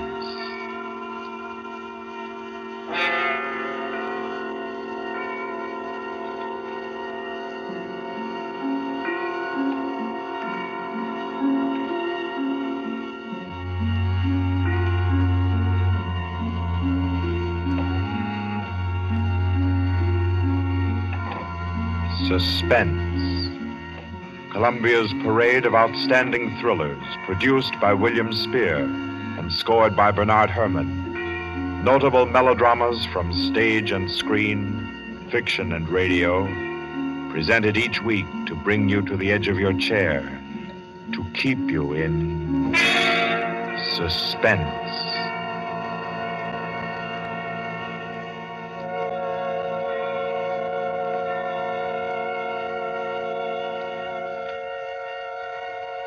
Tonight's story, by the noted American author T.S. Stribling, deals with the crime of murder on an exotic and atmospheric island, with ragged beggars who slept in a Hindu temple and awoke with gold in their pockets and a dead girl lying near them, and with a strange and mystical entrance into the life of hereafter, which was the experience of an American psychologist. For your suspenseful listening, we invite you to join us for A Passage to Benares.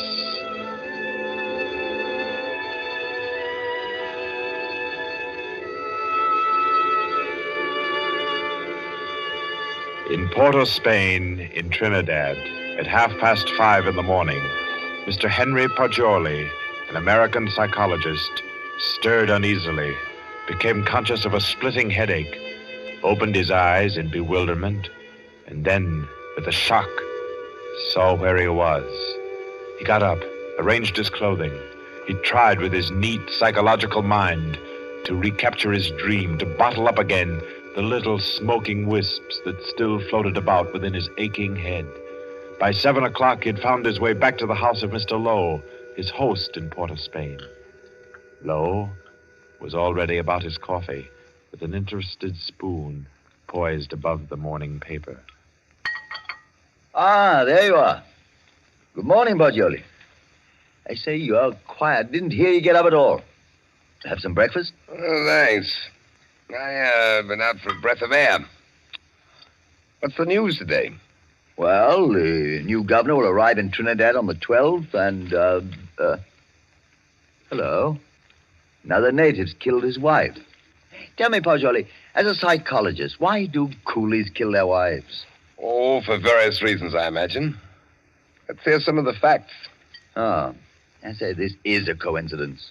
Really putting on a show for you, Poggioli, on your first visit to Trinidad. How so? Well, you remember that wedding procession you and I watched last evening down at the Hindu temple? The temple? Oh, of course. The cream-colored little bride with the breastplates and the linked gold coins and the anklets and all the finery. Mm-hmm. And the bridegroom. What'd you say his name was? Budman Lal? Yes. Well, do you know what's happened? Budman Lal is in jail this morning, and his cream-colored little bride is dead, with her throat cut. No. Do they think he did it? No doubt of it. That's why he's in jail now. He always seemed like a sensible fellow, too. One of our best patrons. Which only proves my contention, Poggioli. A bridegroom of only 6 or 8 hours killing his wife without any reason at all. Oh, there's usually some reason for murder. Maybe. But I say, old boy, you're missing the point completely. How? Well, suppose you actually had gone and slept in the temple there last night. You wanted to, you know. Remember? And I said, no white man ever stays all night in a coolie temple. You remember? Yes, I remember. You said it simply isn't done. Well, if you had, Poggioli, I say, that would have been a pretty kettle, wouldn't it? Yes. Well, I'm afraid I'll be mixed up in this. Both Mr. Lal and his uncle Hiradas are clients of mine. Old Hiradas has upwards of $5 million in my bank. Hiradas? Didn't you tell me he built that temple where the murder took place? Yes. It's what the Hindus call a temple and rest house. Hiradas gives rice and tea to any traveler who comes in for the night. It's an Indian custom to help mendicant pilgrims. A rich Indian will build a temple and rest house just as you Americans erect libraries. Ah. What does it say there about the murder, though? Budman Lal, nephew of the famous Mr. Hiradas, was arrested early this morning at his home for the alleged murder of his wife, whom he married yesterday. The body was found at 6 o'clock this morning in the temple where the wedding ceremony took place. The temple attendants gave the alarm. The victim's head was severed completely from her body, and all her jewelry was gone. 5 coolie beggars who were asleep in the temple when the body was discovered were arrested. They all claimed ignorance of the crime, but a search of their persons revealed that each beggar had a piece of the bride's jewelry and a coin from her necklace. Mr. Budman Lal and his wife were seen to enter the temple at about 11 last night for the Hindu rite of purification. Mr. Lal, who is a prominent curio dealer, declines to say anything further. Doesn't tell you very much, does it? Not much. What do you make of those beggars? Oh, that's simple enough. Those devils laid in wait inside the temple until the husband went out and left his wife. Then they murdered her and divided the spoil. But she had enough bangles and geegaws to give a dozen to each man. Yes, you're quite right, Pajoli. That's a fact. Why should they continue sleeping in the temple after they'd killed her if they did murder her? Well, why shouldn't they? They knew they'd be suspected, and they couldn't get off the island without capture, so they thought might as well lie down again and go back to sleep. You may be right, Lowe, but that doesn't look like the solution to me. Well, I'm satisfied that's how it occurred. You mean the beggars killed her? Mm-hmm. Well, I don't think so. I rather fancy that the actual murderer took the girl's jewelry and went about the temple thrusting a bangle and a coin in the pockets of each of the sleeping beggars to lay a false scent. Oh, come now. That's laying it on a bit too thick, Pajoli. My dear Lowe, that's the only possible explanation for the coins in the beggars' pockets. I say, oh, boy, you've had lots of experience in these things. Come along with me, and we'll go up and see Mr. Hiradas and see if we can't help his nephew. I'll be glad to. But we'll go to the temple first. Then we'll call on Mr. Hiradas.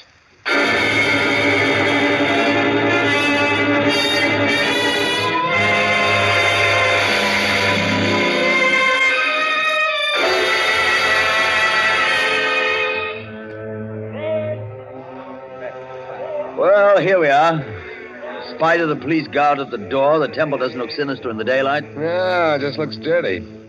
Let's go in and question the beggars.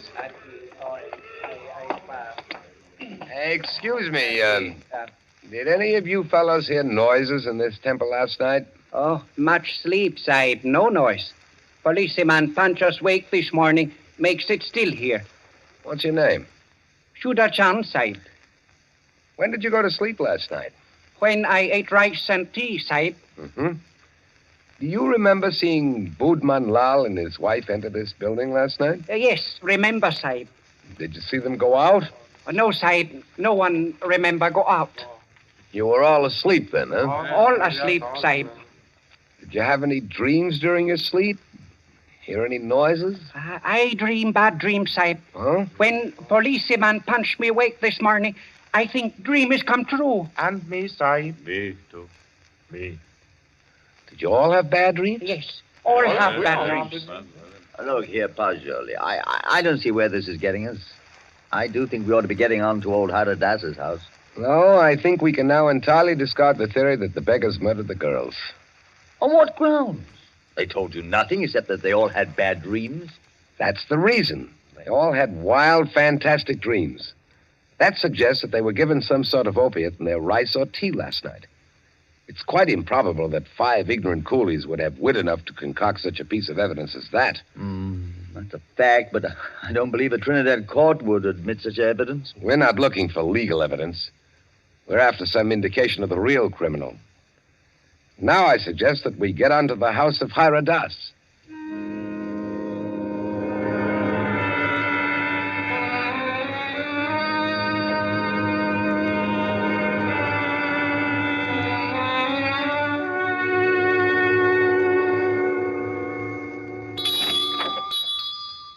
Please come in, gentlemen. I've been expecting you. Please be seated. Thank you. Thank you.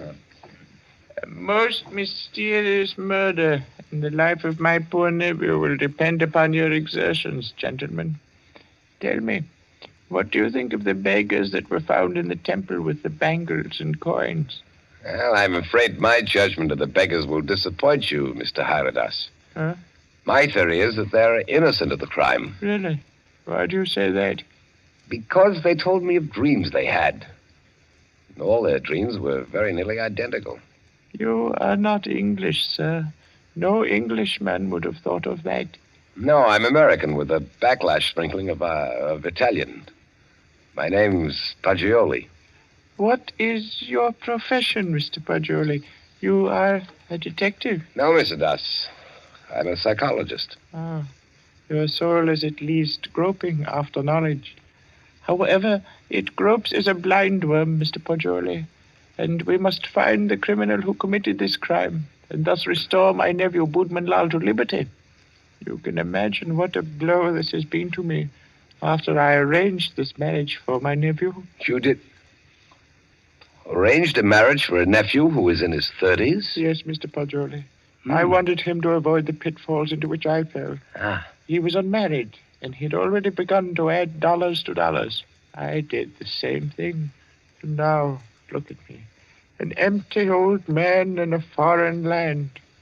What good is this house where men of my own kind can't come and sit with me, and when I have no grandchildren to romp and play? No. I've piled up dollars and pounds. I've eaten the world, Mr. Paggioli, and found it bitter. Now here I am, an outcast. Then why don't you go back to India, Mr. Hiradas? Why, Mr. Paggioli, my mind is half English. If I should return to Benares, I'd walk about thinking what the temples cost. How much was the value of the stone set in the eye of Krishna's image? If I would ever be one with my own people again, Mr. Paggioli, I must leave this Western mind and body here in Trinidad. That's very interesting and moving, but we were discussing your nephew, Boodman Lal. Wait. In searching for the criminal, I would suggest you look for a moneyed man. Let me tell you my suspicions, and you can work out the details. What are they? I went out to the temple this morning to have the body of my poor murdered niece brought here to my villa for burial. I talked to the 5 beggars, and they told me there was a 6th sleeper in the temple last night. Was there indeed? Yes, Mr. Lowe. A white man. A white man? Yes, Mr. Lowe. All 5 of the coolies and my man, Gupta, told me it was true. But, Mr. Hiradas, decapitation is not an American mode of murder. American? I was speaking generally. I mean, a white man's method of murder. That is indicative in itself. I meant to call your attention to that point. It shows the white man was a highly educated man who had studied the mental habits of other peoples than his own. So he was enabled to give the crime an extraordinary resemblance to a Hindu crime. But what motive could a white man have? Possibly robbery, Mr. Paggioli. Or if he were a very intellectual man, he might have murdered the poor child by way of experiment. A murder for experiment? Yes, Mr. Lowe. To record the psychological reaction. Why, I can't entertain such a theory as that, Mr. Hiradas. Oh, no. It is too far-fetched. However, it is worth investigating, is it not? Yes, but I'll begin my investigations with the man Guka. By all means, Mr. Paggioli. And in your investigations, gentlemen, hire any assistance you may need. Draw on me for any amount. I want my nephew exonerated, and above all things, I want the real criminal apprehended and brought to the gallows.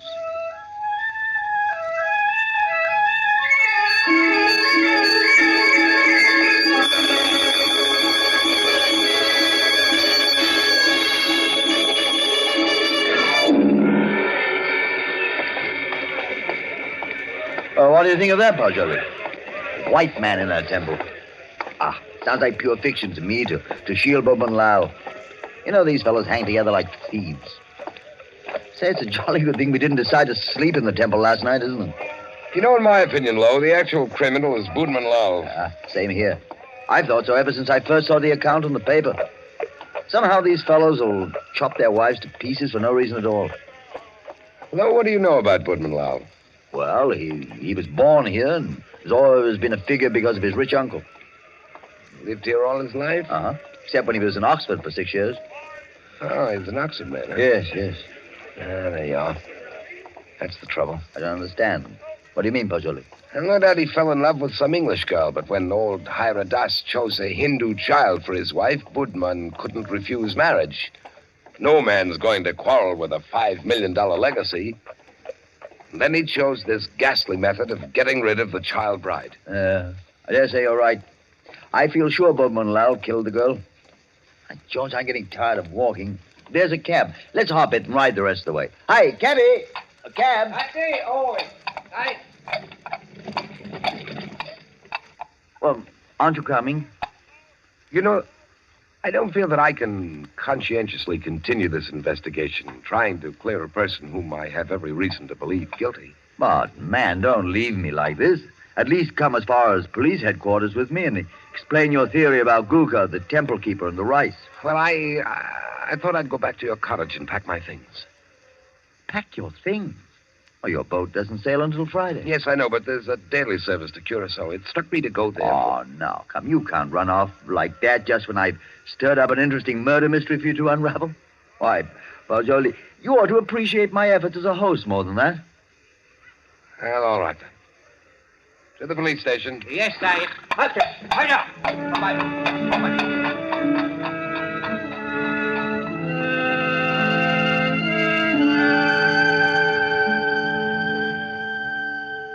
Chief Vickers, this is my friend, Mr. Pajoli. Mr. Pajoli, Mr. Vickers is chief of Trinidad's police force. How do you do? How do you do? Chief Vickers, I've asked Mr. Pajoli's counsel in the Budman Lal murder case. He's already developed a theory as to who is the actual murderer of Mrs. Budman Lal. So have I. Now, in this matter, Chief Vickers, I want to be perfectly frank with you. I'll admit we're in this case in the employ of Mr. Hiradas and are making an effort to clear his nephew, Budman Lal. We felt confident you'd use the skill of the police department of Port of Spain to work out a theory clearing Budman Lal just as readily as you would to convict him. Our department usually devotes its time to conviction and not to clearing criminals. Yes, I know that, but if our theory will point out the actual murderer... What is your theory? Mr. Pajoli's deduction is based on the dreams of the men who were found in the temple. So Mr. Pajoli's deduction is based on dreams. It would be a remarkable coincidence, Mr. Vickers, if 5 men had lurid dreams simultaneously without some physical cause. It suggests strongly that their tea or rice was doped. Now, if you find out what soporific was used, then have your men search the sales record of the drugstores in the city to see who has lately bought such a drug. You will find the murderer. Uh-huh. How do you like Trinidad, Mr. Pajoli? I'd like it very much indeed. You've just arrived, haven't you? Yes. In what university do you teach back in the States? Ohio State. A chair of criminal psychology in an ordinary state university? I'm not a professor. I'm simply a docent, and I haven't specialized on criminal psychology. I quiz on general psychology. You're not teaching now? No, this is my sabbatical year. You look young to have taught in the university 6 years, but then you Americans start young in your land of specialists. Now, Mr. Pajoli, I suppose you're wrapped up heart and soul in your psychology. I am. You'd do anything in the world to advance yourself in the science. I rather think so. Especially keen on original research work. Aha, that's what he is, Chief Vickers. Do you know what he asked me to do yesterday afternoon? No, what, Mr. Lowe? Oh, I don't think we ought to burden Mr. Vickers with our household anecdotes. Oh, but I'm really curious. Just what did Mr. Pajoli ask you to do yesterday afternoon, Mr. Lowe? Oh, well, really nothing at all. It was just a little psychological experiment he wanted to do. And did he? And did he do it? Oh, no. I wouldn't hear of it. Oh, as unconventional as that? Oh, it was really nothing at all. I think I could guess your anecdote if I tried, gentlemen. About a half an hour ago, I received a telephone message from my man stationed at the temple to keep a lookout for you and Mr. Pajoli. A lookout for us? Yes, because one of the coolies under arrest told him that Mr. Pajoli slept in the temple last night. Oh, but that's not true. That's exactly what he didn't do. He suggested it to me, but I said no. You remember, Pajoli, you didn't do it.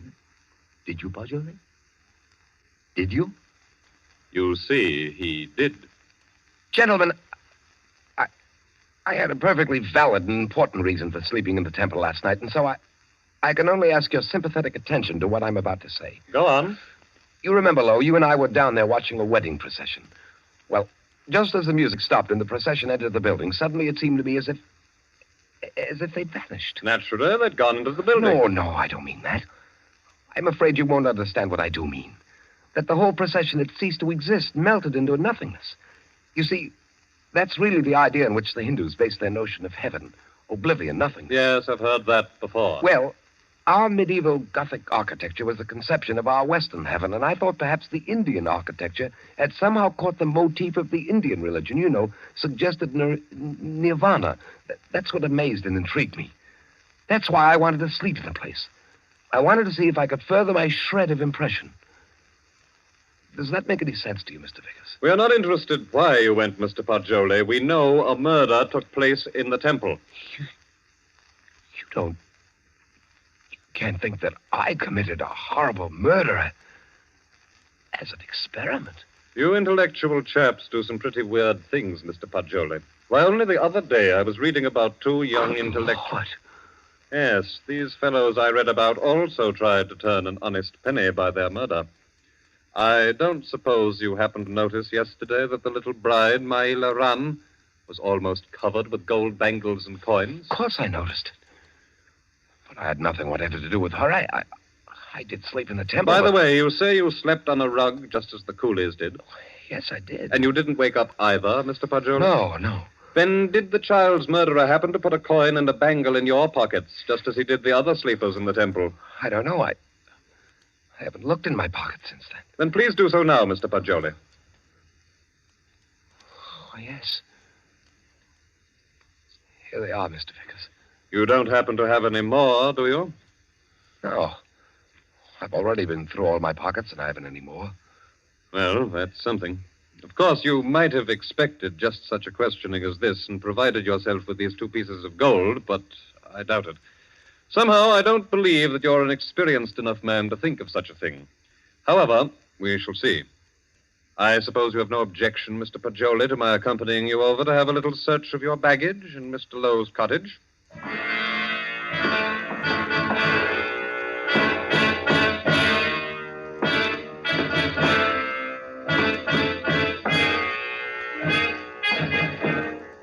Now then, Mr. Poggioli, be so kind as to open your trunk.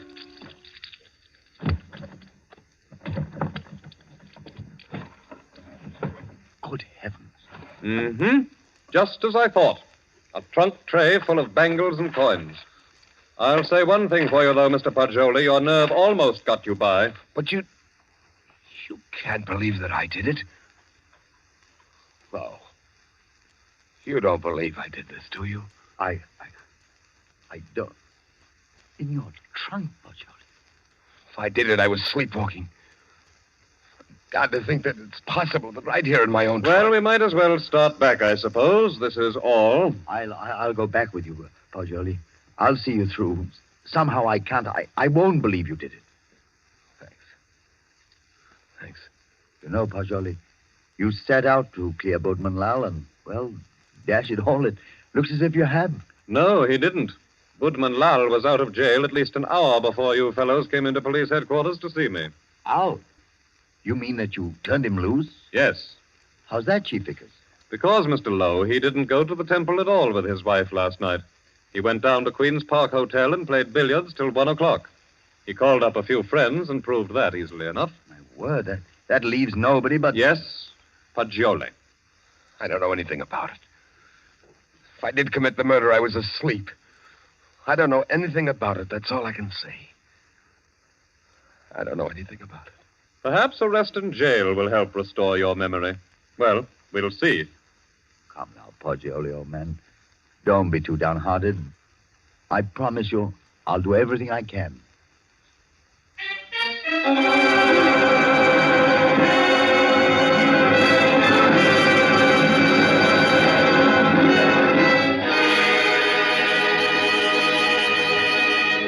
In the case against Henry Poggioli, having been duly tried by a jury of your peers who have been found guilty and by the powers invested in me, I herewith sentence you to be hanged by the neck until you are dead.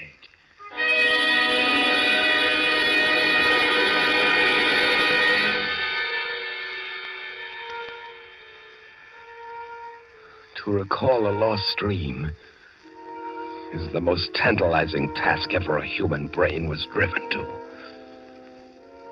But if I lie still long enough on this bunk, perhaps I can recapture the dream I had in the temple last night. Yes. It seems to me that the image on the altar moved, and suddenly the dome overhead was opened and left me staring upward into a vast abyss, where I was alone in endless space, where all creatures and all matter that had ever been or ever would be were wrapped up in me, Pacioli. That was my dream. That's an odd thing. 6 men dreaming the same dream in different terms. There must be a physical cause for such a phenomenon. Of course! I've got it! Vickers! Flo! I have it! I've solved it! Get me out of here! I know who killed the girl!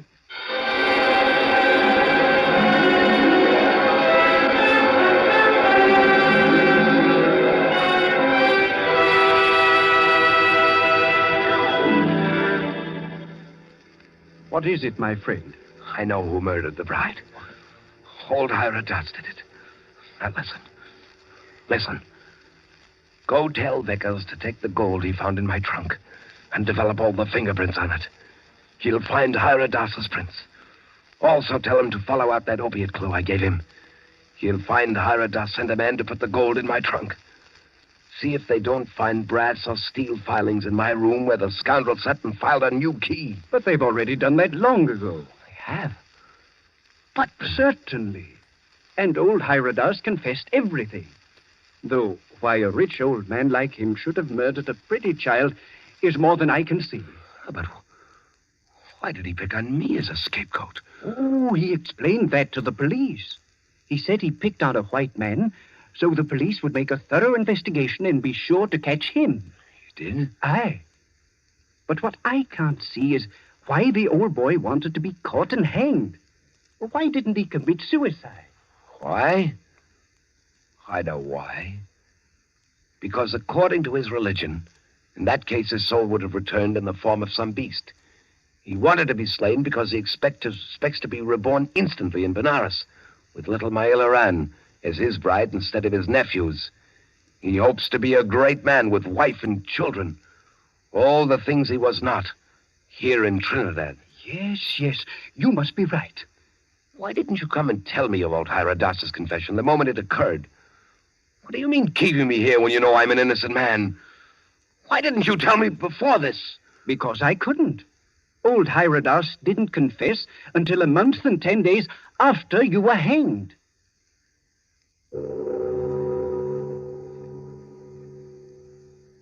So ends A Passage to Benares, T.S. Stribling's tale of mysterious death and death mysterious. This was tonight's story of Suspense. Suspense is produced by William Spear. John Dietz was our guest director this evening. Tonight's radio drama was written by Carol Case and scored by Bernard Herrmann. Paul Stewart was Poggioli, Barry Kroger was Mr. AFRTS, and Horace Brem played Mr. Lowe. Others in the cast were Alan Hewitt and Guy Rep. Next week at this time, Columbia will bring you another selected story from the world's great literature of thrills, another study in suspense. This is Barry Kroger, and this is the Columbia Broadcasting System.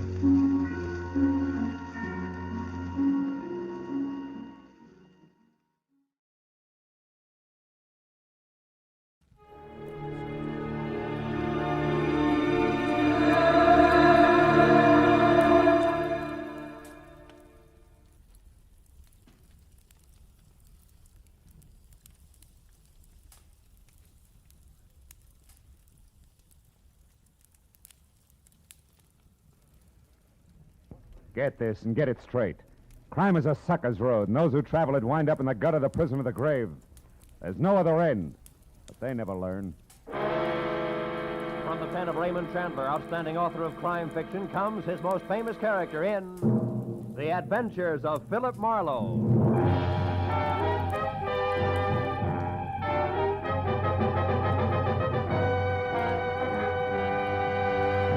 Now, with Gerald Mohr starred as Philip Marlowe, we bring you tonight's exciting story, The Collector's Item.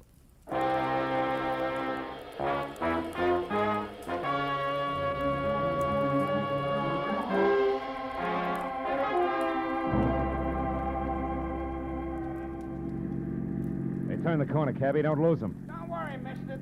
There they are up ahead of that new Nash. Uh-huh. And a white Panama hat shows up through the back window of that cab like a signboard. Besides, I've been doing okay so far, ain't I? We stayed in this tail for 20 minutes now. Yeah, but I've been tagging the guy under that hat for 6 hours. 6 hours? For a movie, a Turkish bath, 3 bars, a restaurant, and 2 museums. Close the gap a little, huh? Whatever you say, mister. They're liable to spot us.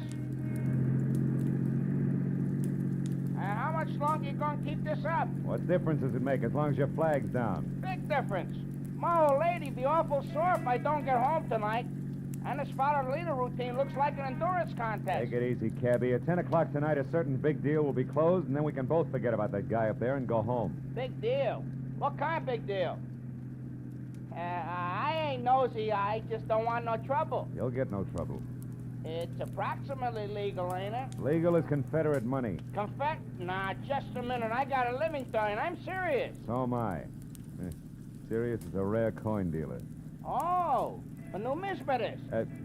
Yeah, that's right. Well, what do you know? I collect Indian pennies myself. Small world. And the guy up there in the hat's trying to louse up for sale, huh? That it? Roughly, yeah. Keeping an eye on him till the deal goes through at 10. He's a screwball from the deep south. Hey, the light's changing. He's gonna be caught. You want I should slow down? No. Pull up behind him. It's okay. Right. Hey, mister, look. You see that? Yeah. Panama hat, it's gone. Yeah, when a driver hit his brakes, it disappeared. Pull up beside him, quick. Can you see? Yeah, the seat's empty. Ooh, what a pair of chumps. They've been chasing nothing but a hat propped up in the back of that seat. No kidding. Gee, it sure looked natural, didn't it, mister? Nuts. Let me out. Now, look, you get the other driver. Find out where he dropped his passenger off and anything else you can. Yeah. Here's $30 for your trouble. Wow, for that kind of dough, my wife can go ahead and get some. Call me at the office, mister. Just ask for Joe Joplin. Keep your sights on, you get there!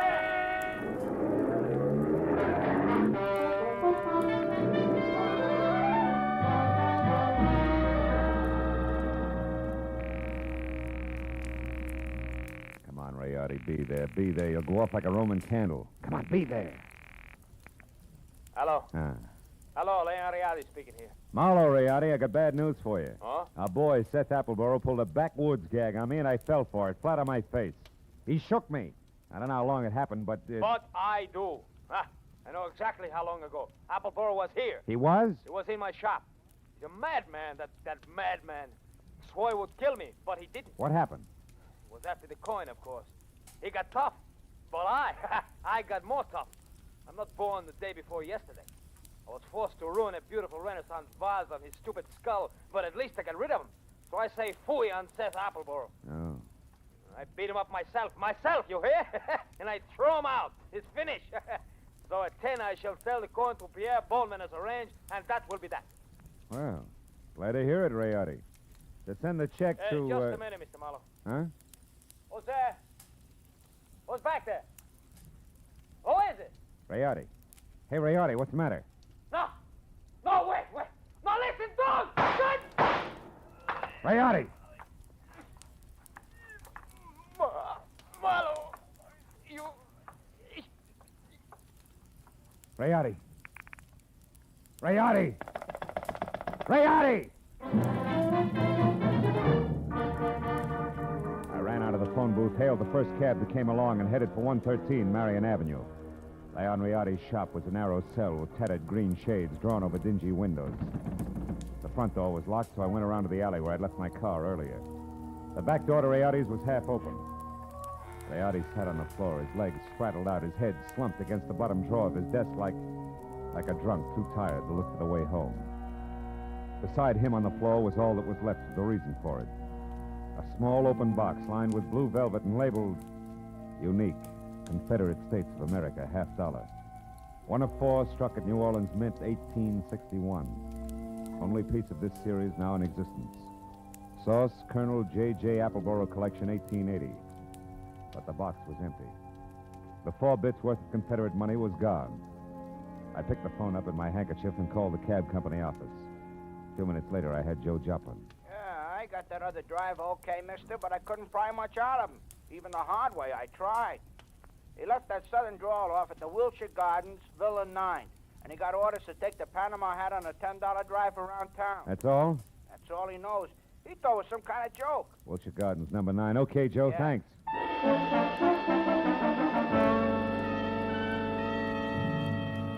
I called homicide, told Lieutenant Matthews where he could pick up the body, and before he could order me to stick around, promised to fill in the details later and hung up. After that, I got in my own car and drove to the Wilshire Gardens Hotel, Villa 9. What finally came to the door and eased it open a cautious 2 inches. Had a mop of renegade hair the color and shape of tumbleweed, a body as gaunt as a piece of barbed wire, and 2 sick gray eyes that tried hard to hide under a pair of scrub brush eyebrows. Seth Appleboro wasn't glad to see me. State your business, sir. What's more, I'm a busy man. I'm not well, so be brief. Okay, we'll start off with murder. Murder? Now, see here, We'll sir. follow that with a missing Confederate $50. Now, do I come in peaceful like, or do I knock the door down? Don't go riling me up, Yankee, or you won't get in at all. What's your name? Philip Marlowe. My business at the moment is trying to square things with a client I let down very badly. Client? Then you must be referring to that low-down, unscrupulous carpetbagger Leon Riotti. You're a little confused, aren't you? Riotti's from Italy. From northern Italy, sir. And a crooked, unprincipled carpetbagger. You said that. The kind who strips the South of her treasures, who pillages and loots and... What? A gun? Well, what's the meaning of that firearm in your hand, sir? I haven't got time for another civil war. How Now dare get away from that door. I'm coming in. You carpetbagger. Now, let's knock off the nonsense, Appleboro. Where's the $50? Where, indeed. My poor old fool of a grandpappy, the colonel, sold it. Sold it for practically face value, sir. Just to keep body and soul together on the plantation back in 1880.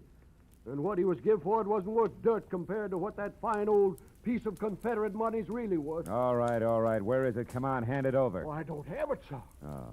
Not yet. But by ginger, I'm going to get it. And when I do, it's going home where it belongs, you hear? To the South. Oh.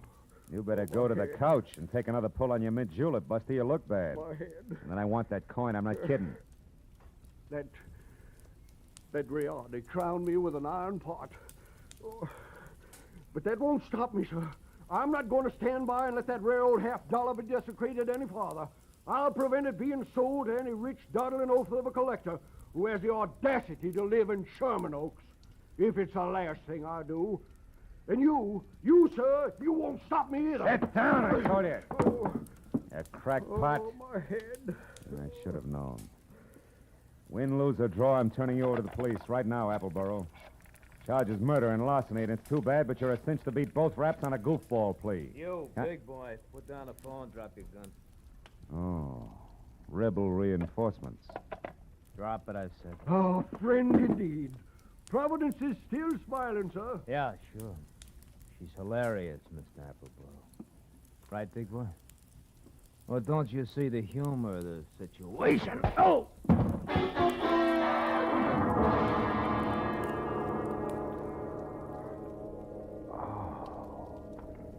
The stranger had a flat, saucer face. A sour grin in the left hand like a trip hammer. I'd done my best to roll with a punch, but I'd still caught enough of it to jar my brains loose. When I finally got up again, Villa 9 was empty. It took a while for that to soak in, along with another fact. I was up against a team. Appleboro and Saucerface. Also, it was now 9:30, which gave me just half an hour to get to Sherman Oaks for what had to be the next scheduled meeting.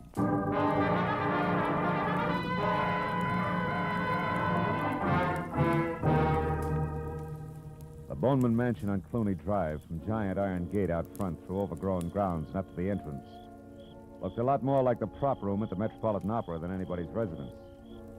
When I lifted the brass ring in the brass lion's mouth and let it fall, got another surprise. She had deep hazel eyes with long lashes, close-cropped copper-colored hair, and packed full green suede dress that put no strain on the imagination. Her bare shoulders made you think of toasted marshmallows. Hello. Hello. You wouldn't be Pierpont Bowman, huh? And you must have had some reason for knocking, other than window shopping. Yeah. My name's Marlowe. I used to work for Leon Rayardi before he was murdered tonight. Murdered? Mm-hmm. Is this supposed to concern my Uncle Pierpont? Yeah, I think it does. From the fuss that's being kicked up about 4 bits worth of Confederate money, you'd think that it was a chest of Easterling sterling silver. Only 4 bits, huh? Uh-huh. Yes. Yes, I'm afraid he is vitally interested. Come in, Marlowe. Wait here. All right. Uncle Pierpont, come here. Huh? What's the matter, Christine? There's a man here to see you, a Mr. Marlowe. You'd better talk to him. Oh, what do you want? Huh? Oh, you. What is it, Marlowe? Now, it's about the $50, the one you intend to buy from Leon Rayardi, Mr. Bowman. Oh, yeah. Well, what about it, man? Rayardi was murdered tonight. Now, that murdered, you say? Mm-hmm. If that's true, he hasn't had time to hit the ground yet. What's your game, Sonny? You must have some kind of a game. What is it? No games. I'm telling you, Rayardi was shot and the coin stolen. Are you sure about that? Are you positive? No mistake? Are you certain, Marlowe? I couldn't be more certain if it was tattooed on my forehead. I heard it happen and saw his body over an hour ago. What do you think of that, Uncle Pierpont? Marlowe looks at dead bodies, too. I think it's poppycock. Yep. What do you think, Chris? Wait a minute. Let me tell you what I think. It's more to the point. I came here because I'm also certain that the man who killed Rayardi is the man who took the coin. And that he'll show up here in the next few minutes posing as Rayardi and try to sell you that $50 as planned. I want you two to help me get him. You know, Marlowe, I think you're bombed. Now, look, baby, I've had quite enough... Hold on now. There's just one teensy thing wrong with your little scheme, Marlowe. You see, 10 minutes ago, Leon Rayardi, or someone who said he was Leon Rayardi, was here. I gave him $37,000 cash as agreed, and he gave me this, the only one of its kind in the world, the 1861 Confederate $50.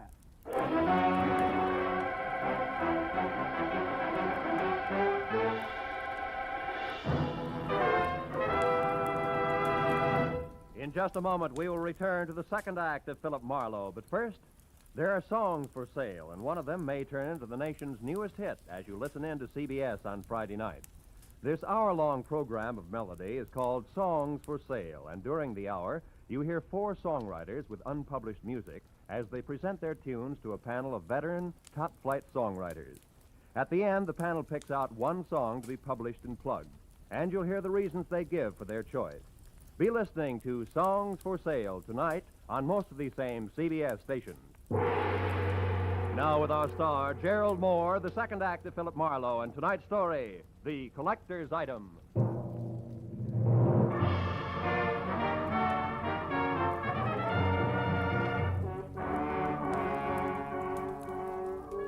When the wobbly screwball collector clinked the $37,000 50-cent piece on the tabletop in front of me, his eyes flashed on like a pair of unfrosted light bulbs. And something close to frost started to collect in the upturned corners of his mouth that smiled like the cat that had just eaten the canary, cage, birdseed, and all. There was little doubt about it. Septuagenarian Pierpont Bowman was what an eccentric would call eccentric. And he was very unconcerned with the murder of Leon Rayardi, and very fuzzy about what Rayardi's impersonator had looked and sounded like. I'm afraid I can help little on that score, Mr. Marlowe. Only had eyes for the coin. And what a coin she is. Why, suddenly... Mr. Bowman, you've got to remember something. Height, build, color of eyes, hair, voice. Yeah, voice. Was it a southern accent? Think, Mr. Bowman. Southern accent? Yeah. Mm-hmm. No, Mr. Marlowe can't say if it was or not. My hearing isn't all it used to be, you know. But Christine here, now maybe she could... No. Christine wasn't in the room. Answered the door myself. But I did see him come up the walk, Mr. Marlowe, from my room upstairs. He was tall, about your height. Oh, no, perhaps a mite shorter. And he wore a gray suit. No, darker than gray. Sort of light blue shade. Oh, that's I think, great. like Yeah, thanks a lot. And before I start reaching for a butterfly net myself, I think I better get back to Seth Appleborough's place on Wilshire. Why there? Surely if he's the guilty one, Mr. Marlowe, he won't wait to be apprehended. Not on purpose, no, but when I last ran into him and his buddy saucer face, he was fighting an acute case of vertigo. Might have collapsed since, and besides, I don't know where else to go. Oh, but, sir, why must you go any place? The police will attend to that Mr. Appleborough. Now, look, Mr. Marlowe, here on the rim of the Mr. Boneman, this may mean nothing in the Numismatic League. But I went to work for Leon Rayardi to protect him, a job I didn't do. Also, losing clients this way is bad for my business and conscience. Good night, and happy gathering coins in May. Mr. Marlowe, wait, please. Please, Mr. Marlowe, let me see you out and explain something. Be just a minute, Uncle. Now, what is it? I'll pay you $500, Mr. Marlowe, not Confederate dollars either, to see that Uncle gets his money back and that the coin is returned to that Mr. Rayardi's estate. What? You're against the deal? Why? Because it's the 100th one in the past 2 years. You hate to see the money you'll one day inherit go to a bunch of screwballs, huh? Why, you foul-minded, no good... I've got news for you, Mr. Marlowe. It's not my inheritance I'm concerned with, it's my uncle's. In spite of this mansion and all the junk in it, that $37,000 was every cent he had left. Okay, kid. In that case, 2 points. 1?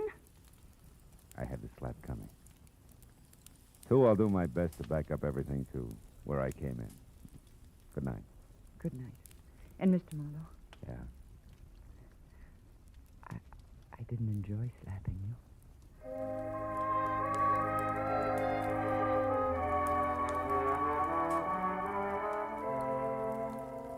She said it like she meant it. 20 minutes later, I was back at the Wilshire Gardens, where I found Villa 9 as dark and quiet as the bottom of a well. I had just about decided to quit playing long shots labeled I Hope He Passed Out on his front doorstep when, from a nearby clump of pepper trees, I caught a glimpse of a shadowed figure moving toward me, one slow step at a time. I knew that I was spotted and strictly sitting duck, so I tried the only possible out. General nonchalance, my back to the pepper trees long enough for the not-so-stealthy hunter to get within hunting distance. And a good evening to you, Brother Appleborough. Now, sir, get up and start talking. What? Well, saucer face. Thought I had your partner. Hey, not wrong, Hasty. You're still doing it. Appleborough's my partner like you look good in tights. The name is Locke, Fred Locke, Treasury Department. Treasure. You mean you're after Appleborough? Uh-huh. I sapped you because from the gab I overheard, I figured you were nothing but a lone wolf shooting with a coin. Oh. Appleborough, friend, is big game. He's wanted on half a dozen counts, a lot more important than this Confederate $50. Yeah, but he must have gotten away from you because He did. Jumped out of my car a couple of blocks from here. But how do you know about that? Who are you? Oh. Well, name's Marlowe. I'm a private detective, license included. Wait a minute. Here. I know that Appleborough got away because he's already been up to the Boneman place where he posed as my client, Leon Rayardi, who, incidentally, he killed so he could sell the Confederate lucky piece up there for $37,000. Quite a hunk of change. Mm-hmm. Well, sorry we crossed our wires, Marlowe, and thanks for the word. Oh. But don't worry, he won't get far. Us T-men will see to that. Keep in touch with the department if you find out anything, will you? Sure. Oh, say, Locke. Yeah. Just a hunch. Oh, like what? Like you're a cockeyed liar. Like Treasury men don't call themselves T-men. Any more than private detectives call themselves private eyes. Right.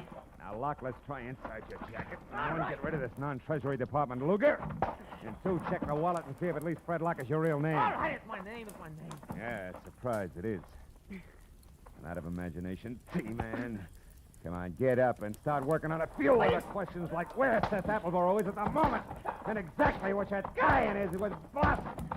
Well, do we keep this up all night? No. I'll tell you everything. Okay. I'll tell you everything. Okay. Now, first the setup. Come on. Yeah. There were 2 of us. Me and Adam. No!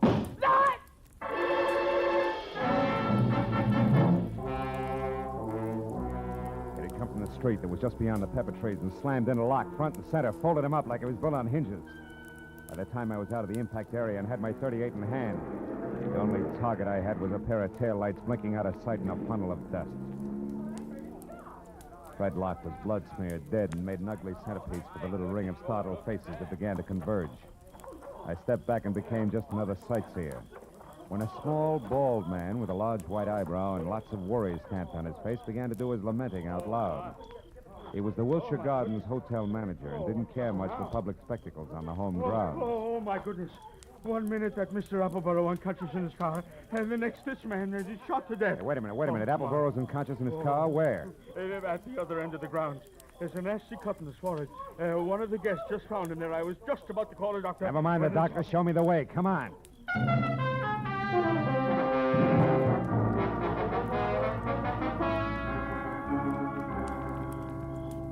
Come on, Dixie boy. Breathe deep. Who? Oh, you again? Yeah, me again. And you're up to your drawl in a couple of untidy murders. Now snap out of it.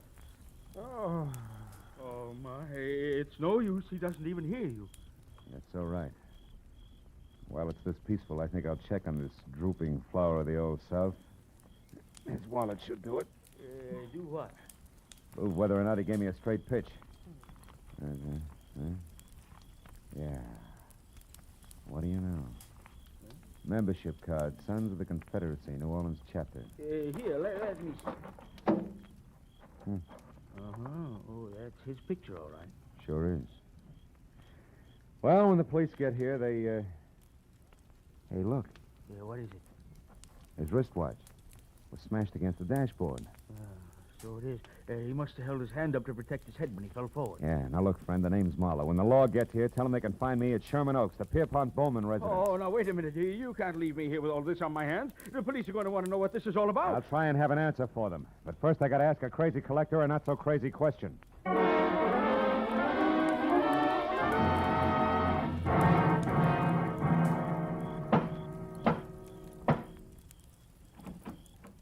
Well, hello, Mr. Marlowe. I was hoping you'd come back. No flowers and candy, honey. This isn't a social call. Then what brings you here? Your uncle, is he still up? Yes, but he asked not to be disturbed. Why? I got a picture I want him to look at. What kind of a picture? A man. Possibly the man who sold him the coin tonight. Now, where is he? In the gun room. Oh, but he'll scream bloody murder if we bother him. That's the subject on hand. You mean you found out who killed Leon Riardi? No. I found out someone else has been killed. Come on, huh? Over that coin? Who was it, Marlowe? Guy named Locke. We'll get to the fine print later. Is this the room? Yes, but He's Uncle... just the man I want to see. Oh, Mr. Bowman, I hear you. Well, it's quite a blunderbuss. Look, point that somewhere else. So it is. But don't let it worry you, Mr. Marlowe. This harquebus hasn't been fired in 300 years. That's great. Let's not spoil its record tonight, shall we? Here, have a look. Fine workmanship. Later on. Right now, Mr. Bowman, I want you to have a look. This picture, it's Seth Appleboro. Huh? Is this the man who sold you the coin, the one you couldn't remember? No, not the party.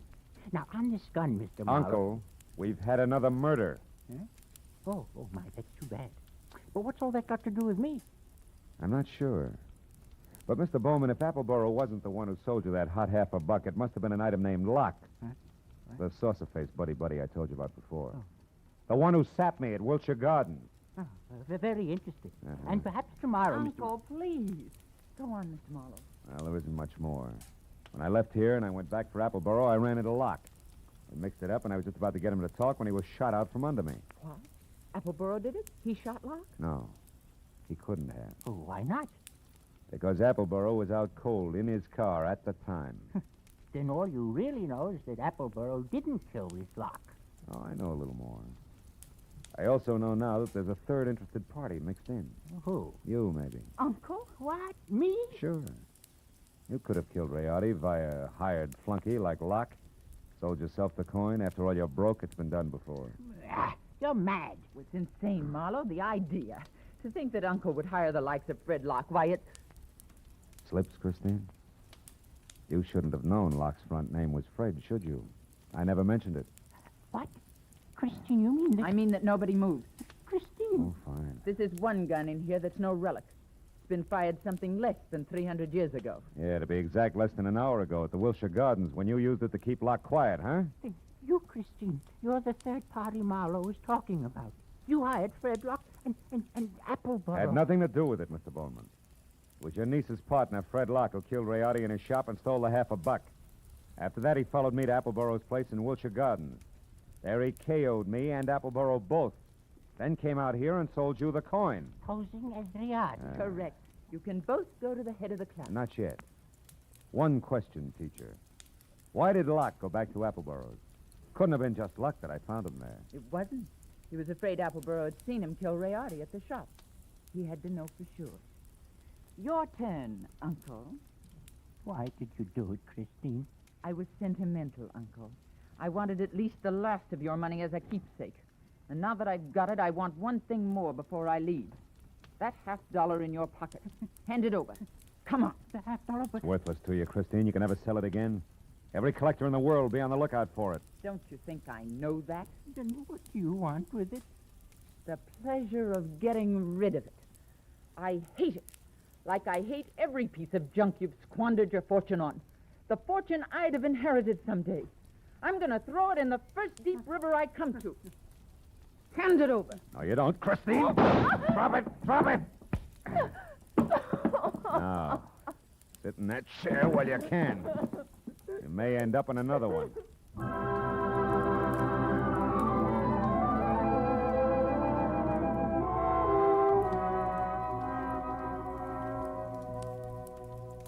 The police arrived.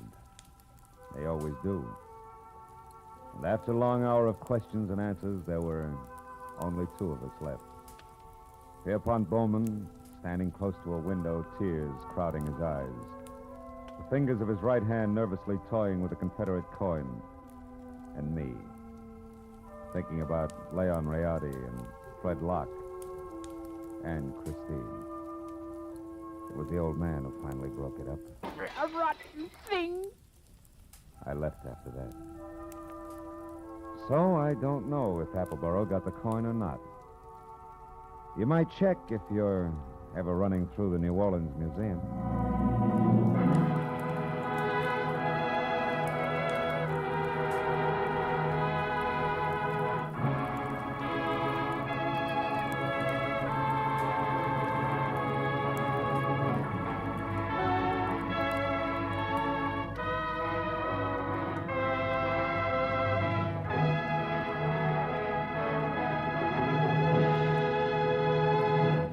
Adventures of Philip Marlowe, bringing you Raymond Chandler's most famous character, star Gerald Mohr, are produced and directed by Richard Sanville and written for radio by Robert Mitchell and Gene Levitt. Featured in the cast were D.J. Thompson, Anthony Barrett, Shepard Mencken, Tom Tully, and Jack Crucian. The special music is composed and conducted by Richard Arant. Be sure and be with us again next week when Philip Marlowe says... This time an old man dead in a flophouse, a sot who carved wood, a fallen lady with an eye for gold lockets, and a snake with big ears. All led me to a soft spot in a killer's hard heart.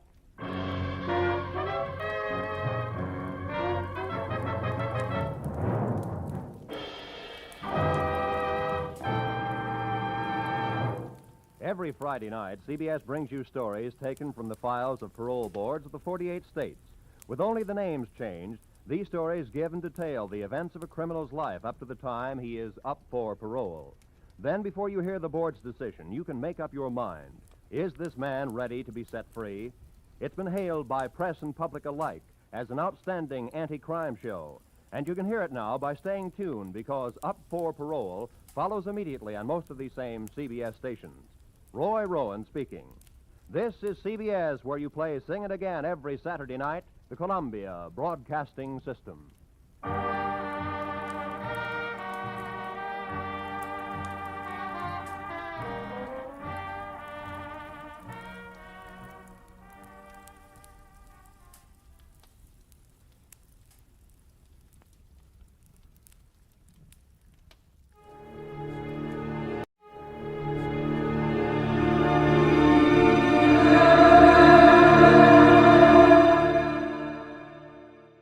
The National Broadcasting Company presents The Adventures of Sam Spade, Detective.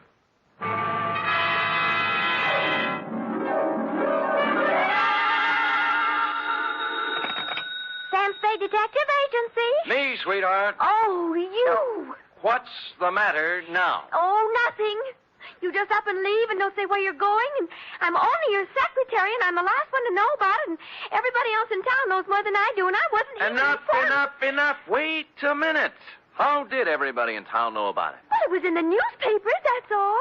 In the society column, no less. Really? Well, imagine that. Florabelle Frolics column. Florabelle. Mr. Spade, the notorious private detective, is vacationing at Westover as a guest of a promising young architect, Gerald Welch. Notorious yet. Well, at least they spell my name right. I suppose you had a great time. Well, it was exciting. What did you do? Just talked over old times, F. Did a little hunting, little shooting. Did you bag anything? F, watch your language. Damn. I see you're shocked. Well, so was I. However, if you have nothing to do, hang around the office, and I will be down with several pages from my diary telling about the whole affair. I've titled them The Civic Pride Caper.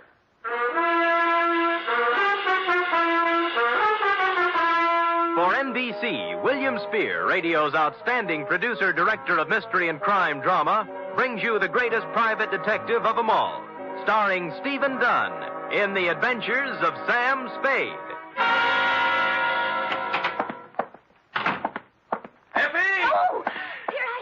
Well, I thought you'd gone chicken and run out on me. You're part of this organization. You're going to bear the bitter with the sweet, along with the rest of us. I know, but I always seem to get the bitter. Friday's when the sweets will be given out. Don't quibble. This is a nasty job we have here, and we might just as well sit down and get it over with. You care for a drink? You might need it. No, thanks.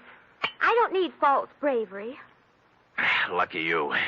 Well, are you ready? No, but we might as well start. Well, you know best. Date, fill it in, to Garrett Welsh, room 212, Fairchild Building, Westover, California. From Samuel Spade, license number 1375596. Subject, the Civic Pride Caper. Dear Garrett, I'd never been in Westover before, and I found it, on the surface at least, an attractive, bustling little city. The streets were clean, and the girls were sun-kissed and friendly. Add to that the $150 you sent me by mail, and you can imagine with what pleasant feelings I arrived. I found the Fairchild Building easily enough, and room 212, well, I couldn't miss it. There were sounds of vigorous activity coming out through the transom. And when I opened the door, two men were engaged in a fight. One was big and one was little. I didn't know which one was my client, so I automatically reached for the big guy. Go on me. What do you think you're doing? What's it all about? Ask him, he'll tell you. All right, what's the story? I was being foully and unreasonably attacked by this misguided citizen. I ought to kill you. That's what I ought to do. That's what everybody ought to do. Hold still. Oh, you. Why? Oh, let him go. Let him go. Beat it, Carlson. Wait until you can catch me alone in some dark alley. Don't think I won't. Don't you think I won't. I'm sure you will. I'm going to catch you every place and every time I can. Well, I take it your name is Garrett Welch. It is. And I want to thank you, friend. Nothing. You rescued me from a rather unhappy breeding. And your mouth is kind of cut up. Huh? Oh, there's nothing I can't take care of. Drink? Never touch it. Oh. You might have noticed I've already had a few drinks today. Well, it helps me forget. And it also keeps me from thinking. There you are. No, thanks. My name is Spade. Why did you send for me? Bodyguard? No. Let them have their fun. I don't mind. Maybe I even deserve it. Look, you're paying for my time. Why don't we get with it, huh? Oh, sure. Why not? Good. Come over here to the window. There. Look out there. Where? The far corner. Oh, you mean that building? Pile of rubbish is a better description. Well, what happened? Fire? No. It just collapsed one night. Last week. Oh. There were more than 3,000 people in it at the time. 5 of them were killed. And I don't know how many injured. Well, that's too bad. How did it happen? It just collapsed. Another drink? No, thanks. Pardon me? It was a municipal auditorium built to honor the war dead. It cost over $1 million.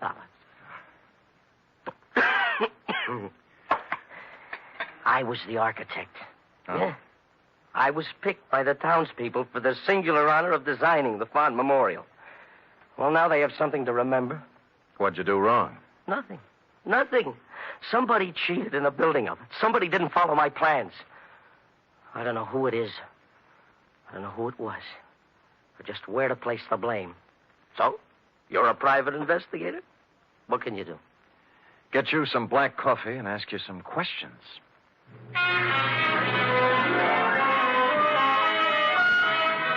He gave me a list of everybody in town who had something to do with the building. First off, I called on a man named Howard Kessley, whose construction company had the contract for erecting the auditorium. Kessley lived in an elegant house on a well-guarded estate. And after they took my gun away from me, they let me in. I waited in a room tastefully decorated with original oil paintings and oriental rugs. And eventually, a football hero-type man walked in. You from the insurance company? No, I'm a private detective, Sam Spade. Who are you working for? Garrett Welch. Huh. That's a laugh. Funny? Well, what do you want? Look, you built that auditorium. Have you any idea why it fell down? Maybe you just got tired. I don't know. Aren't you interested? We're looking into it now. Who's we? My company engineers. That Garrett Welch. An architect. We should have had somebody who knew what he was doing. Do you have any copies of the building specifications that I might look at? Sure, I got nothing to hide. You can go back and tell Garrett Welch that the best thing he can do is get out of town. Or somebody tries to knock him off and succeed. Here. There's a copy of the plans. Look at it all you want. You'll find I did what I was supposed to do. I got my gun back from the guards and left with the building specifications tucked under my arm. They didn't mean a thing to me, of course. I'd only asked for them to see whether he'd refuse to show them. But out of curiosity, I unrolled them just for a look before dumping them into the ash can. And I noticed something. The last page was signed and approved by the city building inspector, a man named Albert Mitchell.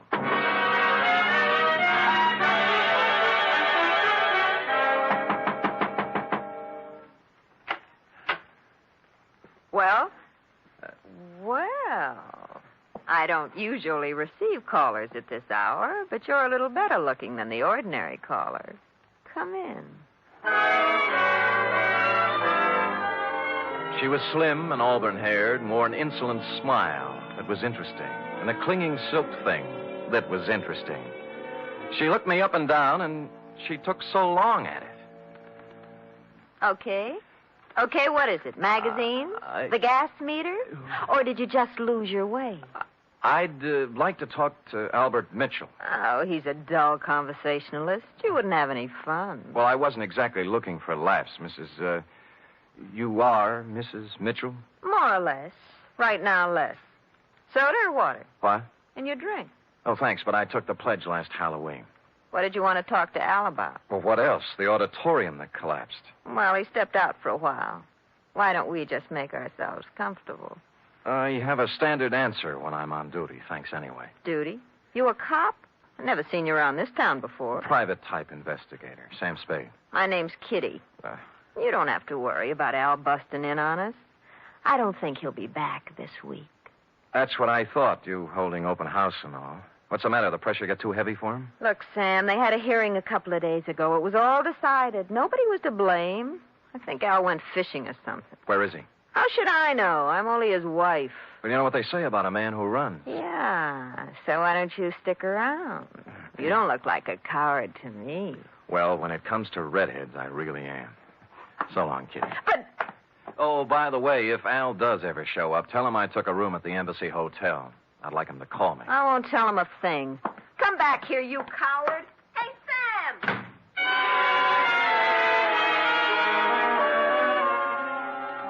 I went down to the wreckage of the auditorium. It was late, and the streets were quiet and deserted. I walked through the twisted shell of the building, striking matches and looking around. I didn't know what I was looking for, but apparently I wasn't the only one visiting the scene of the crime. I was standing just inside the gutted remains of what was once the lobby when it happened. Gunfire cut loose at the back of the building. I ran toward the noise, and when I turned the back corner, I saw a cloud of plaster dust where the shots had apparently been fired. There were no people or cars in sight, but on the sidewalk, on hands and knees, was a man. Rats. Double-crossing dirty rats. Save me. Don't let me die. Kitty. He grabbed my legs and tried to pull himself up. His face was a gargoyle of pain. I reached down to help him, but he slipped back to the sidewalk, dead. 4 bullets had gone through his back. A billfold fell out of his pocket. It was loaded with identification, and everything said Albert Mitchell, age 40, occupation, building inspector.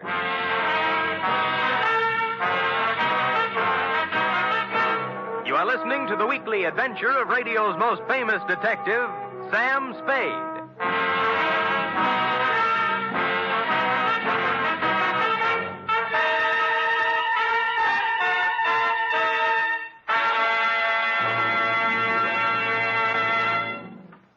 Three chimes mean good times on NBC. This Sunday, Theater Guild on the Air presents an exciting one-hour adaptation of the Broadway stage comedy Light Up the Sky. Starring in this Theater Guild production are Joan Bennett, Sam Levine, and Thelma Ritter. And on Sunday, you're invited to another hour-and-a-half broadcast of The Big Show, starring Eddie Arnold, Jack Carson, Eddie Cantor, Olivia de Havilland, Martha Ray, Meredith Wilson, and many more. Your MC, of course, is the glamorous and unpredictable Tallulah.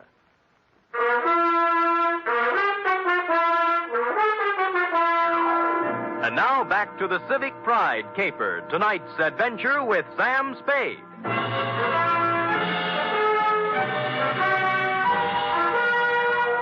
A good many other people had heard the sound of Albert Mitchell's assassination, and before long a crowd had gathered. Among them were several minions of the law. They took two people in tow, the dead Mitchell and the live Spade.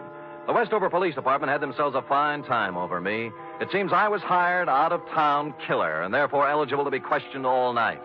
They worked hard at it, but in the morning they had to admit defeat and release me. I think they only did it because they didn't want to pay for my breakfast. By then I was pretty mad, and at 10 o'clock I walked into the mayor's office and demanded an interview. I got it. The whole thing, Mr. Spade, was regrettable. But after all, you are a stranger here. And when a man is killed and someone happens to be in on the scene, questions have to be asked. Your Honor, I'll let it pass in the interests of law enforcement. Good. Our report on you from San Francisco gives you quite a reputation as an investigator. Do you have any theories that might help us in this murder of Mitchell? Well, I could hazard an expert guess that it's tied in with the building scandal, the auditorium collapse. By the way, what's being done officially to fix the blame for that? The city council held its investigation of the unfortunate affair last week, and as far as we can determine, no one is directly responsible. No one? Oh, come, Your Honor. Are you questioning our civic procedure? Oh, well, maybe you're right. Maybe we've been too easygoing. We're all neighbors here. Yes, I'm friends. conducting an investigation for a client who certainly has a right to know what's going on insofar as a good many citizens seem to feel he's to blame. Oh, yes, Mr. Welch. Well, he's not to blame. No one is. You must pardon my abruptness, Mr. Spade, but the events of the past week have been a little more... Yes, I know. Tell me, Albert Mitchell, as building inspector, must have approved the building of the auditorium. Now, was he a reliable man? Yes. Wait a minute. You don't think... I think he was killed by somebody who wanted him to keep his mouth shut. Now, what about the contractor, Howard Kesley? Kesley? Born here. Brought up here. He's built about one-third of the structures in Westover. Uh-huh. Every one of them, except the auditorium, is standing today. No, I don't think you can build up a case... I'm just examining the possibilities, Your Honor. You have to begin with the people who had something to gain from this thing. Where there's graft, there might be murder. Where are the purchase orders for the materials used in this building? That was the first question I asked. I was told they were destroyed with all the other useless paperwork that accumulated from the construction job. Oh, great. That certainly makes it convenient for somebody. Mr. Spade, I don't wish to... And I can't believe, as you apparently do, that this town's population is crooked and rotten. So if I come across any information that will help clear the good name of Garrett Welch, you can be sure that I'll be happy to bring it to your attention. Until then, I bid you good day, sir. I could understand Mayor Sullivan's desire to protect the fair name of his city, but I had to take a meaner view of at least one Westover citizen. I found out where Albert Mitchell did his banking, and misrepresenting myself as a collection agent, pried into his holdings. Let me see now, Mr. Humboldt. I really shouldn't give out this kind of information, but in your case, when you have a claim against the estate, I'd... Oh, yes, here it is. He has $300 in his account, that's all. What kind of deposits did he make? Oh, just paychecks mostly. He was a $7,500 a year man. Every Friday he deposited $150. Any deposits larger at any time? Oh, yes. 4 deposits of $5,000 each in the past year. Well, what do you know? As I recall Mr. Mitchell saying there were payments from the estate he inherited. Yeah, thank you, Mr. Carter. You'll hear from my company soon, I'm sure. Yes. Oh, what was the name of your company again, for my records? Amalgamated Whistle. Oh, yes. Preferred. Oh, yes, of course. That inheritance gag was right out of the Kefauver investigation. An inheritance is paid in a lump sum, practically never in 4 payments of $5,000 each. I didn't know whether Mrs. Mitchell was receiving, but I decided to find out. When I knocked at her door, all was quiet inside, but a second after my knock, there was a burst of sorrow. When she came to the door, there were 2 rather impossible-sized tears flowing down her face. For widow's weed, she wore a black dress, tight, satin, and low cut. Oh, Mr. Spade, I'm in no mood for talking now. Oh, just for a moment. May I come in? I guess so. I'm really kind of alone and lost.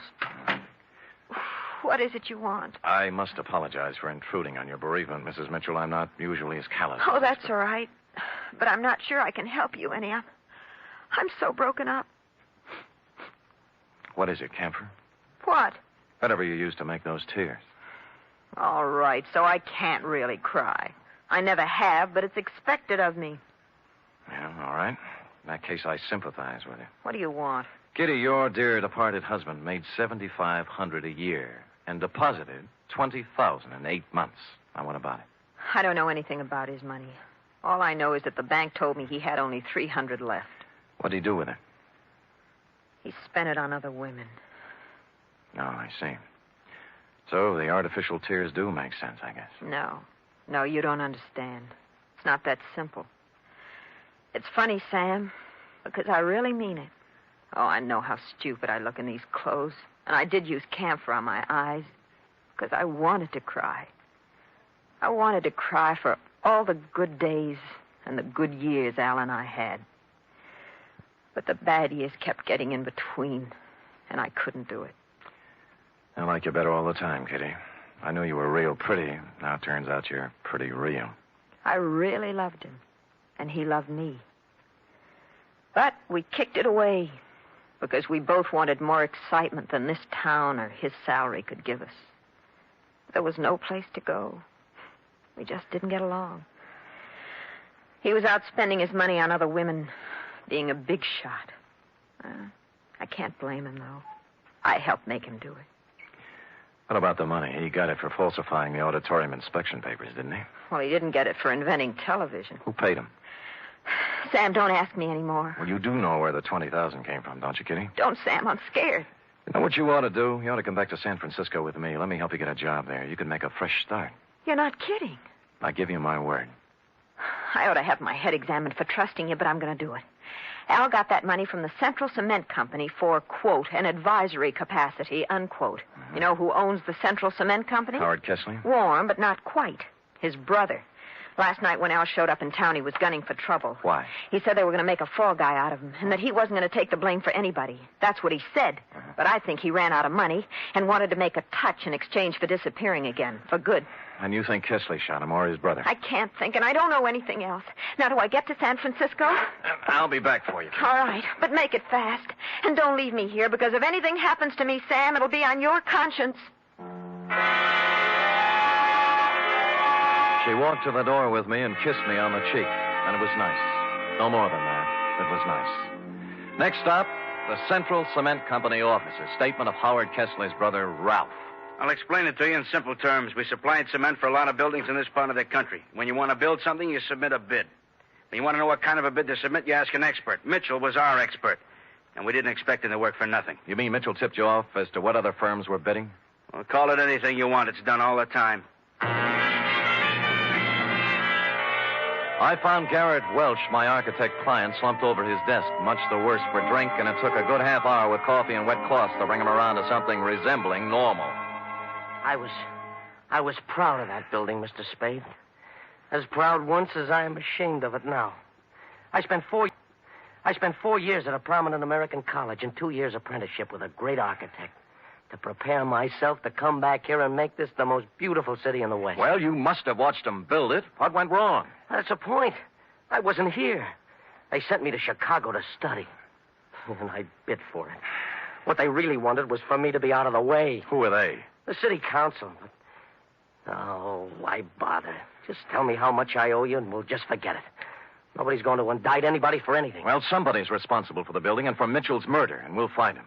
We? Yeah. If you'll lay off that bottle for a while and work with me, maybe we can do it. All right. All right. No more booze. I'll stop feeling sorry for myself and start getting mad. Hey, where you going? I'm going to start at the top. I'm going to try to get the mayor to help.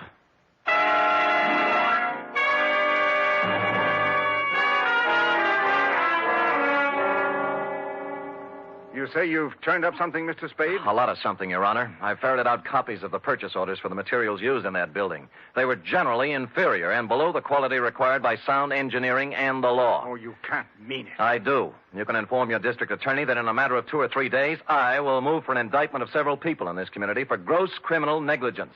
Now, I want to know whether or not I'll have your full cooperation. There's no question of that. I'll cooperate with you fully to prosecute Thank you, Your Honor, and good day. Just a minute. Yeah? About Howard Kesley. What about him? Do you still consider that he is subject to suspicion? The families of the 5 people who died in the ruins would think anybody who was concerned in the building project were subject to suspicion, Your Honor. Mr. Spade, you know about politics. Certain people contributed campaign funds and got me votes. Kesley? I've been in a difficult position. I've been weak, perhaps. Maybe I haven't wanted to look too closely at certain possibilities in this horrible affair, but I promise you I won't stop now. It doesn't matter what happens. My first duty is to the citizens of this town. Well said, Your Honor. Just tell the same thing to the other members of the city council. Tell them that if I kick the lid off this garbage can, it's going to make Westover smell pretty bad. You'll hear from me, Mr. Spade. I guarantee you.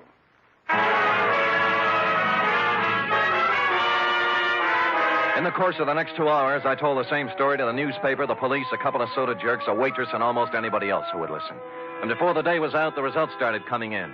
Garrett Welch's office and my room at the Embassy Hotel were both ransacked. Somebody started shadowing me, and I had a mysterious phone call offering me money to get out of town. I refused and hung up. During that day, I stayed mostly out in the open, in conspicuous parts of town. But when night fell, I knew I'd need to watch my step. Garrett Welch and I holed up in his office with the door locked and my gun out on the desk. Around 11, we got a little action. Well, speaking. Yeah? Yeah, okay. It's for you, Spade. Hello? Sam, this is Kitty Mitchell. I'm in trouble. What kind? 3 men were just here. They said I gave you some purchase orders. I don't know anything about them, but they said if I didn't get them back from you by midnight, they'd kill me. Who were they? I don't know. Just men. If you've got them, give them to me, Sam. I don't want to die. Look, hang up, call the police, and ask them for protection. Sam, I'm afraid. Why don't you give me the papers? Get in a taxi cab and come up to Garrett Welch's office. We'll talk it over. I'm afraid to do that. Well, you'll have to. I can't leave here. I'm waiting for somebody. Who? I'm not sure yet. Somebody threatened Mitchell's wife. She's coming up here. Well, I think we have enough to do taking care of ourselves. Who's that? Go on, you answer it. Then step to one side. I'll keep you covered. Okay. Don't make one wrong move. I'm not going to, Spade. I came here to talk. Kesley? Yes. Who's with you, Kesley? Nobody. I'm alone and unarmed. Come in. I'm watching you from behind, Kesley. I know it. I just came to talk. All right, talk. Spade, you allegedly have information as to why the auditorium collapsed, killing 5 people. Suppose I do. Well, I came to make a deal with you. We're not making deals. I think you'll like this one. I'll give you all the positive information you want for one thing. Namely? A 48-hour head start out of town. Why should we give you that? Because nobody, least of all myself, thought the building would collapse. It's true I used inferior materials, but I had to. What does that mean? There's a man in this town.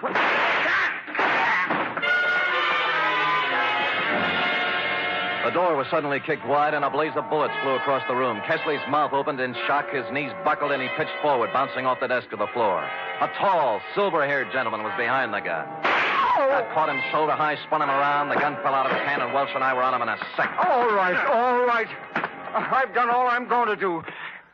I'm hurt. I'm wounded. Well, Your Honor, you're better off than Kesley. Kesley didn't want to do it, but I had something on his brother and told him I'd send him to jail. We saved $100,000 on the cheap supplies we used in that building. Yeah, when I showed up, Kesley was afraid he was going to take the rap alone. He was afraid he'd end up like Albert Mitchell, right? Yes. I killed Mitchell. He wanted more money. You killed him, you... Kitty, don't put it down. Oh! She had come in while we were talking and picked up the gun Mayor Sullivan had dropped. Her one shot hit him in the chest. Then she let the gun slip through her fingers and just stood there. Then you know what? She cried. Real tears. Period. End of report. Sam, what an awful tragedy. It was indeed, F. Of course, in a few minutes, the place was full of police, and we turned her over. Well, what do you think's going to happen to her, Sam? I'd rather not think about that, Effie. Now, how about typing it up?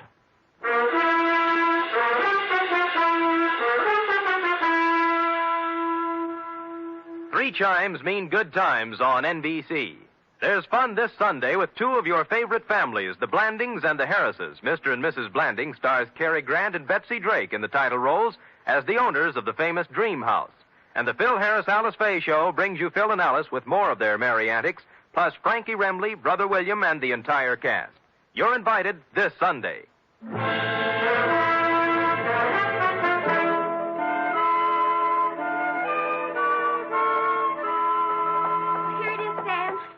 Well, I'll take your word for it. I'm not going to read it again.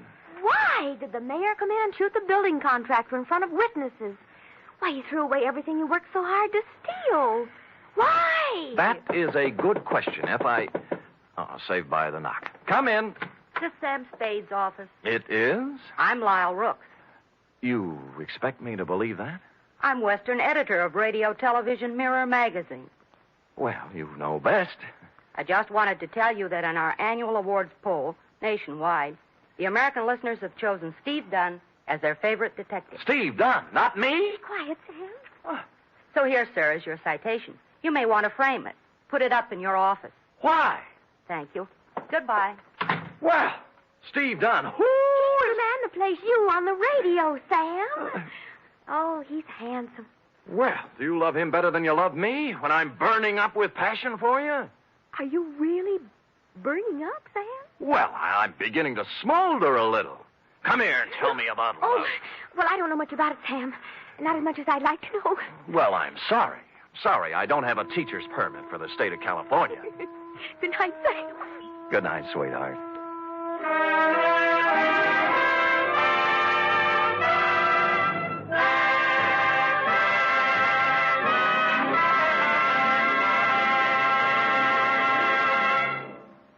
The Adventures of Sam Spade are produced, edited, and directed by William Spear. Sam Spade is played by Stephen Dunn. Lorene Tuttle is Effie. Also in the cast were Shirley Mitchell, Jack Crucian, Sidney Miller, Paul Frees, Herb Rawlinson, and Lou Merrill. Script for tonight's adventure by John Michael Hayes. Musical scoring by Lud Gluskin, conducted by Robert Armbruster.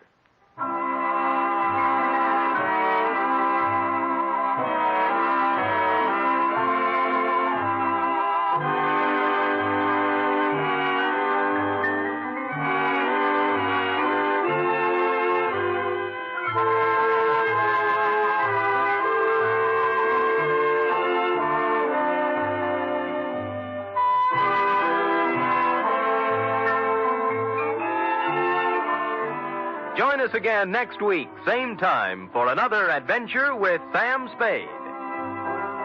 Tomorrow, enjoy the exciting Man Called X on NBC.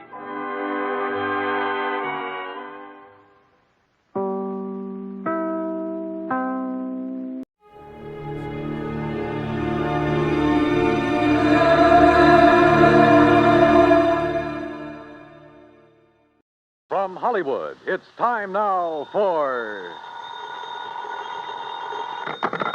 Johnny Dollar. Howdy, Mr. Dollar. My name is Jake Denham. I own a cattle ranch out here in Craig, Colorado. How'd you like to come out here and see me? Colorado? That's right. I have a policy with one of your companies, Tri-Western, office over in Denver. Well, what seems to be the trouble, Mr. Dunham? Trouble? Oh, nothing like that. Not at all. Then why have you called me? Well, you see, the brand I use in my beef cattle is a Lazy JD. Yeah, you said your name is Jake Dunham. That's right. But JD is your initials, too. Oh, yeah. Yeah. And the lazy part fits me to a T. But now why have you called me? Well, you see, I listen to your radio program every week. All those insurance cases you handle all over the country. Glad to hear it. And I thought the Lazy JD being your initials, too, and all the local color out here, and, well, maybe you'd like to come and get some local atmosphere for one of your stories. Oh, now, wait a minute, Mr. Dunham. If you have some insurance matter you'd like me to investigate... Well, no. I told you why I thought you ought to come. So can you, right away? You sure there's nothing wrong out there? No, like I said, a lot of local color. Nice place to stay here at the ranch. How about it? Well, I've a couple of days' work on some reports to finish up. Then right after that, huh? Well... Good, good. I'll be waiting for you. Goodbye. Look. And everything's really okay, huh? Goodbye. Mr. Denham, I think you're lying through your teeth.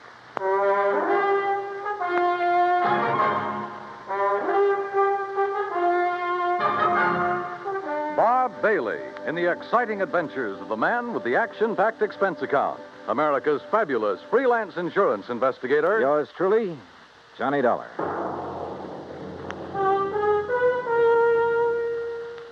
And now, Act One of yours truly, Johnny Dollar.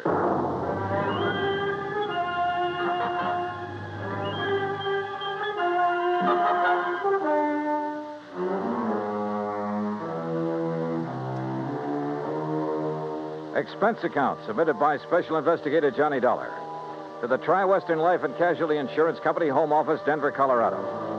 Following is an account of expenses incurred during my investigation of the bum steer matter.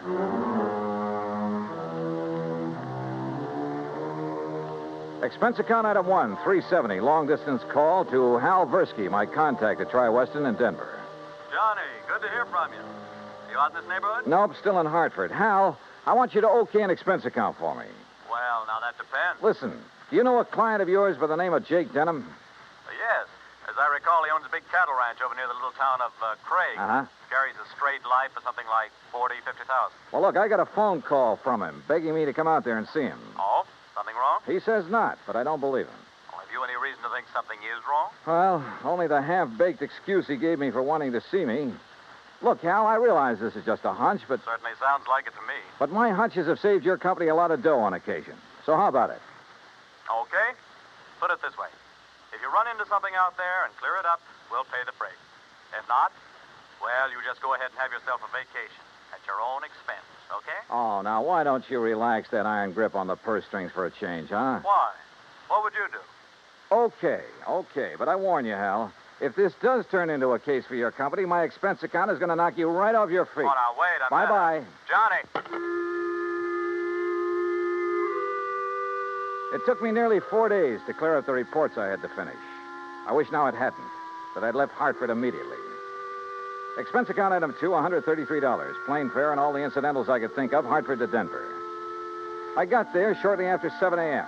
Item 3, $50 deposit on a drive-your-own car, in which I promptly headed north and west on Highway 40. That is, after getting out of the traffic in Denver itself, and believe me, that town has it. The 200-mile drive to Craig was routine, except for the lush green hills, the snow-topped mountains, the vast meadows and forests. Colorful Colorado, they call it, and it sure is. Finally, about noon, I pulled into Craig and stopped at the Cosgrove Hotel for lunch. That's item 4, $350. From the waitress, I got directions to the Lazy J.D. Ranch. About 8 miles south on the Yampa River, just off Route 789. You want some dessert? Oh, no, thanks. This is fine. Hey, you one of the relatives? Relatives? Oh, of course not. You're too late. Too late for what? It was real beautiful, though. Half the town turned out for it, and most of the big ranchers. What are you talking about? Oh, my gosh, it's after 1:30. Look, I'm not supposed to be on duty now, and I got a date with my boyfriend. Hey, well, now... Excuse me, now, I wait a gotta go. second. Just say the cashier in the lobby. Well, but look, Okay.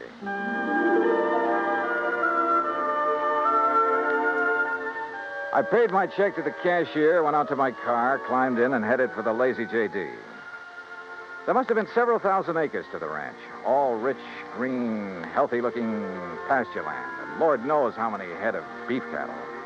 The main ranch house was a rather small but well-kept affair near the gate to the road from the highway.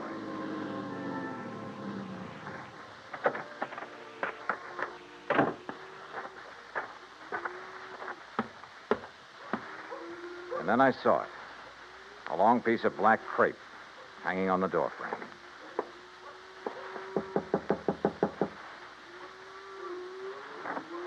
Yes? How do you do? My name is Dollar, Johnny Dollar. Oh, Johnny Dollar. Why didn't you come before? What? He begged you to come, didn't he? To come right away? Mr. Denham? Yes, but I Then told him. why didn't you? You might have saved him. Saved him? Yes, saved him. We buried him this morning. And I think he was murdered.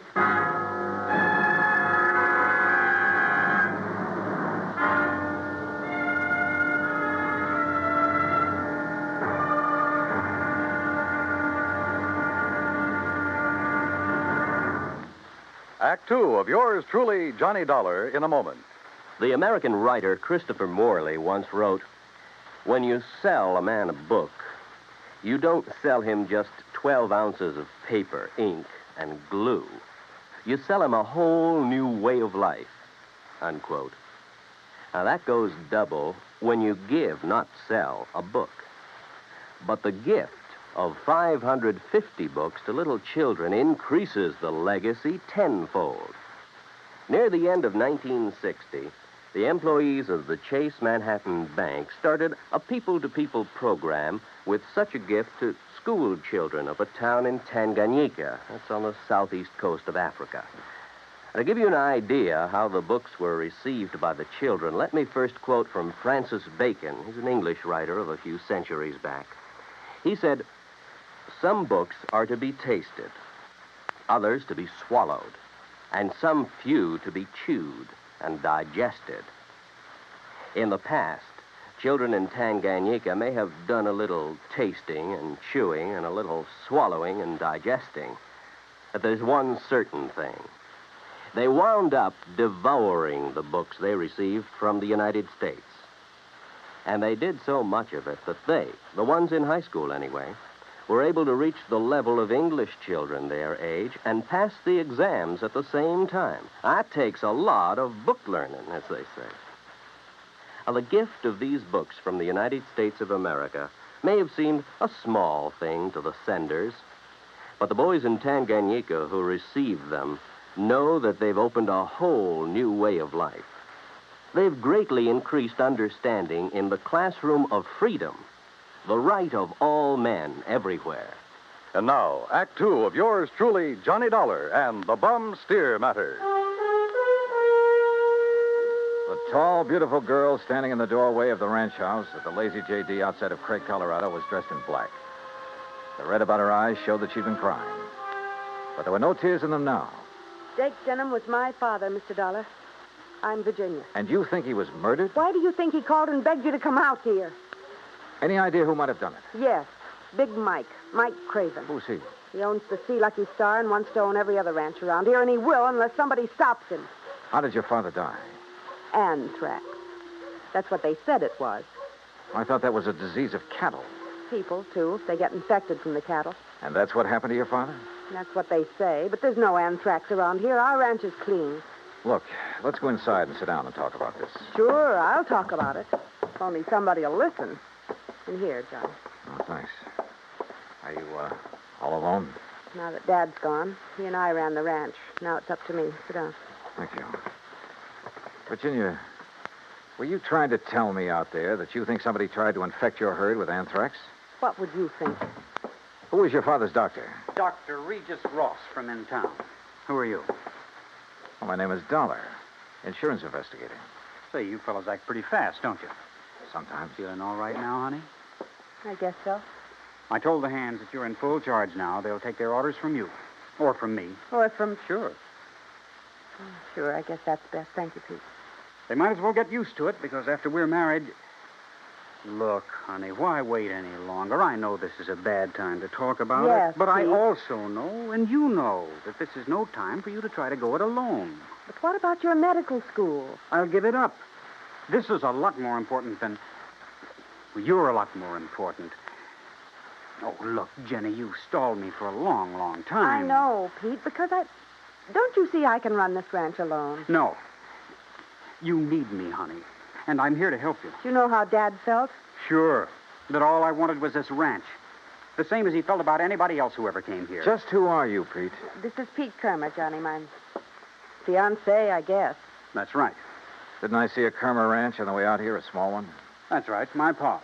He's Carl Kermer. Well, what do you think caused the death of Virginia's dad? Just what everybody says, Mr. Dollar. Galloping anthrax from that Hereford. Then why did he send for Mr. Dollar to come? I'm afraid we'll never know, honey. Well, I do. It's because he knew something was going to happen to him. Where is that steer now? Buried. On orders from the vet and the state inspector. Mr. Dolar. Yeah? You said investigator. Hadn't you better talk to Dr. Ross? Yeah, I guess so. Want to let me have his address? Sure. I'll write it down for you. And, while you're at it, tell me where I can find the veterinarian. And that state inspector, too. Huh? Sure. Why not? When I left them, a few minutes later, Pete was still making a quiet, but I must say effective pitch for Virginia's hand. Expense account item 5, 10 cents for a phone call to the state inspector. He told me he'd never seen the infected steer on the Lazy JD, that he was confined to his bed at the time. I called the vet's office, and he was expected back shortly. So I sat around the hotel lobby and glanced over some magazines. And then, in one of them, I found an article that made my eyes fairly pop out of my head. Item 6, I called the vet again. He was in. You caught me just in time, Mr. Dollar. I was about to drive over to the Sea Lucky Star Ranch for dinner. Mike Craven and I are old friends. That's so? Yes, ever since we roomed together at college. Oh, I see. I understand you're the man who spotted the anthrax out at the Lazy JD. Yes, sir, that's right. Just that one Hereford. How it ever got to him, I'll never know. The rest of that herd's absolutely clean. Got poor old Jake Denham, too. You think he became infected from that steer? Well, how else could it be?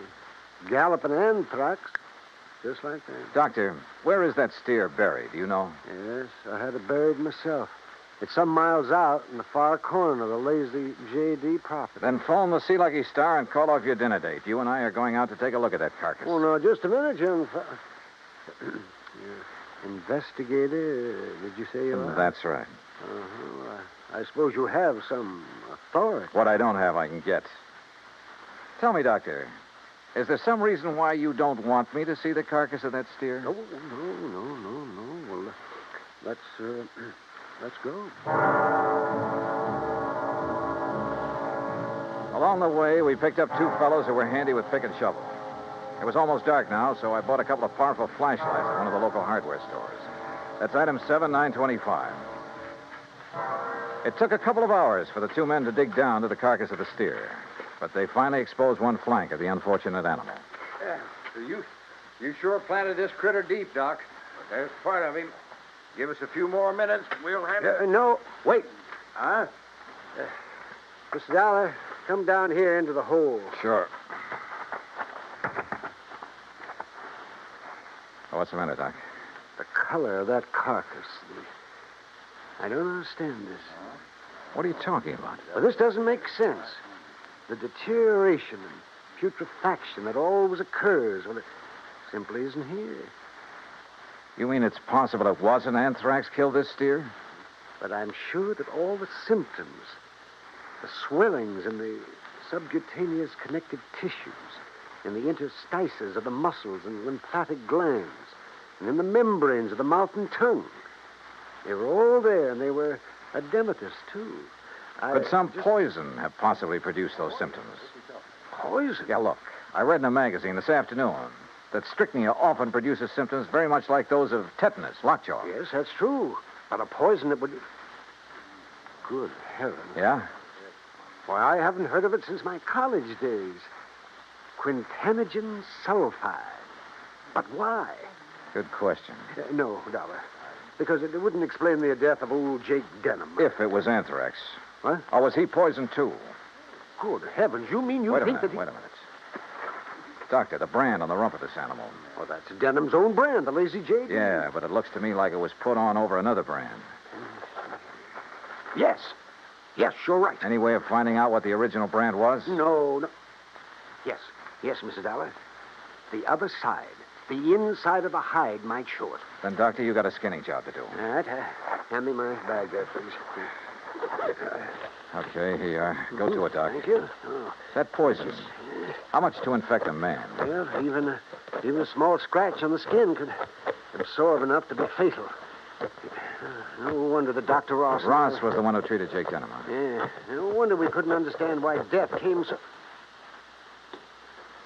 Well? No. Can you see what the original brand was? Yes. Yes, I can. I'm afraid so. Let me hold the light a little. Oh. I see. But I can't believe it, Mr. Dollar. Pretty clear, though, isn't it? See Lucky Star. Act 3 of yours truly, Johnny Dollar, in a moment.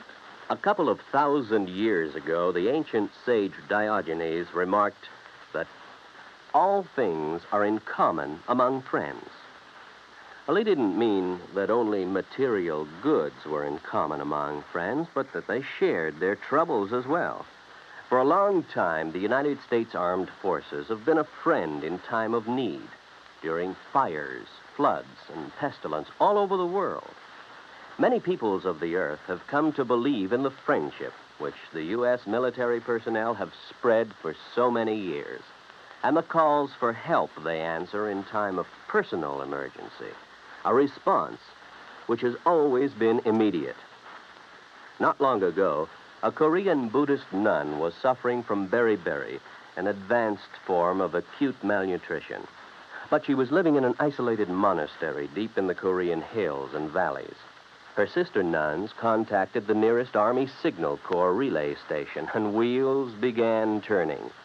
In no time, an Army helicopter landed at the station's helipad. American soldiers carried the stricken nun to the copter. She was flown to a waiting ambulance and whisked away to the hospital. Her recovery was rapid, thanks to the United States Army, her newfound friends. Army helicopter men helped in many other ways. Over the 108 islands of the Ryukyus that spread from southern Japan to northern Formosa, Army helicopters are constantly whirling their blades as they hop from one island to another on missions of mercy. They bring food donated by American women on Okinawa, or they bring vital medicine to save a life. They also bring friendship and understanding and freedom, the right of all men everywhere. And now, Act 3 of yours truly, Johnny Dollar, and the Bum Steer Matter.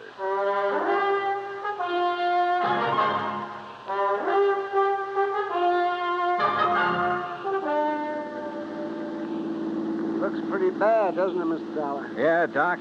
It looks as though this Hereford steer was brought over from the Sea Lucky Star, was rebranded with a lazy J.D., was given the poison to make it look like it died of anthrax. Yeah, but Mike Craven, who owns the Sea Lucky Star, I know him, Dollar. I've known him ever since our college days. Medical college? Oh, no, just during the preparatory years. But Big Mike couldn't have done a thing like this. Big Mike has wanted to get his hands on the lazy J.D. for years, Well, hasn't he? of course, so have a lot of other big ranchers, but I'd stake my life on it. He'd never do it. Hey, wait. Yeah? You should have taken that left turn to get to the Sea Lucky Star. That's not where we're heading. Yeah. Well, then where? If I remember correctly, it's this road to the right, here. Well, you mean the K-Bar K? Got any better ideas? Well, I'll be...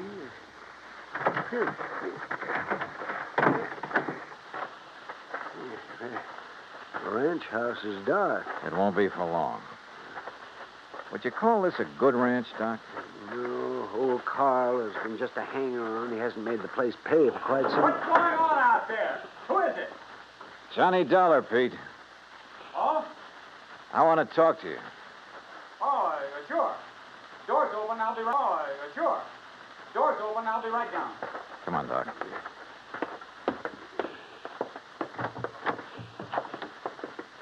Let's see if I can find the light switch. This flashlight will do.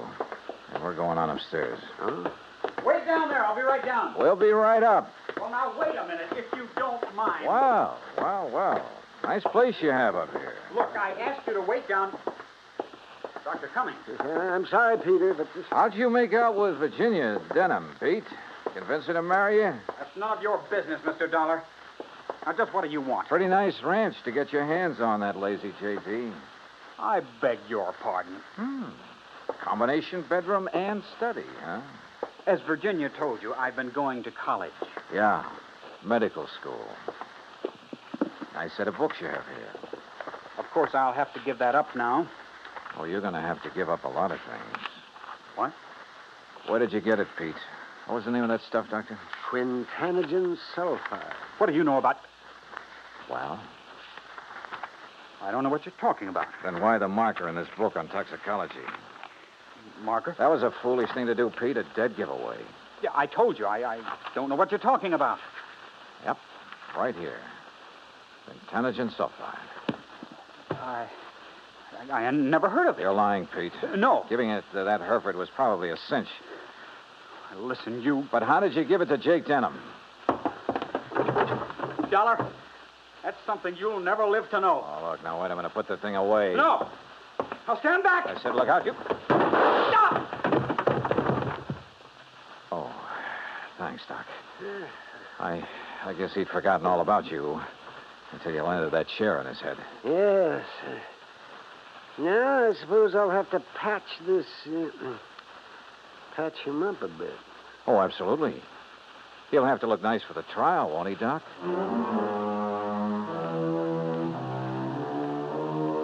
Expense account item 8, $55.95. Living expenses in Craig while waiting for the autopsy on Jake Denham. And yes, the same drug was used on him as on the Hereford steer. A small bottle of the rare drug was found in Pete Kermer's trunk. So Pete's not only lost a chance for a nice ranch, but for living very long. Expense account total, including incidentals and fare back to Hartford, $618.50. On second thought, how's about just sending that check to the community chest? Then I'll feel a little better about this case. And about myself, too. Yours truly, Johnny Dollar.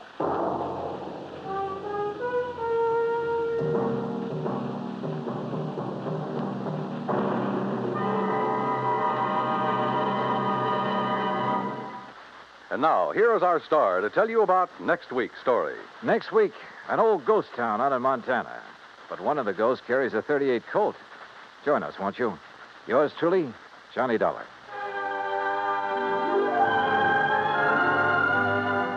Yours truly, Johnny Dollar, starring Bob Bailey, originates in Hollywood. It is produced and directed by Jack Johnstone, who also wrote tonight's story. Heard in our cast were Virginia Gregg, Gene Tatum, Will Wright, Jack Edwards, Howard McNear, Sam Edwards, and Forrest Lewis. Be sure to join us next week, same time and station, for another exciting story of yours truly, Johnny Dollar. Dan Cumberly speaking.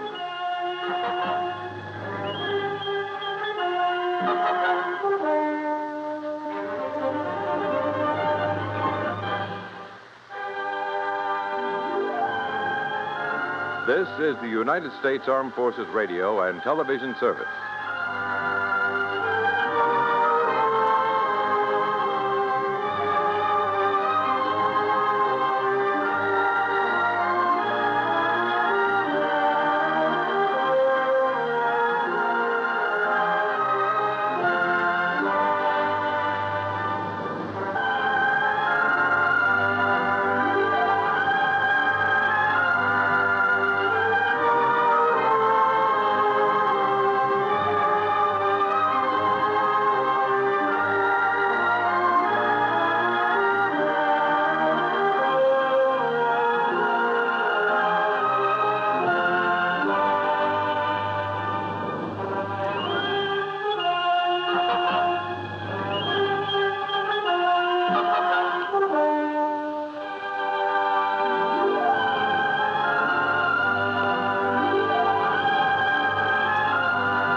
Johnny Dollar. Pat Fuller, Johnny, at Universal Adjustment Bureau. Well, hi, Pat.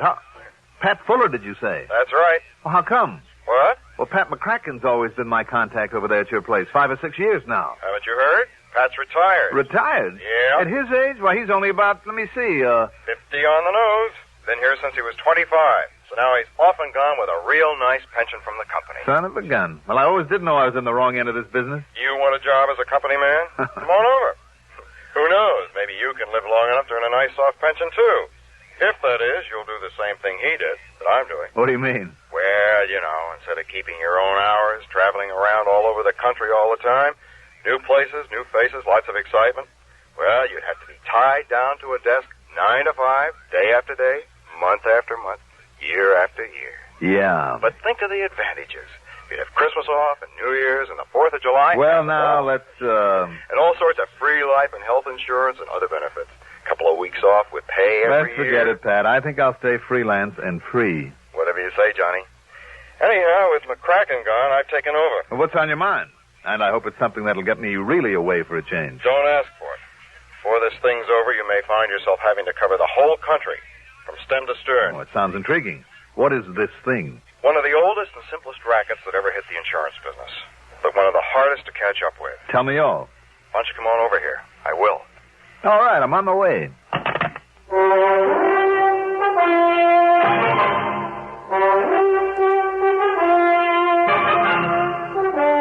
The CBS Radio Network brings you Mandel Kramer in the exciting adventures of the man with the action-packed expense account. America's fabulous freelance insurance investigator, yours truly, Johnny Dollar.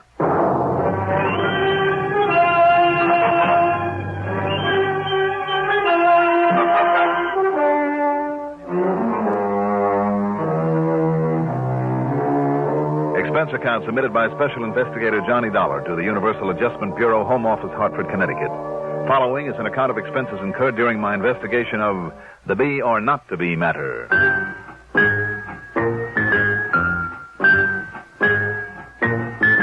Expense account item 1, $1.20 for a cab to Universal Adjustment Bureau down on the square. Pat Fuller was about 40, I'd say, and in spite of his easy, casual manner, it was obvious he didn't miss a trick. Very much like his predecessor, Pat McCracken. Wow, glad to see you, Johnny. How are you, Pat? Fine. Sit down. Let me tell you all about it. Okay. Cigarette? Thanks.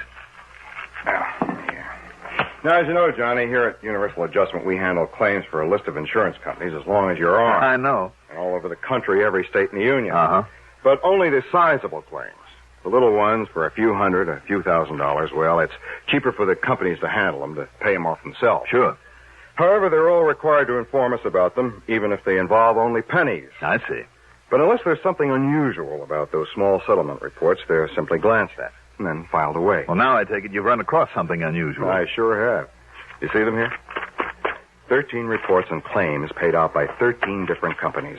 The smallest for $250. The largest, thanks to an impulsive darn fool hotel manager, is for over $4,000. You said for one of the oldest rackets in the business. False injury. Ah. Like the one I busted out on the coast a while back with some old wino was carefully run down, his leg broken, then the insurance split with him. Something like that. These reported injuries were all the results of falls. Sounds like the hotel or department store caper, then. It is. Hotel. Yeah. Couple goes to a nice hotel, registers just for one night. The man carefully explains to the clerk that they have important business in some other town the following day. Sure. Just before checkup time, they casually walk across the lobby. Mm-hmm. And she suddenly trips on the edge of a rug or slips on the polished floor, lets out a yell of pain. pain. I know the rest. He yells for the manager, hauls her up to the room. By the time the manager gets there, she's putting on the agony act, and they threaten to sue the pants off the hotel and raise a big stink. Right. They usually demand around $100,000. Threaten to call in some local lawyer they just happen to know. Yes. And the manager, all excited and hoping to avoid a lot of adverse publicity, as well as a lawsuit, has them sign a release. Pays them something in cash, whatever they can talk them into, and they're on their merry way. Pat, why don't these hotel managers ever learn to hold on to people like that and make them undergo a medical examination? Oh, this pair's clever, Johnny. In more ways than one. How do you mean? Well, the woman usually slips on a spot of oil or grease. Who's to prove that they put it there themselves? After all, nobody's watching them every second, simply because nobody knows who they are and what they're up to. Yeah, I see what you mean. But Pat... Also, Johnny, in every one of these cases, some doctor has been called in, made a quick examination, and confirmed the fact that there was an injury. And insisted that they stay around for a while? No. Like I said, they've already established the fact that they have to be in some other city on business. Thousands of dollars at stake. That if they're made to stick around, then they'll really sue. Yeah. 13 in a row, you say? All over the country, and all within less than 4 months. Doggone it, Pat. If there really is an injury in each case, at least enough to fool a doctor. I know. That's puzzled me, too. Well, it doesn't sound like the same couple, then, does it? But it is. I'm sure of it now. Why? Well, Johnny, you know as well as I do that most crooks develop a sort of pattern, whether they themselves realize it or not. Well, you know that some of them set a pattern deliberately, leave a regular trademark just to show off. Right. Or just to make the cops look silly. Exactly. Now, they haven't used the same names each time. Oh, no, of course not. But what they have done... Now, what about their descriptions? Is it covered in these reports? Oh, yes.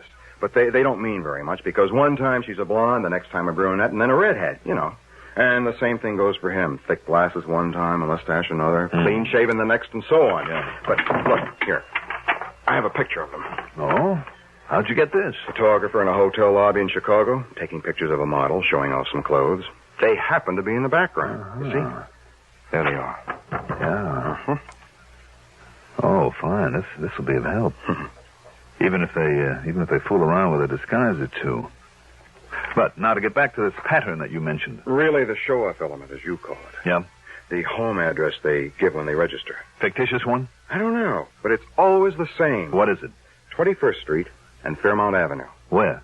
Philadelphia, PA. Well, if it isn't fictitious, it might give us... 21st and Fairmount? Yes. In Philadelphia? That's right. Oh, great. What? That's something to work on, all right. Pat, this case may be tougher than you think. Could even be dangerous. Oh? That is, if that address ever really was his. The man. Why, Johnny? What is it? A not too exclusive little place known as Eastern Penitentiary.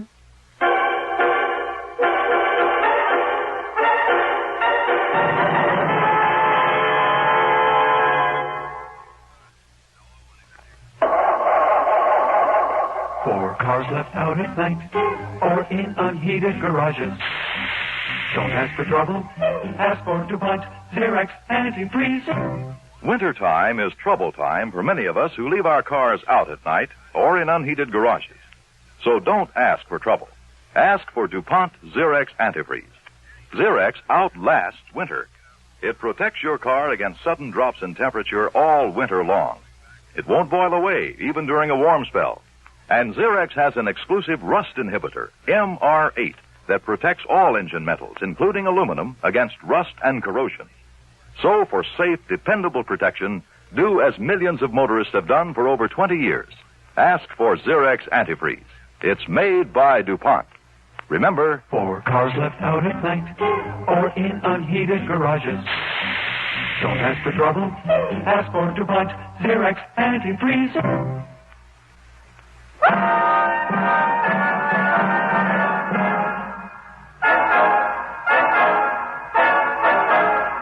Okay, now, Pat. You could spend a lot of time and money sending a copy of this picture to every hotel in the country together with a warning to look out for this couple. But do you know how many hotels? But it probably wouldn't mean a thing.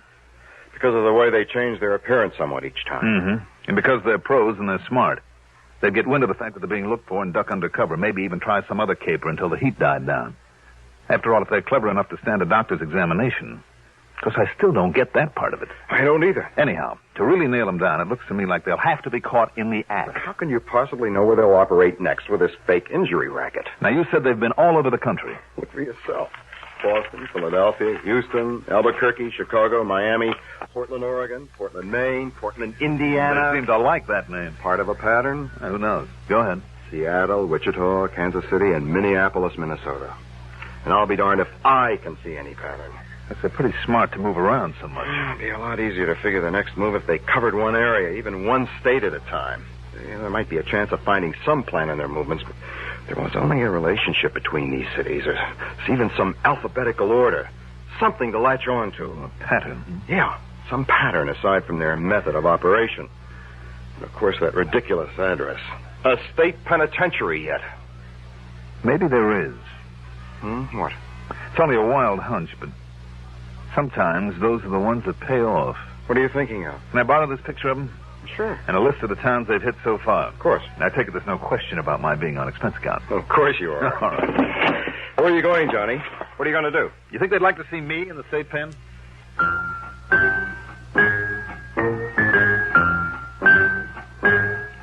Expense account item 2. 2410 for a cab to Bradley Field, a plane to the city of brotherly love, and then a cab to 21st Street and Fairmount Avenue, Eastern Penitentiary. One of the assistant wardens was all cooperation, and after studying his records for a few minutes, he came up with some highly valuable information. Yes, Mr. Dollar, it's Harry Bain, all right. There's no question of it. Harry Bain? Finished out his term for burglary only a little over a year ago. Burglary? Yeah, and I must confess, I'm not at all surprised that he's operating again. Also, I'm not surprised that he's changed his type of operation. Why do you say that, Wood? He's a very clever criminal. If for no other reason than that he was able to escape conviction for so long. He had an arrest record a mile long, you know. No, I didn't know. Yes, all over the country. Chicago to Houston to Seattle to Miami, all over. I see. But they could never convict him. Because always, before he'd pull a job, he'd enlist the services of some local mouthpiece. Go on. Yeah, he'd have an alibi rigged before he made a move. It was only by actually catching him in the act, with the goods in his possession, that they were able to nail him down here in Pennsylvania. In other words, what you're saying to me is that I'd better catch him and that female partner, catch him in the act. Yes. But are you sure that he and his partner have pulled all these fake injury jobs? You're thinking of a doctor's opinion each time that there really was some injury to the woman. A really sprained ankle or a busted knee or whatever. Yeah, of course. After all, recovery from something like that some 13 times in only 4 months. I know. It bugs me, too. Unless you can definitely prove there's no actual injury after one of her falls, and regardless of a doctor's opinion, mind you. In other words, Mr. Dollar... In other words, Warden, the first thing I have to do is find out where they're going to pull their little stunt next and be there when they do. Yes. All right, then. Maybe that's where you can help me. How?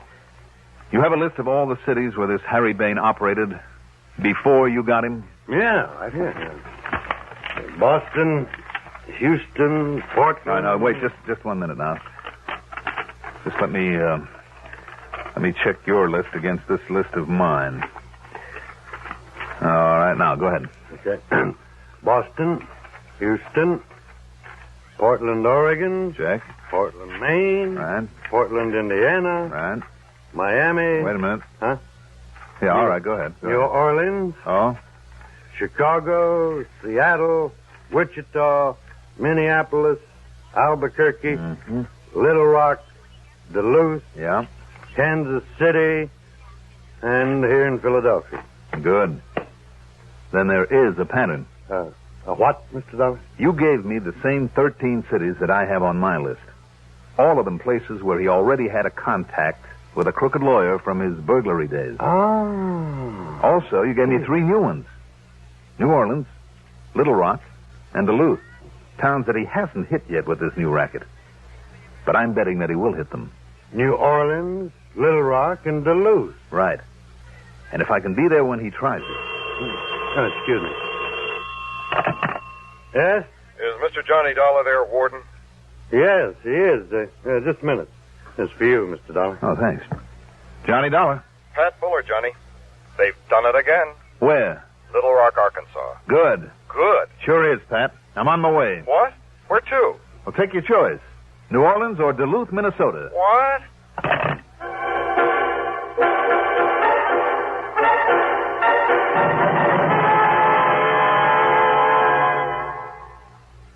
The most effective aid to needy families abroad is given each year through the religious organizations of America. They are so efficient that a single dollar will send more than 300 pounds of food to feed hungry mouths in lands overseas. But our religious groups go much further. Besides food, they send clothing, medicine, and bedding. They help support hospitals and clinics and develop self-help projects. Keep faith with those in need abroad. Give through your faith.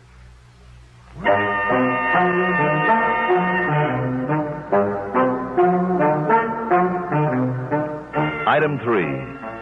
2 1/4 for a cab to the Bellevue Stratford. And there I ran up item 4.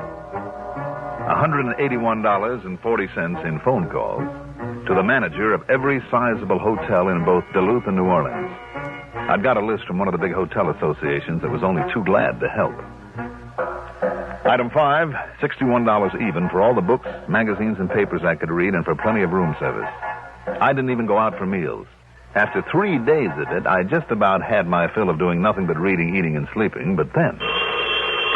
Johnny Dollar. This is Monsieur Jacques Devereaux at the Hotel de Philippe in New Orleans, Monsieur Dollar. Yes.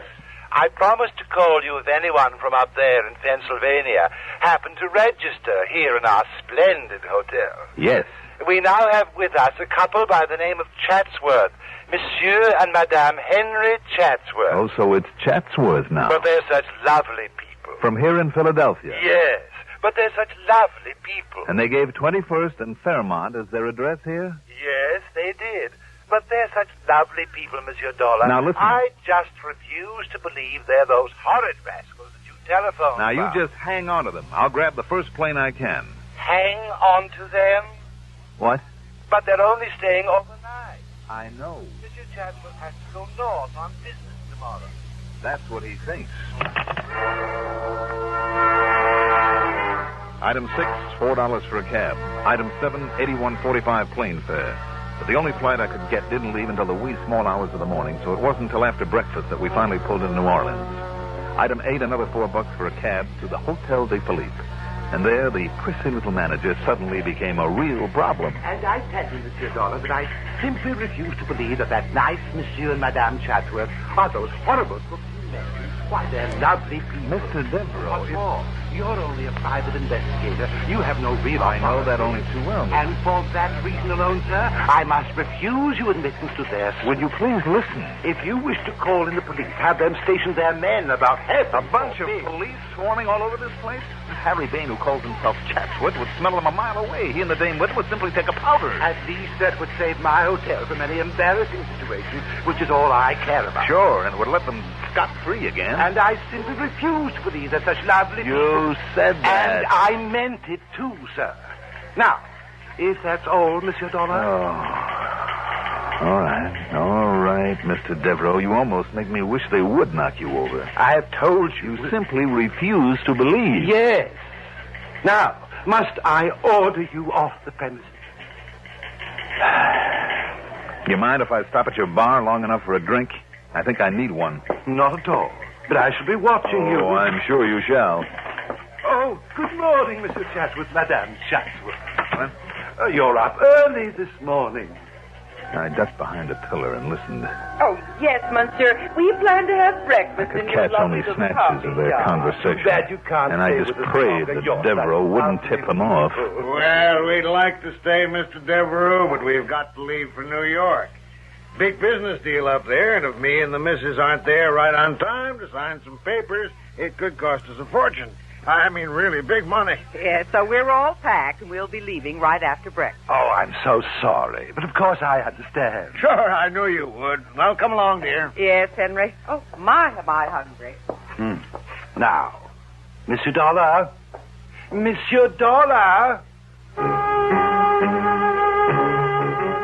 While the manager looked for me in the bar, I ducked across to the other side of the lobby, grabbed the bellboy, and shoved a 5-spot into his hot little hand. But for what, sir? Mr. and Mrs. Chatsworth, the number of their suite. Well, it's 214, but may I ask, Good. sir, why... Now, where can you and I have a little talk, all alone?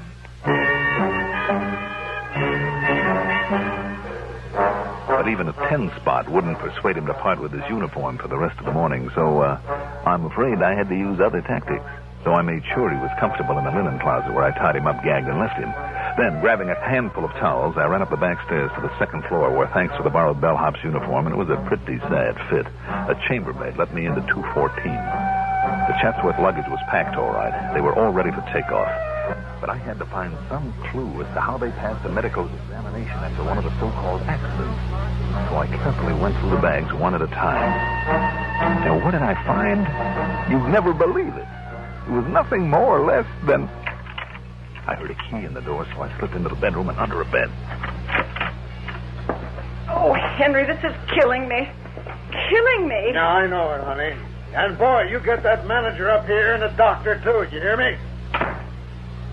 Okay, now, where is it? We gotta act fast. Oh, here in this suitcase, Henry. Good. Now, pull down your stocking. What? What's the matter? I thought I'd lock that suitcase. What? I thought I'd lock that suitcase. Well, never mind that. Don't worry about it now. Here. You ready?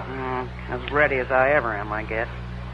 I just wish it didn't hurt. You ought to be used to it by now. Here we go. Didn't hurt a little, you wouldn't sound legit. Now, that ought to do it. Now, Go in the bathroom, slap on some iodine to hide the marks they made, then lie down on the bed. Yeah, okay, Henry. Hey, see how good it's taken already? You look like the worst sprained ankle that manager ever saw.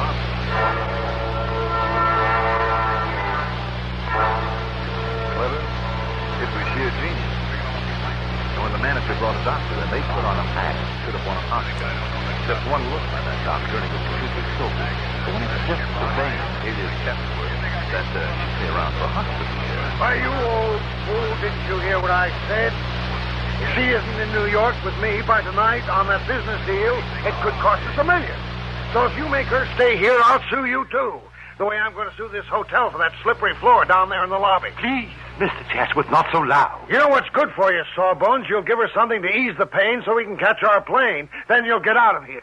Please, Doctor, you better. And as for you, Mr. Devereux... Yes, sir. Well, I've heard plenty about cases like this, about you hotel guys being so careless with slippery floors. And I'm going to sue you for $50,000. Please, Mr. Chatsworth. Okay, you've been nice to us, so I'll make it 10 or 15,000. Oh, no. You know a lawyer by the name of Frankie Tabello? That crook. One of his. All I care is he gets me 10 grand for this. Mr. Chatsworth. Yeah? Perhaps the injury isn't as bad as it looks. And if we pay the doctor's bill and, say, $200 or $300... What? You out of your mind? But I don't want a lawsuit or the publicity. And I'm only trying to 1,000, perhaps, in cash, immediately. Now, listen. I've got you over a barrel and you know it. So you're going to pay for this, and plenty. Now make me a decent offer. And the price they settled on? $2,000. Cash, immediately. But as Devereaux, the poor excited sucker, was about to go downstairs and get it, I crawled out from my uncomfortable spot under the bed. And you know something? Henry Bain and the woman gave up without a struggle when they found out who I was and what I was doing there. And the manager, when I pulled the little glass jar out of their suitcase and showed him how they made their phony accident look so real. Real enough to fool a doctor. Oh, believe it or not, the shock was so much for him he almost fainted. So, that was that. And the expense account total comes to $471. Oh, wait a minute, I forgot to tell you about the trick. Their little trick for making that ankle swell up and look like the worst sprain on record. You see, that jar, the one that Bain had opened and then clapped against her ankle, contained exactly 3 nasty little yellow jackets. Bees.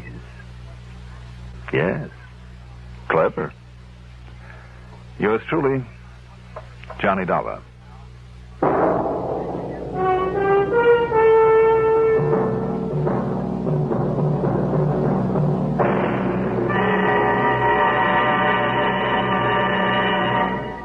Now, here is our star to tell you about next week's story. Next week, one of the nicest killers I've ever met.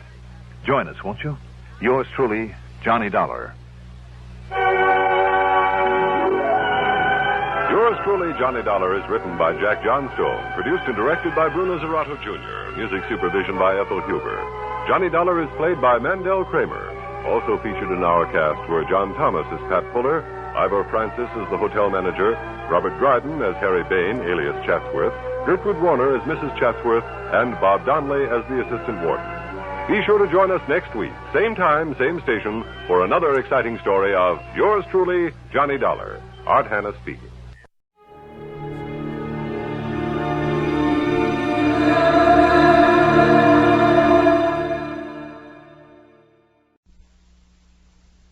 For your listening enjoyment, John Lund as Johnny Dollar. Ben Turner, Johnny. How does your blood pressure react to hobnobbing with nobility? Well, so far, I don't feel a thing. How are you going to? Nothing like the beautiful Baroness Olga Jarvas to provide impact. How much of a jolt is she giving you? Around $100,000. Jewels and furs. Stolen from a New York penthouse last night. But get this. 2 marriages ago, the Baroness was a Mrs. Thomas Bentley. Last week, Bentley filed a petition in bankruptcy. His commercial photography outfit's about $100,000 in the red. Well, one coincidence doesn't make a fraudulent claim. If you read the gossip columns at night, Why is that? then you'd readers know what beautiful Baroness has been seen billing and cooing with what broke ex-husband. Well, it's kind of late to scoop George Fisher now, but I'll try.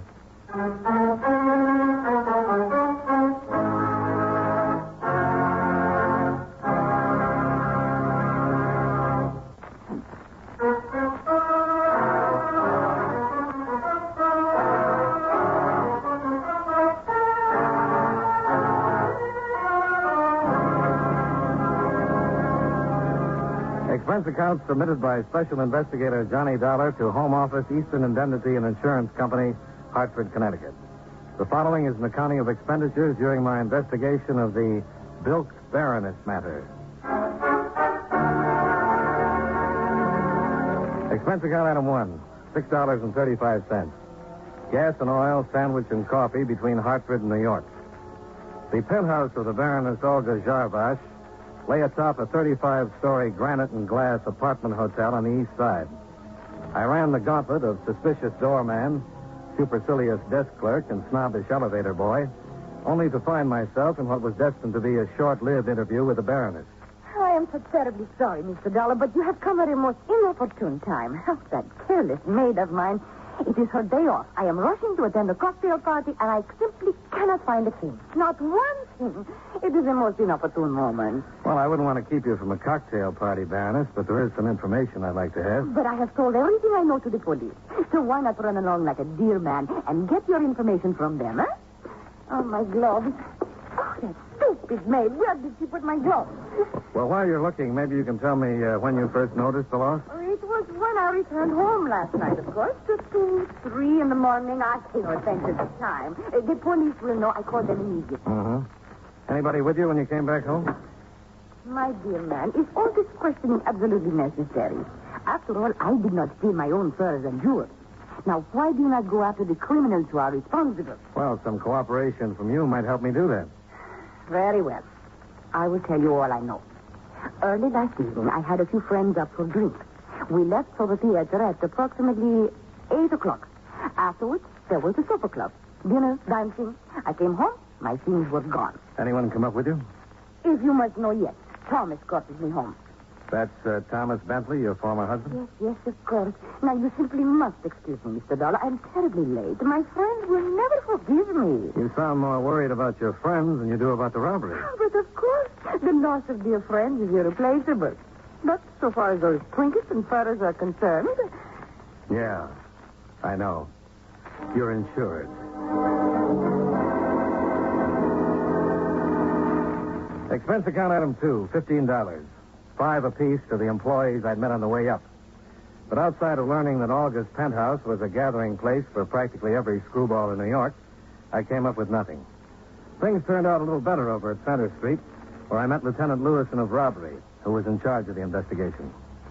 Looks like an inside job to me, Dollar. Well, what's the dope on it, Lieutenant? Only 2 doors to the penthouse, front and service. Neither one was forced.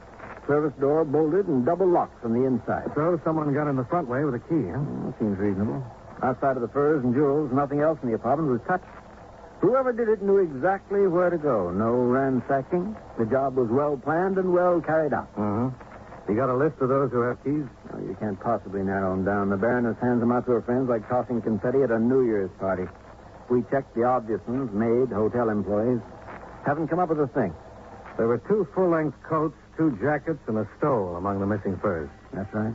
Well, now, the jewelry might not be too hard to handle, but how did anybody get out with a load of fur like that and not be noticed? I don't think it's possible.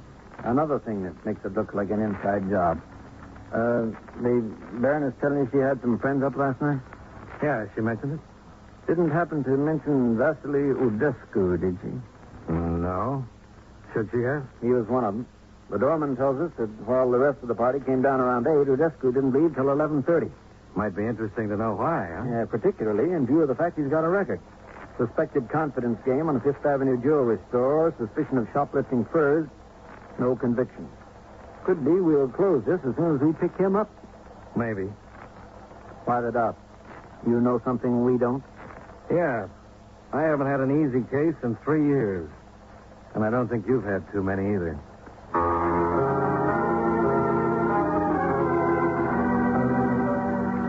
My My next stop was East 56th Street and the commercial art studios of Thomas Bentley.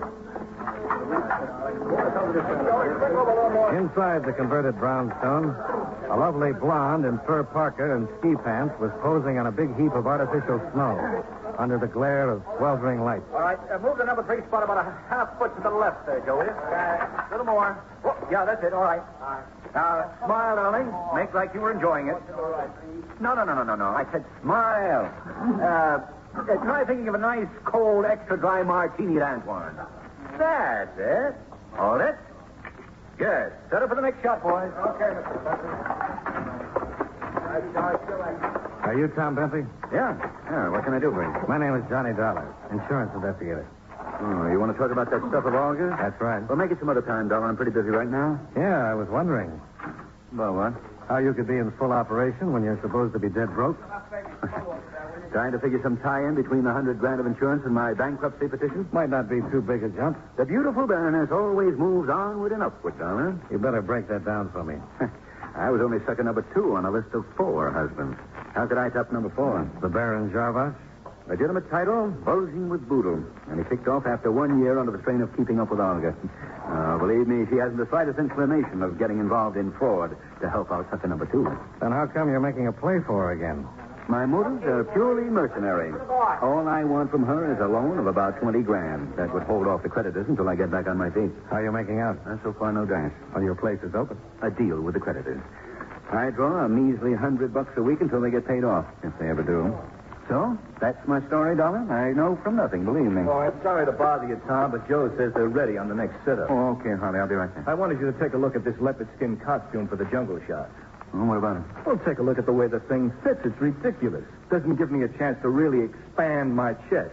I was thinking if I wore some kind of a loincloth instead, it would give you the opportunity to shoot all my muscles in place. I'll think about it, Harley. Well, I brought one along with me just in case, Tom. I'll put it on for you.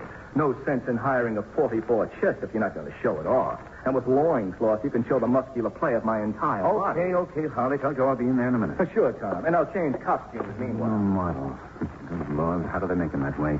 Body of a Hercules and the mind of a second-class 8. Well, I guess we all have our troubles, Mr. Bentley.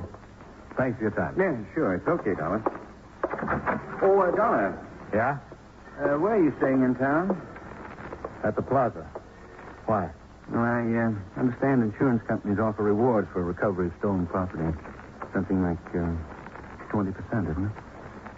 Sometimes, yeah. And no questions asked? Got something in mind, Mr. Bentley? Just wondering.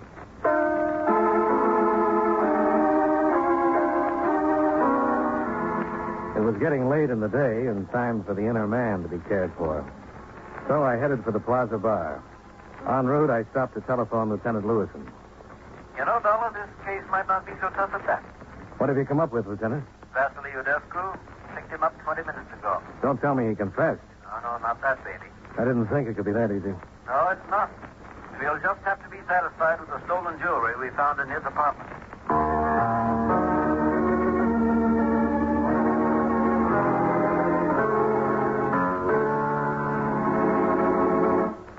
It is an impossibility, a most indignant outrage. Me, Vasily Udescu, being accused like a criminal element. I will sue you before the court for every penny you have. You said that before, Udescu. And I will say it again and again until you have released me. What have you got on him, Lieutenant? Exhibits A and B, Dollar. 1 emerald ring, 1 diamond bracelet. Look familiar? They were covered under August policy, all right. I do not care what is covered my way. I do not know those things. I do not know how they got into my apartment. And I want to call my attorney. Well, at least I can believe the last part of that. You were at the Baroness's last night, weren't you? And why should I not be? We are the most dear of friends. Well, the rest of the party left for the theater at 8 o'clock. You didn't leave until somewhere around 11:30. 11:30. And this is a criminal act, I presume? No, but it might require a little explanation. So I had seen the play they were going to do. Why should I be bored all over again? I remained there, comfortable, having some drinks until it was time to join them at the leg lawn. Uh-huh. How'd you get the furs out of the building? I took no furs nowhere out of no building. How about the rest of the jury? I know nothing about you. And I will say no more until I have talked to my attorney. So. Okay, Udescu. This way. In here. Sergeant Ryan will let you make the call. After he gets through, Ryan, book him on suspicion of Believe robbery. me, you will regret this, Lieutenant. I will commence proceedings to sue you as well. Yeah, okay, Udescu. What do you think, Dolar? Well, you've got enough to book him on. Meaning it's not enough for you? No, not quite. How do you figure? Well, that bracelet appraises around 10,000, the ring around 3. I've still got 87,000 to go.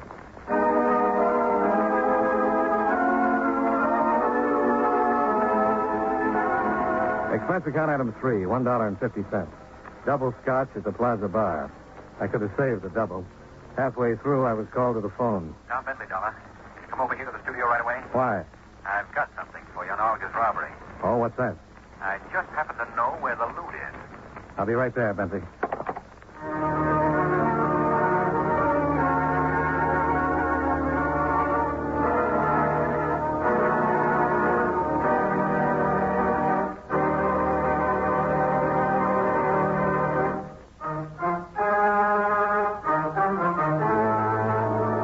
And now, with our star, John Lund, we bring you the second act of Yours Truly, Johnny Dollar.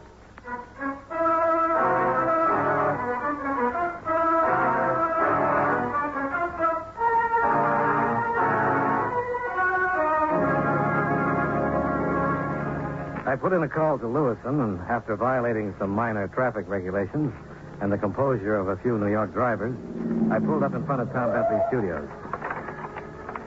The headquarters car was parked out in front, and Lewiston was waiting for me just inside.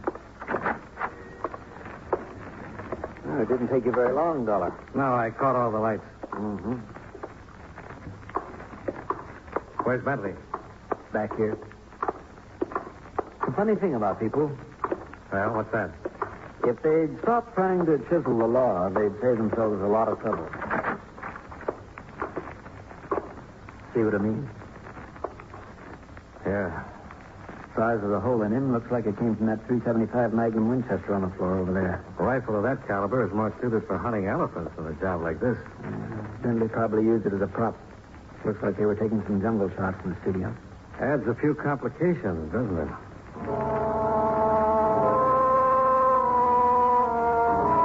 After homicide arrived, Lewiston and I went back to headquarters. Baroness Olga Jarbosh was there with a cute blonde by the name of Herta Werner. I recognized Herta as the model Tom Bentley had been using in the snow scenes. The Baroness had as little trouble recognizing the ring and bracelet. But of course they are mine, Lieutenant. Most definitely mine. I cannot understand how Vasily could do such a thing. Such a wonderful dancer and such marvelous parties. Oh, that he should do something like this is positively heartbreaking. I have a formal complaint sheet here, Baroness. I'd like you to sign it. But of course I will. Imagine Vasily doing such a thing to me. Turning out to be a common thief this way. Of course I will sign it. Maybe you're being a little hasty about this, Olga. Oh? What makes you say that, Miss Werner? I was just thinking. Lieutenant, you found the bracelet and ring in Vasily's apartment? That's right. I don't suppose they were in that teakwood cabinet in the den, were they? What makes you think that? Olga, remember that party at Vasily's a week or 10 days ago? The crazy one where he got the idea for that taffy pull? How could I forget? It was the best party we had all season. A simply wonderful one. What are you driving at, Miss Werner? It's simple enough, Lieutenant. If you've ever been to a taffy pull. Yeah, rings sort of get in the way, don't they? Bracelets can, too, if you're really in the mood for it. Oh, but of course. How forgetful can I be? Of course, the ring and bracelet were in the way. So you took them off and put them in that teakwood cabinet? Yes, that is exactly what I did. I had completely forgotten about them. How sweet of you to remember that. You reported them missing on that itemized robbery list you gave us. Oh, naturally I did, Lieutenant. There was a robbery. They were missing. Of course I included them. Oh, poor dear Vasily. What an injustice I nearly did to him. To think I was about to sign a complaint that he was nothing but a common thief. Oh, but now everything will be all right for him again. Yeah. Miss Werner's got a remarkable memory for the whereabouts of other people's jewels.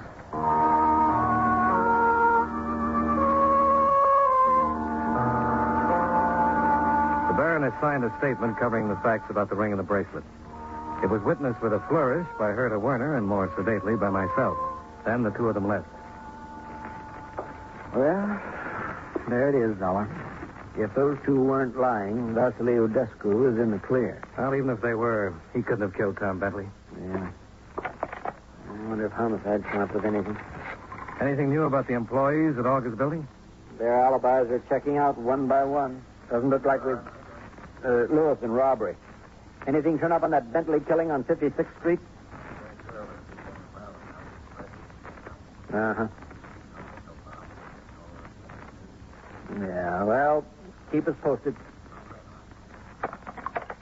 No, not much help there. It seems pretty certain the .375 Winchester did the trick. Ballistics will verify in about an hour. No prints on it. So far, no witnesses. Looks like we're right back where we started from.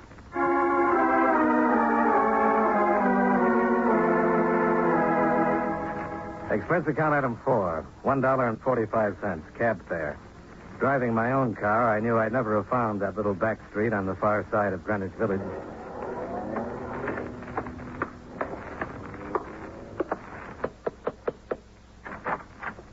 Oh, there, Mr. Dollar. Come in. I've been expecting you. Yeah, I gathered that. You look like the type who'd be sharp enough to get what I meant back at police headquarters.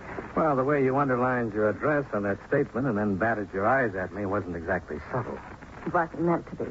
Well, now that that's settled, what do you want to tell me about the robbery? And how much do you want? Not very subtle yourself, are you? You weren't thinking about my personality when you issued that invitation. No, I was thinking about $1,000. You've got expensive ideas. $100,000 loss is even more expensive. Mm-hmm. You know where the stuff is?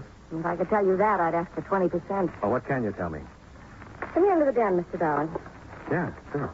I can't show you any etchings, but there's some pretty fine photos hanging on the walls. What do you think of them? Yeah, very nice. But I like my cheesecake on the feminine side. Hey, didn't I see that massive muscle down at Bentley's earlier today? You did. His name's Harley Townsend. Your boyfriend? My husband. Oh, congratulations. Don't bother. He won't be for long. All that big hand has on his mind are his muscles and other people's money. What's he got to do with $1,000 you had on your mind? Plenty. He has a key to Olga's penthouse. He was with a dinner party last night, only he left late around about 12:30 and came back at 1:30 with Tom Bentley. Starting to add up to 1,000, Mr. Dollar? Not yet. Then try this. Tom Bentley called him around 7 tonight. Harley blew up. Said he wouldn't settle for 10,000 when he could get 50. And Bentley better wait for him and get over there. And he tore out of here fast. And he took some of these cartridges with him. Pretty big caliber. There are the rifles of Harley's they were using at the studio. Where's Harley now? I haven't the slightest idea. You're not telling everything you know. Maybe not, but you can't prove it. And I'm not interested in being booked as an accessory. Hmm? Sounds reasonable.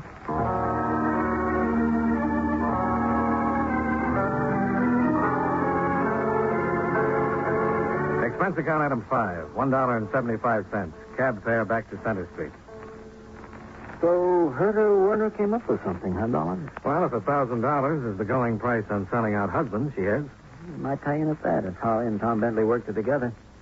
Bentley wants to take a safe $20,000 for turning his stuff back, and Harley objects with a .375 Winchester. I can't think of a neater answer. We'll check it out when we pick Harley up. Not much we can do until then. We could try to figure how those furs got out of the building without being seen. I got a couple of possible answers. They could have been worn out on some woman's back or smuggled. Smuggled out by an employee. Uh-huh. Say, a lot of those buildings have their service pickups at night, don't they? Yeah. Saves traffic jams.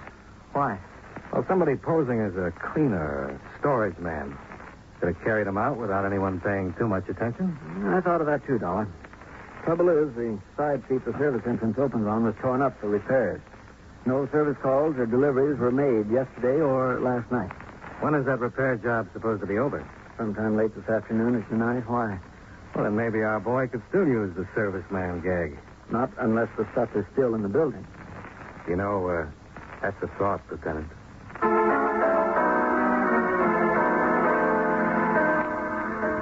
The side street by the Baroness's apartment building might have been under repair yesterday, but there was nothing wrong with it by the time we got there. We went into the service entrance and checked with the night superintendent who was on the door. Yeah, that's right, Lieutenant. Street was fixed about 5 in the afternoon.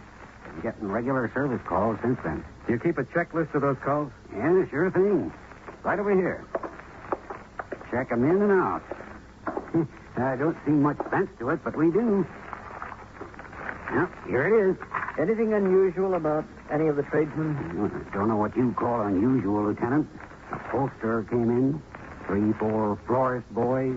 Always get a lot of them. Some cleaners. Liquor delivered to a couple apartments. Usual run. Anybody take any packages out?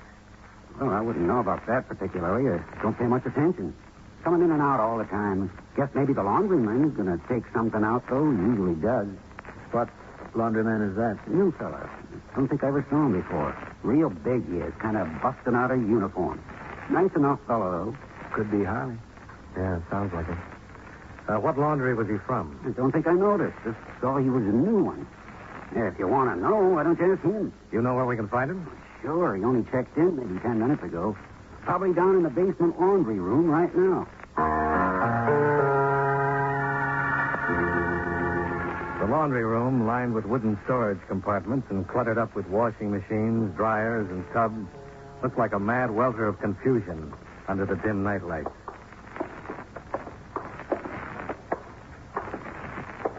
See him, Dolar? No, not yet. He's got to be down here somewhere. There's no other way out. One of the storage compartments. Yeah, down at the end.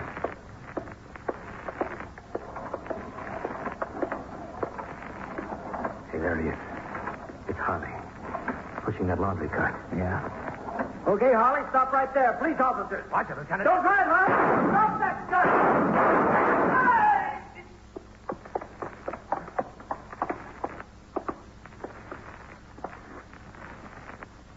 He should have listened, Lieutenant. Yeah.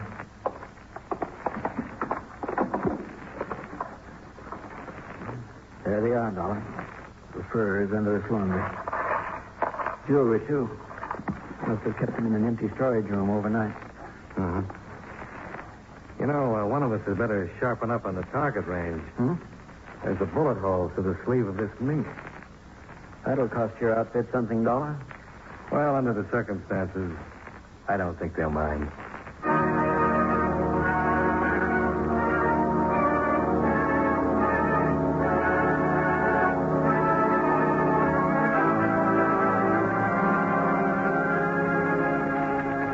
Expense account item 6, $19.30. Hotel bill and miscellaneous.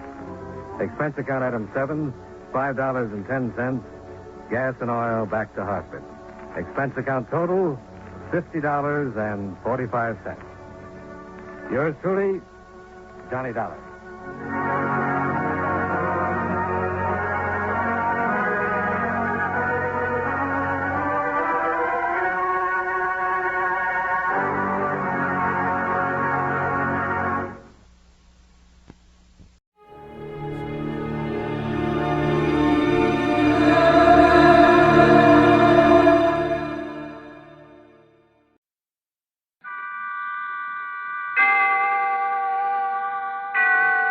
Autolite and its 96,000 dealers bring you Miss Linda Darnell in tonight's presentation of Suspense.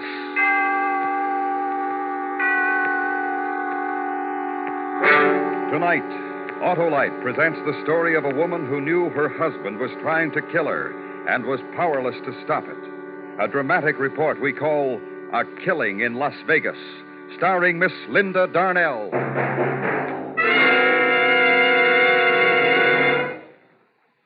Hi, Hap. Huh? Oh, hello, Harlow. Boy, you really gave me a powerful start. Just like the powerful starts you can be sure of getting from your Autolite Stay Full battery, Hap. And an Autolite Stay Full needs water only 3 times a year in normal car use. I know, Harlow. And, Hap, do you also know that the Autolite Stay Full gives longer life, as proved by tests conducted according to accepted life cycle standards? I do, Harlow. Well, okay, then. Visit your nearest Autolite battery dealer He services all makes of batteries, and he has an Autolite Stay Full for your car in case a replacement is needed. To quickly learn his location, just phone Western Union by number. And ask for me, Operator 25. I'll gladly tell you the name of your nearest Autolite battery dealer. Where you can get an Autolite Stay Full, the battery that needs water only 3 times a year in normal car use. And remember, from bumper to tail light, you're always right with Autolite.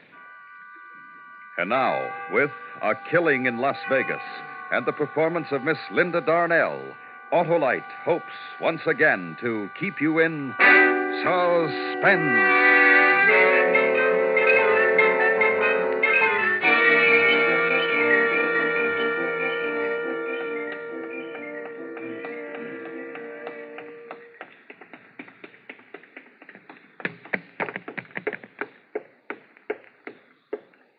Yes, ma'am? I'd like to see the policeman in charge, please. Well, maybe I can help you, ma'am. What is it? My husband is trying to kill me. I see. You better come with me.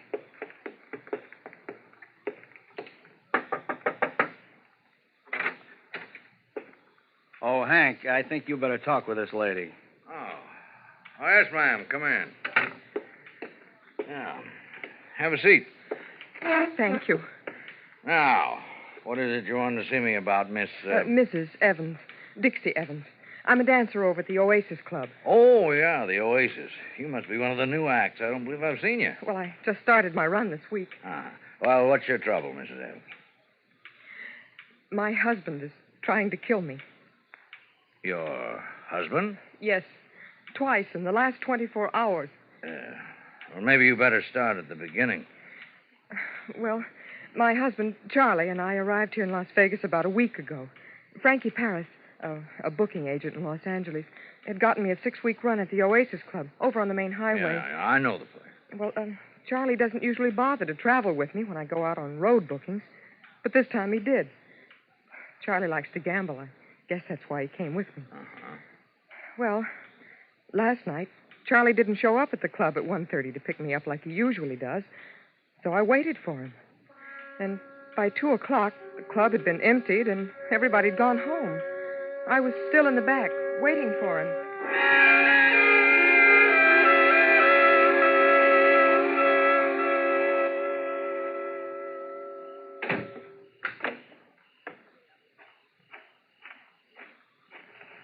Who is...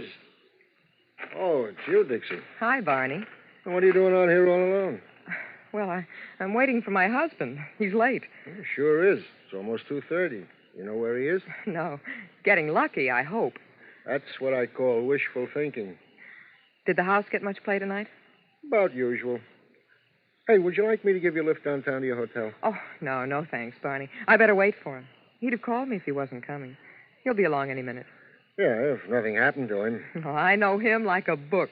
After living with him for 7 years, I should know. He'd have called. You've been married that long, huh? Yep. Well, look, Dixie, I don't like to leave you out here all alone like this. Don't be silly. Well, if I can't offer you a lift to town... No, thanks just the same, Barney. Tell you what I'll do. I'll wait around till he gets here. I don't want you to get lonesome. Oh, no. You go on home and get some sleep. I won't be lonesome. I've got all those wide open spaces of Nevada just to keep me company. Okay, Dixie. And besides that, I got a strong pair of lungs. I can always scream for help. Sure, but who'd hear you? Like you said, those are wide open spaces out there. Are you trying to scare me? Nope. I'm just tired. I'll see you tomorrow night. Good night, Dixie. Good night, Barney.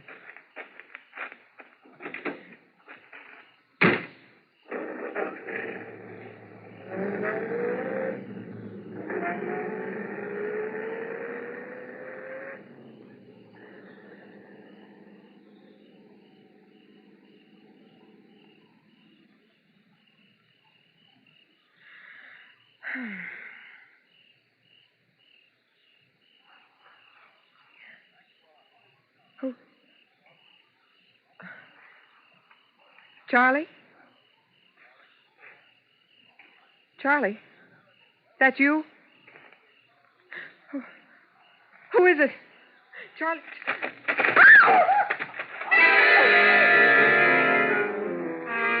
Then, before I could move, I felt someone grab me from behind. It was a man. He twisted my arms and yanked me back in the shadows. I kicked and spit and tried to fight myself loose, but there was no use. His hands were like steel. I tried to scream, but his hands closed around my throat.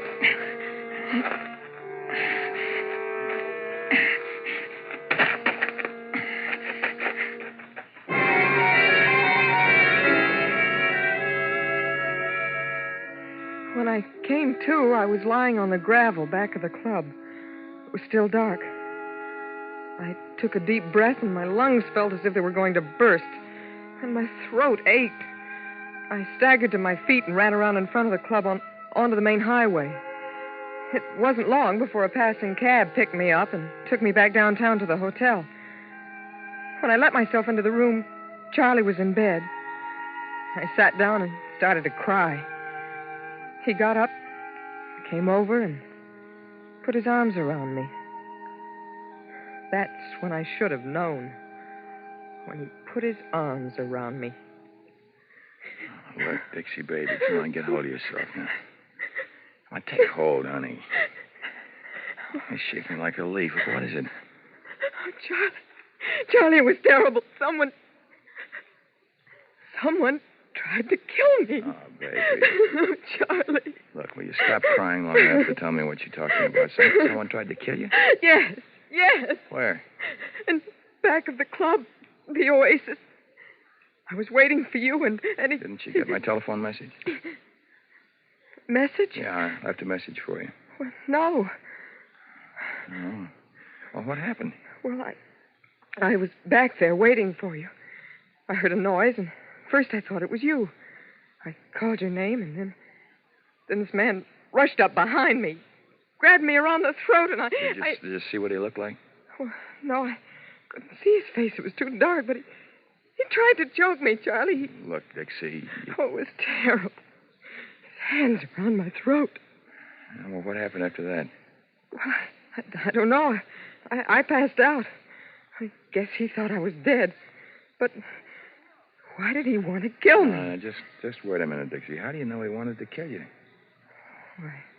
I don't know. Was anyone from the club around there? Oh, no. Everybody'd gone home. I see. Oh, it could have been someone trying to rob the club. Huh? Yeah, sure, that might have been it. Some guy's going to break in and rob the club. He thought everybody'd gone home. When he got running back, he found you. Got scared, and he attacked you. Well, maybe you're right. Of course I'm right. You say you called me? Yeah, I sure did. I was having a run of luck at the club cartwheel. Must have won about $500, baby. I didn't want to leave.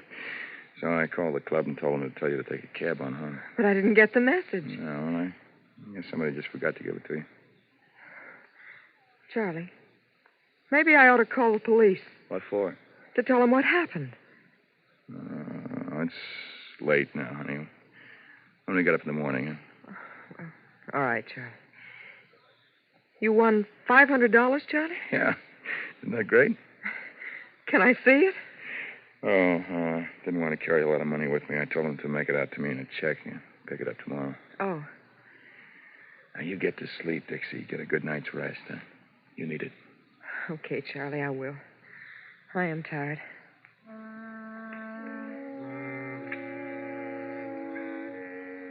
I had a very restless night. I didn't get much sleep.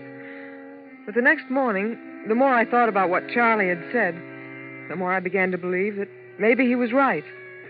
Maybe it had been somebody just wanting to rob the club. We got up late and had lunch at one of the restaurants along 5th Street, then played some bingo at the Palace.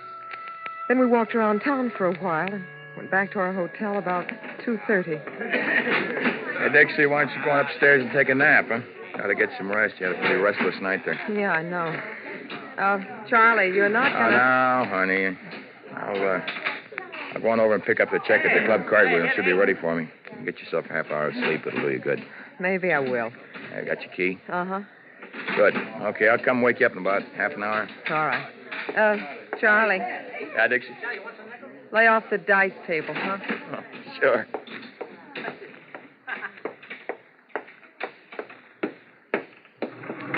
Yes, ma'am? 3, please. Yes, ma'am.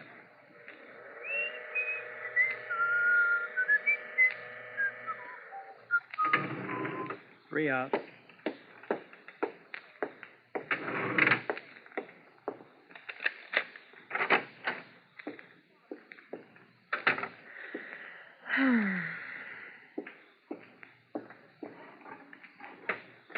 Oh, brother, this feels good.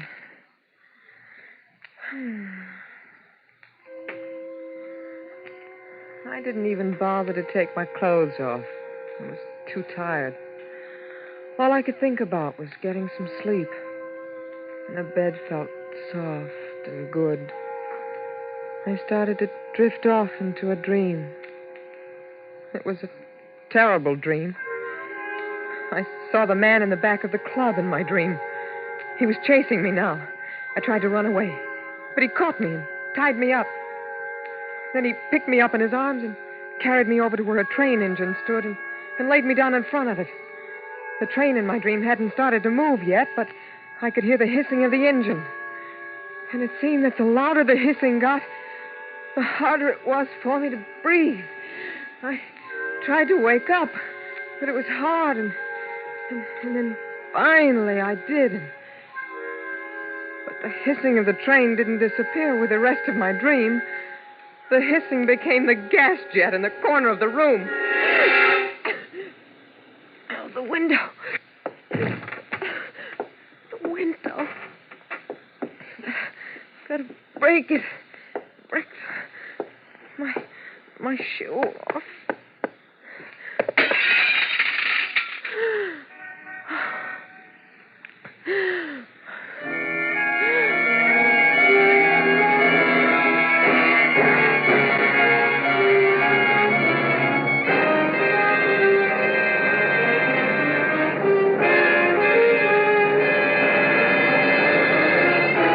Autolite is bringing you Miss Linda Darnell in A Killing in Las Vegas.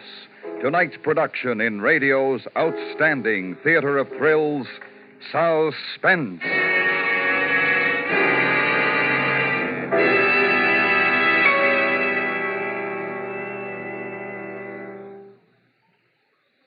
Harlow, I've told you before that I have an Autolite Stay Full battery. What do you think of it, Hap? Oh, it's great. It's grand. It's magnificent. And it's protected, too. Protected? Yep. Every positive plate in the Autolite Stay Full is protected by fiberglass retaining mats to reduce shedding and flaking and give the Autolite Stay Full longer life, as proved by tests conducted according to accepted life cycle standards. And the Autolite Stay Full needs water only 3 times a year in normal car use. So, friends, visit your Autolite battery dealer, the man who services all makes of batteries. To quickly learn his location, just call Western Union by number. And as for me, Operator 25, I'll gladly tell you the name and address of your nearest Autolite battery dealer, where you can get an Autolite Stay Full, the battery that needs water only 3 times a year in normal car use. And remember, from bumper to tail light, you're always right with Autolite. And now, Autolite brings back to our Hollywood soundstage Miss Linda Darnell in Elliot Lewis's production of A Killing in Las Vegas, a dramatic report well calculated to keep you in suspense.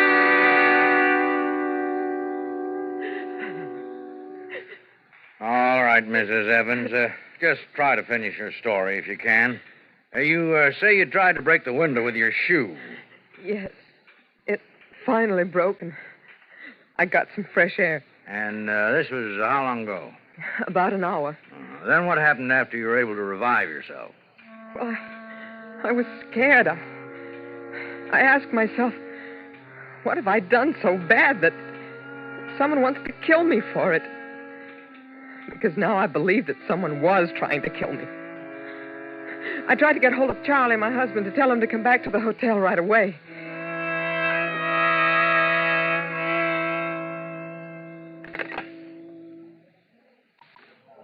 Main desk. Would you ring the club cartwheel for me, please? Just a moment.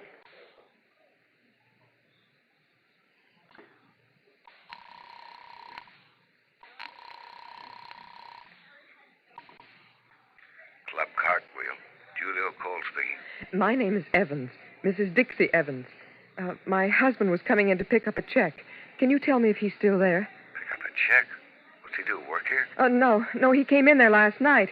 He had a run of luck, and he said he told you to make out a check for him. What was that name again? Evans? Yes, Charles Evans. Just a second. Hey, does anybody know anything about a check for Evans? Nope. You mean he hasn't picked it up yet? No record of a check waiting for him. But he told me. Yeah, lady, sure. He told you. I'm sorry I bothered you. No bother at all.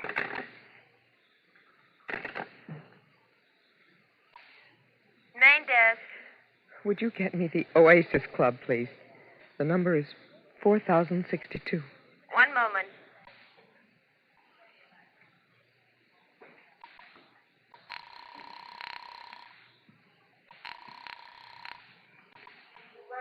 Oasis Club. This is Dixie Evans. I was wondering if there were any messages left there for me last night. Oh, wait a minute. I'll look. Not a one, Mrs. Evans. Thank you.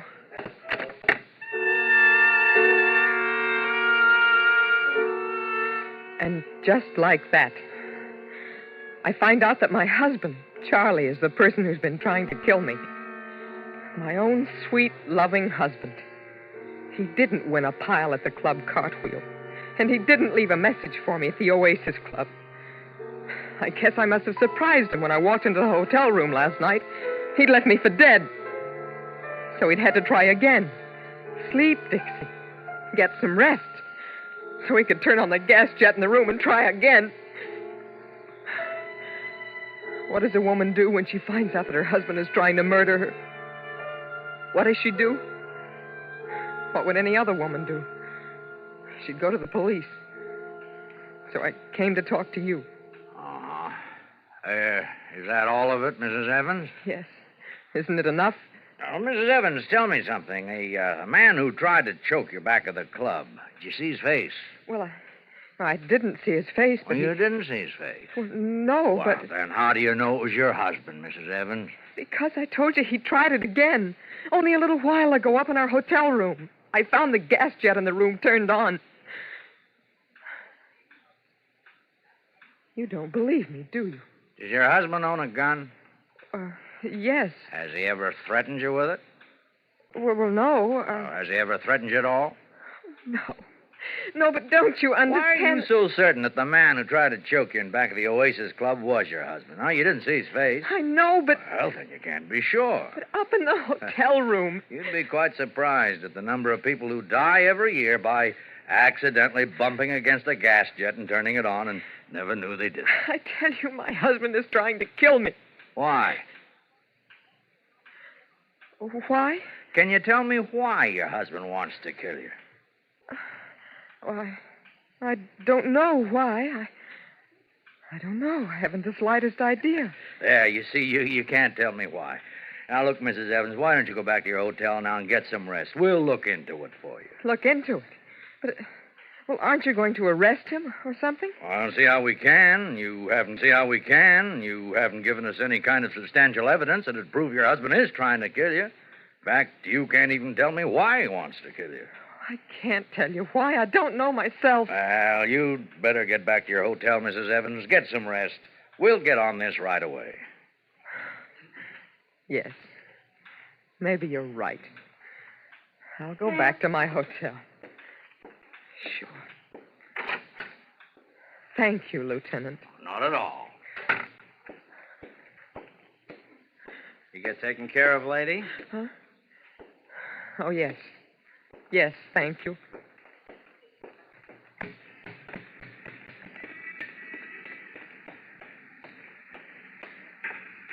Dixie? Charlie. Hello, Dixie. Come on, get in the car, my dancing wife. I've come to take you home.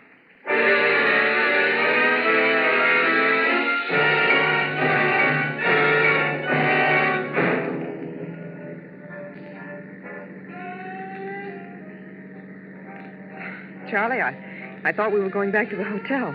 This isn't the way. What are we doing on the highway? Charlie, what's the matter? What's wrong?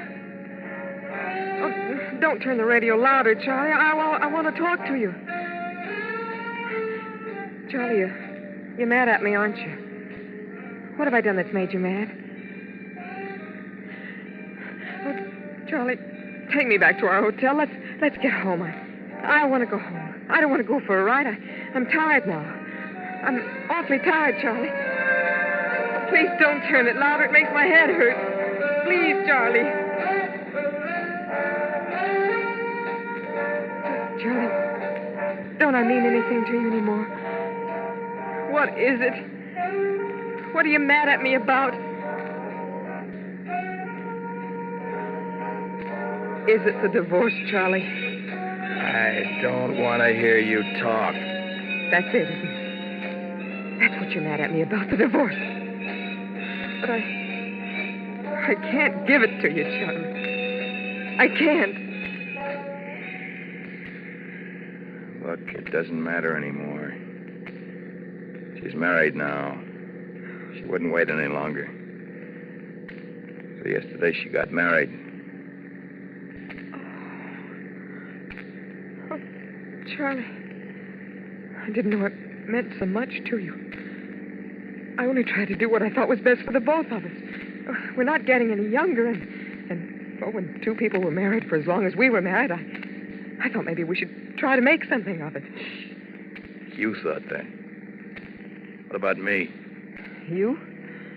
What about what I thought? Oh, you're right, Charlie. But you can't kill me now. Why can't I? I told the police. You told them what? That you were trying to kill me. That it was you in back of the club. That you turned on the gas jet. Oh, no. You can't kill me, Charlie. They'll pick you up in a minute. Okay, Dixie. Shall we go back to the hotel now? Okay, Dixie.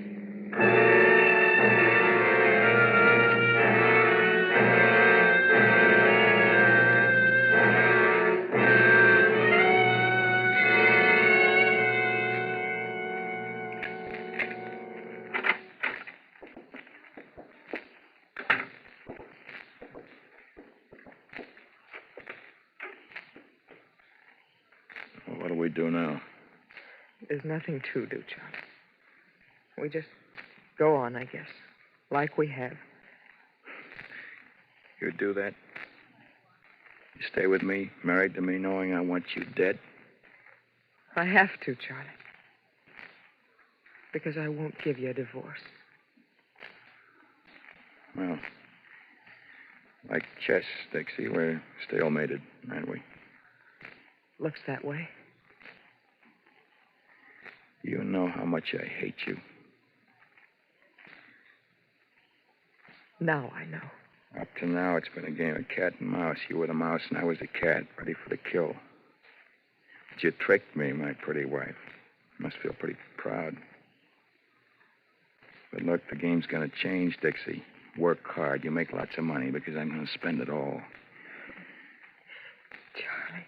Have I been a good husband to you, Dixie? And think back. Remember all the soft, sweet things that we ever held between us. Think about them, because those soft, sweet things will become just a memory. From now on, I'm going to make life hard for you, Dixie, and I'm going to make it so hard for you, you'll wish that I had killed you. I'm tired, Charlie. I'm going to try to get some rest. Yeah, get some rest.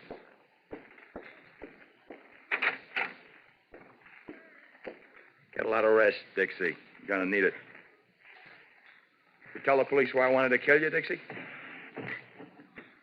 Did you tell them how I asked you in a civilized manner for a divorce? You tell them that? Goodbye, Charlie. Dixie? Dixie, what did you do? Dixie! Don't die. The police, Dixie, they'll think I did it. Dixie. Please, Dixie, don't die. Dixie, don't die.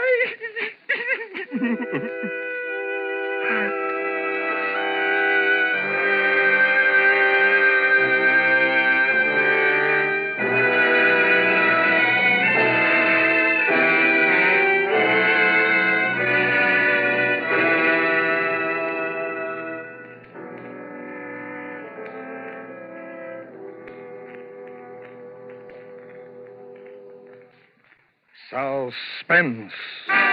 Presented by Autolite. Tonight's star, Miss Linda Darnell. This is Harlow Wilcox speaking for Autolite, world's largest independent manufacturer of automotive electrical equipment. Autolite is proud to serve the greatest names in the industry. And during these early months of 52, the Autolite family joins in saluting the leading car manufacturers who install Autolite products as original equipment. Our Autolite family is made up of the nearly 30,000 men and women in 28 great Autolite plants from coast to coast and in still other Autolite plants in many foreign countries. It also includes more than 18,000 people who have invested a portion of their savings in Autolite, as well as 96,000 Autolite distributors and dealers in the United States and thousands more in Canada and throughout the world. Our Autolite family will salute the DeSoto division of Chrysler Corporation on the next Autolite Suspense television program. If you live in a television area, check the day and time of Suspense on television so that you'll be sure to see this program. And remember, be with us next week for another thrilling Autolite Suspense program on radio.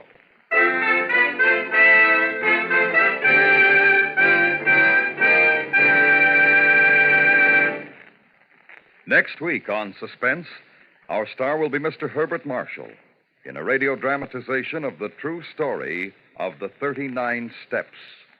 In weeks to come, we shall also present Ray Milland and Frank Lovejoy, all on Suspense.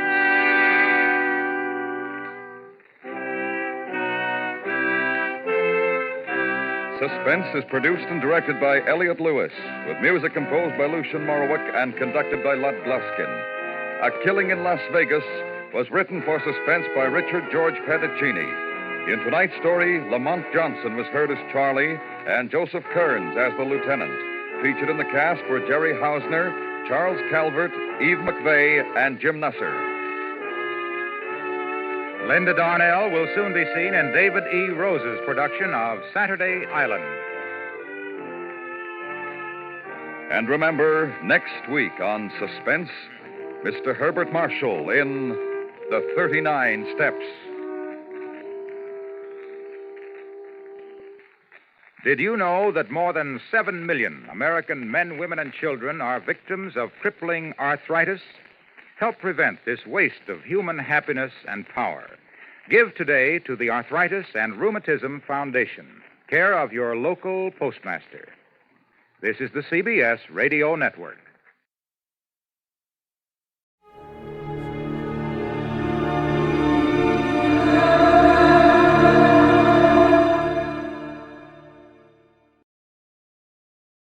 Dragnet. It was Saturday, November 23rd. It was warm in Los Angeles. We were working the night watch out of homicide detail. My partner's Ben Romero. Boss is Blaine Steed, captain of homicide. My name's Friday. It was 6:35 p.m. when we got to the corner of Western and Lexington, a Western fur shop. Hi, Brennan. Hi. What happened, Frank? The owner's been shot. His name's Albert Kreiber. Yeah? Who is that? Mrs. Kreiber. Haven't been able to get anything out of her. Where's the body? In the back. Munkers is back there. Did you call the lab? Yeah. Jones on his way. Photographer and fingerprint men with him. All right, let's take a look. Nothing seems to be messed up. Back room is. It was a small shop. A couple of fur coats on dummies on one side of the store, and on the other, a tall glass case holding about 15 more. Mrs. Kreiber sat on a straight-back chair staring at the floor. We went through the curtains into the back room of the store. Sprawled out on the floor at the far end of the room was the body of a man. He had a fur coat gripped in one hand. Sergeant Moncrief from Hollywood Division was standing by. What do you figure, Mom? Looks like a couple of hours. Did you call the coroner? Yeah. How long you been here, Monk? Just a couple of minutes. You think Miss Kreiber moved anything here? I don't think so. She was sitting in that chair when we got here. I don't think she's moved except to call in. Did she put in the call? Yeah. Empty shells there on the floor. You got a pencil? Yeah. Yeah, 32. Yeah. You think robbery? I don't know. Let's talk to the wife. Wait a minute. Bottle here. Yeah, Sierra Valley Wine Company. World's finest muscatel. 27 cents a pint. Nobody touched this, did they? No, well, I've been here. No. Okay, let's get out front. Anything in the customer files, Brennan? Not so far. You tried to talk to Miss Kreiber again? No, pretty bad. Well, let's give it a try. Miss Kreiber? I'm Sergeant Friday. This is Sergeant Romero. We'd like to talk to you if we could. We know how you must feel, but there are a few questions that we have to ask you. Did you telephone the police? We have to know how it happened, Miss Kreiber. Miss Kreiber? Mm-hmm. Can you tell us what happened? Who is it? What do you want? We're police officers. Oh. Albert. Albert's dead. Albert! Albert! Someone call the police? Miss Kreiber, we are the police. My husband's been murdered. He's dead. Albert. We better leave her.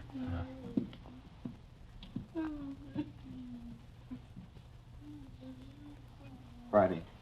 Here's something I found in the customer file. Mm-hmm. Miss Terry Shepard, 10113 Normandy, apartment 3. What about it? She took a coat out that was in storage. Took it out today. We'll check her out when we're finished here. Thanks. Looks like the only hot receipt in the file. Hi, Lee. Joe, again? In the back room. What is it? Killing. Moncrief will show you. Okay, that's all. Think we ought to try the wife again? We can try. Miss Kreiber, can we do anything for you? I'm a little better. I'll try to tell you what I can. All right. When did you get here? It must have been about 6 o'clock, a few minutes after. I came to take him home. Any customers around? No, the store was empty. I stood here for a few minutes waiting, and I went in the back and... You're silent. Is the front door open? No. Yes, the front door? Yes, ma'am, the front. Yes, open. Did you telephone the police? I think I did. Did you come here to pick him up? No. No, usually he drives home himself. I came down on the streetcar to ride home with him. What kind of a car do you have? An Oldsmobile. 1939 or 40, I guess it is. Where does he usually park? In the rear of the store. There's a little place back I'll take a look. All right. Where is your home? 3412 Northwestern. I thought there was something wrong when I got a telegram from him. He said not to come down tonight. He said he'd be home late. What time was that? About 4 o'clock. Well, I'm all mixed up. I haven't told it to you as I remember it. First I telephoned here to the shop. That was this afternoon? Yes, 3:30. I'm sure of that because I made some other calls. I spoke to Albert. He didn't say he was going to be late. Then at 4 o'clock, I received the telegram. Do you have that with you? Yes, it's in my purse somewhere. Somewhere. Oh, here it is. Thank you. Don't come down. I won't be home until late after see a customer, Albert. Can I keep this? We'll return it to you. Yes. What'd you do after you got this wire, Miss Kreiber? Well, nothing. I thought it was strange, but I didn't think too much about it. Then I started wondering why he didn't say anything over the telephone about being late, so well, I came down here on the streetcar. Did you phone the store just before you left your house? Yes, but there was no answer. Parking lot's empty.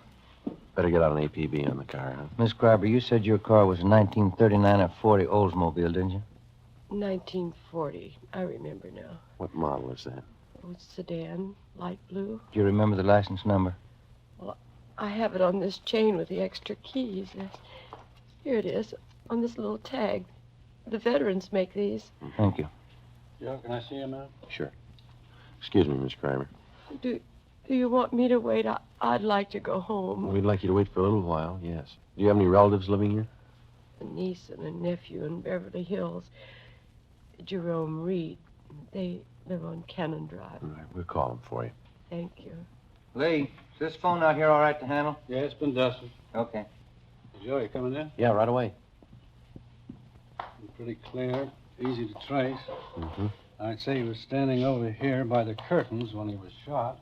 That's where the stains begin. Mm-hmm. And he must have stumbled along this glass case. You can see the smears here on the glass where he tried to grab hold of something. Yeah. And I guess he caught hold of that fur coat and pulled it down with him. Mm-hmm. Then he stumbled and bumped up against this coat bag, fell through that and up against the safe. How many times was he hit? 6 empty casings on the floor. Looks like 4 through-and-through wounds. 32, huh? That's right. The wife know if anything's missing? Yeah, she's in pretty bad shape. It looks to me like somebody took his wristwatch and a ring from his left hand. If he had a billfold, that's gone. No coat. All the trouser pockets are turned inside out. What about that wine bottle? It's smeared. Can't lift a thing. Okay, thanks. Ben? Still on the phone. Okay. No. License 15 Boston. 6707. No, 707. Yeah. Driver might be armed. Hang on a minute, Wallace. What? Now, give that DMV, will you? Save another call. Miss Kreiber, did your husband have a wallet? Yes, brown alligator. Did he keep his identification in it? Yes. Did he carry much cash? No, just a few dollars. He was always afraid of holdups. Thank you. You want to give that to him, Ben? Yeah, okay. Hey, Wallace, suspect might have a brown alligator wallet with identification cards of Albert Kreiber. Yeah, that's C-R-I-B, Boston, B, Boston, ER. 3412 Northwestern Avenue. Yeah. Yeah, okay. Yeah, bye. Joe? I have something here. Yeah, Monk? Invoice from a Far North Fur Company. 3 mink coats delivered here today. I looked all around. I only found 2, 1 missing. Did you find a sales slip for the other one? No.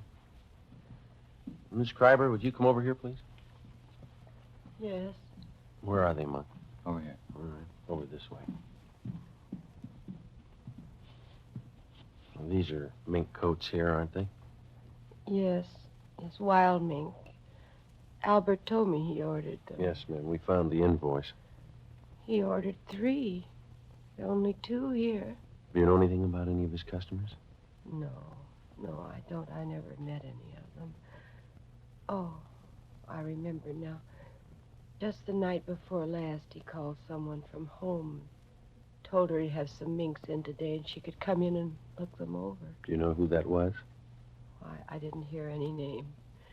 Miss Kreiber, do you have any idea who might have wanted to shoot your husband? No, none at all. He was friendly with everyone.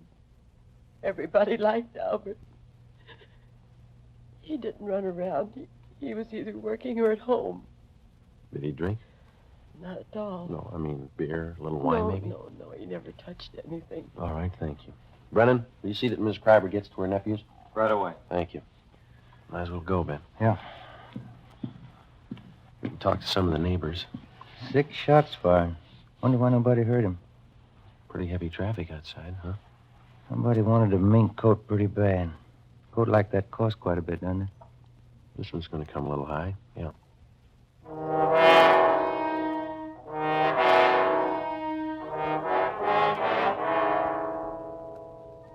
"7:05 p.m. Most of the stores along the street were closed, but a small shoe repair shop across the street was open, so we went over there.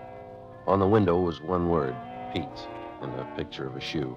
Sitting in the window was a small, dark man wearing a leather apron. He was working on a pair of shoes. Hello. We're police officers. I see you drive up across the street. Are you Pete? Sure. What happens to Mr. Kreiber? He's robbed? No, he was killed. No. Shot? I do not hear anything. Have you been sitting in your window all afternoon? Oh, most all the time. You see, I have machinery here. I advertise that way. People watch me. Mm-hmm. Do you remember seeing anybody going into Mr. Kreiber's this afternoon? 2, 3 long black cars. Uh-huh. Anybody else? Some. Were they women? Officer, they are all women. I see. Did any of them walk out with a new fur coat? There, all done. I do not see all of them, I guess, but I see 2. Can you describe them? One beautiful young girl, tall, red hair. She walk out with big package. What time was that? 3, 4 o'clock. The second woman is about the same time. Funny thing. I do not see the bottle, but Benny from liquor store on corner tell me the second one, the blonde. She buys bottle wine. Did he tell you what kind? No. Reason I remember, I laugh when he tell me. I go over to Benny's for a can of beer.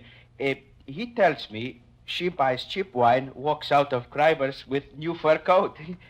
Me, I spend $5 for good wine, and my wife has no fur coat. How old was this blonde? How was she dressed? She's maybe 25. Young, you know, not too young, but young. She has on slacks, gray. Mm-hmm. What kind of a fur coat was she wearing when she came out? Mink. Look from here like mink. I see. Did you notice where she went? The blonde, the gray slacks, mink coat. Yes, it turned the corner onto Lexington, and she went up the street. Did you see Mr. Kreiber's car drive away? No, he parked in back. I don't see him come in. I don't see him come out. All right. Thanks a lot, Pete. Mm-hmm. You know, officer, that blonde, something wrong there. How do you mean? Well, she has got fur coat, but she drinks wrong wine. I don't understand. Why do you say that? $5,000 coat, 27-cent wine. 7:45 p.m. Ben and I questioned Benny Davis at the Safety Liquor Store. He remembered the blonde and said she bought a bottle of Sierra Valley Muscatel from him between 2:30 and 3 o'clock that afternoon. He'd never seen her before. We contacted communications and gave a description of the blonde to supplement the All Points bulletin. Then we started checking Western Union offices to find out where Mrs. Kreiber's telegram had been sent from. We finally traced it to the office at Normandy and Hollywood Boulevard. The operator who sent the telegram to Mrs. Kreiber also remembered receiving the call. She told us that the person who phoned in the message was a woman. The time, 3:22 p.m. We asked her to put a tracer on it and told her we'd check back. 8:24 p.m. Ben and I went to 10113 Normandy to talk to Miss Terry Shepard, whose name had appeared in the customer files at the fur store. The receipt showed she'd taken a coat out of storage that afternoon. This is something like the place the wife and I used to live in. Yeah? Same people must have built it. Apartment 3.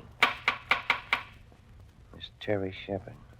All right, come in. The door's open. Find yourself a seat, Fred. I'll be with you in a minute. Police officers, Miss Shepard. Oh? What's wrong? We'd like to talk to you. What about? Wonder if you could come out here, please. Well, I just got out of the shower. You'll have to wait a minute. Yeah? Yeah, this place has got the same floor plan as mine. Yeah. Kind of small, isn't it? Not too bad. Wonder what rent she pays. You don't mind if I wear this tubing, do you? My hair's wet. It's all right. We're sorry to bother you. What can I do for you? You got a fur coat, Miss Shepard? Yeah, sure. Wonder if we could see it, please. Sure, but I don't think it'll thrill you. It's only muskrat. I bought it in Pittsburgh. Where is it, in the closet? Yeah. I'll get it. It's down the hallway, first door on the right. I think I know where it is. What's this all about, Lieutenant? What time were you at the Western Fur Shop today? Oh, I'd say 3 o'clock. Why? What'd you do while you were down there? I got my coat out of hock. I had it there during the warm weather. Paid the man, signed something, and he put the coat in a box, and I took it. Mm-hmm. Do you know Mr. Kreiber down there, the man that owns the store? You got me. The man was about 50. His hair was a little gray. I hardly even looked at him. This is the only fur coat, Joe. Could have passed for Mink when I first bought it. It's pretty sad now, isn't it? Not Mink. I'll give that closet the last check. All right. What happened? Did somebody steal a coat? Was anybody else in the store while you were there? Yeah. Yeah, there was another girl there. What was she doing? Nothing, just sitting. Do you remember how she was dressed? Oh, she was wearing a gray suit. Slacks. Blonde. Her face wasn't much, but she had a neat little figure. Do you remember anything else about her? Well, I didn't pay that much attention. Anything else in there, Ben? Not a thing, Joe. Maybe I'd better take this towel off my head. It doesn't look so hot when it's wet, but it's natural. It's natural red. Yeah. Is there anything else that you might be able to tell us? I think that's about all. I gave the man my claim check and the money. And he got the coat and put it in a box and gave me a receipt. Nothing else? No. Well, when I got the receipt, I saw the blonde walk over and pick up the telephone. I was just leaving then. Did you hear any of the conversation? She asked for Western Union.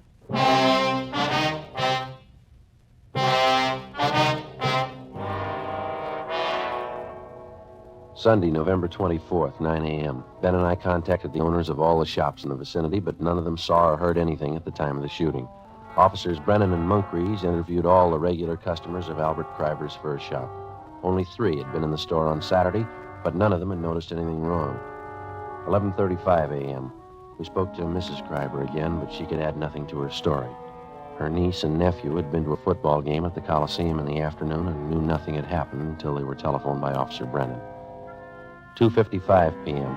We spoke to all the tenants of the apartment house at 5513 Lexington, which is in the rear of the fur shop. None of them had been home, but the owner told us that he had some men working on the roof of the apartment house at the time of the murder. Through the owner of the Durable Roof Company, we traced the 2 men who had been working on the roof, and they told us that about 4 o'clock they had seen a blonde in gray slacks enter the parking space in the rear of Kreiber's fur store. They whistled at her, but she paid no attention to them. She got into an Oldsmobile and drove east on Lexington. 7 p.m. We checked in at the office and got word that Albert Kreiber's car had been located in a parking lot at Vermont and 8th. We drove down to the location and talked to the parking lot attendant. Well, the car must have come in sometime last night. It probably came in the back way, because I don't remember it coming in, and it doesn't have our lot tag on it. Did you work all last night? No, I finished at midnight and started at 10 this morning. I kept waiting for somebody to claim this thing, and after supper, I figured it might be stolen, so I phoned the police. It's been sitting here all that time. Are there any keys in it? No, sir. There weren't last night either. Have you ever seen this particular car before? No, sir. Have you ever seen a blonde woman about 25 wearing gray slacks? You mean hanging around here? Yeah, or in the neighborhood. Yeah, but not today or yesterday. You remember one? Well, yes, sir. Does she drink a lot? Maybe. Well, there's one that hangs out in these bars around here. Once in a while, she comes in the lot, but not lately. When did you see her last? Oh, a couple of weeks ago. Was she with anyone? Yeah, but I don't remember him. I've seen her with a lot of different guys. Does she hang around with anybody in particular? Yeah, her husband.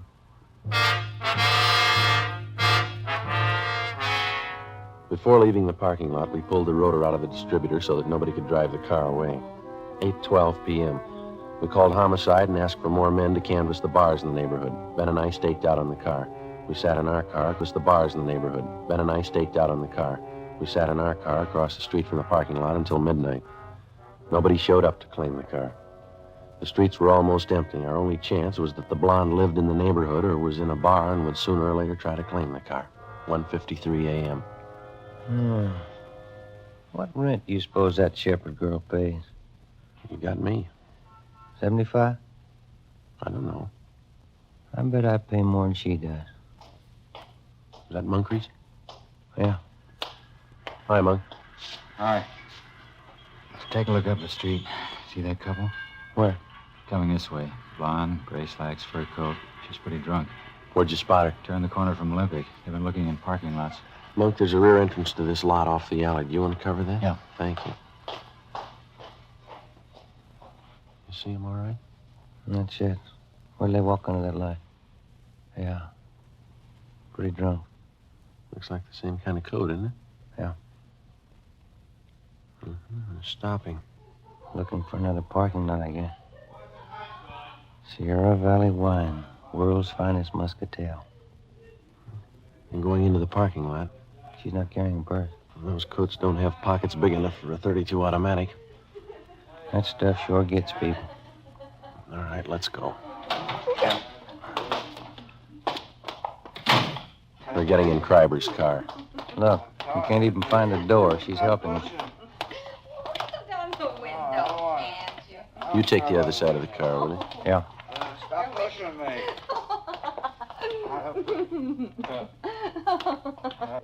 Who are you? Police officers. Can I see your driver's license, please? I ain't got a driver's license. What's going on? What's your name? Betty Mohr, what's it to you? The registration slip on the steering column says Albert Kreiber. What's the matter with this car, anyway?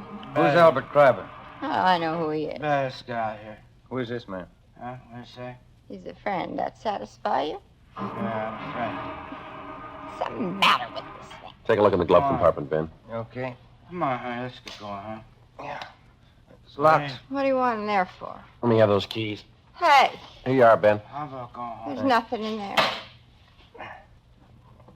Let's go. Here's a purse. Give me that. You keep your hands in the wheel. Some gun, 32. It's his. It's empty anyway.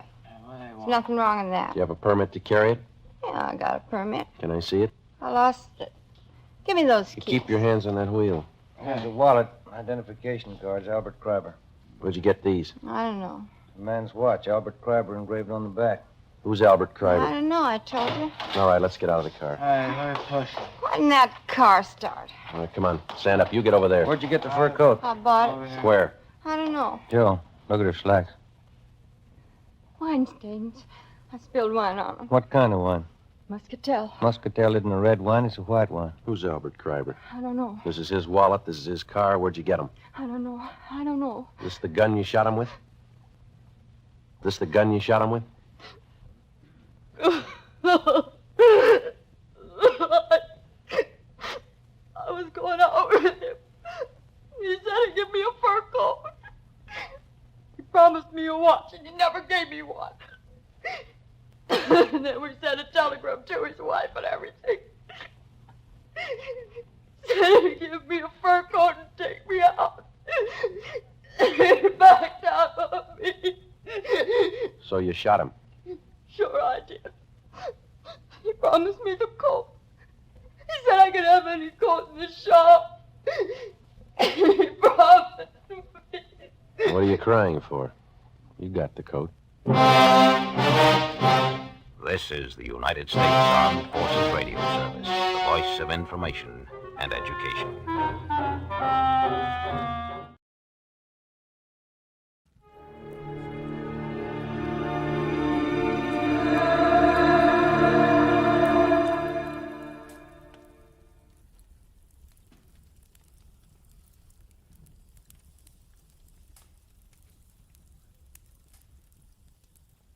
Get this and get it straight. Crime is a sucker's road, and those who travel it wind up in the gutter, the prison, or the grave. This time, inside of 2 hours, a lavish mansion seethed with suspicion, a sealed cabin filled with gas, and an artist's retreat had a corpse on the floor. All because one man was too good-looking to be true to anyone. From the pen of Raymond Chandler, outstanding author of mystery, comes his most famous character and crime's most deadly enemy, as we present The Adventures of Philip Marlowe.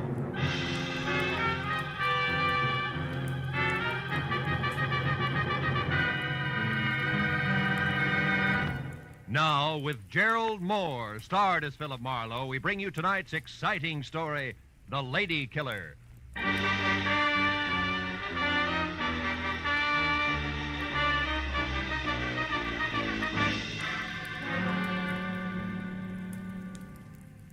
The longer I sat in my office with my feet up on the desk and thought about it, the more convinced I became. Paul Niles was unquestionably the handsomest man I'd ever seen. He had a face that belonged on a Greek god, only his features were better, more finely chiseled. They looked as though they'd been molded out of alabaster from a blueprint by some inspired genius. And the classic side view he presented made the great profile show up like a bowl full of shredded wheat.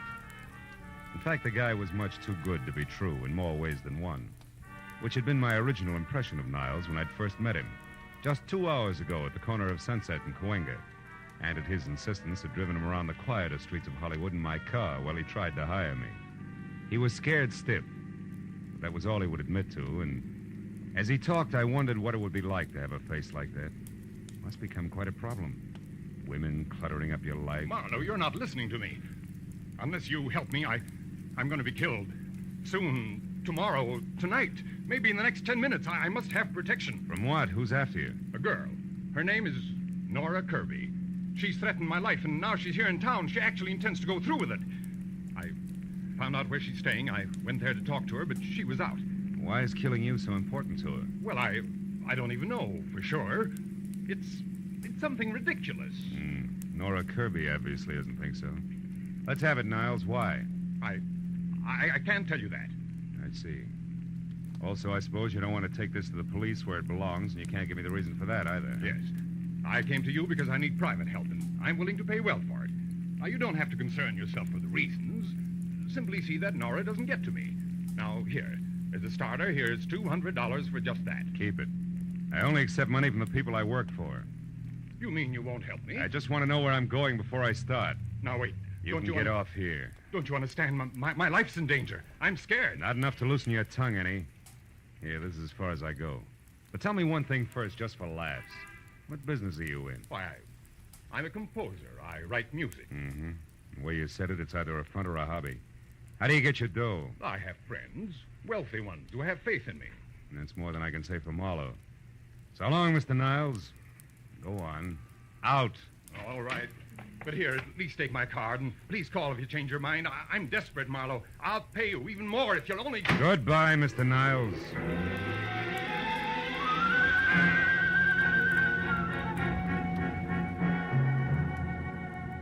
That was the way I'd left it 2 hours ago at 8. And I'd spent the time in between trying to referee a tug-of-war in progress with the feeling I had that I'd been stuffy on one end and my undernourished bank account on the other, and was slowly but surely getting no place. So when the break came, I grabbed at it. Hello, Marlowe speaking. Marlowe, this is Paul Niles again. Oh? I've thought it over. I'll tell you everything if that's the only way, because I've got to have help before it's too late. That's better. Where are you? In my studio, 3893 Avenida del Sol. 3893. That's off Coldwater Canyon, isn't it? Yes. Now get over here right away, will you? Wait a minute, Marlowe. There's someone here. Somebody just came in now. What? Niles? Who's there? Who is it? Nora, is that you? Oh! Niles! Niles!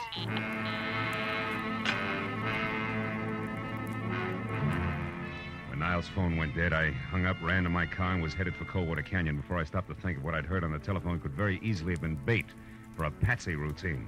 Because I had nothing more to go on now than before except Niles' promise to tell all. That had got no further than gunshots.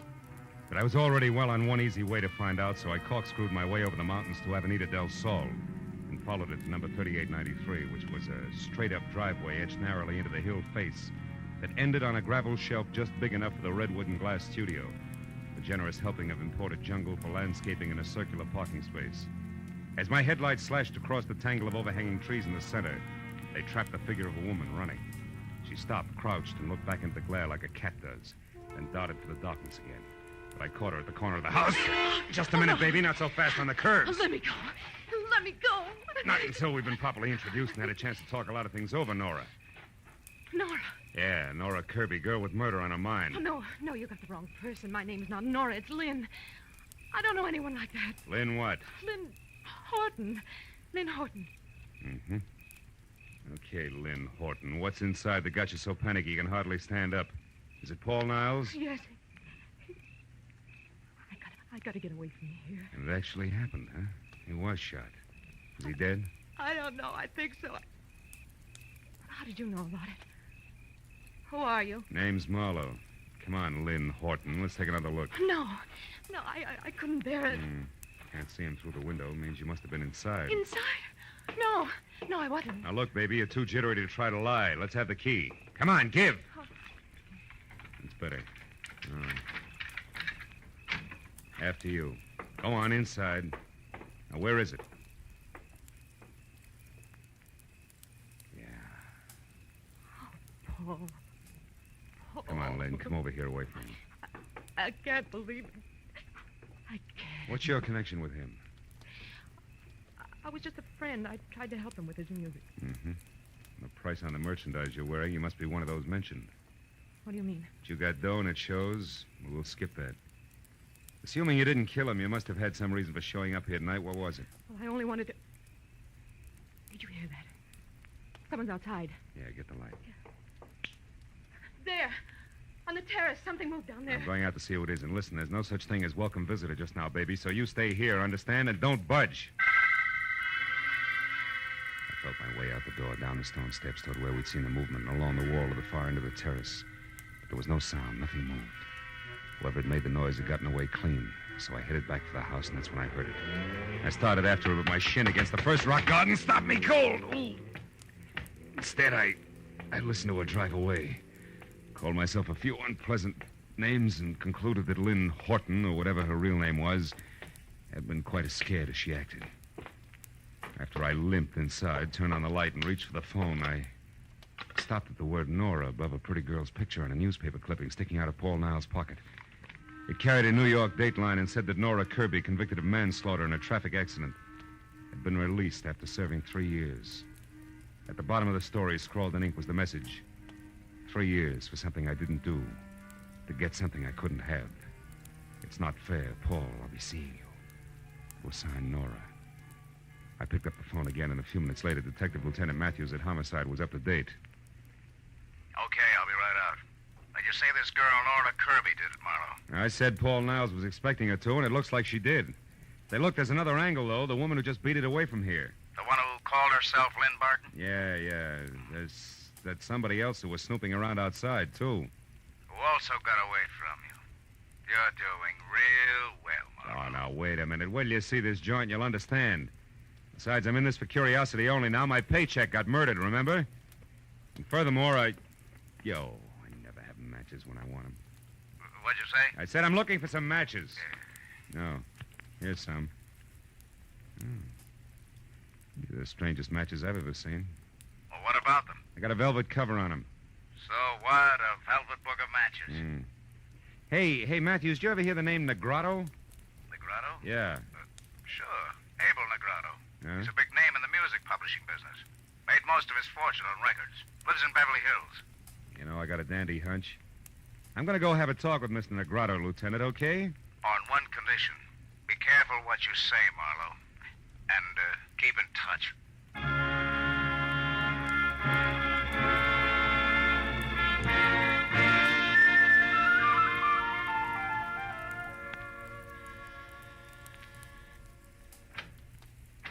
Good evening. You aren't Mr. Negrotto, are you?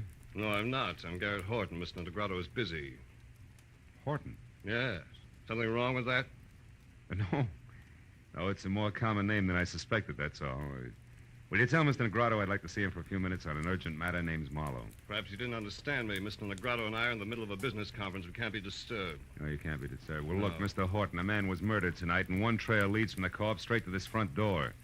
Either Negrotto talks to me here now or later at police headquarters. You decide. Well, if that's where you feel, come in. You an officer? Not exactly. I'm a private detective. I see. Well, follow me.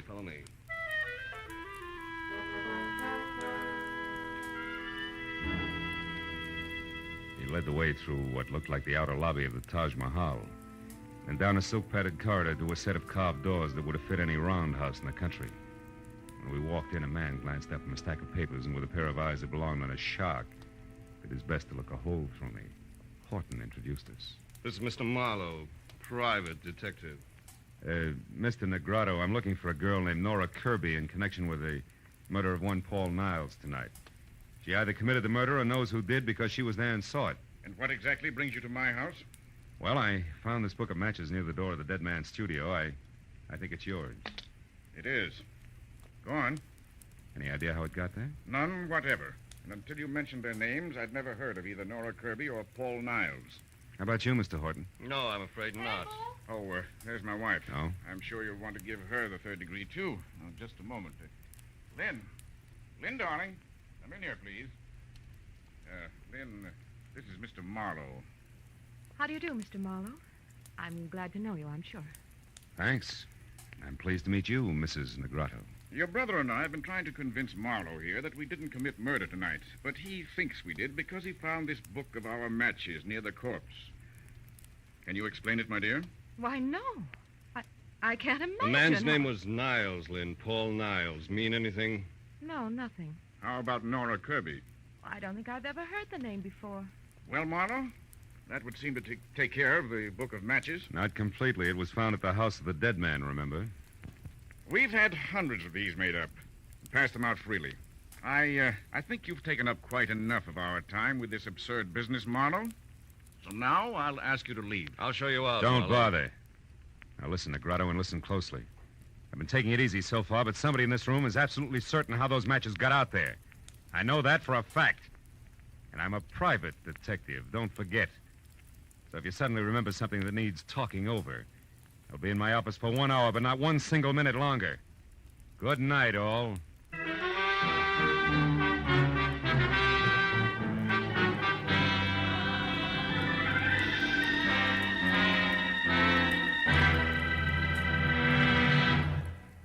In just a moment, the second act of Philip Marlowe. But first, every Sunday afternoon, CBS brings you two outstanding programs of music.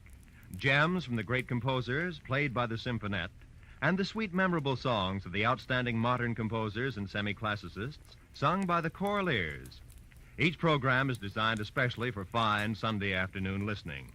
Hear both the Symphonette and Choraliers this Sunday afternoon on most of these same CBS stations. Now, with our star, Gerald Mohr, we return to the second act of Philip Marlowe and tonight's story, The Lady Killer.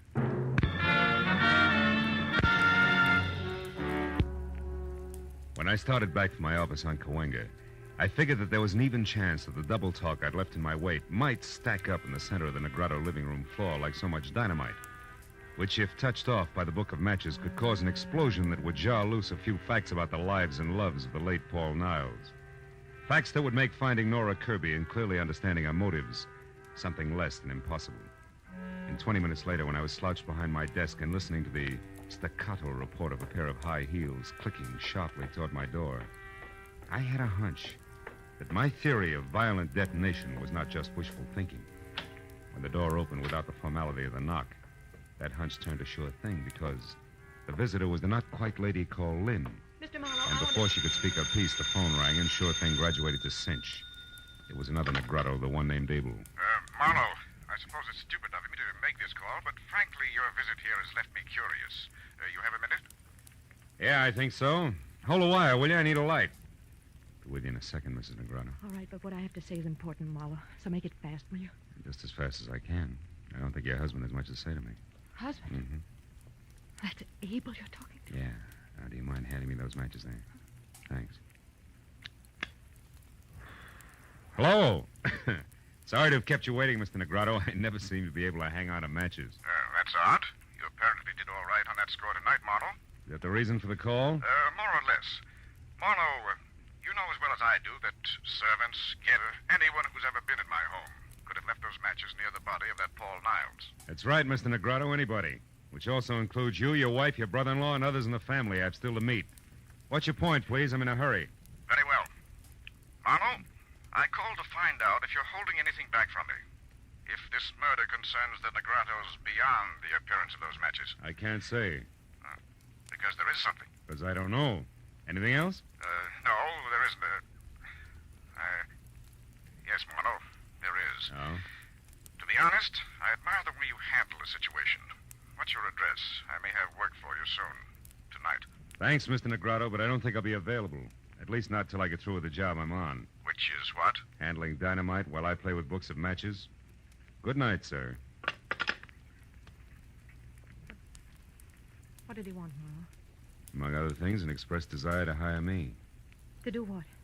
Report on you, I suppose. He didn't say. What makes you think that's what he wanted? Addition, Mrs. Negrado. A rich old husband, a beautiful but bored young wife, and an unemployed Adonis always add up the same way. Also, you were here in my office just about Clinch's things, not to mention your presence near the corpse, the key you used. And I've heard enough, Marlowe. Look, I didn't want to get mixed up with Paul. I couldn't help myself. I swear I couldn't. He was different, Marlowe. Handsome. More charm than I'd ever known in anyone. Yeah, real lady killer, I know.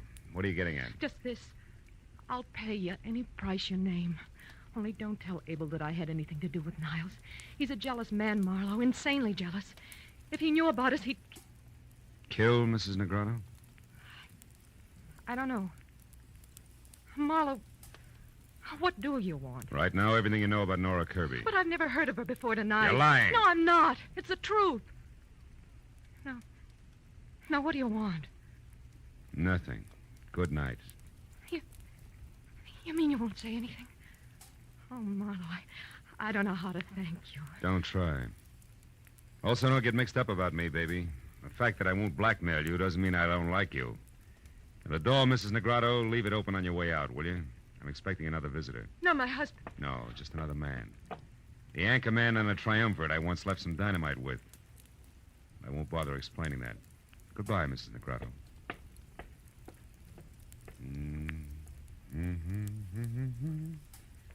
You great, big, beautiful dog. Oh. Come on in, Mr. Horton. I've been waiting for you. Why, Mr. Marlowe? Something I said or didn't say at the house? Not exactly. It's more a matter of intuition, high explosives, and the fact that both your brother-in-law and sister have already paid their respects. Now, what can I do for you? I'm not at all sure. It's the first time. I'm only here because I noticed something very strange about the way my sister looked at you when you spoke of the murder of this Paul Niles. When she left the house shortly after you did, I followed her here. All of which makes the next question, why, Mr. Horton? Because I don't trust her. And more important, every penny I own is tied up in a business venture of mine that her husband is backing. She originally met Abel through me, and if she should in some way be in trouble, the kind of trouble that her husband wouldn't put up with, I might suffer for it in the long run, right along with her. Uh-huh. And by the trouble, Mr. Horton, you're referring to something specific, I think. I am. Lynn has had a very mixed-up background, Marlowe, so it's entirely feasible that in some way she's connected with this Nora you spoke of who killed Paul Niles. You mean as an accomplice or even as accessory before or after the fact? Pretty thoughts about your own sister. Which I can't help. I doubt that you have anything to worry about, Mr. Horton. However, I will say this, that if Nora Kirby hadn't gotten to Paul Niles, sooner or later, you would have had plenty to worry about. You mean that... I mean that now is a great time for you to go home and sit on your investment. All is well, Mr. Horton, for the time being.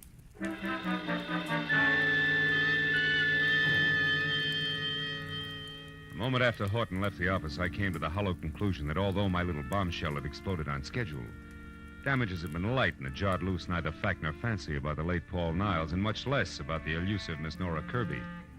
So my next move had to be a second trip to Avenida del Sol and a report to Detective Lieutenant Matthews, which is what I was about to do when it came from someplace outside, long and loud. I ran the length of the corridor outside my door, then belted down the single flight of stairs to the street where, in the half-light of a distant lamppost, I saw the shadowed figure of a girl slip behind my car, then dart toward a storefront nearby. I started after her and stopped at a noise behind me, which was a... Oh, mistake!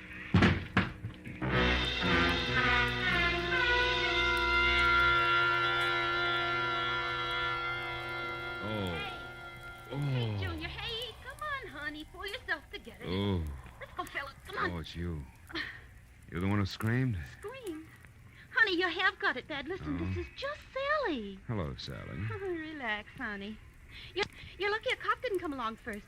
Being drunk is one thing. The DTs is something else, I know. Last year I was in the same shape, and it took me 3 months Now, wait a minute. Hold it, will you? Look, I was slugged, not slipped a Mickey. Slugged? Honest? Slugged, honest. If you don't mind giving me a hand, I'll get up. Ooh! Easy, honey. Oh, here, let me help you. Oh, I'm sorry. Oh. I figured you all wrong. Never thought you was slugged. Any idea who done it? No. Look, tell me, didn't you see anything? Before you found me, I mean? Didn't hear a girl scream, see her run away? Nothing at all. Oh. Honey, you must have been out longer than you thought. Maybe... Hey, look, this card here on the ground. Yeah? What's your name, honey? Philip Marlowe, why? Why, I tell you why. I'll tell you more than that. You know who slugged you, honey? A polite guy. A very polite guy who left this card. Yeah, engraved and all. Paul Niles, know him? I used to. It won't work, Swedes. Niles gave me that card earlier tonight. Must have dropped it just now. Also, Niles is dead and you. And what? Back of that card there in pencil. Give me that, will you? Gray's Motel, 1000 Santa Monica Boulevard, Bungalow 9. Sweetheart, I may have something good here. About who slugged you, you mean? Better than that, about who killed Niles and where she can be found. Goodbye, love. Here's 5 for your trouble, and bless you. As I piled into my car, I knew that putting Niles' conversation piece about having just come from Nora's place when he first met me, together with the address on the back of his card, was taking a lot for granted. But I sold myself that playing a long shot was better than not betting on anything at all, and I kept driving fast. When I came to a stop away from the place, which was run down, spread out, and quiet, I had a feeling that what I had earmarked long shot was quickly moving up to even money. And when I was standing next to the motel bungalow marked 9, that feeling became fact because inside and piled in an awkward heap on the floor was a still form of the girl the newspaper clipping had labeled Nora Kirby. It was another full second before I realized something even more important. On a hot night in August, there wasn't a single window open. And Nora Kirby was huddled close to a gas heater that was on but showed no flame. I picked up a stone at my feet, took one deep breath, and then crashed the pane of glass, unlocked the window, and got inside and over to the girl, who I figured was taking the hasty way out of a murder that she no doubt had a very personal reason to commit. I stopped figuring when I was nearly next to her. I knew that she was still alive. And that a man gripping a .45 in his hand had just opened the front door. Don't make another move, Marlowe, or I'll kill you. Well, comes the switch. Brother-in-law Garrett Horton. I never would have guessed. You wouldn't have had to try if you'd kept your nose clean. Now, get away from her. Why? So she can die as a suicide, which the police will chalk off as logical, since she's already wanted for murder that you no doubt committed? Exactly. Murder I committed because there isn't anything worse one can do to a blackmailer. So that's it, Niles. The lady killer was blackmailing your sister.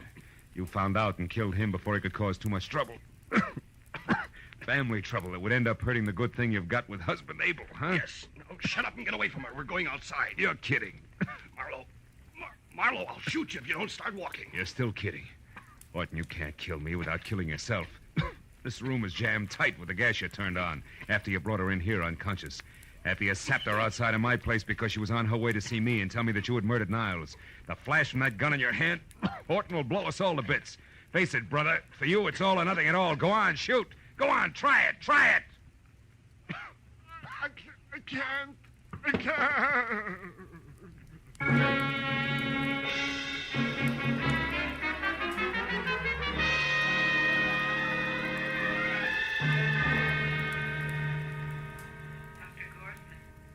Dr. Gorson, please report to Ward You can see Miss Kirby now, Mr. Marlowe.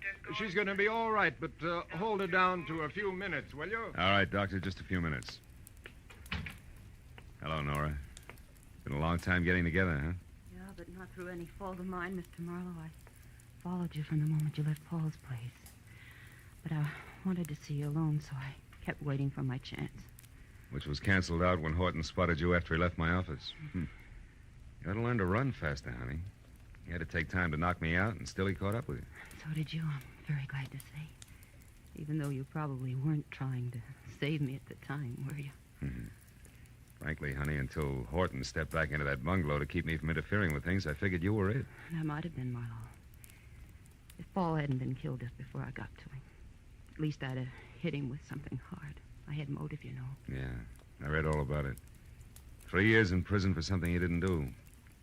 But tell me, if Niles framed you and you knew it, why didn't you go to the police? He couldn't have been that irresistible. But he was, Marlowe. And more. As a matter of fact, he didn't frame me in the first place. It was my own idea. You see, Paul was driving the car when we had that accident 3 years ago. Not me. You switched places with him? Why? He'd already had his license revoked for reckless driving. They'd have sent him away for 10 years at least, as against my 3. Believe it or not, at the time, I couldn't think of waiting that long for him. No? No, Marlowe? Hello, Matthews. We checked her story. It's true enough, even if it's the kind of thing we're not supposed to be able to understand. Of course. Paul was strictly a lady killer, remember? Yeah, so he was. Well, I guess that ties everything in, huh? Not quite, Phil. I just finished taking a statement from Horton. There's one more question. Whatever made you so sure that in a room half filled with gas, a gun exploding would blow everything up? Oh, well, that's simple.